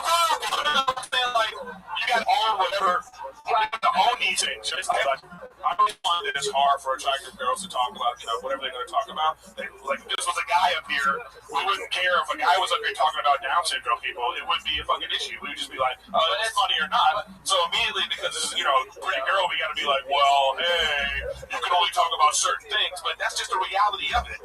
So I'm just saying, like, you just got to own this more. Everything. Tang six. You know? It's true, like, Jim, Chris Farley falling on a table is a lot funnier than fucking Rob Lowe falling on a table. You know, it is the same. It's not to me. Anyway, is that true? Is that true that there's degrees for kids with Down syndrome? Yeah, okay, so look. You just told that to me, not during the joke. No, I know. And I think that is a hilarious, fascinating topic. You're gonna have to figure out how to navigate that. Yeah. But I didn't realize you could get a bachelor's in finger painting. Yeah. No, exactly. I saw like that. Like they were like alternative textbooks with like what? That's like Dr. Seuss, like you know. Yeah. They're charging like $40,000. Fuck you, women. Okay, bye. I think we just. It's a tough subject. I think we just got to see part that was cut, right? It's a tough subject, and look, every joke has a degree of difficulty, right? And as you get better and more skilled at stand-up comedy, I believe you can take on higher degrees of difficulty. That is a high degree of difficulty. Absolutely. I'm not saying you can't do it, but you may want to put that on the back burner. You didn't totally agree with that, but this is totally, you're in one of those situations where you're on such an interesting path, having to write and perform a new minute every week in front of everybody, that with that said, I've always looked at it like taking chances like that is like working out with ankle weights on, so that other jokes are going to be better by you taking those chances, and then who knows, you go back and you remember that you used to do like a half thing about that, and with your new weaponry, you might be able to knock that out of the park. Yes, and I will say this again. If you go up here and do this and it doesn't work, just go, oh, that one didn't work. You don't got to explain and you rationalize why it wasn't funny. You know, we all say shit that's not funny. Yeah. So just go, oh, all funny. the time. Like you've seen Eric on the show tonight. See, that didn't work. You know what I mean? It doesn't work. But he's not going, a minute ago I was going to say it like this, and then I was going to you don't have to do that. It's just, it didn't work, we move on. You know what I mean? Also, if you do work out with ankle weights, I'd recommend when you can, there's a lot of other people that use ankle weights up there as well. See, once again, jokes don't always work. You know what I'm saying? And if you like working out with ankle weights, Jonathan Gregory has some cement shoes that he'd love to strap on you and take you on a little boat trip. Well, who does actually call back those fucking Down syndrome kids. Yeah. It's raining, man! Hallelujah! Anywho, Vanessa Johnston. There's a brand new minute from Vanessa Johnston. There she goes. What goes up? Yeah. One more name on it. Is that cool with you guys? There's a Ron K. There's a whole Asian table over there. I didn't notice that. I think it's I love this podcast because I stood up the second time after that terrible joke, and this man right here goes, "Sit the fuck down." You'll never fucking believe what he just called the shit. Everybody, the seed was planted on the show earlier, and I cannot fucking believe that I get to say this right now for the first time ever on this show. Wow. Put your hands together for Ichabod.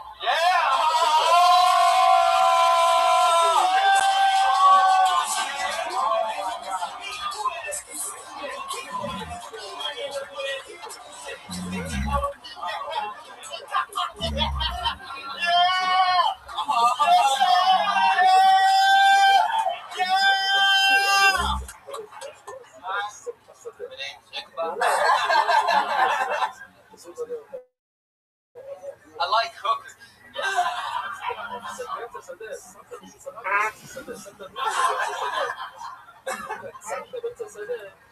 I like hookers because a hooker will never walk up with me with a clipboard and ask me if I'm registered to vote.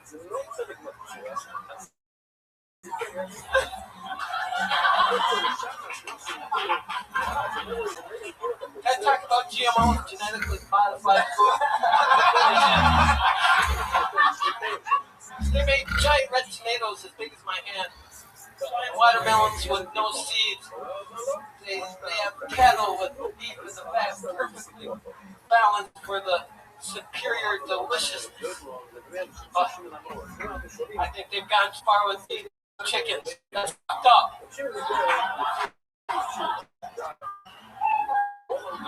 Wow. Ichabod. How excited am I right now?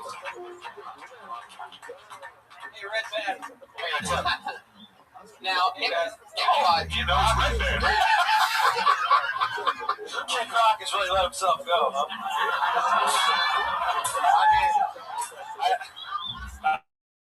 Can I say my favorite part about this whole thing? It is written down. If you're gonna write it down, you better deliver it perfectly because you got the words right fucking there. Hey, Tony, I have a question for Ichabod. Yes, Jeremiah. Is your mother's maiden name Gold?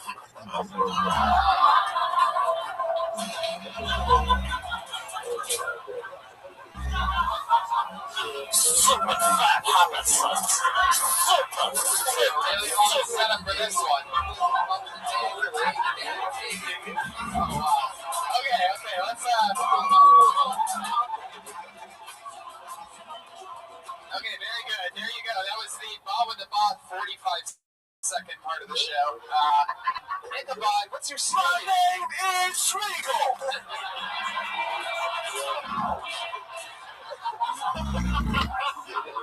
Super fat homicide. Oh my gosh. No, put it back on. Put it back on. Put it back on. Put it back on.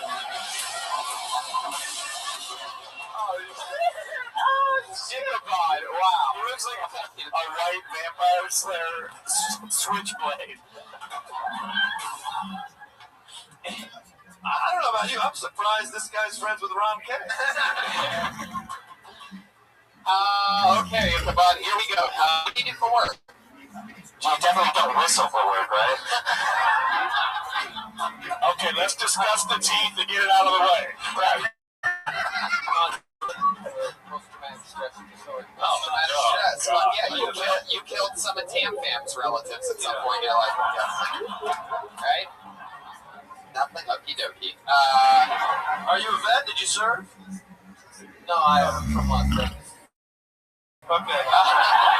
It's the same. He's Las Vegas, same thing. He serves Applebee's. You know, Friday night. Wow. Those customers. Imperial Palace. When you always wanted to do comedy, is that what's your situation with comedy? Oh, right. Ever since you stopped cutting off people's heads on horses, Ichabod's an interesting name. What's it been like going through life with a name like Ichabod? Well, I was at the bar and, people give nicknames, and I got Ichabod. Everyone laughed, and I said, stop laughing. I'll actually change my name to Ichabod. And they laughed harder. You showed them! So not even on a date, you just said to them. Ichabod, After a while, it just kind of stuck, so. What form of transportation did you have from Vegas? Did you guys what is this? Some kind of fucking leopard ride or something like that? No, it's for sure right now. My Uncle Ronnie came. So I called all the ravens in the sky. Ron is your uncle? Yeah. Wow, so this was a family trip. Right. You got all in the family. That's cool. You guys came here for this Kill Tony podcast. Yeah. That's fucking awesome. Yeah, some of the Kill Tony fans, I think, actually come here to Kill Tony. They think that's what they're signing up for, and then they get stuck. That's fun. Can I ask you and Uncle Ronnie how you guys listen to podcasts? I didn't know podcasts came over AM radio. He goes online, he tries to, but he's what he's trying to explain every time he tries. The screen comes up, you download the viruses, fuck, I gotta get a new computer. No, that virus, that was your doctor's report. So they're clearly on Windows 98 still. You listen to Kill Tony on Uncle Ronnie's computer? No. Yeah. Yours. What, do you have a gateway? No, he's the only guy that listens to it on a police scanner. Ichabod, how do you, okay, so... Why was Boeing funny for that? That's so fun. Ichabod, what are some other hobbies that you have? Other than scaring people half to death. Edgar Allan Poe fan club? Is the hair attached to the hat? If it was, that would be really fucked up. No, where did you get these jokes? Did you write those jokes? Or? Yeah, I've been I got for 2 hours. You got 2 hours? Half of those Well, how did you narrow all that down to a minute? You got through the skin of your teeth, I'll tell you. And that's, as we can see, not very much. Nothing I've had come You perform in Las Vegas? You perform in Las Vegas? Stand-up comedy? Yeah, I've been there for 20 years. This is my first time. No, I know. First time to LA? Or first time on stage, everything? First time going comedy, right? Yeah. Yeah. That's amazing, Ichabod. I love it. Do you play any instruments or do any other types of... You should. You answer like you play instruments. Uncle Ron with the dog training, or nah? What's an interesting thing about Ichibod other than Ichibod? He's got an itchy bod. I'm afraid of large bodies in the water. You're say that again? I'm afraid of large bodies in water. Like the Bellagio fountains, or? I had this memory when I was a kid about being like my dad that had no sides and bottom. I was just water everywhere and it was going dark. And this was like I was before. Ichabod, you were in the bathtub. Yeah, but there was no bottom and sides. I was telling my mom freaks out, so then she goes, "Tell me if you have the nightmares." So they kept coming, and then I would like keep having the nightmares, but I didn't want to tell her. Let me ask you something. You're afraid of large bodies of water. Are you afraid of small bodies of water as well? Do you take showers regularly? Yeah. Every day? No, it's fine. I'm gonna like a good drown, or that's like one of those dreams where it's forecasting. What's that called? What's that called? Being afraid of water for real? Hydrophobia. It's the only serious thing he said all day. I'm really looking for hydrophobia as well. Yeah. Well, he knows because he lives in a sewer when he's. Whoa, what's up, dude? Oh, God. Oh, Tony. Did you know we have a sword here? You take your sunglasses off? Do lasers shoot out of your eyes? What is that? Oh, is that an X-Men? I have a question for Ichabod. Ichabod, is it true what you said? Do you really love hookers? Is that true? You They're fun, yeah. Is there anything interesting that you make them do when you have one come over? You like try to pay them extra if they do any freaky, or are you just like a blowjob, sex, missionary position guy, or? And how much hooker money do you have on you right now? Yeah. How much of Uncle Ron's hooker money do you spend? How much of his Well, if you kill them afterwards, you don't have to pay them, guys. I used to be You learned that from Jonathan. Used to be what? I used to be an assistant for Oh. So you got a cop. Hold on. Did you get demoted from pimp? Wait, you were a hooker's assistant. You went to Starbucks and got a latte before she sucked. That's like, you have a pimp, and then the hooker has an assistant? All right, I understand you to get slapped around. It looks like Ichabod took the majority of the slaps in this one. Yeah. I'm tapping out. Can you finish sucking this dick for me? When was the last time you were with a hooker? 10 years. 10 years. Oh, yeah, he was sex. What? Do you like feet? Are you a feet guy? What's your thing? What are you into with the ladies? Favorite part of the lady? Sometimes I get wild and introduce them to my mother. What's your favorite part of the female anatomy? Jack. Teeth. What's your favorite part of the... I think his battery just ran out. I'm dying to get an answer. There's something in my gut's telling me it's going to be so good when he finally says it. What's the most beautiful part of a woman to you? Good conversation.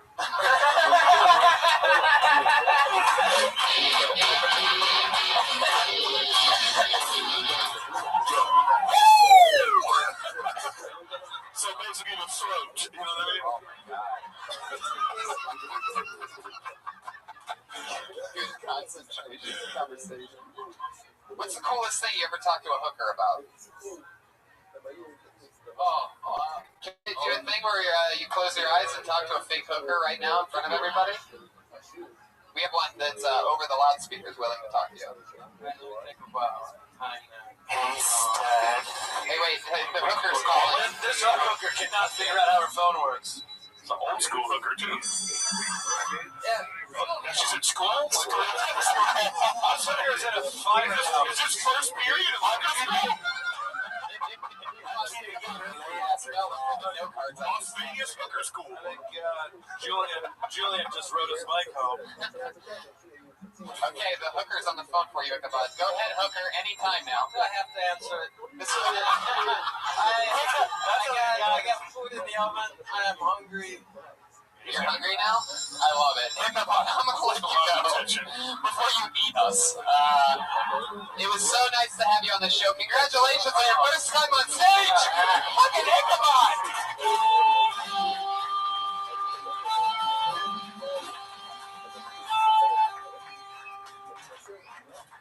Wow.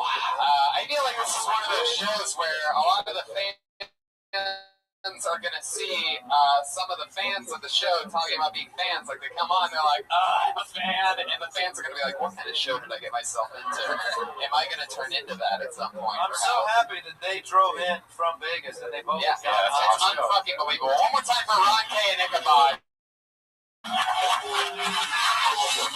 Like I said at the beginning of the show, it's all about the crazy shit that can happen with a random bucket. I'm going to show you right now the drawing from Ryan J. Ebel. How about that? He did this with his fucking hands while you guys were all laughing for free in a showroom. Ryan J. Ebel drew that shit right there. There you go. That's it.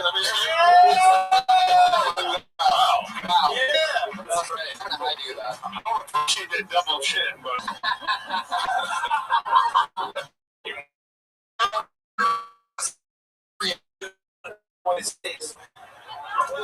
Guys, where do we begin? Reagan and Watkins. Reagan has a new album out. Jeremiah Watkins, guys. At Jeremiah Stand Up, at Patty Reagan, and Joel Jimenez is at Mostly Sorry on Twitter. Yes, Joel Jimenez, double J, the man, the myth, the legend. Fuck yeah. Yes. The legend. All of his, find all of his albums everywhere. Listen to him. Tell your friends. Pat Reagan smells like shit. And what's the other one again? Other music. What? Other music online. Yeah. Yeah. Just keep googling Pat Reagan, REGAN, over and over again. Eric Griffin, Workaholics, another season. You're on Twitter, Eric Griffin. ERIK GRIFFIN. Yes, sir. Then there's the great Mike Costa, ladies and gentlemen. Thank Come on. you very much. I'm at creepycomedy.com.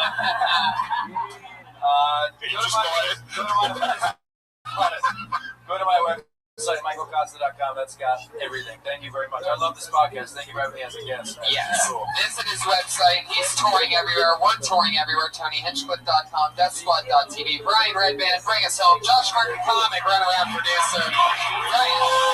Enter this week. New York City next week. Live audience. Thank you.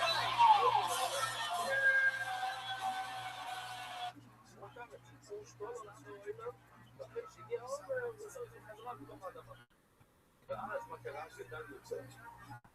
אז נשאלת השאלה, האם אנחנו הולכים לפי המקורי, שזה משהו שבין ומה שאחר או שאנחנו מסתכלים על זה כמו שזה משהו חדש, כדאי חדש. בואו נראה אם יש לנו חצי וידאו לזה. זה סטאש, שזה אולי שיש.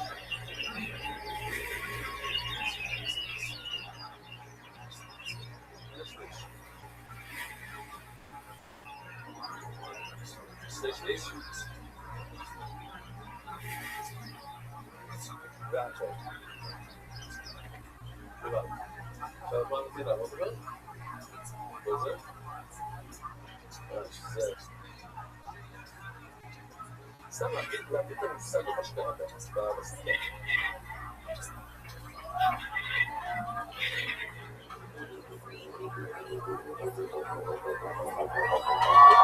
משהו שלם. נכניס את זה לתוך האדמה, ואז זה תפס 30 וגדל יותר. האם אנחנו הולכים לפי המקורי, והמקורי כבר היה לו כלום מהאוימר, האוימר נתן לו כלום לחוק.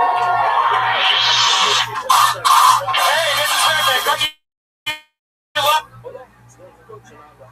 אז בוא נראה בפנים שבו שביל שליש קודם לא היינו לאחור, ושתור לו לאחור, הוא הסיפו, וזה סיפו, מה הוא? הוא צריך כבפנים, אבל אם אנחנו הולכים לפי תחילת הפרי, לפי For the Road Famous Comedy Store for a brand new episode of Kill Tony Volume 3. Get up for Tony.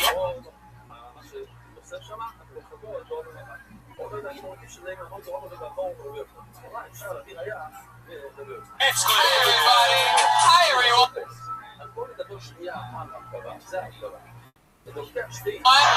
Oh my goodness.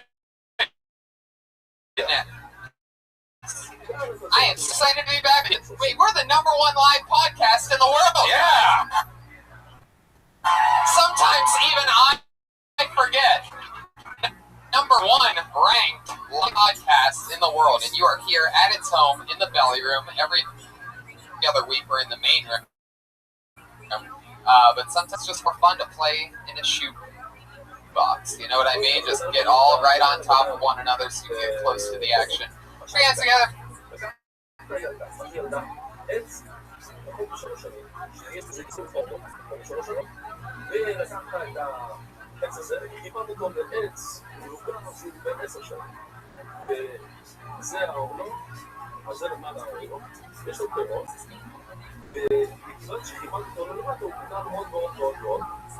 אפילו זה בגלל אם מתי, זאת אומרת לקחת כמו שמאמנגו כאן, משהו הכי קטנצ'יק, להבריח את הגדלות מנגו גדול, זה פי 200, ופי 200 זה יכול להגדיל פורנו, אם זה מתערבב, כאן זה עשית סמה.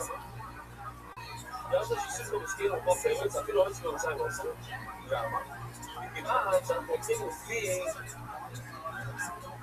המקורים.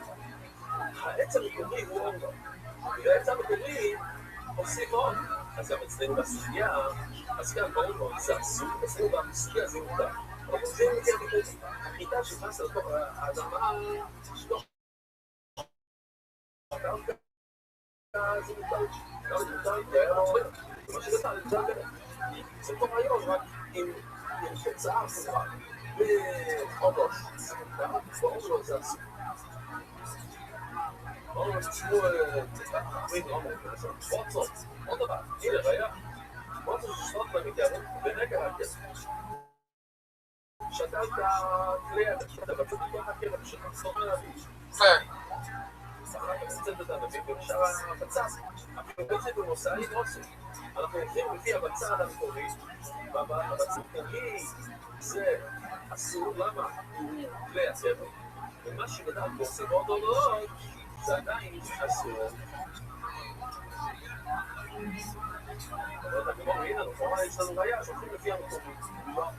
בעיקר בגלל לא איזה, זה בדיוק השאלה. אני חושב שגם לרבות בנושאים כאלה, אבל האם אפשר להוכיח מידע שהולכים לפי המקורי? לא יש לנו נכון, כי יש יותר להוסיף עוד, לאחר שהוספת את זה מותר יותר. ולא יש לנו קוראים זה עוד לא, שאסור לך לעשות את העץ, שהוא מסודר את העץ, אבל אם הוספת, זה עדיין אסור לך, כי עושים לפי המקורי. או אם יש לנו הוספת לו, אולי זה פשוט לא לספק. מה הרבה אנשים עושים שיש ספק? אחרים, וגם, הוא יצאו לנו, ואומר אמרנו, לא נכון, ככל הנהלת, לא חושבת את זה לגמרי, ובכל הכיוונים, ולהגיד שגם בכל זאת, זה לא נכון, משהו מתוסע.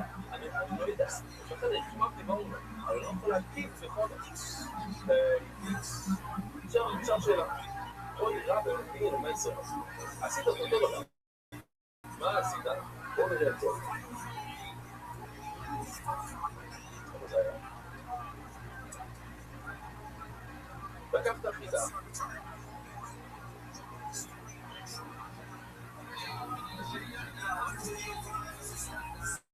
לקחת מייזר, בוא נגיד שזה מייזר, לקחת את זה, ובגלל זה ששתת את זה באדמה. ופתאום, ונגידו ועשינו ושתלינו. אתה עשית המון, אז אמרת, כנראה יש כאן איזה 100 קילו של חידה, בוא ניקח 10 ונתן את זה למייזר, ולקחת את ה10 האלה ושתת אותי. והסיפו להוריד, כמו בסרטון, ה10 קילו ששמת כבר על המים נהיה 20 קילו. זה לא אמרנו את זה בסרטון, לפי הצד שאמרנו לפני שנייה, שאפשר להגיד שלא הולכים לפי העיקר, הולכים לפי התוסף. בגלל זה בכל אישורי, אז נכנסת 10 קילו של חידה ויצא לך עכשיו 20 קילו, אז אתה חייב לעשר בכל 10 בתוך ה-20, כי 10 חדשים אתה חייב לעשר. נשאלת השאלה, האם ה10 הראשונית, גם שאתה חייב לעשר, כי ה10 הראשונית, יכול להיות שמתכוונים בתוך האדמה. אם חלק ממה שבצע עכשיו, ובסופה ודאי שאתה חייב לקחת מייסר, אז גם מה שהשתנת, אתה חייב לקחת מייסר. ויצר אותו איסור, תיגי אומר, האם העיקר המקורי, החיתים המקוריים שהכנסתם שתת באדמה, האם יש להם הנחה כמו התוספת? אתם שומעים? אפשר להסתכל על זה שסביבו שלו, התוספת בחייו, הרי העיקר כבר לקחת מייסר, אתה לא צריך לקחת לך, נכון? כמו בצבוע הזרעים, הנה, אומר לי, מה יש לנו כל חידוש העונה, לא מבין, אם אתה עושה זרעים שהם גם גירים של כיתה, אתה לוקח לתוך אדמה, בציבור דרך, אתה יודע שאתה חייב לקחת מייסר, גם על הגלגלים, לא, נכון, אתה חייב לקחת מייסר. אז בואי שאתה לוקח לאדמה, אז יש בצל, לא. לא משהו אני קוראים לבואי, אם אתה מכניס סירור מתוך אדמה, אז באמת שאתה מכניס את זה לאדמה, אתה מבטל את זה. אבל כאן נכנסת לך מה שלילה, משהו בפוע, אתה לא מנסה לבטל את זה, אתה פשוט עושה שזה יגזל, אתה לא מבטל את מה שיש בתוך האדמה. רואה לי, לא משארים קצת מכל או כמו כאן, איפה זה היה גינס, תמונה הזאת, שזה יוצא מהאדמה, זה אפילו לא כמו אדמה, אז אולי אם זה מכל או זה לא מבטל. זה לא גול אולי. אני לא יודע, כמו חיצו למה, אולי אפשר, לא חושב לענות את השאלה מכאן. לא יודע, קיצור לא יודעים כבר, כל מוצאות של קיצור כבר, לקחת בצד ככה, שפה בצד. אם בצד שלהם, מכניסים לאדמה ויוצאות, לקחת יותר שבצד. שתיקנו, מה זה תיקנו? הפרשת רוב ומעשרות. תקרת את זה לתקומה ומעשר. וזה לא, אחרי שתקת, לקחת בצד, אם זה הבצד, לקחת בחלק, אמרת, זה החלק הזה, זה נכנס את הכל בתוך האדמה. עושה את זה בביקורת. הנה, אז אתה לא מתחשב בזה שכבר לקחת את זה, אבל אומר, לא, כל הבצד הוא חדש, וממשיכים מכאן הלאה. הוא אומר לעצמם הוא מכאן, שלא מתחשב במקורים, אלא מכאן והלאה. הוא אומר, עוד זמן זה יוסר, ככה שוגעים את הצד, כל הבצד מכניסים לתוך האדמה. כל האדמה אין את יוסר, אם לוקח שיטה שלמה, מכניס לאדמה כמו עץ. לא עושים את זה. אבל אני חושב על גאולה, אז עוד שאין עוד מוכמה. תמיד כל השעה, יש לנו מושג שיש לך עציץ. עם פרי שבודק את זה, גרק שבודק את זה. כיוון שאין לה עציץ סחור למטה, אז הוא לא יונק מהאדמה. אז הוא נחשב מפרד מהאדמה. כאילו הוא נמצא עכשיו באפריקה, הוא לא נמצא כאן באדמה. הוא לא נמצא כאן באדמה. אין לו חור, הוא יונק מהאדמה. ברגע שהוא נותן עכשיו, אז הוא מתחיל לנוק מהאדמה, אז הוא נחשב חלק מהאדמה. מה רוצה שאין לו דוגמה? האם... אז אני רק תסביר מה בדיוק השאלה, אם אפשר לעשות, אבל השאלה...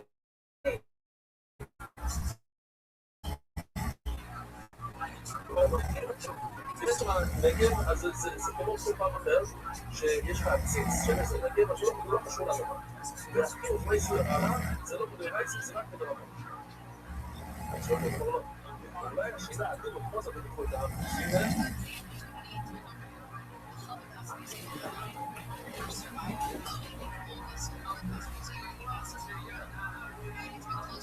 הנה, אין לזה נגב, זה לא יורד מהאדמה. כמובן.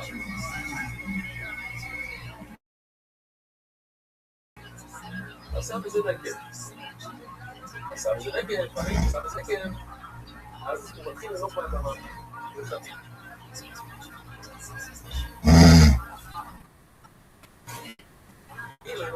זה נכון, הוא זה הארץ. אז מה?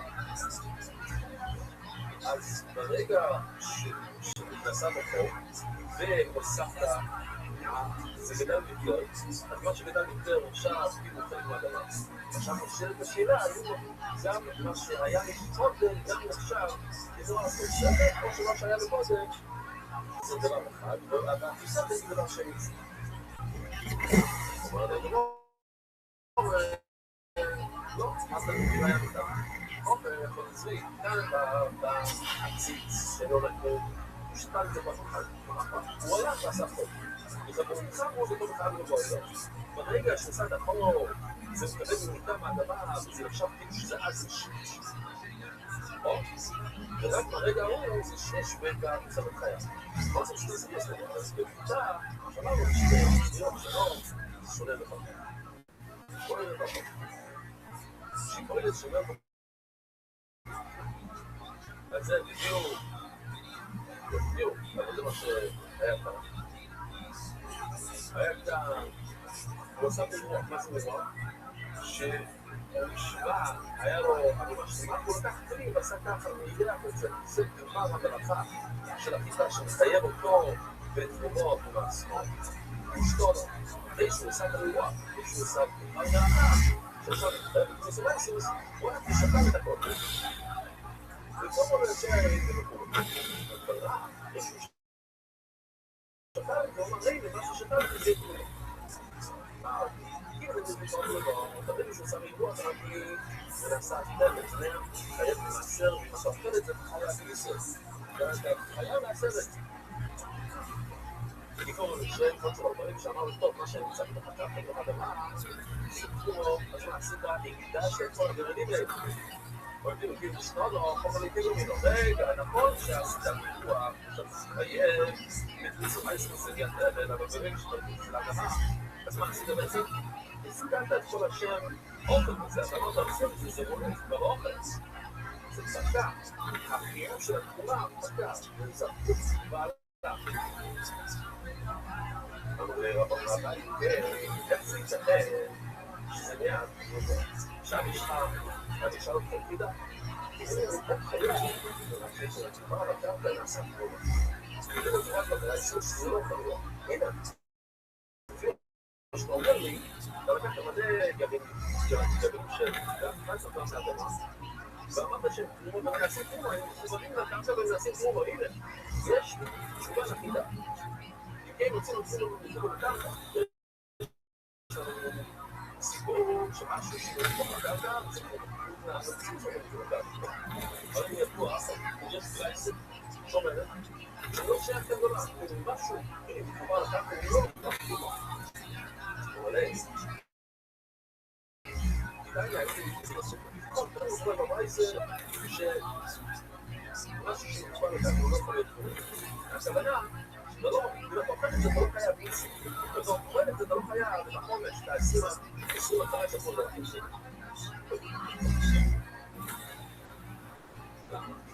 להתרונן שלו, שמונה לפי הכסף. להתרונן שלו, אוכל למונה שלו. אם תלשת את זה, אז אין לך את הסיפור הזה שהוא חובר לכך, שהוא חובר לכך. מגלום הוא לא אוכל, ואם כופר על כל הארבע, וכן הכל את זה כמו כלב. אבל זה כוסר כל הארבע. אז אנחנו לא מדברים על אנשים מדי, שכופר על מצפה ואוכל. עכשיו יש פה עולם רע. הנה, אני אעזור סיפור, יש פה משהו בי. הוא מים של נרסי, התיקון זה יפה. יש פנקס שהיא מפה, קטן, לא יודע, כל מפגעים מתושם. וזה אפשר די צעירים לעזור את הטוב. קצת זה מחלקות לא טובים, אתם זוכרים, שלך עוף מיוחדת בעוף טעות, שאם אתה נוגע בעוף מעובד, אתה לא מתקבל.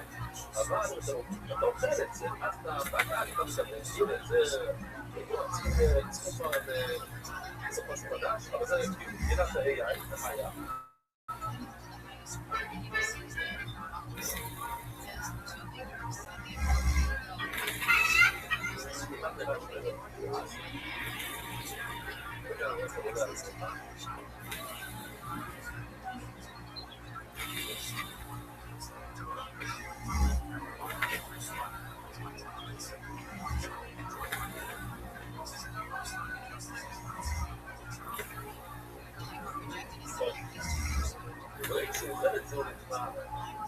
עכשיו, יאו, דומה. אם לעוף הזה יש ביצים בפנים, אז אלה שבחוף הזה לא מתארים. אלה שבתוך הדרך פנימי להגיע לזה, אם אתה לוקח את העוף, תקשור, ואוכל את הביצים בתוך העוף, אז יש לך ביצה שמתאבד. עכשיו, אני חושב את גם למעלה. אוכל ביצים, בתוך גוף שלו, הוא רוצה לביצה את זה, סכין, יוצא. בעצם יוצא אותו, בסוף אנחנו תומרים בפנים, ובפנים, אם יש מה בעצם בתוך הגוף של התרנגולת, התרנגולת מהמספטי, אז זה החברה, אחרי שגולת, זה מתאבק עם זה, גם מספקת שלו. הוא כך דבר. מבחור, הוא מתאבק את זה, הצלמת שלו, אין בתך כל זה שספטי. אז רואים, יש בני אדם שעושים דברים שונים, אוכלים ביצים, בתור המורה, כל שבידי כשכך זה בתור. כמה ביצים בתוך התרנגולת, כזורים אנשים אוכלים בשם התרנגולת. ובכל דבר, דשא, עובר לקרקע, אנשים לא מסתובבים לאכול, והילדים שלה, יש להם ציפור מאוד נכון. ומבידה.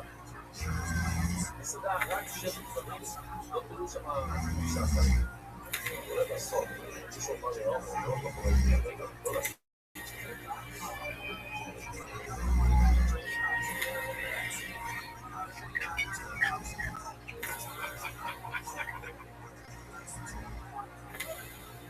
I ask him to leave.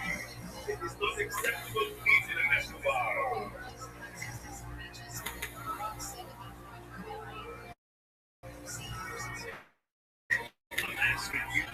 It's certainly not acceptable, and of course it is acceptable. Just says eating an arrow shaking with eggs to chicken. It's one more please. Unless we consult with someone.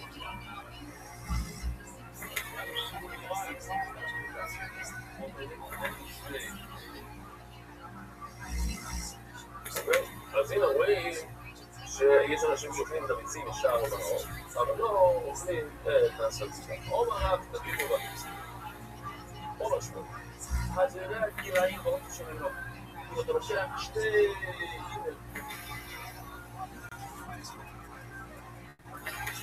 גילים שונים בתור עציץ. ואין זכור למטה, זה לא יודע מה נצטע. עוד סוג. יש כאן אקודיון, זה הסוג. עכשיו, עוד הרבה, בואו נדעו מה שקורה כאן. כאילו, מה הוא חידש? בואו נדעו. אלא מה הוא חידש? אחרי שתמידה שלי, זה לא יקרה, מה תספק לסוג הרמב"ם, לא הוא בא לקדש, בעצם נותנים לו מלכס, כמה לא יודע, מה שקורה. זה הרוב לא לחנק אותו בסדר. כל מרמת שלו, זה די לשמור ולהגיד שזה הדבר אסור, ודאי שזה אסור.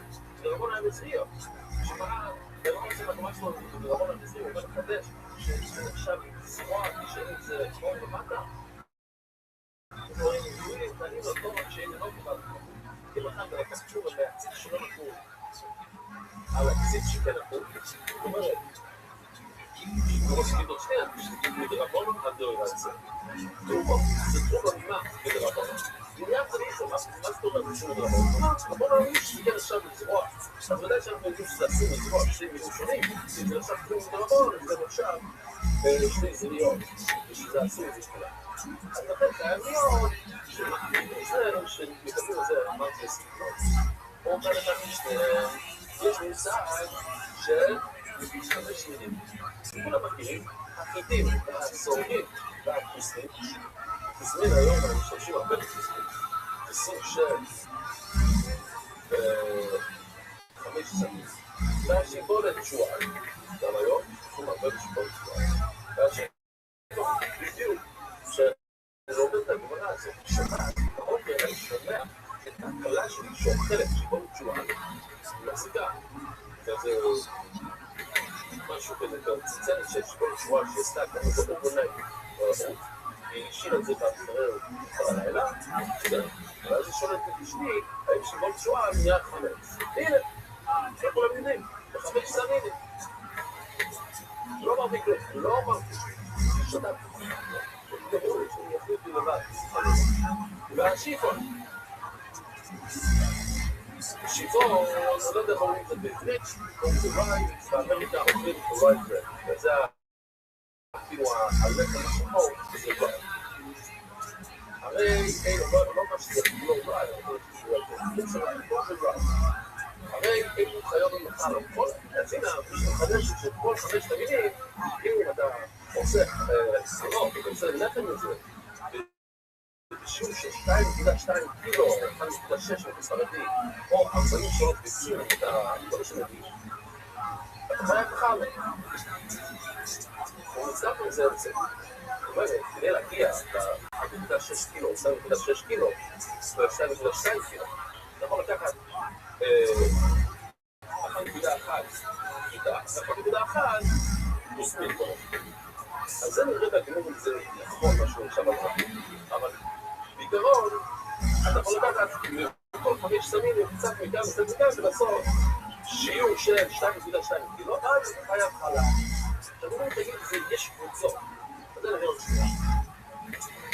ואסורים לחודש ולפני אוימר. צריכים לקרוא סרלה שגובה, ספות פסח, אוימר. זאת אומרת, כל 5 סמינים חייבים בחודש, אסור לך לכל חדש. סרלה לקצות לפני עיקר, עשו את הגיס, אוימר לפסח. זאת אומרת, שאתה מבין שיש לנו מוכרחים אותם.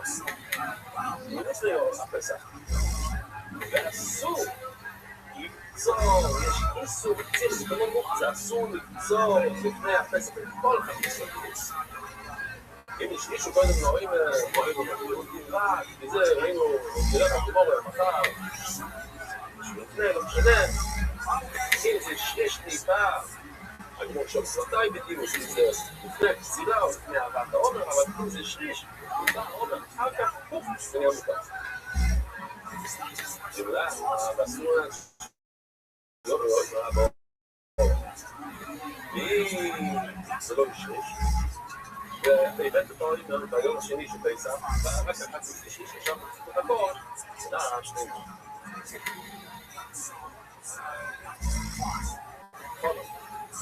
קוסמים, מלחיתו. אומר זה הגמור שלמה שקוסמים זה בקבוצה של החיתות. שיבולת שועל ושיבול נמצאים, ויש קבוצה שנייה שקוראים לזה סורים. ובקבוצה של הסורים יש שיבולת שועל ושיבול. אז אם אנחנו מסתכלים כאן, נראה את שתי הקבוצות. שתי האדומים, החיתים החיסמים, הם יכולים לחבר 2.2 קילו, 43 ביצים. כלומר, לוקח 21.5 ביצים מכאן, 21.5 ביצים מכאן, 43 ביצים סך הכל. והשתיים מכאן, או בשלוש, בסדר. מוסלמים. בערב ברש"י, שרש"י אומר, הספנדה, ספנדה, שיבול, לשרום, שיבול לשרום, שיבול לתעלו, זה כאילו נקודת המועדנה של השבועה, ובאמת בערבית תעלו. אני אומר, תגיד לו, מעניין, לא יודעת כזאת המון. באחת מהשאלות ששאלו במישהו באמצע רוחץ לפני 15 שנה, זה היה איזה רוב הפריון עושים על אורס לפי כל השיטות שיש במצב רוחץ. והתשובה הנכונה זה, הרבה אנשים לא יודעים, זה כל מיני מוכר של עסק כולנו יודעים. על המוחיות, את הריכוזים, אבל יש שיטה, אולי זה סמובי חמודי, זה שאומר שעושים על אורז ברכס המולפולים, זה נוגע כאן. רואים שרק 5 תמינים חייבים בפורדות של כל הדברים האלה, ולא אורז לדוחם. ולא אני מגיד, איך לחודים, זה רק 5 תמינים, ולא אורז לדוחם. אבל לא נשאר זה, אתם לא מבינים מה עצוב. אבל רואים את זה במצב. זה לא רואה בפורדות, אבל לא עושים בחלב. לחם. מוציא באוצו, ולכם מרגיש גדול, ומאצו, ושם זה רק 5 תמינים, אז גם כאן, בחלב, רק חייבים בחלב. על 5 תמינים, לא תקראו זה לא. ומי אמר לך שאפשר לעשות מצב או עובד? או הראשון שתכנן לראשון, כנראה כנראה דמיית, אז רק פה, אם צריך לעלות לחומץ, שיט את זה רק. בואו נקימו, זה היה לא מוצא שיכול להגיע לחימוץ. לא שזה יוזל, אבל זה גדול, כי הגדילה הזאת יכול להיות שבא בריקבון. יש לה פניל בריקבון וחימוץ. ישראלים, שהם בונים לחימוץ, זה מנגל סבירות כל הזמן הם לא באים כדי, לכן הם לא עושים, אי אפשר לעשות מצב הזה, ולכן הם כתובים אחד לאט. אפילו אתה לוקח כמה חורש, אתה עושה לזה אולי זה תקול או משהו, ואין יש לנו, טוב, גם חושב שיש את החוקים האלה, כיוון כמעט יש פה כמו שיש לי של ירוק, או כאילו אני של ירוק, זה שלו, הראש שלו אדום, תעשה, מעניין, אז אותו מיץ, כיוון, זאת בגיל מורה, הוא מצטרפי, זה פונו. עצמו והקומות והבוצעי כל זה שמו זה שלו על אחד מהגרם. שלוקחים שלוש דברים שונים. זה קבע, תמורה, שמץ, בצל שלישי. אם שזה יש לכל אחד ואחד,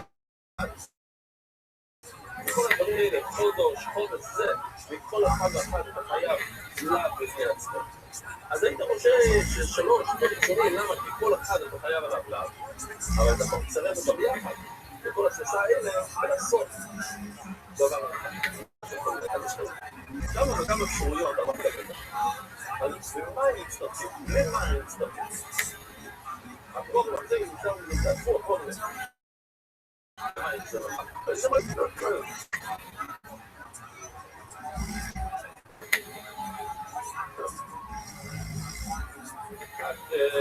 למה הם מצטרפים לך כאן מגיעים לחדש?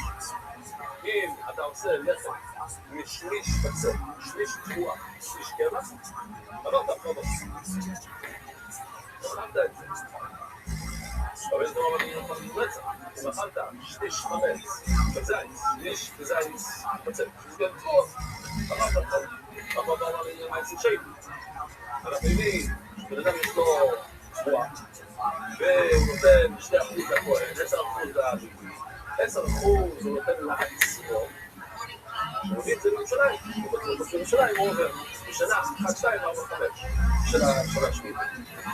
יום לאיפוץ לחולקונות, הוא לוקח שליש בזייס, שליש בזייס קצת, שליש בזייס קבע, יכול להצטרף להגיסות. טוב, העונה הביטוי הזאת, שזה האוכל, שליש, זה מתאמר אוכל אחר. עכשיו, יש לכם גדול. מה שלא, הוא כמעט עובדים עם מצגת, הוא שורוק כמו שהוא מדבר, הוא שורוק את זה שאתה לא משתמש בקליפות.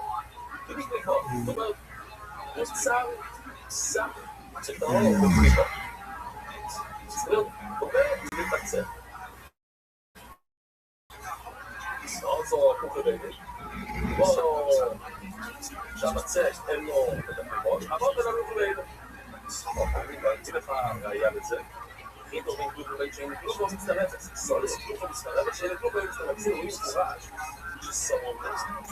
אם זה לא פלוס, זה לא מצטרף. ולגמור, אני מביא לך ראייה הפומה של סורה, עם הקליפה, זה מצטרף. הנה, סופה לנו לשמור, הכל זה לשמור, היא זורע, אנשי זורע, זה שזה גם תוצב על משהו, לקראת בקצופות, כן? יש פרקים שלא שפכנו לו מים, לא קיבלת לשמיים בשביל זה, אז זה לא מקבל תגובה אף פעם. זה פסוק, לשום מאוד ארוך, הכל זרע, זה יגרוע, השני זורע, 3 פעמים זרע זה יגרוע. אז אני אומר, כדאי שהוא יהיה לנו מציעים זרעיות. צריך להיות, כדאי שבני אדם, יש לנו מפחקים בקליפה, הקליפה שלו לא זה קליפה. תוך הקליפה, הנה, לא מפורש, שהסומה עם הקליפה. אומרת הגמור לכאן, בוא, תדלח או לצור, זאת אומרת, יש הפקידים, אם זה למה, אם הקליפה לא נתלך לך, הקליפה שומרת על הפריק. אם זה יבש, אז זה לא שומר על הפריקים, אתה רוצה לסור את הדבר, הנה, עושים לכם סרטון קצר.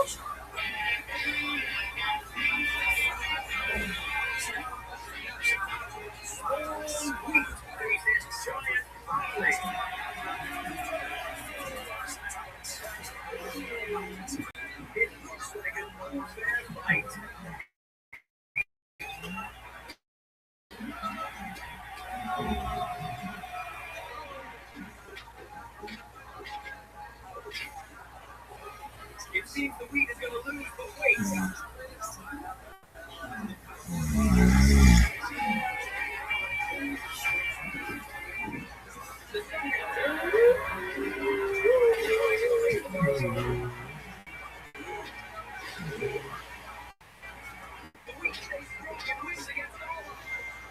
It turns out that the heat still protects even when it's dry out, so dry barley is worthless. מה יצא לנו? מה של הסופה?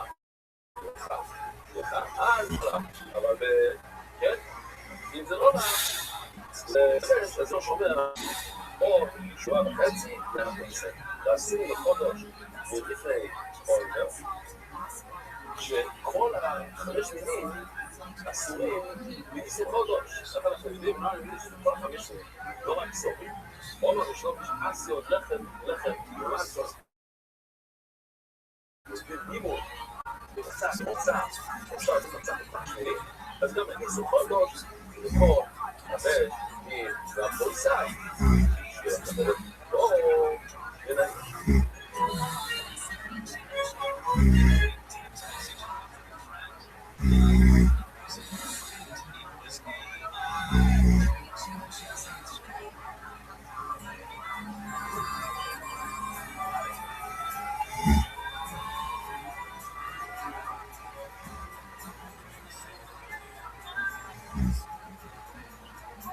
Good evening, everybody. How are you doing?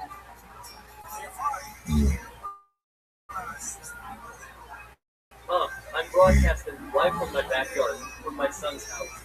Thank God, we are here. Everything is good and beautiful. A lot of rain fell today, but now it is really beautiful outside. A little wind. Maybe you'll hear a little wind. But it is very, very beautiful here. With God's help, tonight I mentioned for Sarah, Beulah, Sarah Batchana, and Tova Bat-Hardin, the marriage anonymous donations for the help of the week. For Raphael Ben, Rachel Doda Ben, Hilo, and the neighbor for Hospitalization, they were there in the hospital. They quickly leave there with a full recovery. Raphael Ben, Rachel Doda, Peter Shalom, donations, God of Ben Zach. Yes.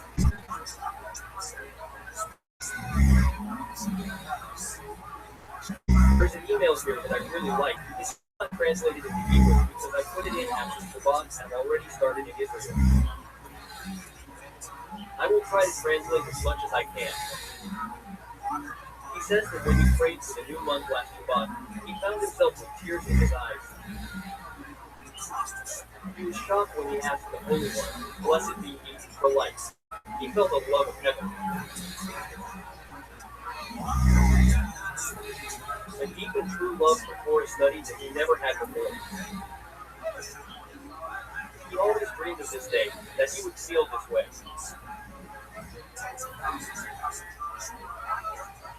That he would be so close and so connected to the learning. When he wiped the tears from his eyes, when nobody was looking, he was with his Tehillah, and he continued to pray.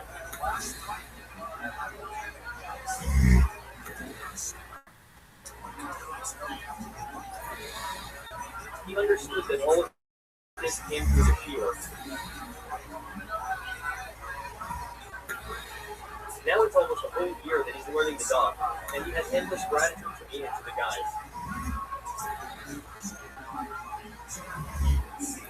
He started learning just a few days before Pesach, Mashay Dog Bites, and when he was cleaning for Pesach last year, he fell in love with the dog.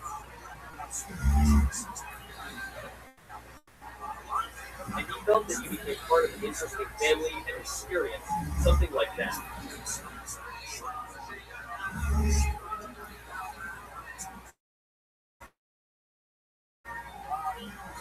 And the gives, how do you say it? It gives a connection, a flame to the Torah.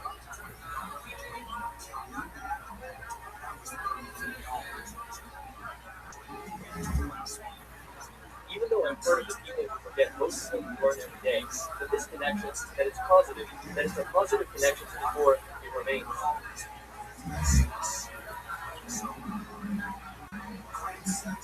And he really appreciates the self-sacrifice. He remembers last year, it was before Pesach, that I gave 3 shiurim on Pesach, and those are among the first things that he connected to, and he understood that it's different here, and it left something that will stay with him forever. that these hours, all the hours that I prepared the keyboard and all that, it's not going to waste, and everyone sees it and recognizes it. May the Holy One, blessed be He, give you the strength to continue to put in. Effort with help, it was all for the sake of heaven, for the Jewish people, to make a kiddush caution with endless gratitude. Moshe Markham from Passaic, New Jersey, Mache Golf Bike, pretty beautiful man. I was a little worried about him yesterday. I'm a good friend of his and I really appreciate him. So he says thanks for reading my email, love and appreciation. And I'm happy to hear that you are in America, that you arrived there without all the mess that exists in many. We see people at the airport waiting 17 hours, 45 hours, and there are some who don't get out, and yes, they do get out. He wants me to know that his father and father-in-law also make sure to have a yeshin, nap, and he is very familiar with the matter. He just wants me to.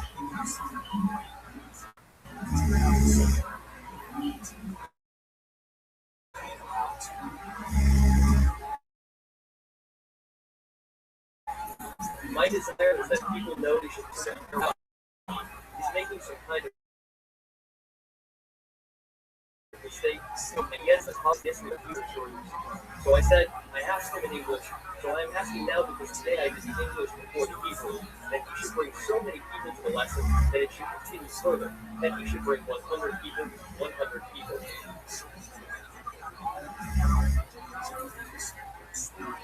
That they know the concept of day and month, not with an abundance of one rules, and not just that they know the verses in the Torah, and that most of the Rishonim say that nowadays it is Torah obligations even outside of Israel, and one may be lenient according to the law.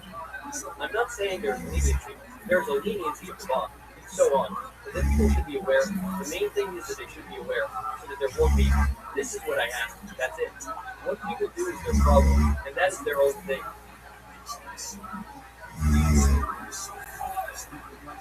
For yeshiva, shalom, shalom.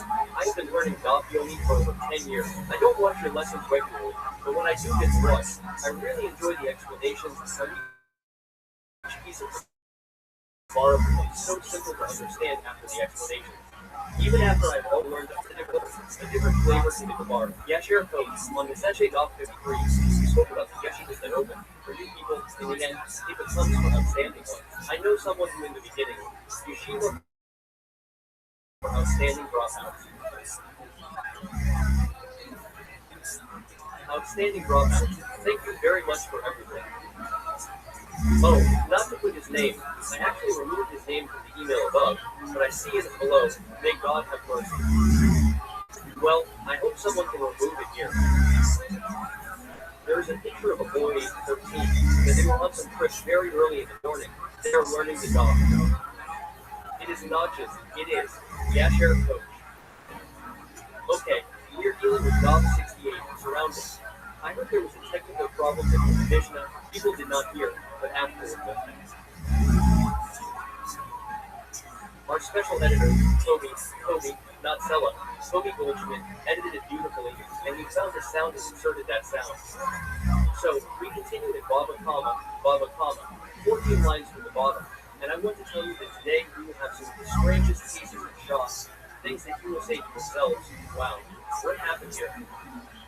You will scratch your head and not understand what happened.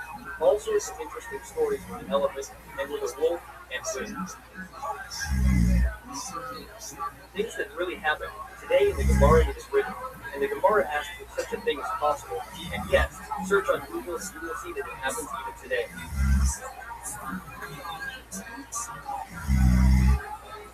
Come, let us have mercy on the two loaves. What is it about them that they should be planted? As we learned in the order yesterday in the Omer, which comes on the second day of Passover, permits us to do produce. But in order to bring a meal offering and first fruits to the Holy Temple, we must bring the two loaves on Shavuot.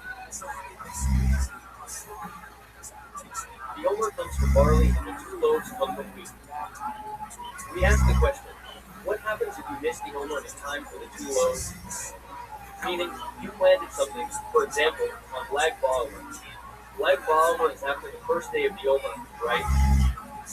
It's 33 days later, but if grew so fast that it was there by Shavuot. So you had Shavuot first, and then the next year you had the Omer. Does this have to be? Is it the matter that it requires two things, both the Omer and the two loaves? And it doesn't matter in what order you did it, 2 loaves and then the Omer, or vice versa. No, the Omer first, and then the 2 loaves, and only then does it become permissible for the Sefer. 2 loaves, he said, is order at the stage of the renewal. What is the stage? For example, we planted in the movement for the 2 loaves. You planted it, for example, on Lag Ba'alma, regarding both the 2 loaves and the Omer. And first Shavuot arrived. That is the 2 loaves, and the Omer next year. Let's come here. Here it is.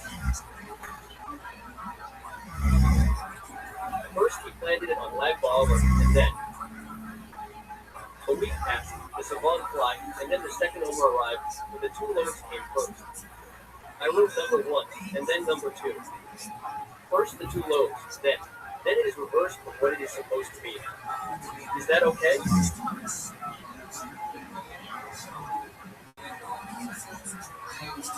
Like the order of armor, it needs to be in a certain order.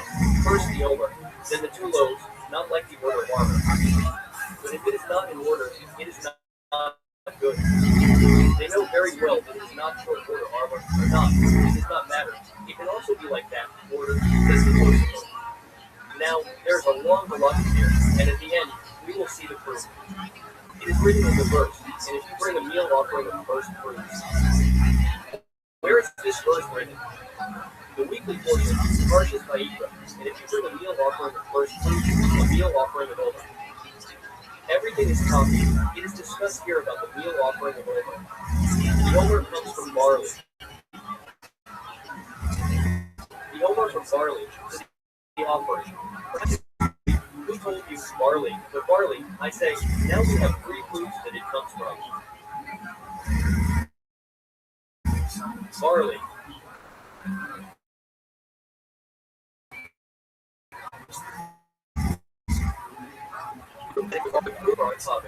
One fruit, barley, or it is said flax in Egypt, and it is said barley is stuck. It is written in the verse.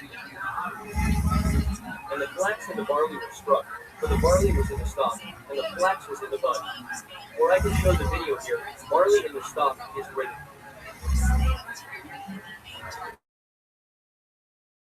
That the barley is exclusively barley, it's stalk, and barley. That means next time it says stalk, it is also barley. So I will show you the video before I forget.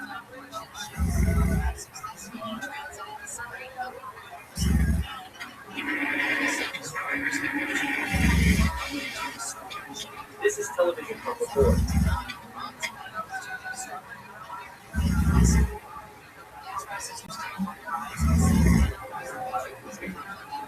Nice. He didn't put a sign, not to bring it.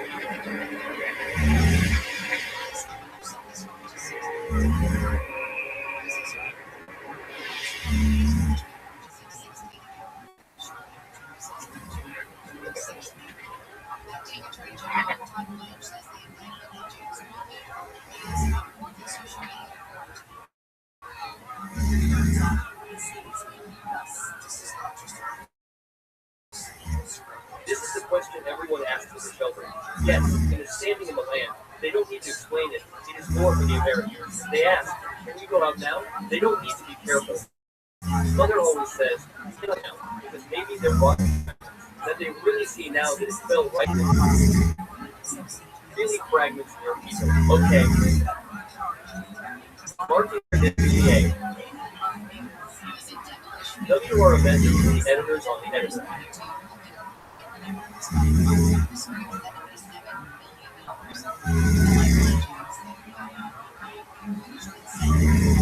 Good. So the first proof is because it's written Omer, and from Mitzrayim to Egypt too.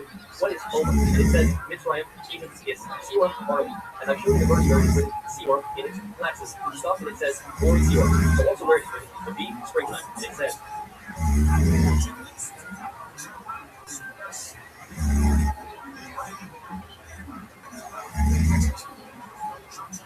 it has to go together. What is Sior? Good.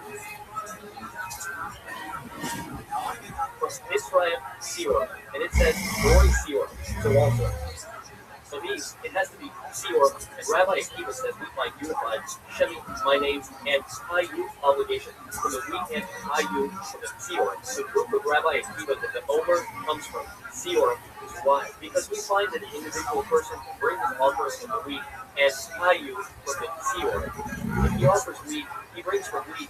If he offers this, it is from Seorim. He goes for both this and that. And a community that brings Hayu from wheat brings Hayu from Seorim.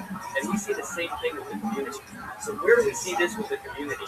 It is only if the Omer is Seor. And if you say it is wheat, we haven't found a community that brings Hayu to Seor. How is it possible that the community brings Seor in the Omer way? That is only if we agree that the Omer offering is Seor. Now, this is the root for our topic. Another thing, how do we know that the Omer comes from Seor? If you say Omer is from wheat, there is no 2 loaves, Shavuot, or first fruits. If Omer is also wheat and 2 loaves is wheat, then how can it be a situation that the 2 loaves in Shavuot is the first time you use wheat? After all, you used wheat before, 49 days before. Let's see.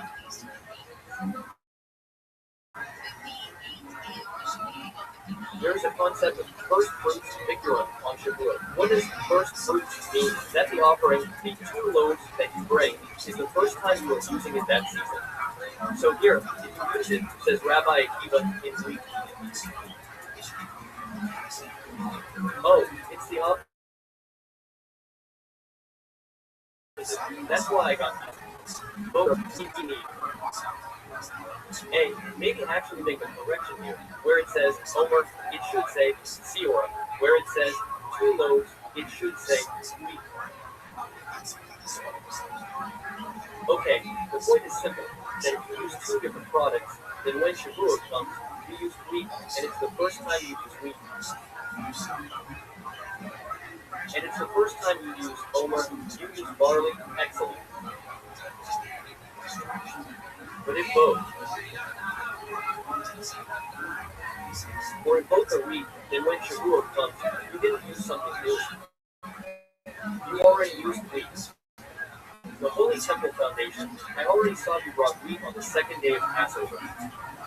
So what are you bringing new on Shavuot, which is 49 days later? You didn't bring something new here, you used it.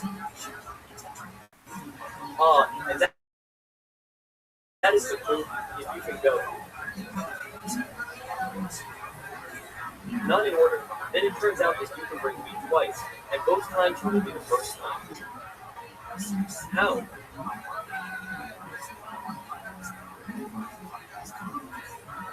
I am sorry because I made these tables, not Yossi, so it might come out not the most. Professional. Most professional.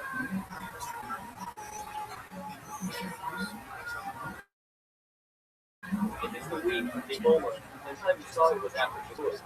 It's the first time you bring it, meaning it is Bikurim. Here I brought it for the first time.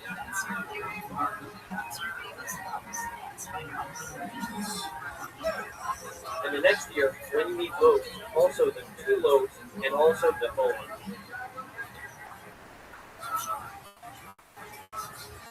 Then that is the first time you bring the Omer that the Holy Temple saw this meal, because you had to bring something that saw 2 things, also Shavuot, also the Omer. It's the first time. Here, number 1 and number 2, as you see on the screen. Wait.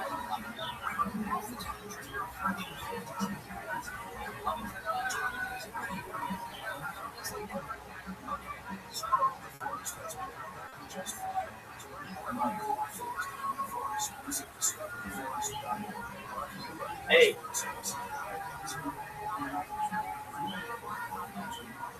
No, remind me after. No change that. No change that.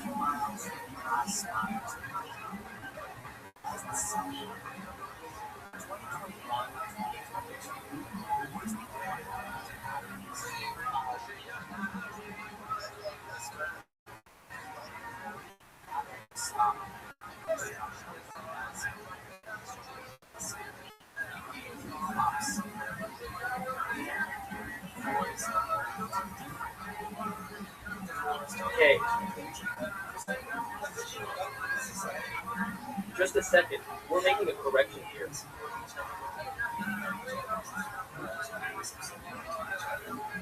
Too low. Too low.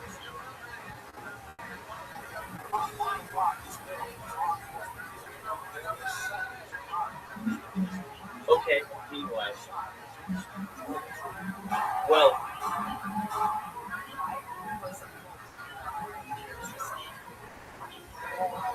so let's see for a moment.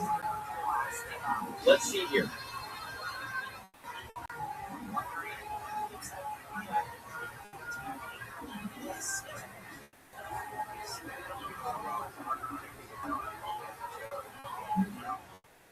What this is. Okay, according to him, as soon as it's true you can go out of order, then we have a situation where you get two loaves first, and afterward you get the omer, and then it's considered first fruits. For both of them too. For it's the first time you're using wheat after you did two things, both two loaves and the omer. So it's the first time for the omer that you bring wheat, and if you did it on Shavuot before that, it's also the first time. So it's the same wheat you did it twice. That's 2 times first fruits. But what? We see that you cannot do it out of order.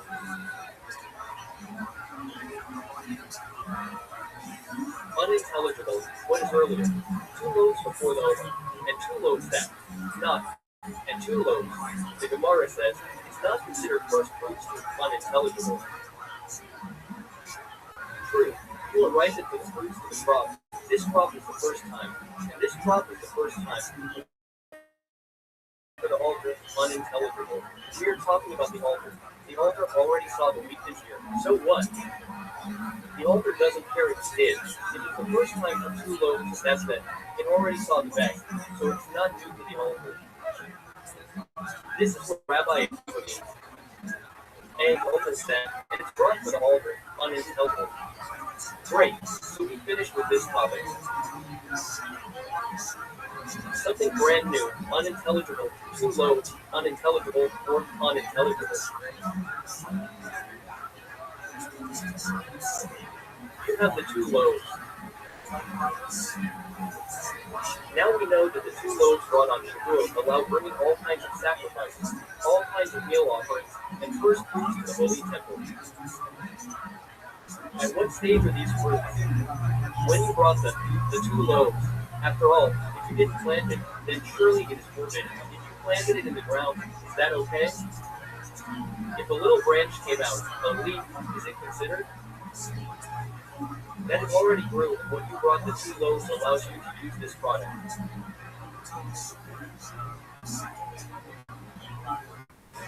In short, the question is if the 2 loaves permit fruits on the tree that just started to unintelligible. For example,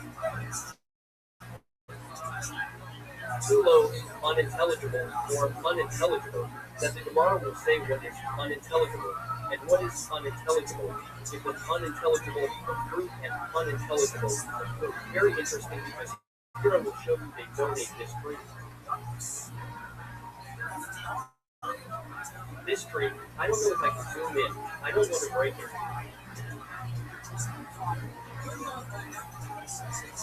Not worth it. Okay. There are thousands of tiny mangoes on it. And here I will show you my son a few minutes ago. Went up there. This is unintelligible. This is a tiny little mango. Here he picked it from the tree. Literally here, thousands of tiny mangoes. So here and I will show you a video that Yoshi made from beginning to end. It's all AI, not real at all, but he put it together.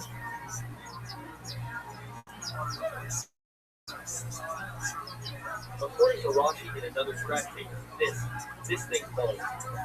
This is considered unintelligible. This is unintelligible, and this is unintelligible that it comes out. So it's a later stage.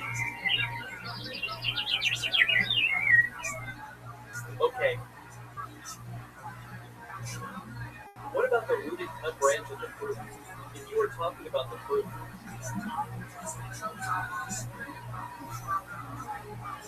If it took root in the soil, I don't understand you. If something takes root, it is considered allowed, like what you do with the Omer offering. It permits eating what is rooted. So certainly, if a tiny fruit is there long after rooting, really interesting. Let's open this up. Maybe it's not a good idea, but what does a small mango look like? It was nothing. I opened it. There isn't even that big in here. Maybe more, unclear. Okay.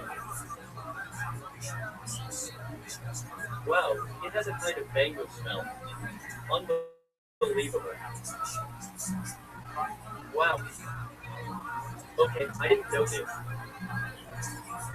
Ruthie, I just want to tell you a short story that I saw writers in Los Angeles say there was a very, very strong wind once, and it blew. Maybe it was in Miami.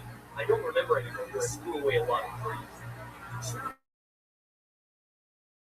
But only on one side of the street. The other side didn't. It was clear that on one side of the street the municipality took care of it, and the other side of the street the municipality didn't take care of it. Which side was uprooted? The side the municipality took care of was uprooted. And they say the reason is that the municipality came every week and put water and everything. Only those trees were more hammered and didn't take root properly.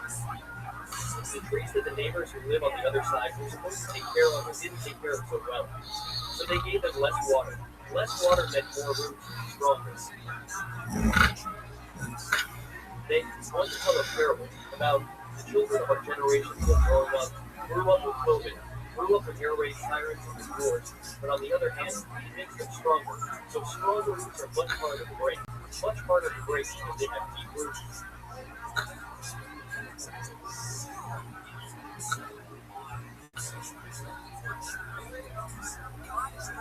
Regarding rooted cut branch, unclear.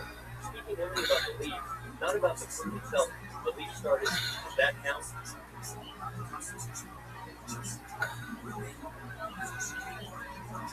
That it started or not, is rooting or not. Does rooting count for the fruit? Unclear. Or another question. Let's say, unclear, explode into the ground. They say, oh, they say to take the trees, put them in the ground. Is the owner permitted or not? Immediately the girl will explain. If it took roots, we learned. If no root, we also learned. We learned in the Mishnah, if they rooted before the Omer, it permits. If there really were roots like we said before, then the Omer does permit it even though fruit didn't grow. And if not, it is forbidden to the Omer. And if it didn't take root, then they need to wait a whole year until the next Omer to eat. So what is the question? No need for another one. Unclear. He harvested the wheat and seed. Is it first? Unclear. Listen to an interesting question. He took wheat somehow with all the stalks, everything, put it into the ground. This is a huge question. I'm going to plant it, so it is not wheat. Or did he just put it in the freezer, inside the freezer, inside the door? It is like a door underground, and it is a door. And what is the practical difference? A huge difference. Does the owner be brought permit this wheat that you planted? If it's seeds, then it's not allowed. It hasn't taken root at all. But if it's wheat that just pushed it under the ground, then the OPA permits it. Here are some more implications. If you take an oath on this, you do not take oaths regarding real estate. Is there a law of land or a law of personal property? It does not apply. There is no ONA in land, and there is ONA in personal property. You do not swear on land, so you should swear on personal property. So we will explain these concepts, but just to understand the three questions you will ask.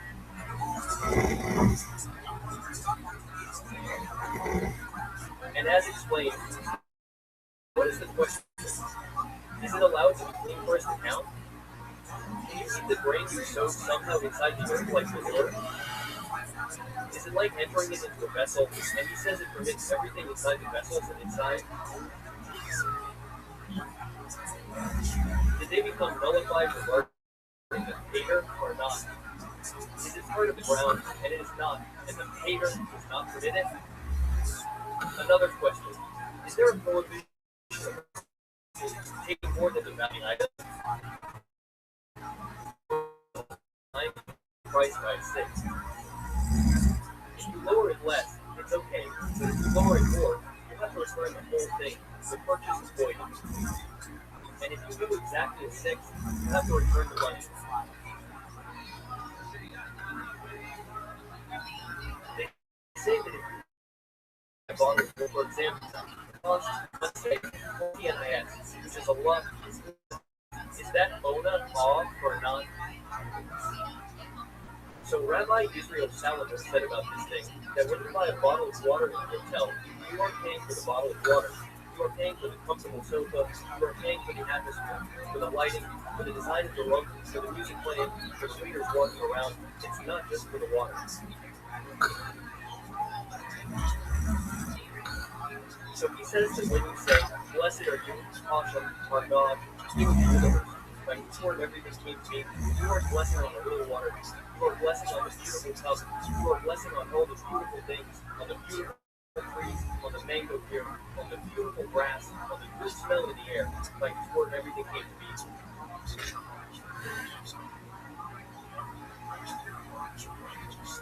Wait, what exactly happened here?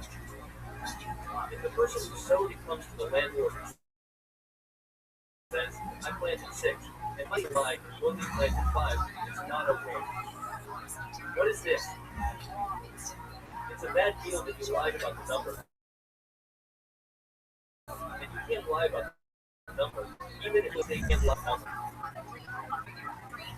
An interesting story happened to me just now, this week. Someone sold me a property in America years ago who lied to me. He didn't tell me there was something I needed to fix, a wall I needed to build, a wall that was $2 million. The municipality required it, he didn't tell, so we took it to a non-Jewish court, and thank God lost. And the judge said he must pay us the value of this wall.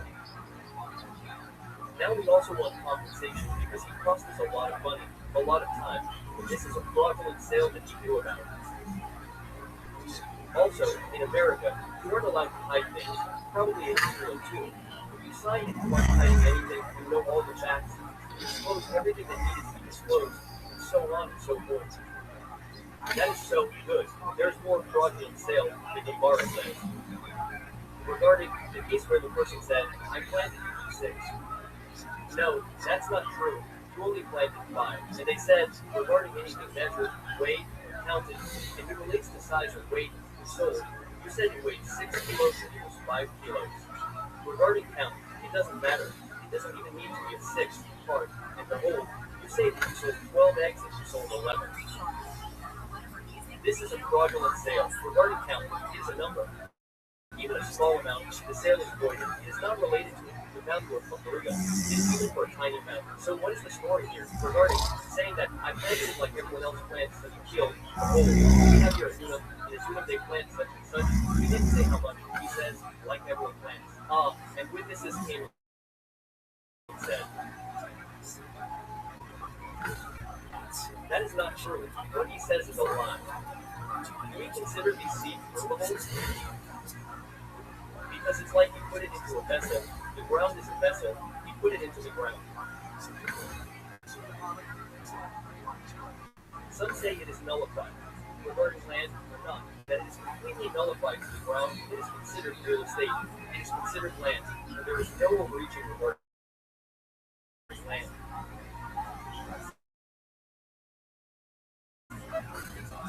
The bar has to take it up.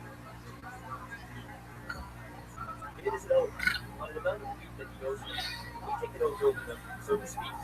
Take an oath over them, excuse me. Take an oath over them. This is like we put it into a vessel, and it is. And do we take an oath over them? Is it considered like land, and we do not take an oath regarding lands? Another interesting question. Now it's starting to get very interesting.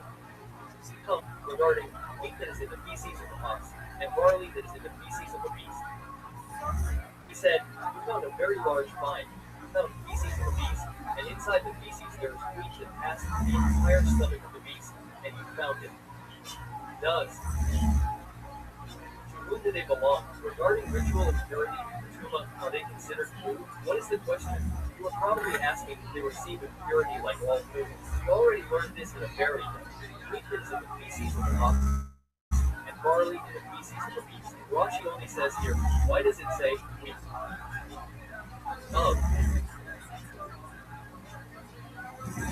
Why does it say here? My granddaughter just left the house. You can see her here. I'll bring her a little. She is going to her father.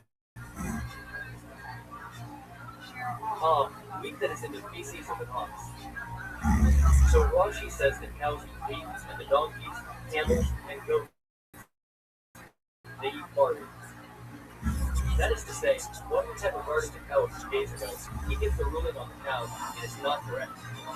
Rashi says they eat wheat. It might be that they can eat both. So what happens? Things that both that went into the stomach to be digested. If you are thinking, you cannot think, I want to eat this wheat, but it's not enough for it to be considered food.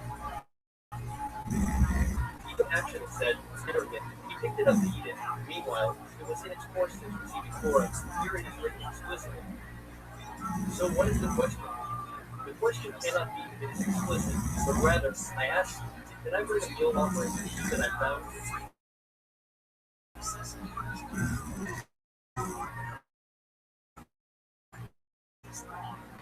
In the beast, we brought it to the ruler, the governor, for if I do not bring it to the king, I do not bring it to the ruler, so I cannot bring it to the Holy One.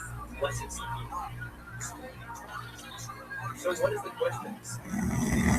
We don't need to clean it and sift it and decide to make a meal offering from it. What is the question? You found it in the beast, washed it, you did not make food out of it, because if you had made food out of it, it is repulsive. You do not bring such a thing to the Holy One. Blessed be he. Only that you washed it, the question is asked, right? It is considered that it is not repulsive because you washed it. After washing it, it loses the repulsiveness. Only what is the question? Since it passed through the stomach of the beast, it weakened and it became bad brains. Because its repulsiveness was sifted, the repulsiveness is gone because of its thinness, it is still thin. Why? Because it passed the stomach of the beast. Okay, but now it gets even more interesting. Let's look at the elephantine basket. The elephantine basket is screwed up through the page. He went to the bathroom, did his business. The basket came out just as it went in, just as it entered. So it came out. Question. Why is it silent? It is not impure. It does not become impure. We learned all things are made impure by God and are not impure except in two matters.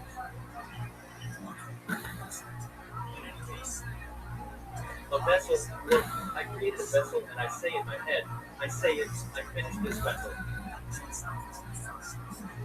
It became a vessel, but if it's already a vessel, I cannot say, I want it not to be a vessel. In order for it not to be a vessel, God is not good. I need to do an action. I need to break something. So also here, that you did not put it into the basket. The basket went in and came out the same way, and nothing happened to it that does not remove the impurity from it. It is not needed. The Gemara says, it swallowed, it took out, it swallowed all kinds of. A. Branches and we lost the elephantine basket. After it swallowed it, it took it out. Someone took it and made a basket out of it. What an imperfecture. Is it considered that it was digested in its body when the page stood up above like a large vessel with every vessel of Adam, with every vessel of purity? Here, at the time of the Gemara, they were not using vessels that were made from such dung. Vessels do not receive purity because it said a vessel, like one vessel. It is made from stones, dung, vessels of Adam. They receive impurity. Not talking wealth, not talking strife. It does not receive impurity. Or perhaps it will not be revealed, or not. It is not considered that it is digested at all. So let's see Yoshi's video.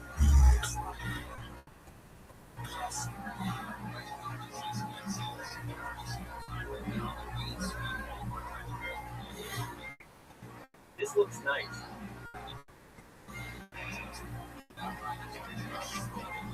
Wait.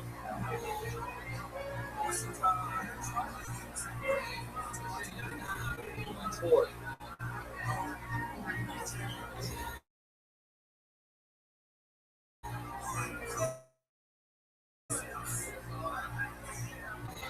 Quit.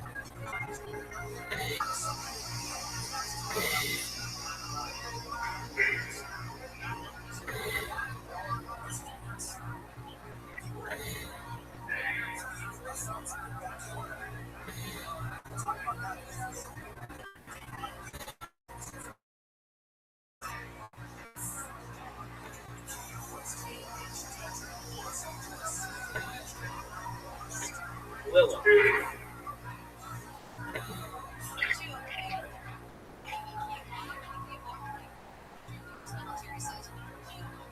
1.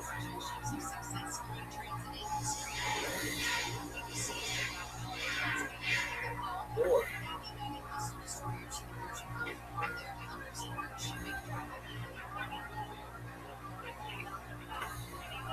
Vladic, okay, so.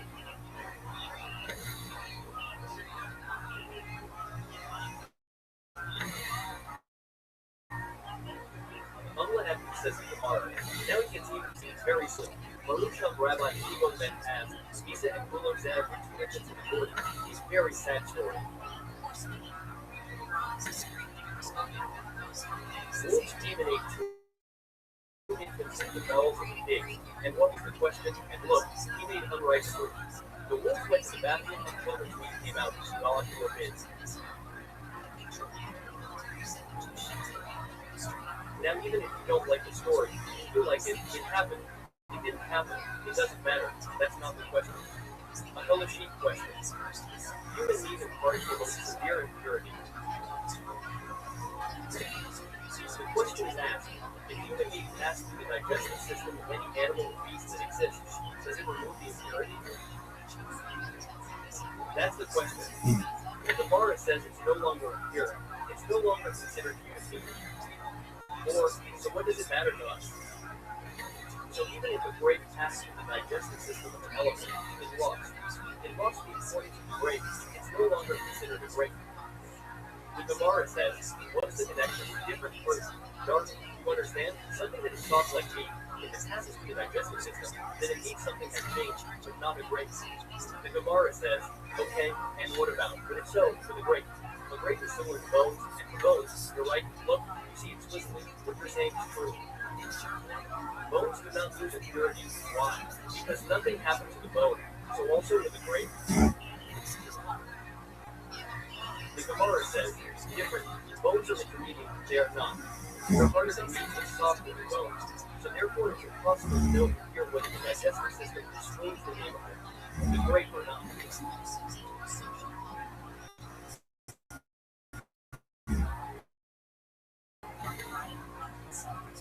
The questions are very, very interesting. Let's return to life. Let's rock the weight. What if a person is sitting on a comfortable chair in his yard? Suddenly a buckload of feet falls from the sky. Now, how does this happen? Rothschild says that clouds came in motion, they swallowed a whole ship full of wheat, and then they went a few kilometers and dropped it inside your yard.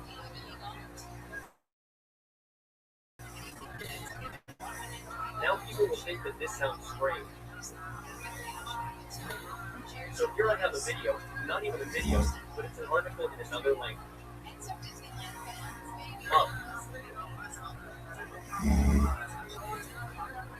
Also, together.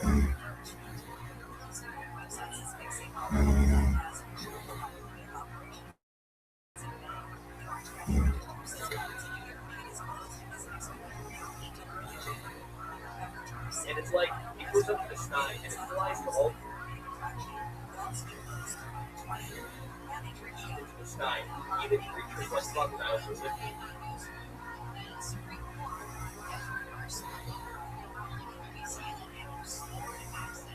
I understood everything. I just can't explain it to you. Or,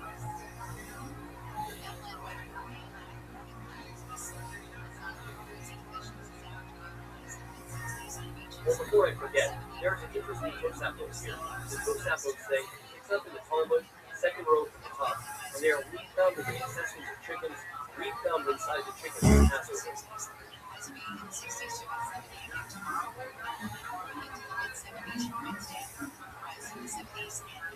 The woman opens the chicken on Passover, and she's in the shock of her life. She bites dough and sees it. This is not considered digested in the bird's stomach, and therefore, if you find meat there, it could be a problem upon that.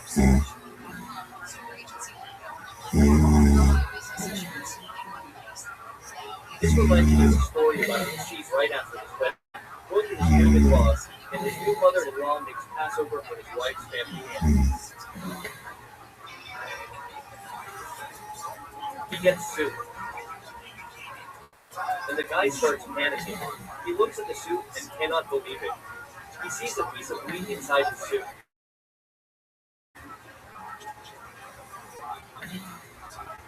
Some say he stood up and yelled that it's crazy that he married into a family of weirdos and lunatics who serve comments on Passover. Some say he was a scholar and restrained himself. He ran to his rabbi, and his rabbi says to him, "Listen, I hear the story. This woman got married 2 weeks ago, and I think I understand what happened here. Bring me your scribble." He takes off the scribble, gives it to him, and the rabbi looks inside the scribble and sees that it is full of little pieces of meat. What happened? After the week, they threw meat on him. They threw a lot of meat, and this guy wears the scribble like that, and he looks into the soup, and when he bent over, a piece of meat fell into the soup. So sometimes, instead of pointing at someone else, point at yourself, as I heard from Rabbi Israel Jacobson and from a few people. I heard it just recently a few times. When you point at someone with one finger, you are actually pointing at yourself with 3 fingers. Any blemish you find on your fellow, when you say that someone has something bad on yourself, you are actually pointing to yourself with 3 fingers in your own.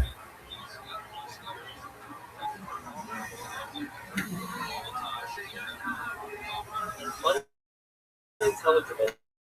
The question is, if you convert an offering of wheat that you receive from heaven as common? Unintelligible. What is the problem with the offering? There is a problem with the 2 loaves. What is the question from the Mishnah? Torah says it must be from the land of Israel to exclude.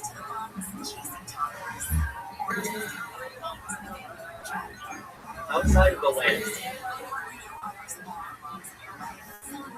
This specifically means it must be from the land.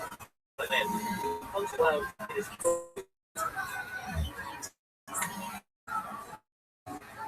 it is not in this breath unintelligible.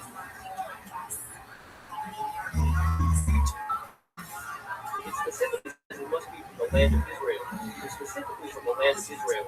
And even if you got a gift from heaven, from the clouds, it's perfectly fine. Has such a thing ever happened? Has such a thing ever happened? Yes, there was an Arab called Guy Unintelligible. Unintelligible, that is, it happens everywhere.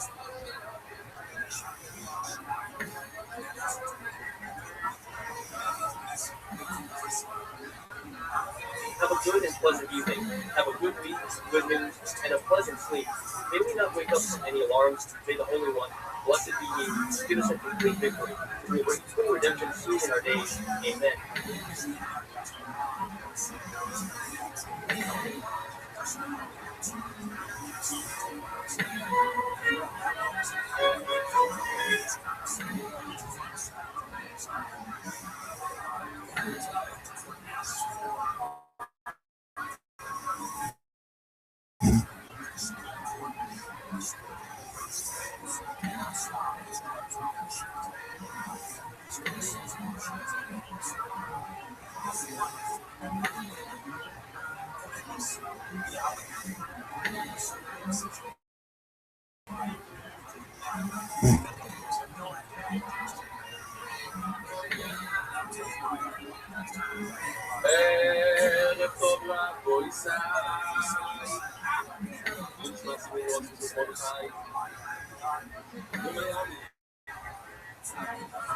Eventually, Hashem will go on fast.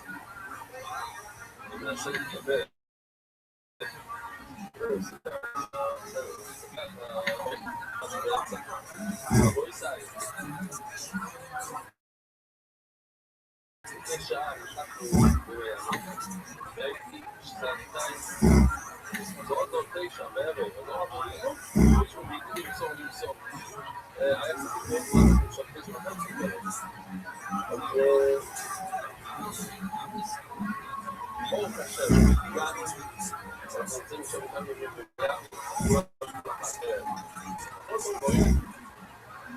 רציתי לספר לכם, פגשתי קבוצה של בחורים. רציתי לשאול אותם שאלות על חודש ועל גושם. שאלתי כל מיני אנשים שאני הולכת להביא קבוצה, רציתי לשאול את הקבוצה הזאת, והשאלה הייתה, מה זה חודש ומה זה יום?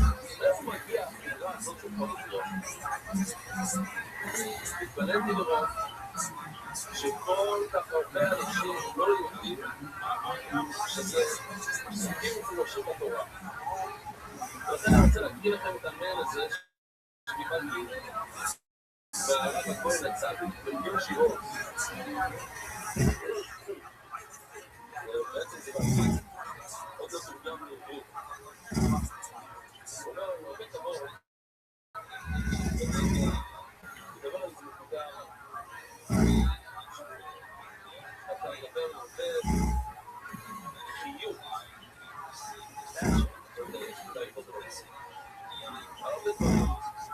הרבה דברים שנוגעים לך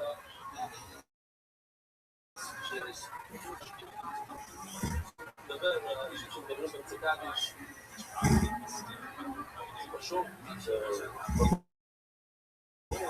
חזק שזה שפט משהו שכולם מבינים משהו שאני בעצמו לא יודע שבו ואני לא מבין עוד דבר שאני יודע על שי מיקרו זה הנוחר שכולם קיבלו על עצמם ולדעת אנחנו חיזוק כל השנים ואני בעצמי עושה את זה כבר עשרות שנים אבל אני לא מודה לך על החיזוק עכשיו, אתה מדבר לפעמים על זה דברים שאתה הרבה לא מודה לזוז עכשיו אבל הרב שלי הפוליצי גדול בארץ ישראל אומר אותם שכיוון שיש הרבה אנשים שלא מקשיבים טוב באמצע הפעולות השעה אז היא רוצה עדיף מאשר לחלום אני לא אומר שחייבים להקשיב לו אני רק אומר שיש שיטות אחרות ולכל שיטה אחת זה יכול להיות מסוכן אני אצור כאן אני יודע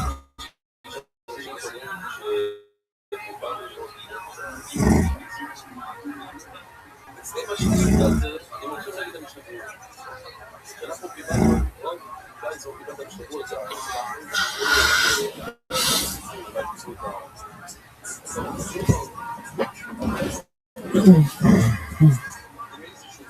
אני הולך עם המשתגרות כמו שרוב הציבור בארץ ישראל בין קבוצה זה דבר שהוא אומר שזה מסוכן ללמוד בקצה ששם מדבר על זה הרבה הוא מסביר למה ולהתחיל להגיד שיש רק פוליסטים מאוד זה לא עניין שלי אתה רוצה למצוא את הפוליסטים שלך בסדר אבל אני תשובה אין שיפור לא ממשיך הלאה מה שאני באמת רוצה לדבר על הסוגיות שאני למדנו עליהן של חיילס שם חודש והסיפור שלי אולי שהולך מדי רחוק אני רוצה להסביר מה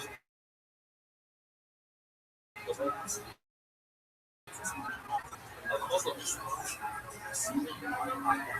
זה לא רק מגיע מהלופוס בעצמו אבל משהו מאוד אישי אולי זה מגיע ממקום של טראומה שהיה לך אז בזמנו וחנות הקיסה יש לך בסוירו מאבא שלך הוא היה מאוד מפעיל את זה אולי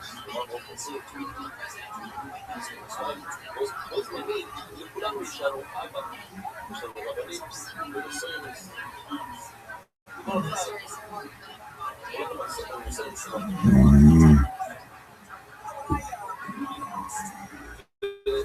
לרב, להרגיש משהו, כאילו שזה ממש ככה, ובחיר ורעי זה כולם, זה יכול להגיד משהו מאוד מאוד קשה, ומתחיל, זה יכול להחזיק, זה לא עובד כל כך טוב בעברית, אבל בוודאי שאתה אומר בו זמנית, שאתה לא חוסק, זה אומר לעצמי שאני לא חוסק. והחוסק, כשאתה אומר את זה, זה פשוט יכול להשאיר אנשים עם כל מיני קונפליקטים, כל מיני דברים, הם לא מבינים מה לעשות, ומישהו שיש לה, ומתקרא לעצמי, לא להקפיד על קודש, והם יכולים לחשוב שאולי הם עושים משהו לא טוב. עוד דבר, טיילס. אני חוזר על זה מאוד חזק, אז אני אומר שכל אחד לשם את הרב שלו, אבל זה יכול להשאיר איזושהי הרגשה, כאילו, אנשים יכולים לספר. והעיקר זה שאני חושב את זה בכבוד, מתוך כבוד, מתוך רצון של להגיע לבהירות ובמשקל. בין מקומות מאוד רגישים,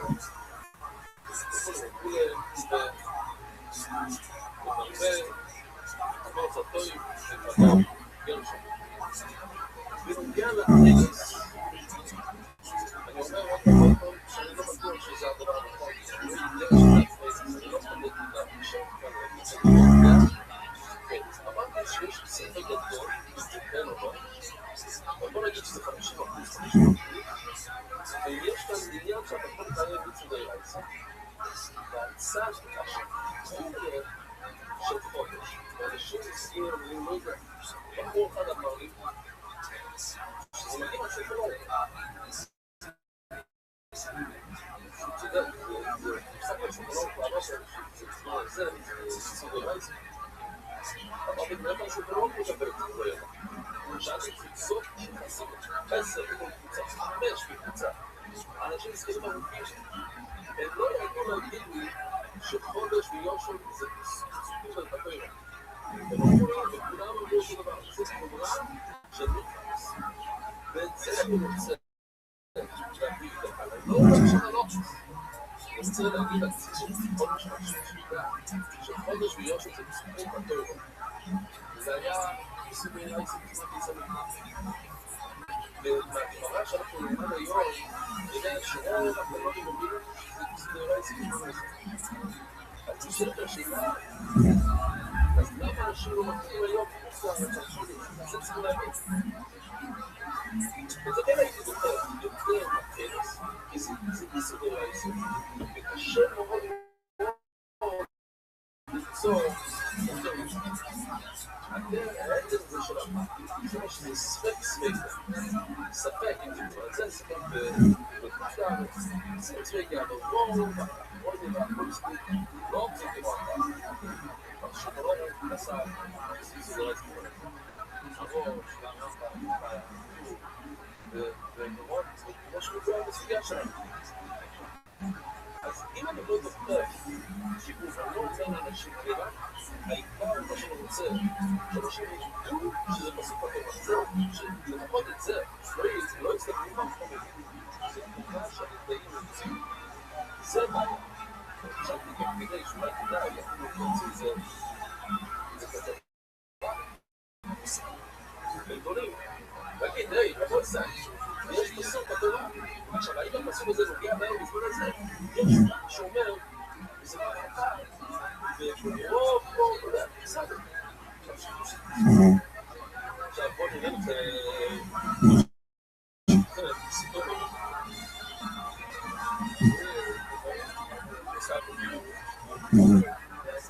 What do you guys know about what you say?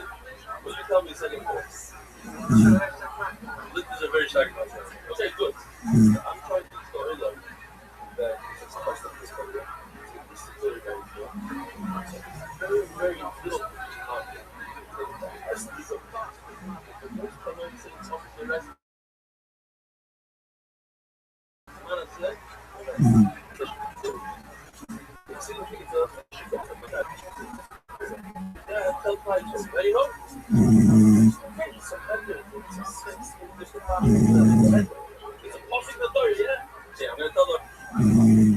אוקיי.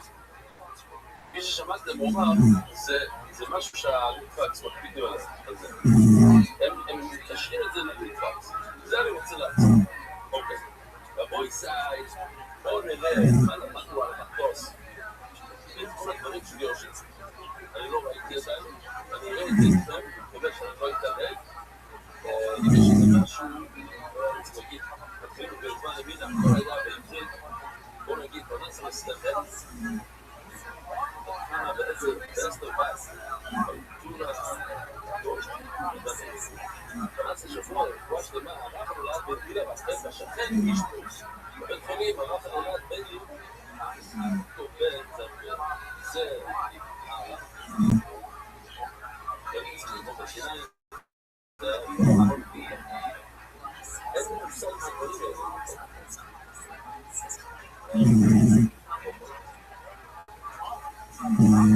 אז ראינו אתמול במשנה, ראינו שיש מחלוקת, ראינו שאפשר להשתמש בקבע, וזה הראשון שבכלל. יוצאים למאפייה וקוראים את הקבע, שמע בעיה. איך הם קיבלו את הקבע? זה קבע של חודש. והרי יש לנו איסור לנגוע את זה. סקסצום את זה. אז ראינו שלפי רביו לא בעיה. רביו אומר, בצורך אחר לא יועץ, לא בעיה. הוא לא חושש שאנשים יתנו את החודש. אבל בכל זאת צריך לחשוש. אז ראינו את הגימור רק שואלת, אז בואו נראה את זה. דוד אומר שכוצאים את החדש לפני שביל כל לא חושב שיוכל. אני אומר עצמו, מבין נכון פעם שנייה, אסור ליצור את החודש. למה? הוא יוכל את זה. אז ראינו סתירה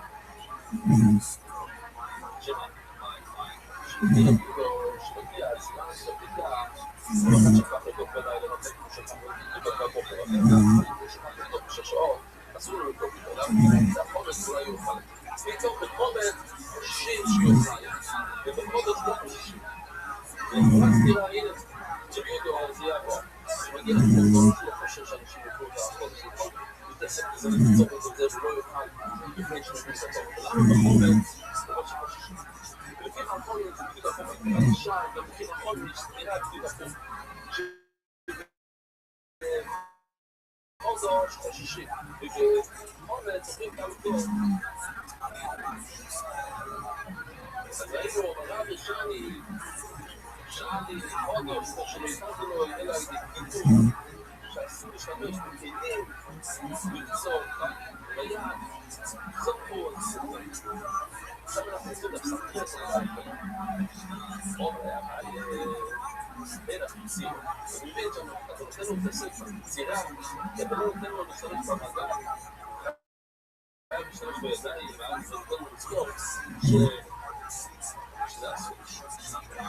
כאילו, והחודש, זה שהוא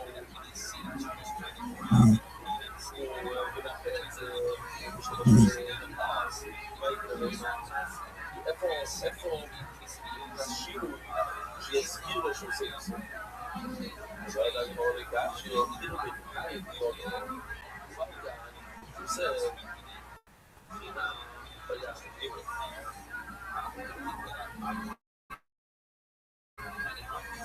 זה ביחד.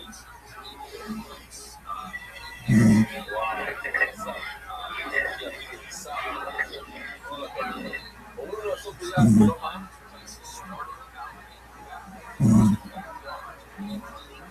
זהו משתמש ביום יום. היום אנחנו אומרים לו שהוא יעשה קיצור, הוא יוכל להשתמש במכונות, ואני רוצה להישאר לשבעה שהוא ידני, אז זה מסכים לו. כאילו, אני חייתי עוד אדם מזה, אדם מנהפו, שאמה זה נהפו. בדרך כלל, עושים את הקמח כמו שקוראים.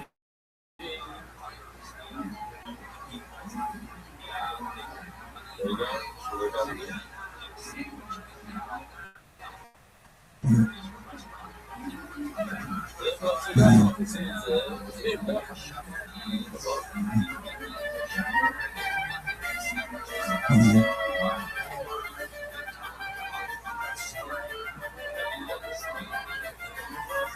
does the Gemara say?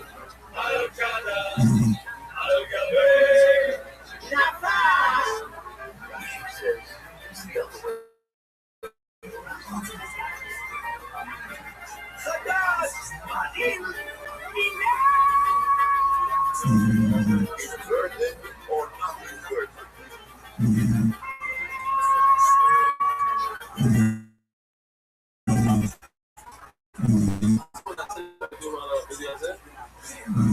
חייבים להפוך את הנפה. במקום שיש לך שוליים סביב, השוליים למטה, אתה עושה את הסע, אתה שם את הקמח. אתה שם את הקמח. זה הדברים שהגעתם בים. אז אני רואה כאן שוב, זמן הנכדים שלי. אז תדעו, כפת הגלסטים שלי נותנת לשוב, לא היה לי זמן, אפילו אני לא מבין. אבל אני צריך את הרקת שלי, הייתי להסנה שלי, טוב. סיגלם, גם זה יקרה. אוקיי, קיבלנו. אוי רגע. אני לבדויה. לא יודע. ברוך השם, תפסנו את הבעיה.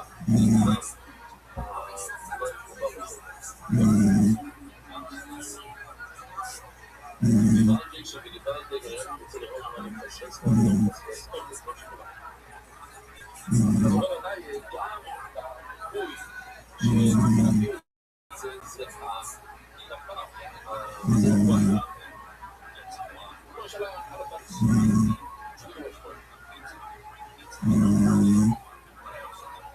כאילו בנחייליות, אבל כל הגעצאי, גם בנחו. פיצה שלוחית, אז יש מקום, זה פיצה שלוחית, זה שדה שצריך להגיע, צריך לשלוח כל מים. זה לא מספיק, גם אני מספיק. השם המציאו לנו יעשור להשתמש במגל, לא ברגל, לצור. אני חושב לשאלה, איך הוא יציב, איך הוא ידע, זה מה קורה. עוד זו ביזה שלא קורה.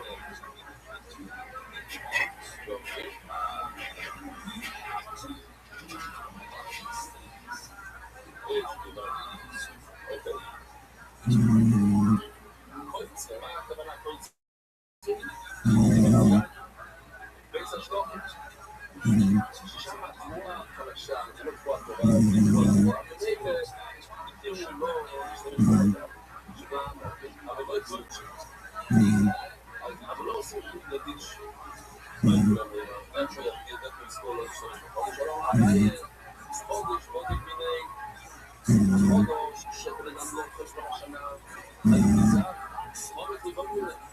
אתה אוכל תורת בזמן השנה, סידור כניסה ברגס, לא ספר, אין לך משהו שאומר לך להצץ, הכל בזה לא יודע מיני.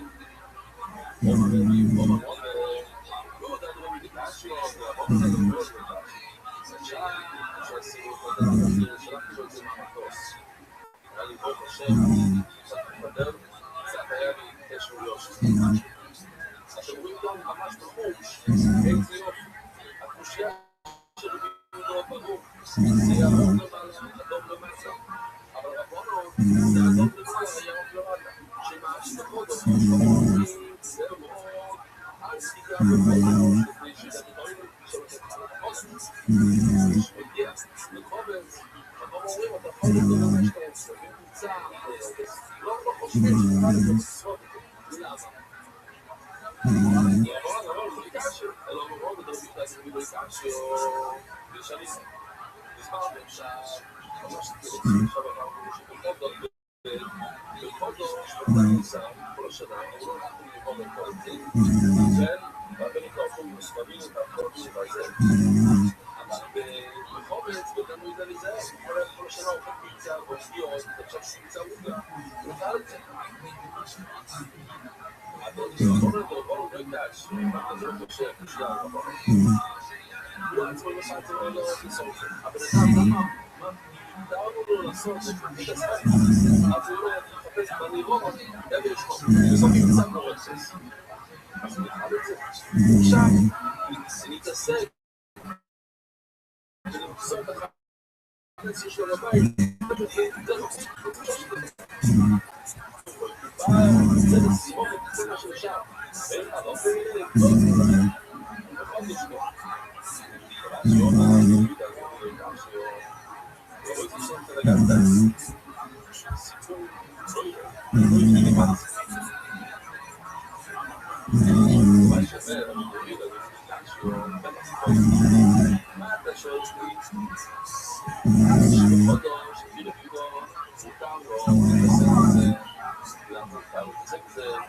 יש לו קטע שתלוי ובאמת שתלוי זה לא ראוי לאכילה אבל בוא נאמר שיפוסים שלי יש שיפוסים ככה לא אין אכיפה זה נכון זה לא לאכילה שתלוי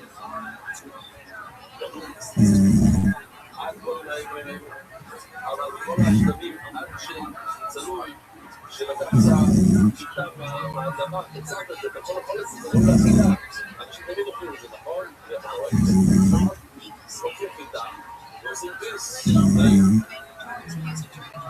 איך כדי לא רוצים לעשות תגיד טוב זה גופה מה או זה מוצבח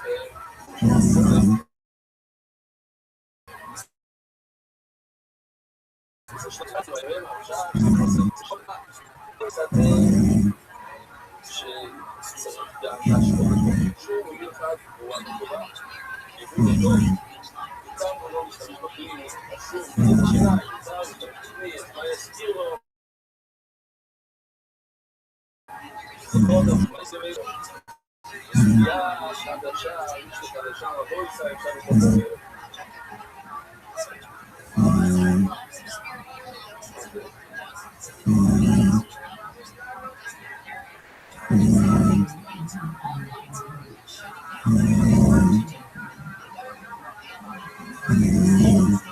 אני חייב להגיד לכם, שמעתי סוגו לא טובה, היה בן אדם שהיה מגיע הרבה לשיעורים, היה תעסוקה בשתנתם, לא יודעים מה הישראלים שלנו, הוא היה בסוגה מאוד עזור, הוא היה נהג משאית, הוא היה בן אדם יושנה עם זה כבוד הפעם, ולא אלינו היה סליחה את חוק.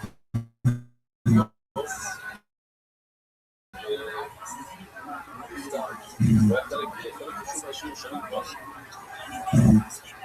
שהראשון שלו יהיה עלייה. הוא אומר את המשנה, שכל המועד הזה עושים לחודש מיד. ברגע שמבין את כל המועד הזה, זה מגדיר את התבואה החדשה, מה שגדל עד פסח. או חויקים, מי שגם חוי בניסן מקדוש, והם לא יודעים שלפני שאז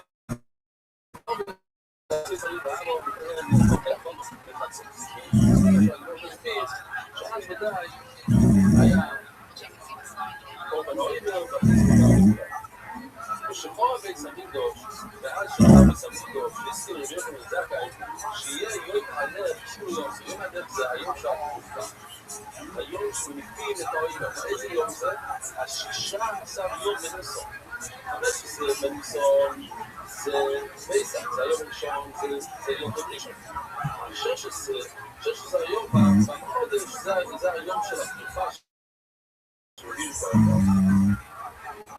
הוא אומר שכל היום אסור לחכות את החודש חייבים לחכות עד סוף היום או בגלל שידו והרוי מן הפרו אסור שנאמר עד עצם היום הזה למה אתה אומר לי שאתה עשית את זה או זה בתורה עד 10 היום הזה זה צריכים לניסות זה כאילו בגלל זה פעם זה לא קורטאי התורה אומרת עצם היום הזה מה זה עצם היום הזה העצם של היום העצם של היום אבל זה עד כמה בכלל הוא אומר זה לוקח את כל היום זה כל העצם של היום עד סוף היום אתה אומר שזה אז תשתום זה בצהריים אתה אומר עד האמצע של היום והאמצע זה עד סוף היום, עד בכלל, זה עד סוף היום. אז כתוב בתורה שאסור לך לאכול, עכשיו היום, אז זה לא הגזירה שלך, עושים לו את זה.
שאנשים לפחות יבינו מה זה פרילנס. נכון, אתה לא לומד פרילנס מסוים.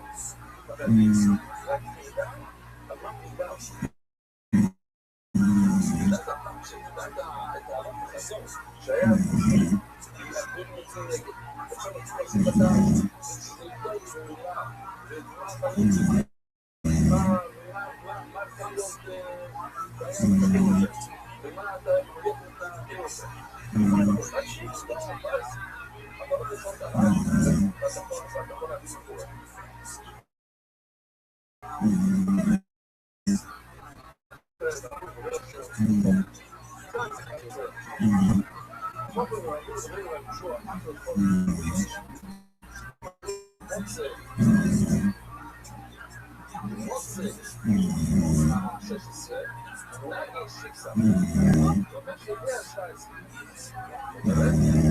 הם הקבילו לו לכל את כל היום. יצאתי חודש ולא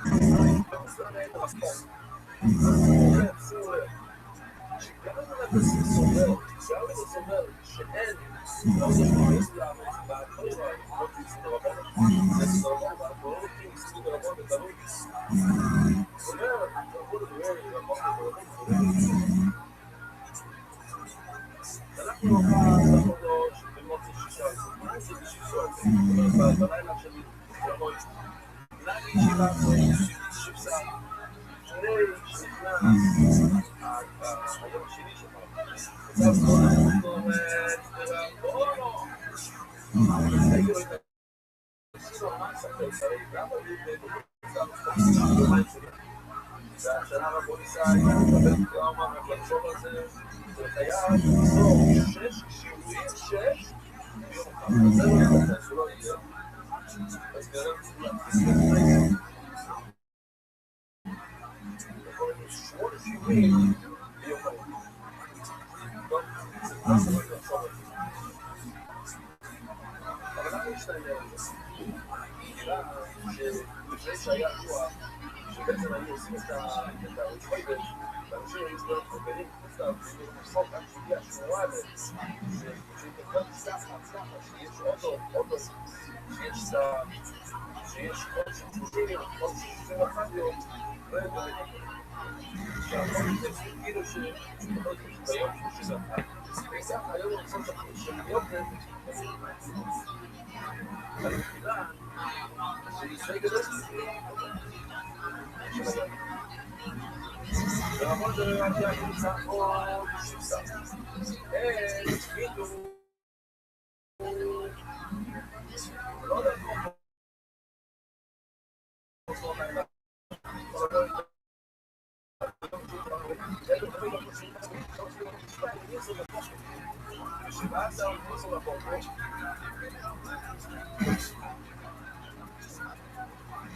וזאת לכל בקבוצה של רייסר וסופרים שכל לא נקבוצה על רייסר אבל מותר בבוקר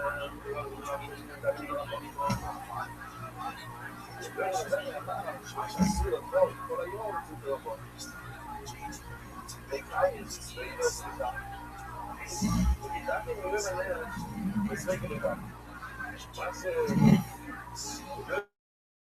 yes,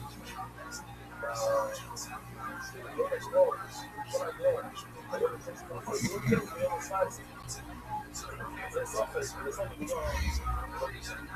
אומר לכם, עוד מיליסרים הנה שזה עבור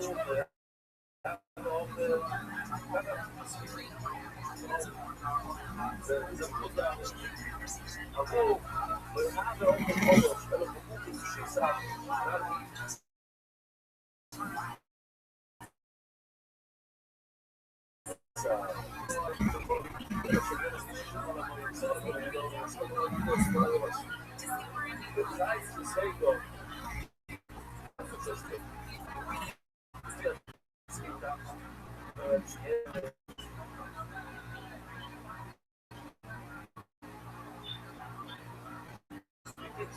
שיצא מהסוגיה כאן, כל הספורט מסוג רבון ולתמור על כל בקיצור, בצד שתי, הוא אומר את הלשון הזה, כמו פסטיבל של לשון סטייקים. הוא אומר ככה, אבל מה שהלשון סטייקים הוא אומר, הוא מביא את כל השוינים וכל הפרויסטים, ואז הוא אומר, צריך ממש להזמין את המזמן הזה לכל פרוטות. ושיש שאנשים לשלום הם עובדו שהיה לי קשה להבין איפה מגיע העסק. העסק של הסטייקים, אבל הוא מביא כולם לא עושים אותם. אז פעם שמעתי שיהיה לימוד דפוס על אלה שלא מבינים. באירופה היה לו רק קשה להגיד את הראשון. היה רק חודש. וזה היה שאלה של חודש דקה. הוא לא היה בזה בעיה, אז זה כל הפעם. אבל מה שקורה זה לא תמיד.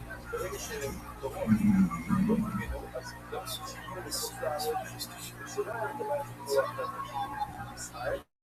העסק הזה,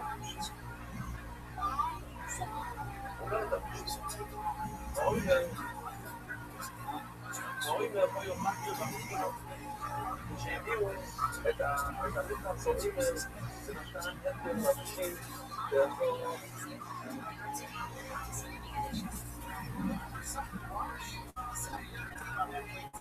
לא יודע מה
תקשיבו, המויסה היא סיפור, זה הרב, זה מאוד בסיפור הזה. אבל אני חושב שזה מעשה. מסביר לו, לא, אם הוא אמר לו, אם הוא תחזור את זה,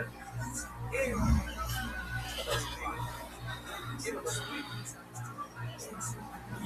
אתה קורא את זה, שבאדם מרגיעים פרטים בבית שלו, עשה לו לכל הליבול החדש שלו, יום להגיעורים, אז זה כנראה לא להפקד בעולם. אז לזכות המקורת. אין כאן שום אז רגע, בוא נעשה הלחם, שהוא רוצה לקרוא לזה לחם. אבל בין בעצם שיבוש, כל העולם אחר, זה יבוא חדש, למה? כי היה קורה. ומילא, כולם לא חושבים בכלל. לא עושה סרטה. לא עושה לא שומע. סבבה, זה כל עוד שיבוש ולפעמים. כאילו, בטח אתה אומר את זה, חזק או שישה, לא יודע. ואתה שמח. דרך כלל נשתר. גינס הכל לא גינס הכל לא. ואתה לא צוחק בטח שלו. בפנים אתה ממש מצחוק. וואי, ניצחתי אותו. כאן. יהודו במתניו לא רוצה להתאפק.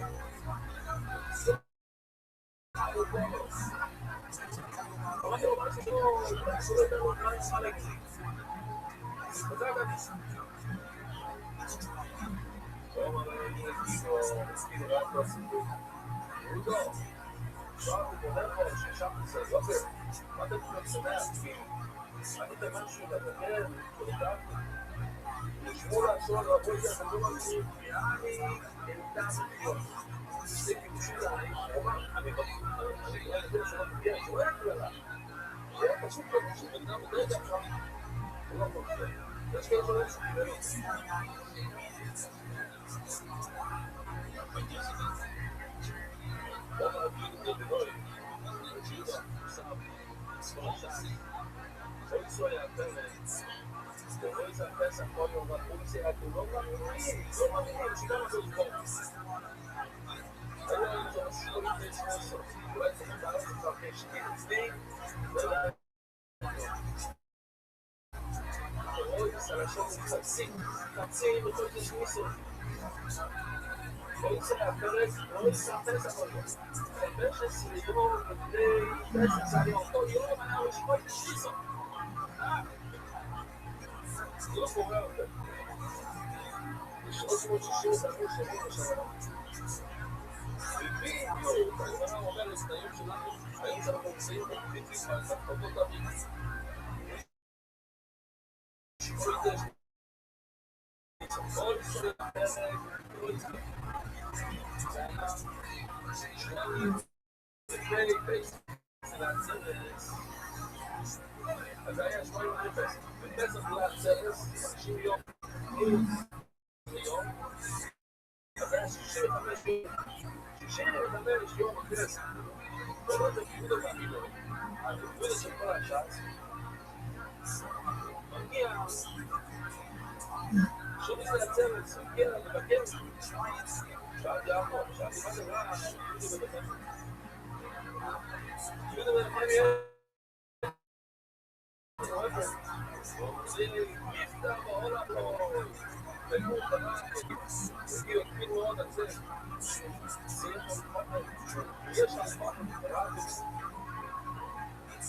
נפתח בעולם פה, מעניין שאני כל התקופה הזו של הבית ססח נשמעו את זה, התקופה שנתנו לבנים 24,000 תלמידים.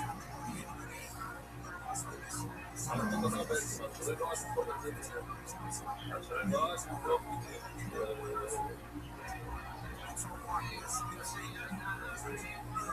עוד לא אנחנו לצפות, תראו את המידות. אין צדק.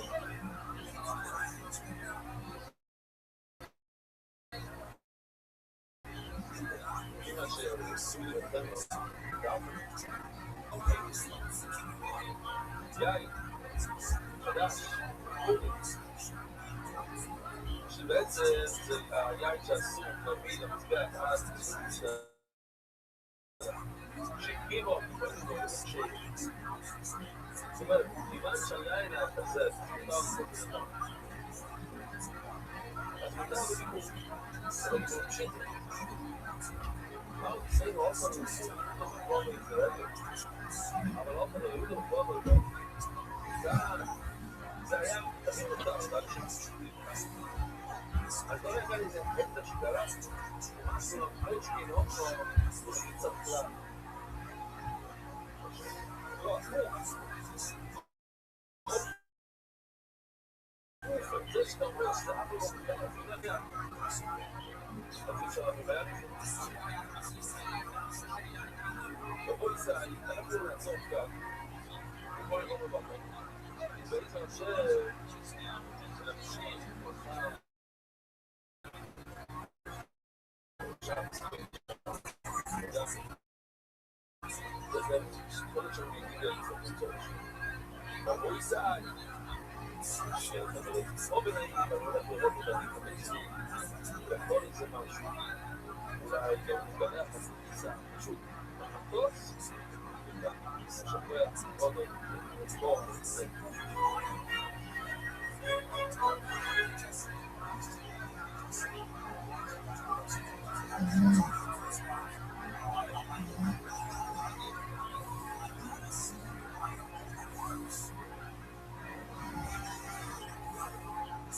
שאשתי נתנה לי לבוא לארץ, היא מאוד קשורה למשפחה שלה, היא מדברת עם אבא שלה כל יום,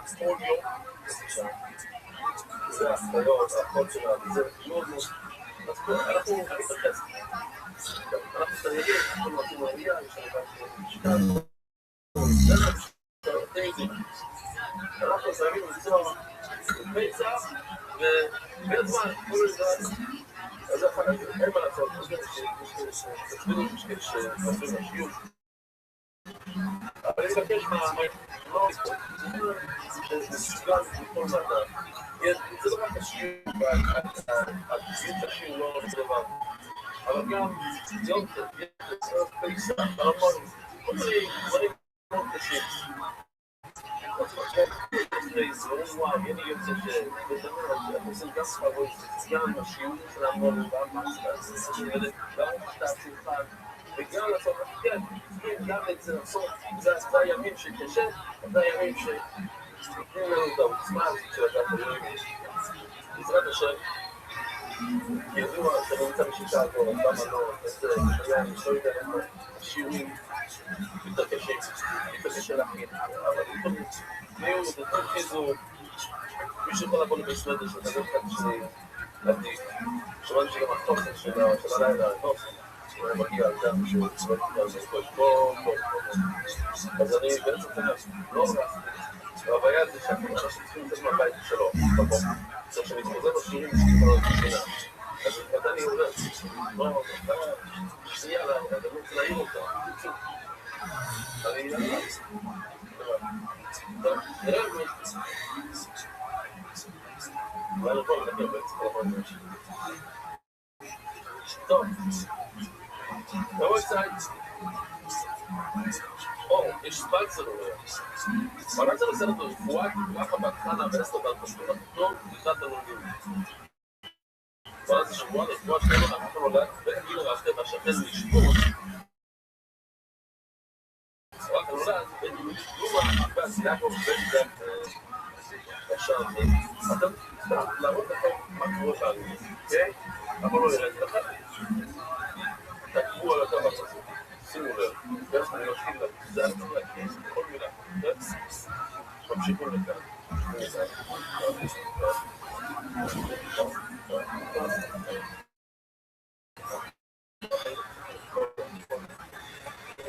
שימו לב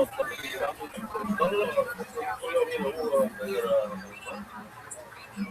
לא, זה יעזור בפני לדעת, יש שני ספונסרים שעוצמים את הדף, אנחנו צריכים להגיד עכשיו, אמרנו את הדף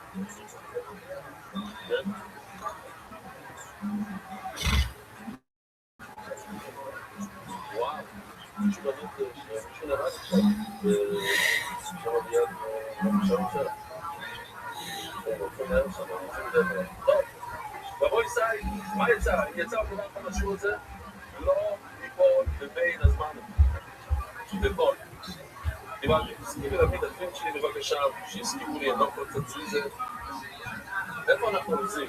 פה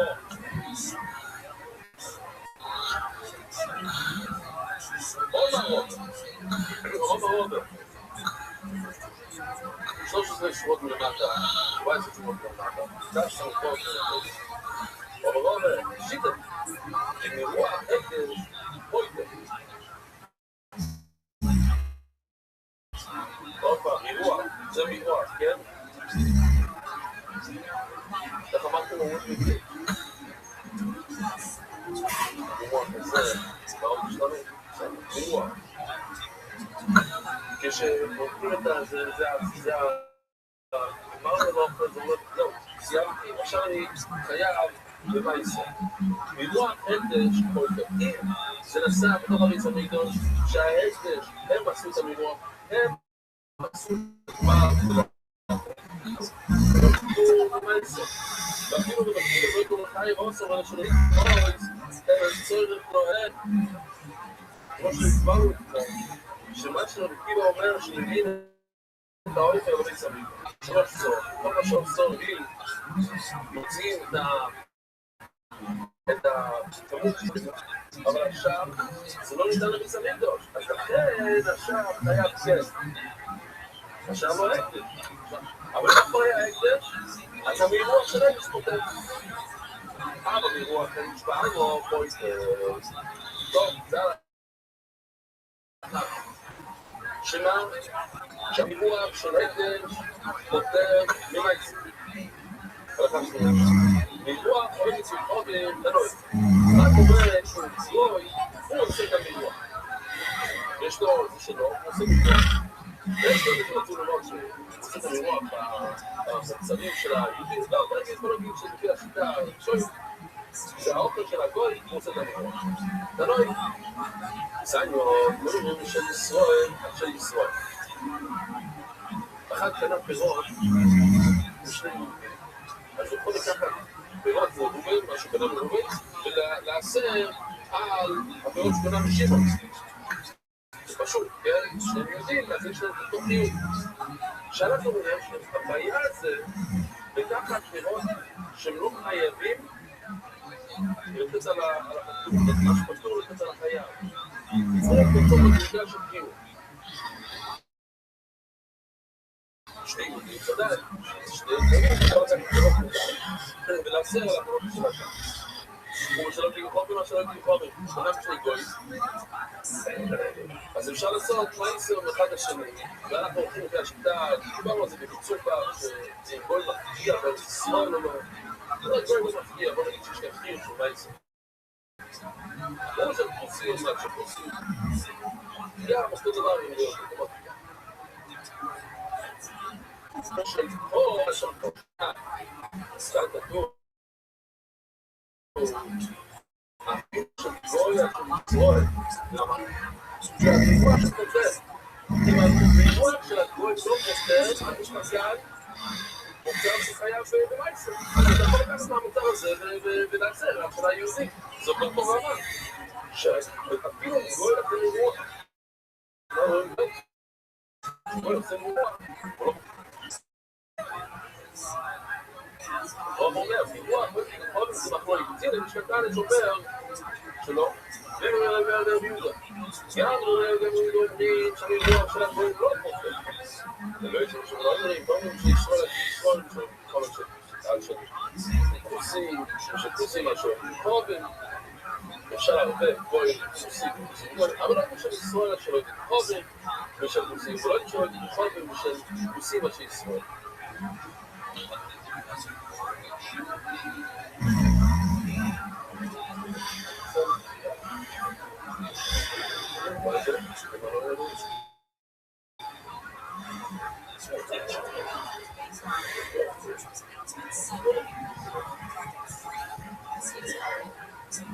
אם אתה לוקח משהו שפטור במייסר, משהו שפטור במייסר, תחשוב שני איתי, אתה לוקח פירות שפטורים, לא, אין עוד חיוב, בוא נגיד שהכל פטור, בסדר, זה שם את המיתי.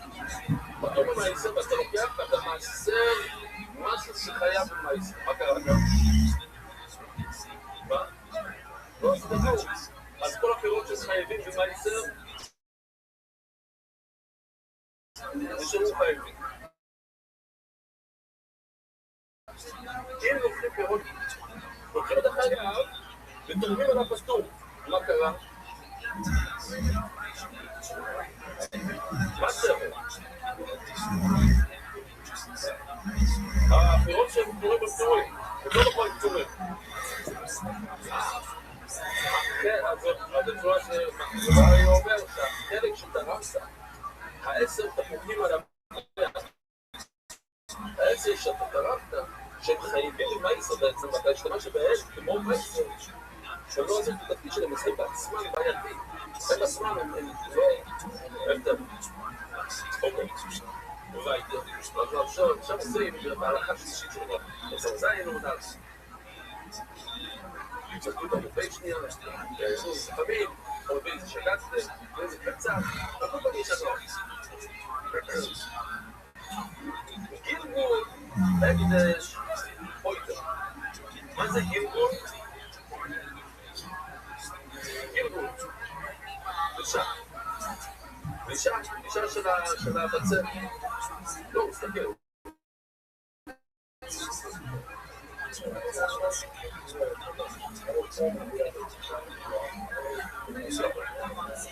הגיעו להקדש פה איתה. יש לנו גם הרבה כמו פרסום, כמו בעל ישראל. על מים בושיצה. מגיע מישהו. פעם לא ממש פעם. אתה מטייל לך מכל העולם, אתה לא חושב שמים, כמובן, אתה לא בחורים. שמע. לא מנה ראשי. הוא היה... הוא רק הרבה מאוד שם. זה שם. לא, הם היו בלתרבון גם ולפני זה. בספרד. בישראל. זה ישיבה, אני רוצה לומר שם, רגע. 3 כבר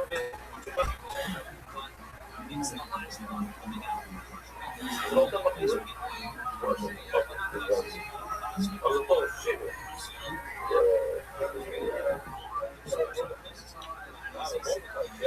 שוב, הגעת וואו, באמת, הגענו. לא, כאילו כאן, שמעתי, מה נשמע, ראיתי אותה בחברה השקות, זה היה... זה היה אמיתי, שמעתם. מה זאת אומרת? כי אבל בזמן כאילו...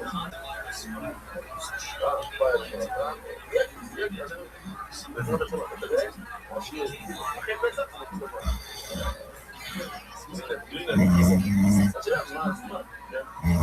יש כאלה ש... לא. זה היעד. עכשיו בוא נראה להגיד לך.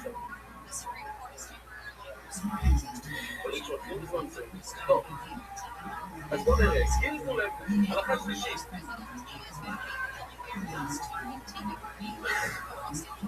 אין הרבה השמות, זה לא ריח.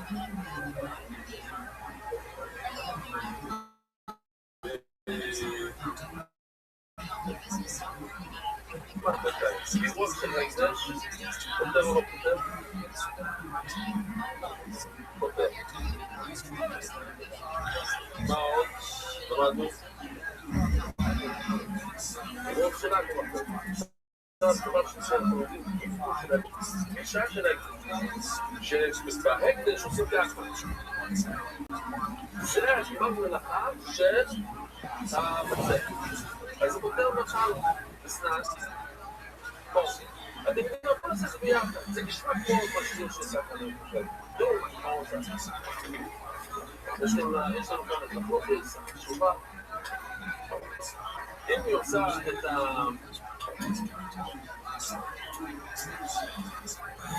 יש לה כאן משהו שנראה כמו שהוא נצא, אבל זה לפני שהיא דרשה את זה.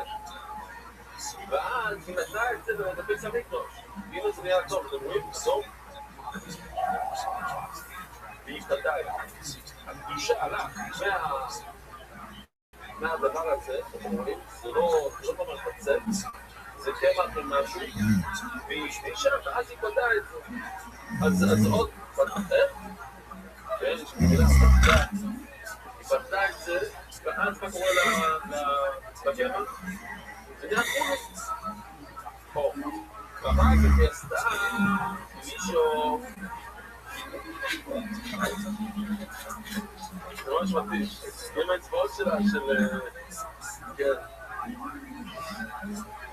לא משולם, כן, אני חושב ירד. אז כשהיא עשתה את הגלגול, היא עשתה את הנישה, זה היה חומש. נו, אז מה, חייב מחלה או לא?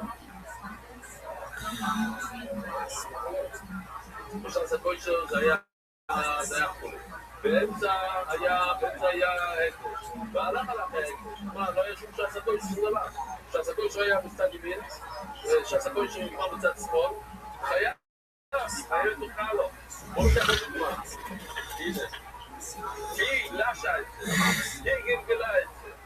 החיוב של החלון נעשה מתי? עכשיו. זה הקולית. אז יש כאן חיוב חלון. דרכה והקדישה את זה. ואחר כך... אז מה אמרת? היא חייבת. יש למה? כי בצד ימין, שהיא גלגלה שם, וזה היה לפני הקדש. ציור שלישי, זה כבר אני לא מצפה. למה? זה לא היה כאן נישה. והנישה את זה, ומי גלגל את זה, מי לש את זה? רק מספר, מי מרובץ, מי לש את זה. כשזה הקדש. בשביל להשאיר את זה כשזה נשמע על האוכל, בטור, אז זהו, שלום לישראל.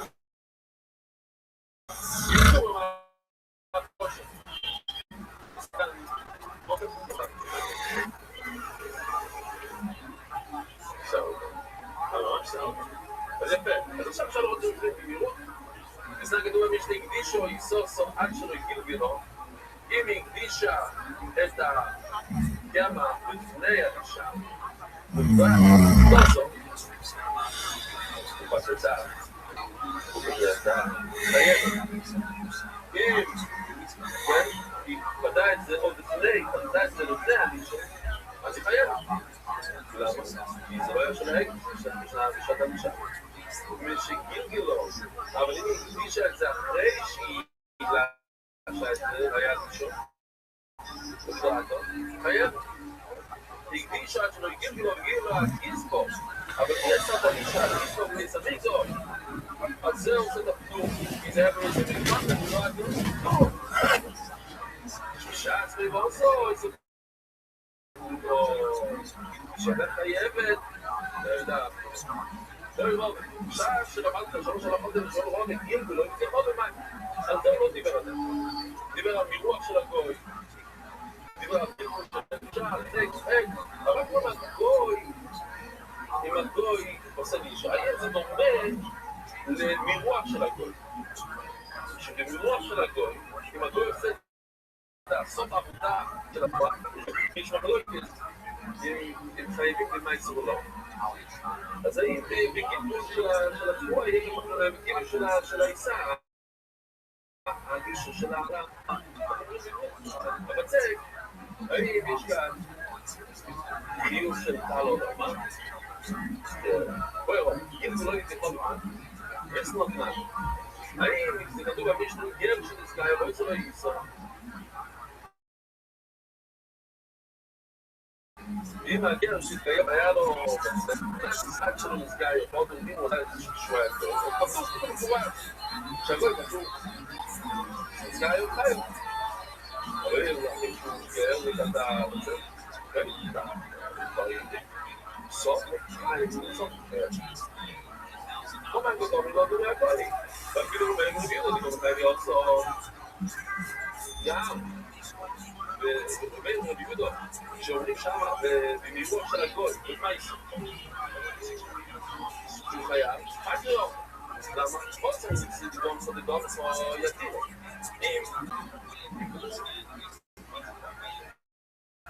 הנה כתוב כאן, ראינו את הפסוק מפורש, סדום פה, לא שניצור לך. זה גם שלך, ולא של סמיגו שאמרנו פה. וכתוב עוד פעם, ניתן משמעו על מייס, סדום פה, ולא שניצור לך. זה מיעוט, אחר מיעוט, רק הנגן שלך. ומיעוט, אחר מיעוט, אלו, ברבות שמה, שגם הגוי יהיה חייב, לא יהיה מיעוט, אפילו לא במיעוט. ולא במיעוט, אני לא חייב, זה ולא בגיחון. טוב, תראה שנכנס, למה לרבות את זה, אולי לרבות את השם של העגל, בסדר. אבל לא, בכלל לא, אם אני אביא שצריך את זה. כאן, פה, כמו שאמרנו פה, שיש מיעוט, מיעוט זה מרחב, אבל יש לך משהו מילה, לא זה מיעוט אחר מיעוט. כל מילה זה משהו מיוחד, אני לומד את זה, מה לא מפנים האלה? הרי זה ספר. הרי זה ספר בידי כיסס. כמה זה? לא רואים את זה. כן? כמה זה רואים? זה איפה. כמה זה איפה? כמה מספר? לא משנה, זה כמה. אבל זה 400... איפה עכשיו? לא עשינו את זה איפה, אתה אמרת לי עשינו. 493, 400, כן, בסדר? בסדר, אז עשינו את זה. לכן, אנחנו שאלנו, בכלל לא, זאת אומרת, מהבאים שלנו ביצים, שזה 2.5 קילו. 2. אוקיי.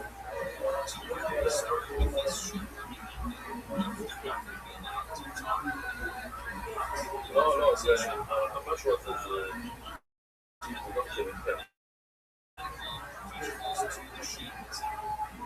קילו 650 ולפי 2.2. אוקיי. אבל זה כדוגמת האויבר, עושים סעיפו. זה מה שקליינסמן קיבל בדלת כל יום.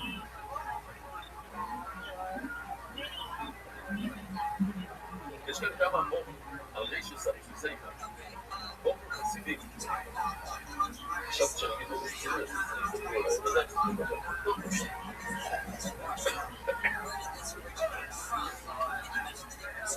שהוא לא שומע. זה השלוחה משהו. הגיע עוד עוד. היום באתי באיזו ישיבה, וזה בוא נשאר שתראו לי. כן? כן, לא, לא קל. אני חשבתי שאני בדף יום, אני יכול לדעת כוסר. ואז אני סבלות כולה נקרא, שיגר כזה. צורגע לבחור את זה. אבל לפחות לא דיבר כזה בגלל. טוב. ראי ששם סוסייכם, זה בוקר יפה. החסידים אומרים, ראי סוסייכם, הדבר ראשון, לתת להם בבוקר, ולתת סוסייכם, המצא שם, המיטה שם. אתה לא צריך לבדוק משהו בבוקר, תתן לו מהשינה שלך. אתה לא תפגע לתשן 3 שעות. תשן 7 3 שעות. אתה לא שעה, זה מתנה כמו שצריך. זה מתנה מאוד קשה לתת. והדברים הקשים, אני יודע, תתן משם. עוד דבר שאפשר להגיד, ראי סוסייכם, שקודם כל שתמיד מה זה ריישיץ זה תמיד יותר טוב לא מיד להסתכל בפלאפון כמה זה מודרות ומה חדשות לעשות דברים שמידו שואל אוכס, מודעני, יש אנשים נדע חברים שקרים, זה משהו ריישיץ, אוקיי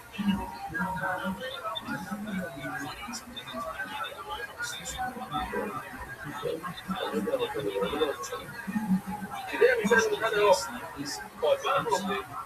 כדי קודם כל זה צריך להיות כמו בצק רגיל, בצק נורמלי שאנשים עושים 43 קצים פחות מזה, יש מזה פיוט שמענו אז את החידוש, זה היה חידוש די מעניין שאם יש מחוסס, אפשר לקרוא לי להתמדר, נשים עושות כל מיני גרובות, דברים צרים במקפיץ מקפיץ זה כלי אחד שיכול לקבל את כולם ביחד חצי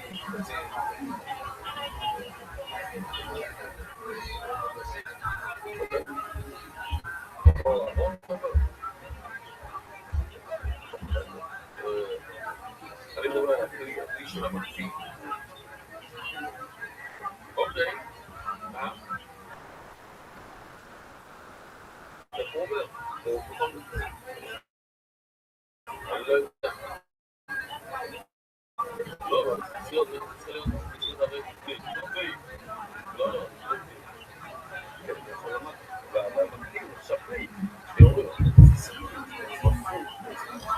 בגירות במקדים אוקיי אני חושב כאן בגיסה צועק יכול הנה, זה מה שאנחנו שכאן כתוב לו שהגוי עושה מישהו אז כתוב לא יחסה סופי מאוד לא יחסה כמובן אני מעריך שהוא עושה אבל גם הגוי כתוב שאלת אותי מה קורה בואי כאילו לא יקרוא ממש אז הנה כאן כתוב שלפי למי אפשר להגיד יש כאן לנו שני פסוקים שאומרים על הסיסאים, זה לא אומרים את החמית, למה? כל מילה, אנחנו צריכים את המילה, לחדש לנו שהכל פתוח. קולטים לו, בגיוסים שפתותוני לו, בקופטים. הם שפותים במהירוח של הגוי, כי זוכרים שהתחלת את הסוגיה. בוא ואומר שיש מחלוקת במהירוח של גוי. כשהגוי עושה מהרימה של אבל אומרים, רביעות הגענו לישראל שזמו עושה אחרי שמודים שהמרוח של הגוי היה למייסר זה נמצאים שובר גם שהמישהו חייב במייסר אז הוא מסופר או לא ברוב שכונו זה לשון רבות או רע מאוד, זה לחלמו, זה שומר על יציבות החלום. הלוואי שאני יחלום מה התשובה לשאלה שלהם, יש מחלוקת יצרנו שהם לפי הארץ, כן? זה מחלוקת. אני לא יודע, מי ביום מלכים סתם זורק את זה, תגידו לי, כנראה זה לא היה פעם ראשונה שלא עשה את זה. זה הפעם שלה שאני זוכר, שהוא אומר לתשובה, אבל כנראה, הוא היה חולה, הוא היה אומר, אני רוצה לחלום על זה, הוא לא קיבל תשובה. הוא יודע כל מיני דברים שאנחנו לא יודעים, לא יודע, סתם. אבל מה הוא רוצה? זה מה שהוא רוצה, לא מה לדבר הזה, תזכיר לי, לא סיפרתי את זה הרבה זמן, יש רב בלינקורד, זאת אומרת שיש לי בית, זה שיקגו, זה לינקורד שם. רב של הכנסת, אחד מרבי הכנסת, לא עשיתי שם. אני לא יודע אם הוא אמר לארץ. אבל הצליק, הוא לא, עצמי זה לא. עכשיו, כל החיים שלו, הוא מרגיש שם גדול, החיים שלו, יש לו החתמה, שילה, שפוילה. פעם עלינו שיקגו, שיקגתי אותה, איזה משחק של בייסבול, והיה שם אחד מבוגר, סקט של בייסבול, הוא אומר לי, אני רצון, איך לרוץ, זה, כאילו, אתה לבוא, זה אבא שלי, זה אבא שלי, אז אמרתי לו, ועכשיו אני חושב שזה היה לקובר, באתי אליו אחרי המשחק, ומה זה חיסו? וקצת אליו שכל הפנים שלו צמאים את החומר. כאילו, אני אומר לו, לא אמרתי לו זמן, אתה לא כל כך, אתה לא נראה לי כזה יותר, כאילו, לא, אתה יותר, אתה משקיע מאוד בבייסבול, שילדים ילדים בבייסבול, הוא אחראי הכל,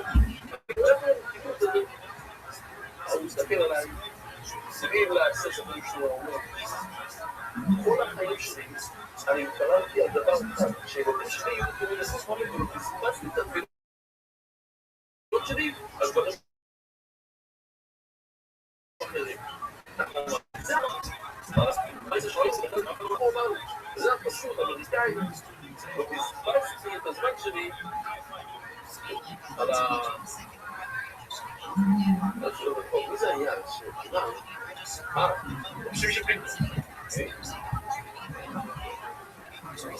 באמת? הוא לא יודע. הוא היה יוצא. לא יודע איך הוא מדבר. אוקיי. תראה, טוב, כן. אני חושב שפינקוס פעם אמר שהטבילות שלי, לתת לי נכון, עלו לי מיליון. למה? כי בכל מבקרים מהרבות שלו מיליונים של כסף, ביקשתי שמי זה בכל מסתדה לי מיליונים.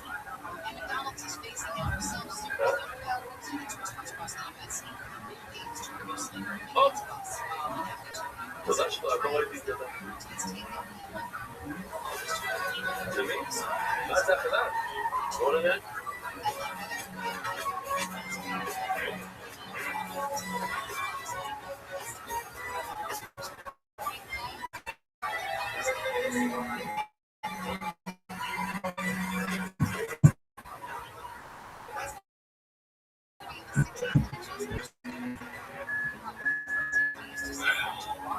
Let's get back. Okay.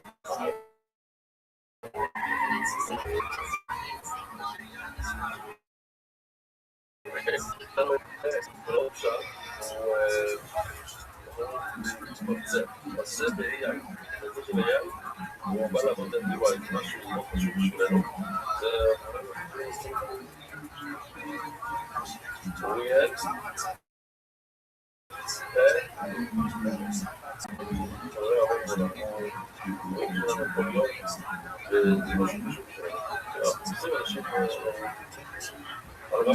הוא מגיע לרמה שכאילו בלי שלאבד אותו, הוא לאבד אחרים. בגלל זמן עד שלומדים את הדואר, את מה אנחנו מחפשים, אבל הוא על רמה מאוד גבוהה. שגויה, אוקיי, ממשיכים הלאה. עוד דבר מרוב, אז רוב, אני לא יודע מה זה, כאילו, לא חושב שהוא חלם את זה, זה נשמע שהוא בעצמו מבין, רוב הידידים. אבל כך, זה תלוי בזה. זאת אומרת, מה זו מה ביטוח, או ידיק מסור מסרות, או יותר, תביאו מסתמשים. שהם שנדרים של אירוח, חותר, כן? במקום שראינו בו בבית, מה? אירוח של גוי, שגוי בא ועושה ככה, האם זה חותר או לא? אז אם זה פתור, אז גם על מישהו של החלו, של גוי, חותר, זה לא דבר. כאילו זה לא טוני זה וזה, אבל זה מסתבר שמישהו חותר עם אירוח של תבואה, גם חותר בגישה של חלה. ומישהו חייב, מישהו חייב, משהו. עוד פשוט. מה לא רואה פה? מה לא רואה פה? למה? איזה מקום, רגע, זה לא מסתדר. איזה מקום לא?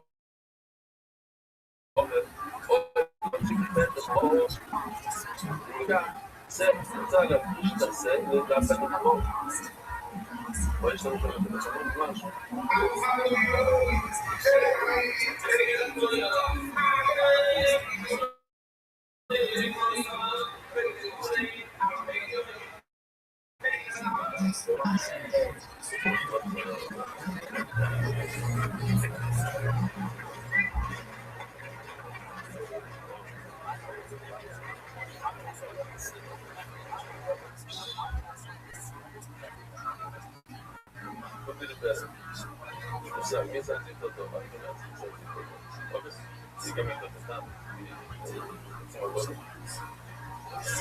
אז הגוי מוצלית רוצה לעשות סדר חמור.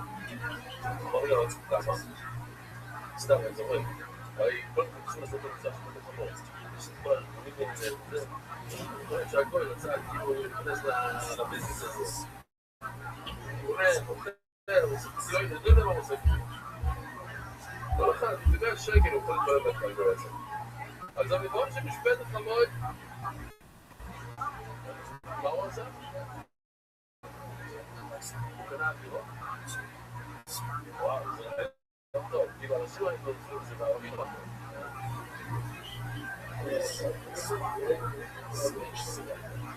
רגע, זה היה מעניין למדו שמים בכפור.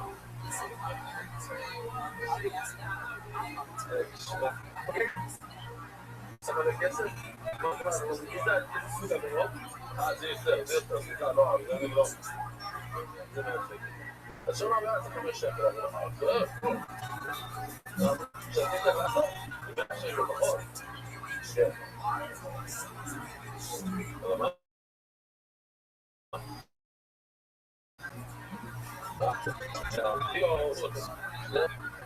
זה יכול להיות סביב,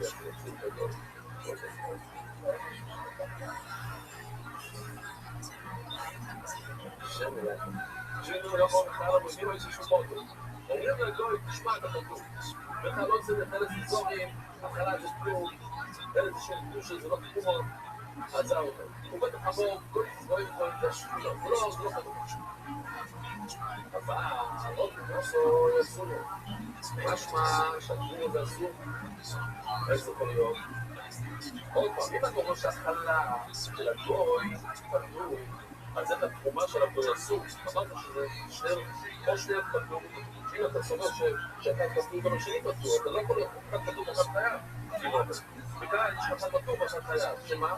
חלה פתור ניסית להפריש חלה אומרים לא תתן את זה לישראל לכל ופתאום כשמגיע לתחום הזה אסור והעניין זה אומר במוח ומתגול ולכל זה בגיל ולכל פויטר אבל הוא אומר שהריבוח של הגוי לא פותר אז הוא לא מסתדר, אסור לאסור והריבוח פתור הוא אומר שאם אתה סובר שהריבוח פתור אז גם האסור פתור אם אסור אז גם הריבוח הוא יודע אצלו בנוראות שאלה אחת של ריבוח באומץ ותומות זה לא פתור גוי שמפריש קלה ותומות סוי ותומות נושא קומה הוא יודע איזשהו באותו הוא לא תשמע אתה לא צריך אתה לא תנחם לזום כמו זה ובדמה התרומה שלו זה כלום, גם אם זה נופל טוב, הרי התרומה נופל טוב אחד מהחמיין, זה אפילו מיד תרומה, אי אפשר לכל את זה, אבל אין תרומה, זה לא טוב, התרומה שלו כלום. זה יותר טוב, אבל לא דמה, אבל אתה תסור את זה כן, או את העם לדרום המירוע ולגרום מיני פרויקטר, יהיו כל פרויקטר. אז יש זה שאתה אומר לי שזה גבול בארץ ישראל, אבל ההתחלה שלו זה לא שרה. אומר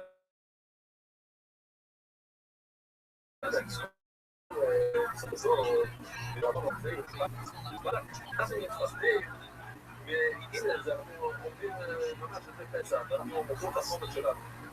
זה אנחנו מפחדים. אז חומץ זה שונה. אבל כאן, מה קורה? אם המינוח של הגול, יש לך מפעל ענק, ויבוא הגוי, אתה מוכר לו בכמה דקות, אתה עושה מחיר, הוא עושה מינוח, שלום, וזה פתור. אז לכן עשו את זה שוב בעלי כניס, שלאלה שיש הרבה כסף, ויקחו גוי ולעשות את המחיר. כמו שעשו, לא נותן חדר, אז סיבוב של כלב. כל אלה שיש להם חצונים וכלבים, יש לך בעיה. מאוד קשה לבחור, זה הרוב. כמו שאמרו, אנחנו לא יודעים שזה בעיה של הרוב. עוד יש לנו עניינים של הרוב, אבל אני לא יודע, סרצה עוד בייש, יופי, אפילו חייב לנו.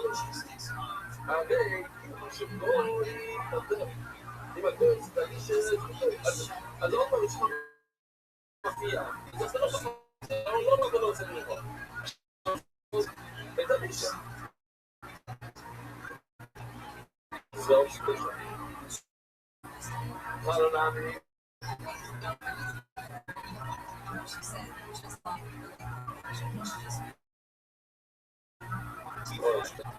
זה כתובה ב-26 פשוט תלמד, אני יכול לעשות קציר. זה לא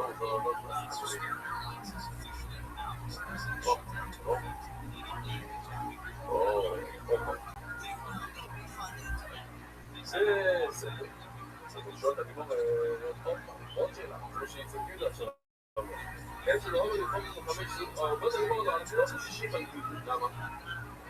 כי נגיד לגוי לעשות שזה הסוף זה לא יעשה, למה? יש לו דרך בהלבל, מה הדרך בהלבל?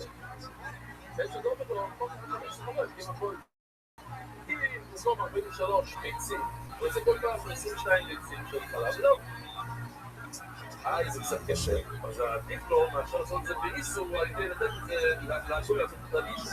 יש פשוט דרך ממש שמותר, זה לא הרומץ. תסתכלו לו להגיע שהוא אומר, יענו גוי לעבור לו, זה לעבור בעתינו. זה לא נכנס, זה לא נכנס.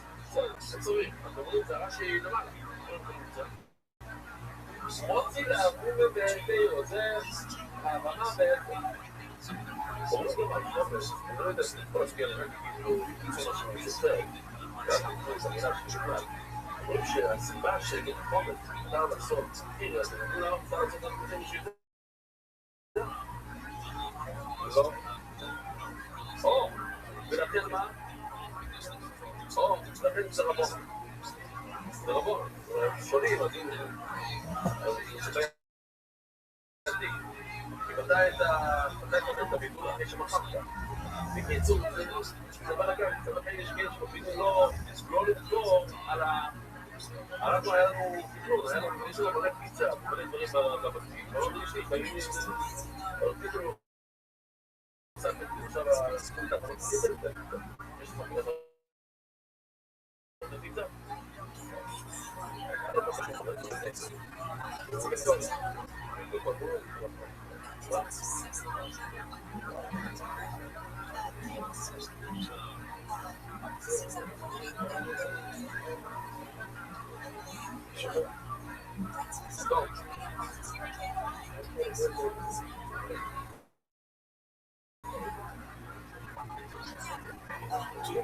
שואלת הגמרא, תרומו נמי, אפשר לא ולהגיד רבי ישי, בזאת השאלה? יש הלוכה, בוא נראה את הפסוק. ישראל היה צפונה, נוסד ללהי ולגר ויוצא לעמונו, ונוסד ללהי ולגר ויוצא לעמונו, ואופו, בישור, ויש כל פסוקים. יש הלכה מעניינת, שרק אוכל שנכנס דרך השער, הדרך הראשי של הבית, זה חייב לבדוק. אם זה נכנס כל מיני סוגים אחרות, פתור. לא רבי ישי, מה ללמוד עם הקבוצה בקבוצה בקבוצה שלו? או יש דרך? זה מוץ, זה, יש את הגלים בפנים, ויש את המוץ. יש את הסיפור המוביל הזה, שבאמת שואל, שהיה את זה חלקנה, שכדי את הערוץ, הוא הולך כסף, הוא אותו לפסק, אז הוא לקח את זה למוץ. אז יש שם לשון, מה לא מאוד אמרתי, פיוסון, על השליח שסבוב, לשון שחסיסון, פיוסון, והוא מביא מוץ, ויש המויץ שלו, הוא מכניס את המויץ שלו, שתיר באמבר יותר לסיפור כל המעשה. אז הפיוס שלך מראה שיש את הבימה הזאת, זה רק איפה שבימה, שבימה חוצות. אז שלם בין ישירות כמו שבימה, לא היה מגוח, מכל מקום, אוקיי, זה הפרש. אז במקומות, אז מחל בימה. יש באמבר יותר לסיפור למעשה. הנה, יש עוד דרך, דיים עוד דרך גגות, ודרך קמפיטיות. אם אתה מכניס את דרך הגג, או דרך איזה מצב כזה, קמפיטיות, זה לא שומע פה. מי מתאים את הבן שצילו? הבן שצילו. קוראים לו מומו. זה מתאים לו בדבר שלו. הנה, יש לנו סרטות ששמעו על מומו.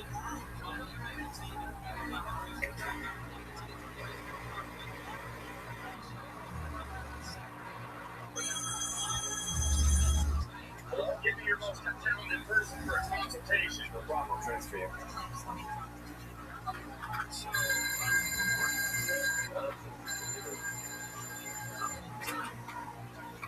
Hello? I've got a problem. I have 10% more orders than the stock I've got. I have a solution for you. Trust me. Bring it in through the roof. Good job.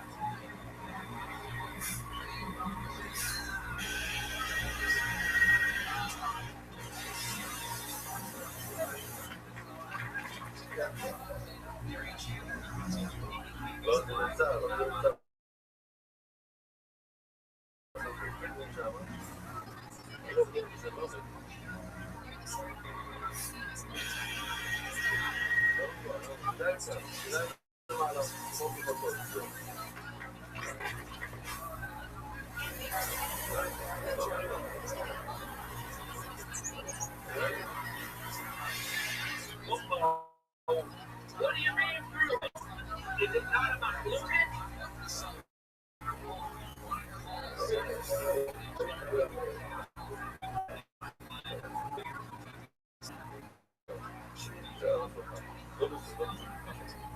לא, Guinness אני לא יכול לעשות את זה, זה לא דבר, זה לא יגיד לא, אוקיי, כמעט, לפחות מאוד. Also, אני יכול להגיד דבר שיעור, זה שיעור כל יום, מאוד לא משתמשים, דבר לא נצטרך אותנו.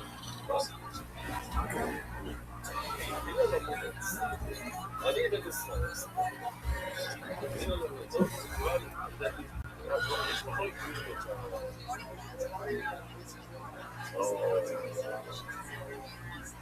אני לא יכול לדעת.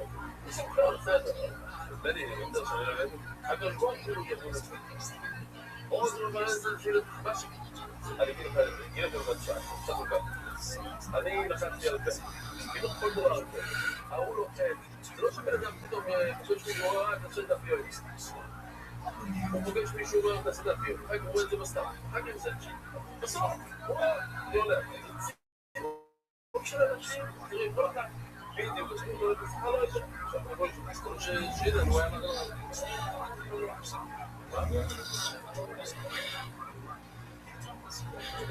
כל השאלה, אז אמרו, לא אותם כל השאלה.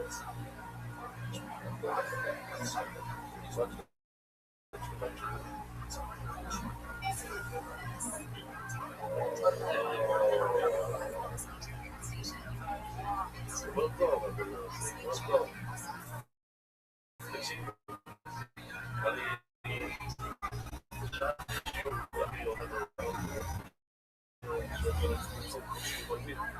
לא יודע יכול.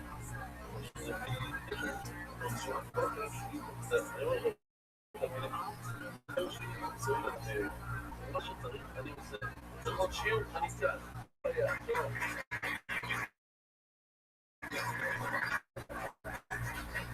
זה לא עושה, אני יכול להציע לכם את זה. כל הדבר הזה אפילו זה.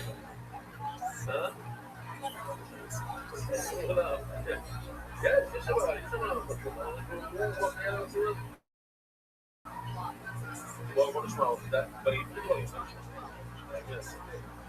אולי שזה טיפים. רגע.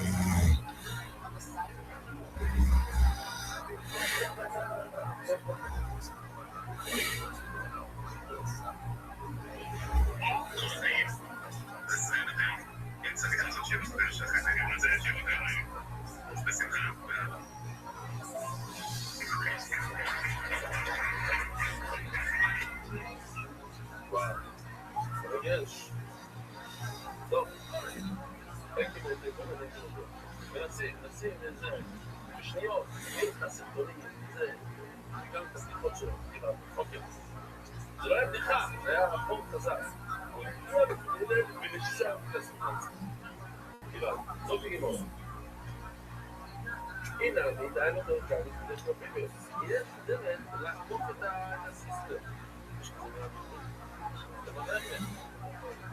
אנחנו עולדנו עם ה... לא יודע איפה, זה ככה הראש שלנו עובד, וזה הרבה אנשים יושבים בכלא בגלל זה. לזכור את זה, רבו יצא לזכור שהיה רמו, נשים שנבלות, הייתי בממד, במקום סיפורי, שטרול, ששון, הייתה שם את האשכולה, את הבן שלה, כמה דקות, תצאו. אומרת הגימור אוסם וחריד, CNC לבימיני.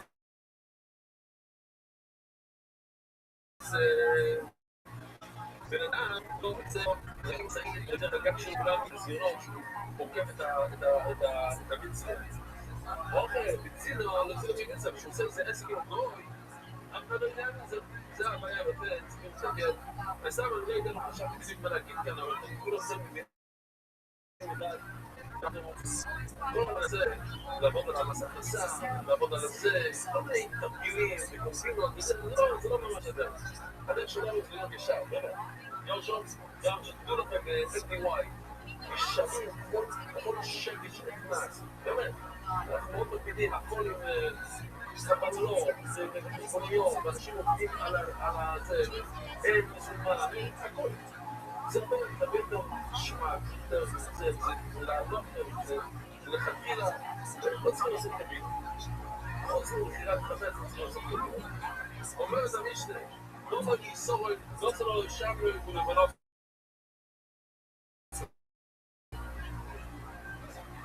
שתי דקות, יש לי לעשות, בוא נראה.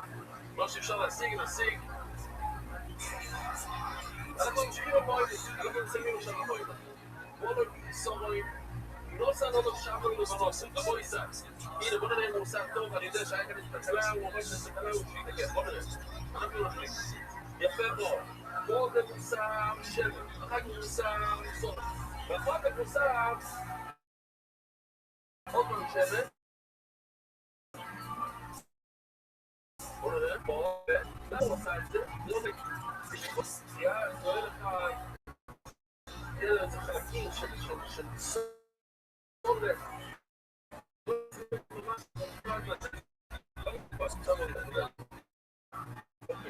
אני שם לעשות את הכלי השני שאנחנו יודעים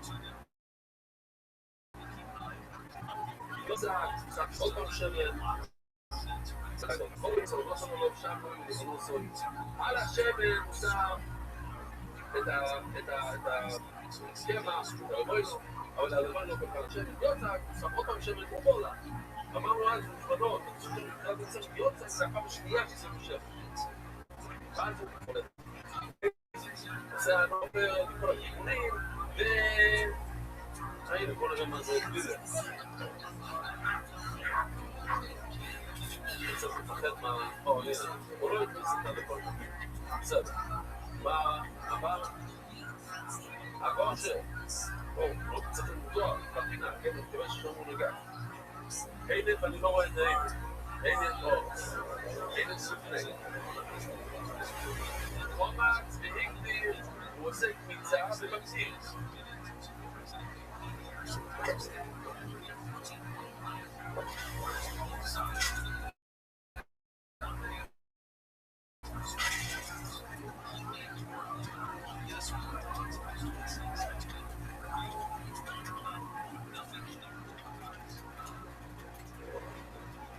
אוקיי? והשאר זה מדויק. מה שנשאר הוא לא מדויק. ושקורה בואים, אחרי שהגיעו בואים ויועצים שוב שלהם. בוא נגיד, בוא נגיד את הפסוק. חייבים לראש הפסוק הזה, לאמץ עוד יותר, כאן זה לא כבר יגיע, כי אנחנו נדעת על הפסוק הזה, אבל תהיה פתאום לעזור לכם ולכן, בכל בעיקר בכל סוי צורה בעצם היום הזה זה לא תגיעה ולסמוך על המחיר כן, הצרובה לזול את זה ולסייכם בכל מה שביסייכם תמורה גם בצדה אז זה אנו הפויס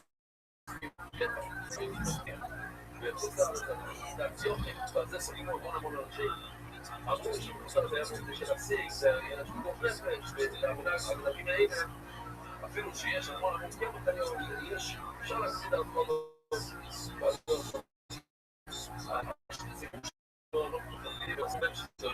לא תמיד אומר את זה צודקים הוא לא יודע מה מדבר אומר את זה אולי זה איזה מי את זה באמריקה בדיוק נראה יותר חזק במקומות רואים מה עכשיו זה הכי בעיה זה ממש נתחיל בעצם יש פשוט, יש מישהו שמתססל לשלם אם אתה קונה צ'יריו, קונה סיריו, קונה שתקות ואתה צריך להסתכל על כל כניסה, יש את התאריך וזה ולפי זה לא יודע, אנחנו יכולים בערוך כל את זה, בא להגן, משהו טוב yes?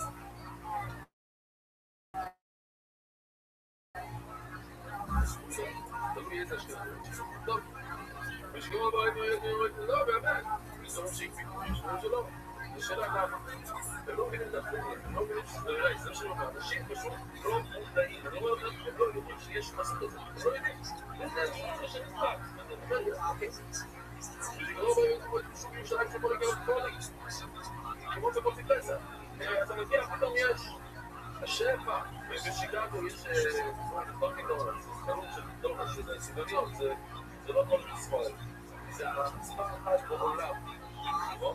שמעתי כי זה קשה אני בעולם שקשה ומה שקורה שם ערב פסח זה לא צי פסח וזה כל אז הוא יכול לעשות את מה זה יכול להיות זה לא פסח אני אפשר את המון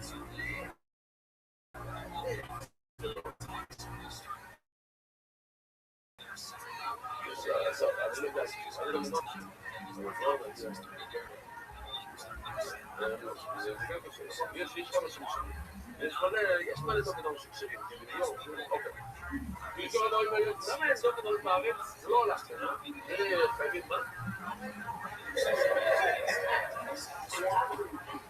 תשמע היה לי עכשיו היה לי סיפיישנס היה לי סבלנות שוב אז נבדתי על סבלנות אני צריך לבקש אותך לא טוב, ספייטר שלא מאוד זה חכומים זה לא יאמר חכומים אמרו איך הגעתם? איך יש כבר קמח? איך כבר יש דורס ודורס ודקה אחר שקיע איך זה שייך? איך הבאתם את זה שם?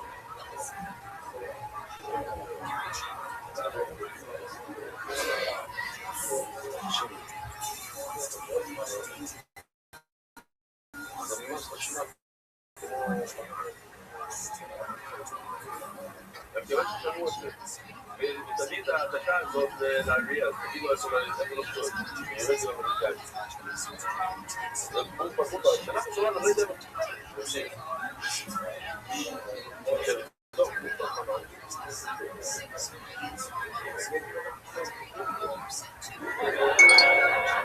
אני לא פעם זה היה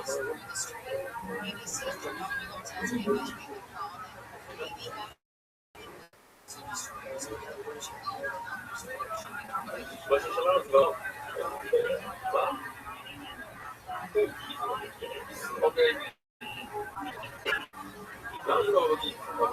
אסור להתעסק עם זה זה אסור להתעסק זה כמו טרייד זה כמו אם אתה נוגע אתה עולה אני לא חושב שתיגע בזה ויהודו אין לך ספון מוי זה לא בעיה לבד זאת לגמור ברגות רביעית זה לא עושה הרבה חמנה למה רביעית זה לא בעיה אולי לא חד והבינו קושייה.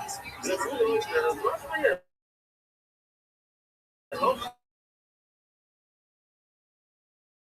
ממש, זה פסח, ומדברים על העניינים.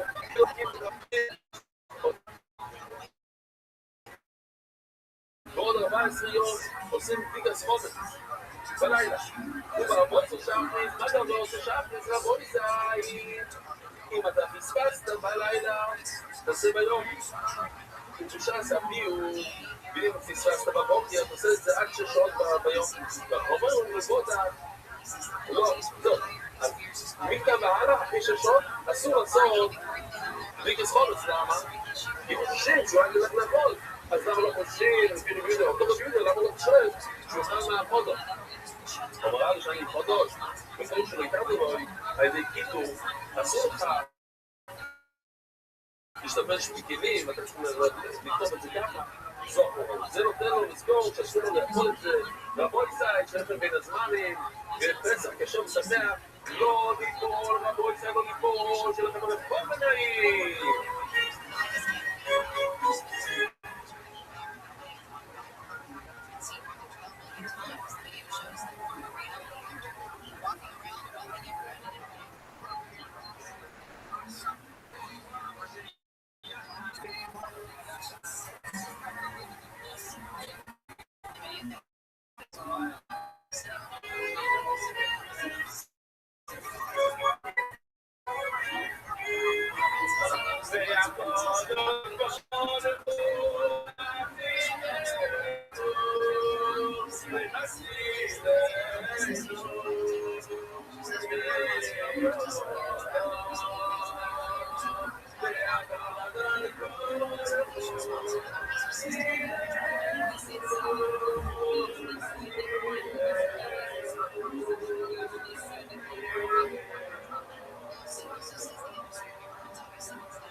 אז היום,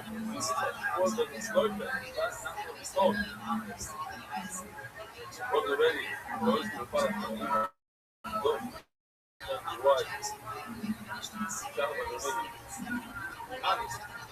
זה טוב בבן, יש בחור מבוגר, נותן שבוע שעבר, שיתנס ותעצבי קצת למערכת, שקיבל על עצמו לעשות את הדף, להזיק יום היה לי מתארס, היה לי מתארס שצריך מפתיק שלנו חיים שתוקד כל בית בחייו, כל המשפטית בית לעשות את האדם ובאים יום נצור לכן הוא מפתיק כל מפתיק בבית קיבל הצעה והיה לי מתארס בשעה עכשיו אם כבר לא מתארס בלי הספריט, בלי הספריט ורק על דרך באגר, באגר יוצר חיים אנשים לדבר מעם ישראל, ובעבר הרצה, שתצמי לדימה את נקבה. רק לא קצור של השמחה הבאתי שתבין, היי, מה תקבל באגר? מה תקודה שתסתכל באגר? אני לא יודע שזה בסדר שבאגר, שני הישרים, עוד בועה אצלנו, זה כל השמחים האלה. אבל היום, בגלל מנוי החלוס. אלה שיוצא אדם באזור 9:30, 10:30, אבל שרגיל היום בכלל. זהו, גם אחרי 11 שיחות שלא אני בכלל האשתי, משה פשע שליחו לחודש, שזה רק יודעת שזה בבית. העליתי אמרה לי שתעשו אותי, שתראו משנה וחצי שנה, והבנתי את זה טוב, על אותה גבוהה. למה שומעים את הדלת, זה לא איש. העליתי הביתה גם בציון פתחתי שם, אבל פשוט שתהיה פתחת התינוק,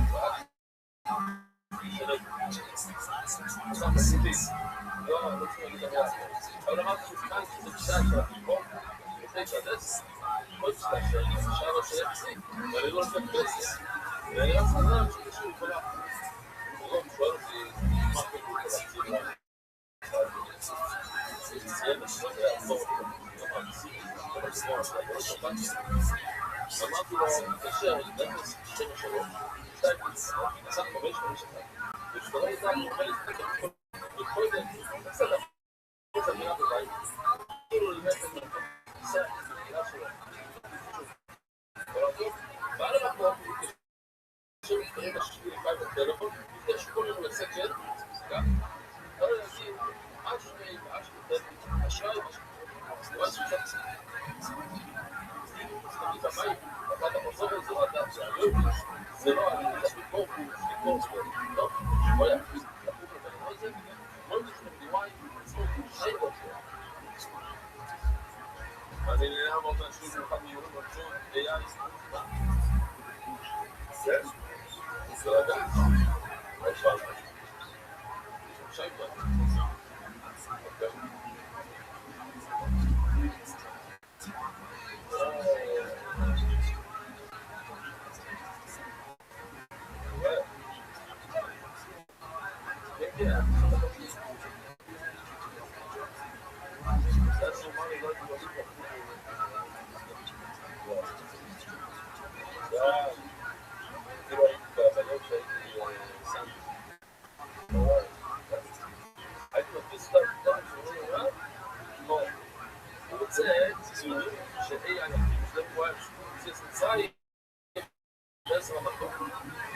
מישהו אחר של עצמו, שהוא היה רוצה AI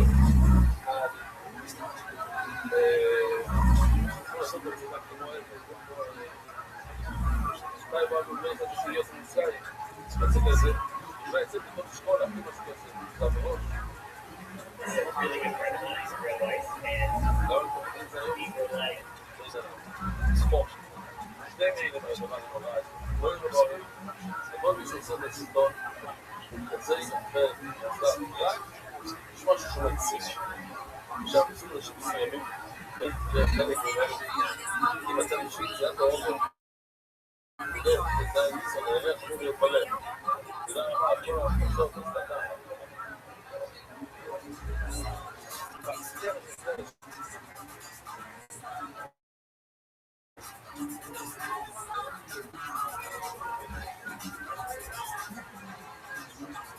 לא, אני יש אנשים שככה שהיא תתחיל הדברים, כי הם עושה לא רוצים ואז יש להגיע לילדים לא לאישה שלו וואו, כזה, ידע זה טוב זה יפול קשה לדרגע, קשה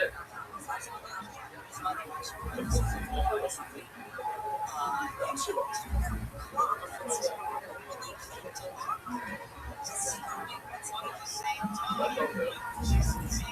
קשה לדבר על הסוגיה לא, תגיד זה אפס אתה רואה את הכל אתה רואה את מסודר, נכון? ואין מסודר אתה כל היום אתה מסתכל, כל היום וואי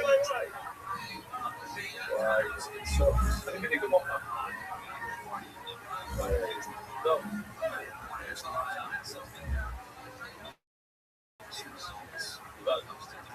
אבל תגיד לאחת החיים שמעתי את זה מאוד שהוא יש מול אני טוב, סתם לבוא מצפה טוב אבל יופי, סופר סופר שלו סתם זה דבר כאן היום טוב טוב, בואי קצת אבל הייתם אומרים שהולכים לסבור סבור סבור לא ביומס לא פעם, עושים לו מפל אנחנו אומרים שהולכים לסבור סבור ביום השני כפתע ובוא זה לא דבר מצרים אנחנו רוצים בשיטה אני מונה מצאתי את זה ואפילו לא נכון אני שומע את עצמי יותר את זה שמור שזון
אפשר לעשות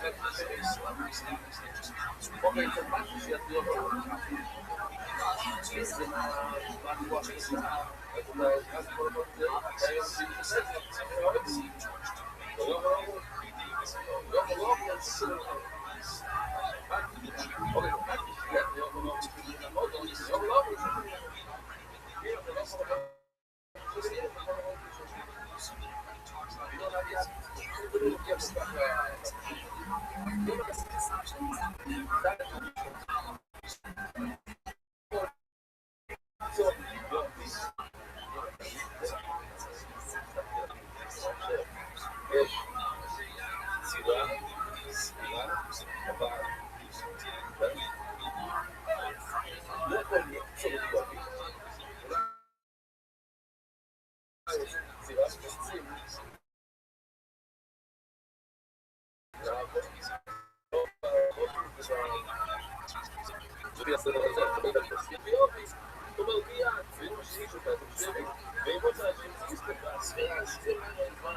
אז הנה, קצינה סבירה. הסבירה מגיע מיד אחרי הקצירה. אבל אני לא מנהל, אני חייב לשתום את פה, לא מזיזון איתו. אז אולי יש גם מספר 1 ו-2, כמו שלא אולי זה זמן אחר. אבל זה גיל, זה לא קשה להביע. תספור, בגיון אדם, זה כשאתה סופר, כשאתה מבין, מקיצור זה הכל הולך ביחד. אם יום הביחד לא יכול למצוא ויספור ויום וביום, אולי ביום ולא בלילה. אנחנו לא עם השמש הבוס, תגידו סטייה. איך זה עובד בנוח שלנו? הכל מתחיל מהלילה. איפה זה אתה רואה את זה 3 תמימות? ודאי יש לך ממש תמיד. בזמן שאתם רק תשיעים לו איזה ביחד. אתה תמיד זה שאתה מפיק בלילה כל מיליון הברמיצה, הבחור ברמיצה נהיה ברמיצה בלילה אתה רוצה תמיד, אתה רוצה שרימים, אתה מתאים מהלילה ולכן אנחנו יודעים שהקצירה והספירה בלילה ונגע אנחנו רואים עוד שנייה הספירה זורנו שזה באמת מגיע אבל אני לא יכול לשכוח שואלים שאומרים שבן אדם שכח לסתור שכח, ספירה ראשון יש כל הזמן לספור אבל לא ספור לספור לך כי הם סוגרים שכל יום תקום יש תמונות וכל יום אז לא ילך פסס אחת שמעלה, ועדה זה היום כל יום אז אגב שכחת להגיד מחר זה ממש לא מאוד מרגיוס יש לנו קטן כאן מה עושים? זה לא תקום שהגיע מה עושים? הוא הגיע מכאן אין לו חתונה שלו זה ספורט וזה אומר שהיום עוד הוא מקבל, כן? היום עכשיו הוא יהיה בעולם הזה אין אתה מתקדם יש שם והכל יש שם אין מותר שם להשן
אתה יודע מה שיעקב עכשיו אמר לי ממש זה השיעור הוא נכנס לטוב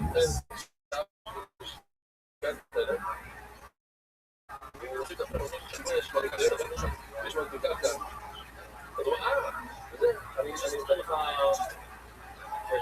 אז אם אתה הולך למשל חלק, כן, תראו לי, אני לא יודע אם זה בטוח, מה? כל הארץ. 10% הנחה בכל הארץ. הייתי לעבוד להם. שמע! רגע, זה היה רבים שלך שסיס נפל שמה? של הטיס? לא, היה כאן חנות כאן, בהשגגה. שמעת על זה או לא שמעת על זה? לא בטוח, לא נכון. אני ראיתי תמונה.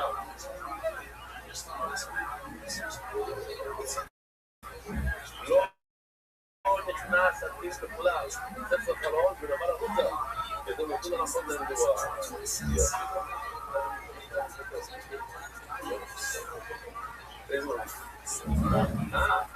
כן, עכשיו אנשים יבואו רק עם המדידות. דיברתי, של סויה. רגע, מה קורה עם העדידה? יש דף מקטוריה. אתה יודע שם עוד אנשים? למה? זה לא קשה?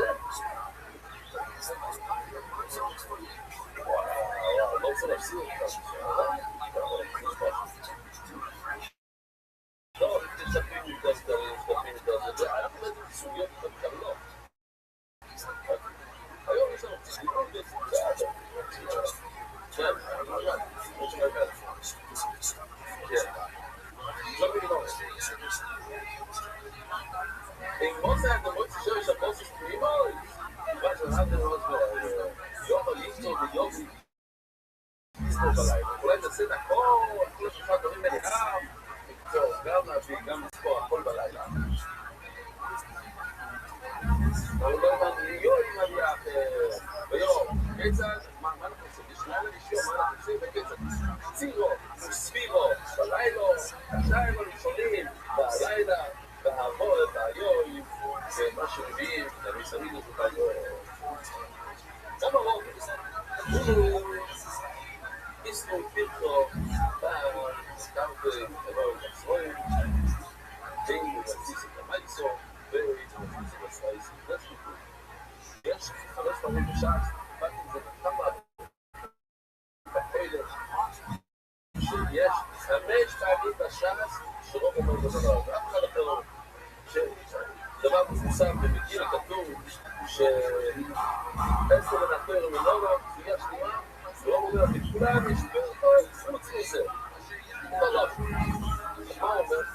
אנחנו ראינו כאן לפחות איזה 8 פירושים. הנה, סתם מתגבלת מסודר. אני לא לכולם את זה. אתם רואים? לא, יש עוד. עכשיו, $1,000 למי שזכה בכל השיטות האלה. אני הולך גם.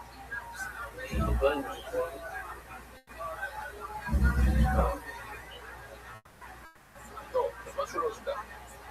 יש קבוצה ראשונה, יש קבוצה שנייה. בקבוצה הראשונה, כולה אפילו 2 אחרים, ובקבוצה השנייה אותו דבר. יש סך הכל 4 סרטונים. אז אנחנו עכשיו אומרים חזור מהירה כזאת. בוא נראה למשל את זה. אז אם אני נכנס כאן בזג, אפשר לראות, אני כאן בעצם, אחד, זה יום מזג אחד אותי, מה הוא יום מזג אחד? הוא אומר, אני לא מזג אותי לספור 50 יום, זאת אומרת, נתחיל לספור 50 יום באמצע השבוע. גם יום חושב אותי. מצד שני, כתוב מספר בזמן במובן, שם שבוע ספרים, סיינו, שבוע שלם, יום ראשון ויום ראשון. מה עושים? אז הוא אמר, הנה כאן, שיוסף שלך בעצם שבת, מתחילים בזה שבוע. אחד בשבת, מתחילים בראשון. זה ספירה לביתוס, לביתוס. הוא אומר, הנה, כאן רואים מפורש, יש יוסף שלך בעצם שבת. וזה שבוע, הם מתחילים לשבור ביד. מה אפשר לספור? לא, שמסכים לילד, זה לא סתירה. כמו שאנחנו מסכים היום, איש שיודעים שבוע, יכול לסתירה לפני בוינס, יש, אחד השבוע, אחד הימים. אז אי אפשר להביא היום, אני חושב באמת, וככה אנחנו נעבור בכל אחד מביאים לראות, יש פרקה כלשהו, כל מיני מקום פנים לזה, אז יש כאלה שאי אפשר לתת.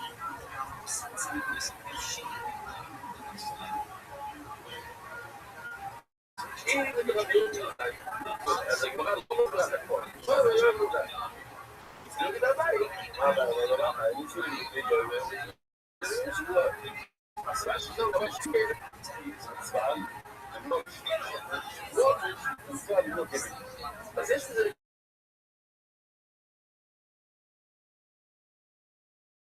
זה שואל. יש לי...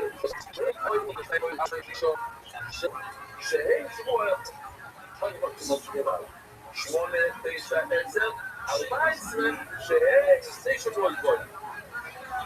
כן? בסדר?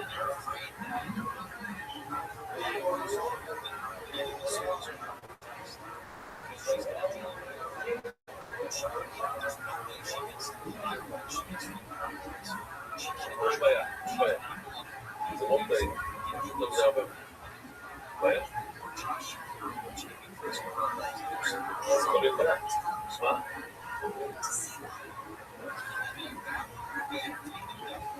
טוב, יש כל מיני בעיות. זה גם סרט זה, כל מיני בעיה. טוב.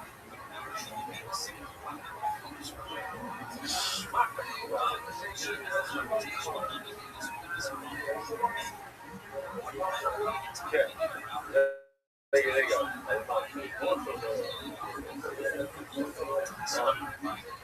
רגע, בוא נענה לו. לא צריך.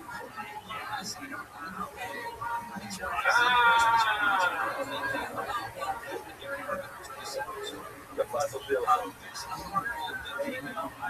לא, אני צריך. זה טוב, מספיק, אני לא יכול לבדוק. אוקיי. אבל נשמע טוב. איך היה הוא בלינקון שאמר? רישס קונצרצו. טוב, מישהו מוכן לבד. זה רישס קונצרצו. טוב, רישס.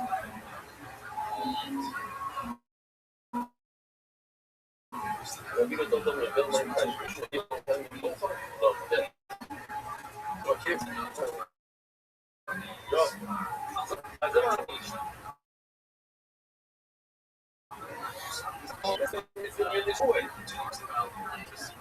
יש כאלה שאומרים, אני לא יודע, שמעתי את עצמי עובד את זה, זה, אני לא בטוח, לא תודה, אמרתי על זה שיש כאלה שאומרים שיש מצווה, כאילו שני חסים, אפילו שני ברכות אפשר להגיד.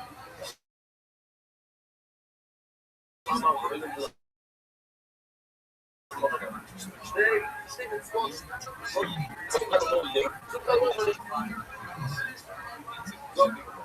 אז רואים לסביר מצוודה כאחד. אם זה יצא וישוע, עכשיו הם בעצם אומרים שני דברים שונים, אבל לא אומר. מה אומר המדינה? שראש מפורש שהבן מצוות, להכניס פה לא.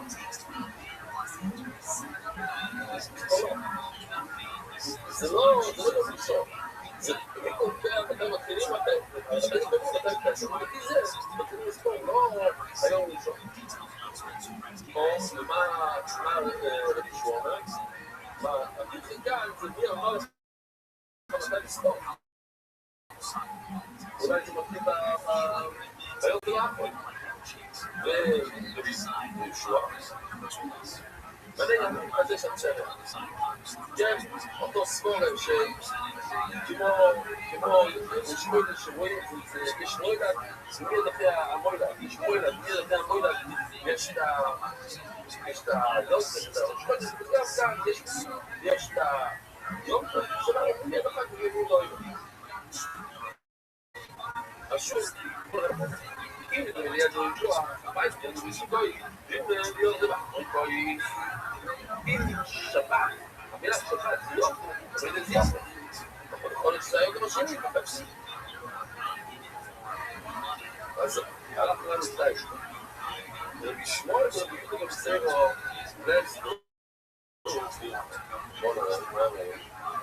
רבי שמואל, שמבין אוי מאוד בצעסה, שיש יונטב, מיד אחרי היונטב, יש את השנייה לדעתי. מיד אחרי היונטב יש את Então, isso.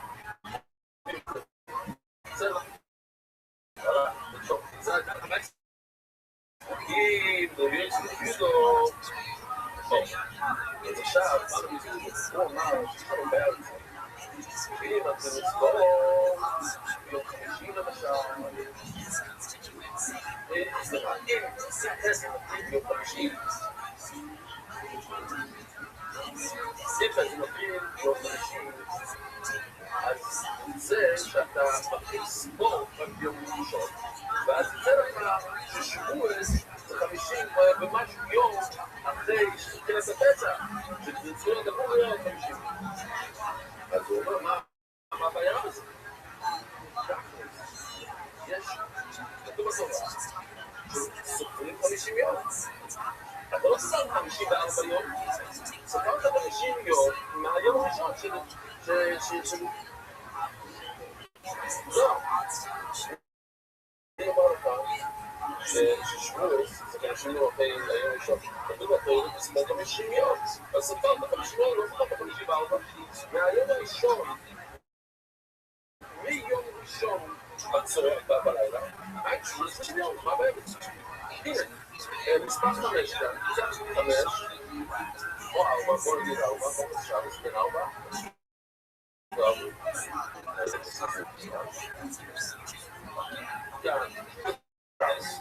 אם אתה רוצה מספיק צ'אנס, זה עובד 50 יום, מה? אם רבי יהודה מבין, אתה לך שתיים פעם על אישית טוב. אתה התחלת 6 ימים בלי, בסדר, אבל יש לך 50 יום שזה לא אם רבי יהודה מתנסה בו, מה נמצא רבה? וספרתי לכם לא רוצה שם.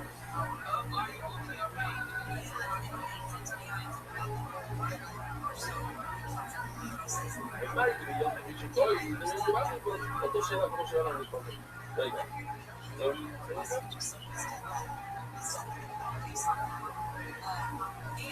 חלום, זה לא פשוט, זה אותו דבר.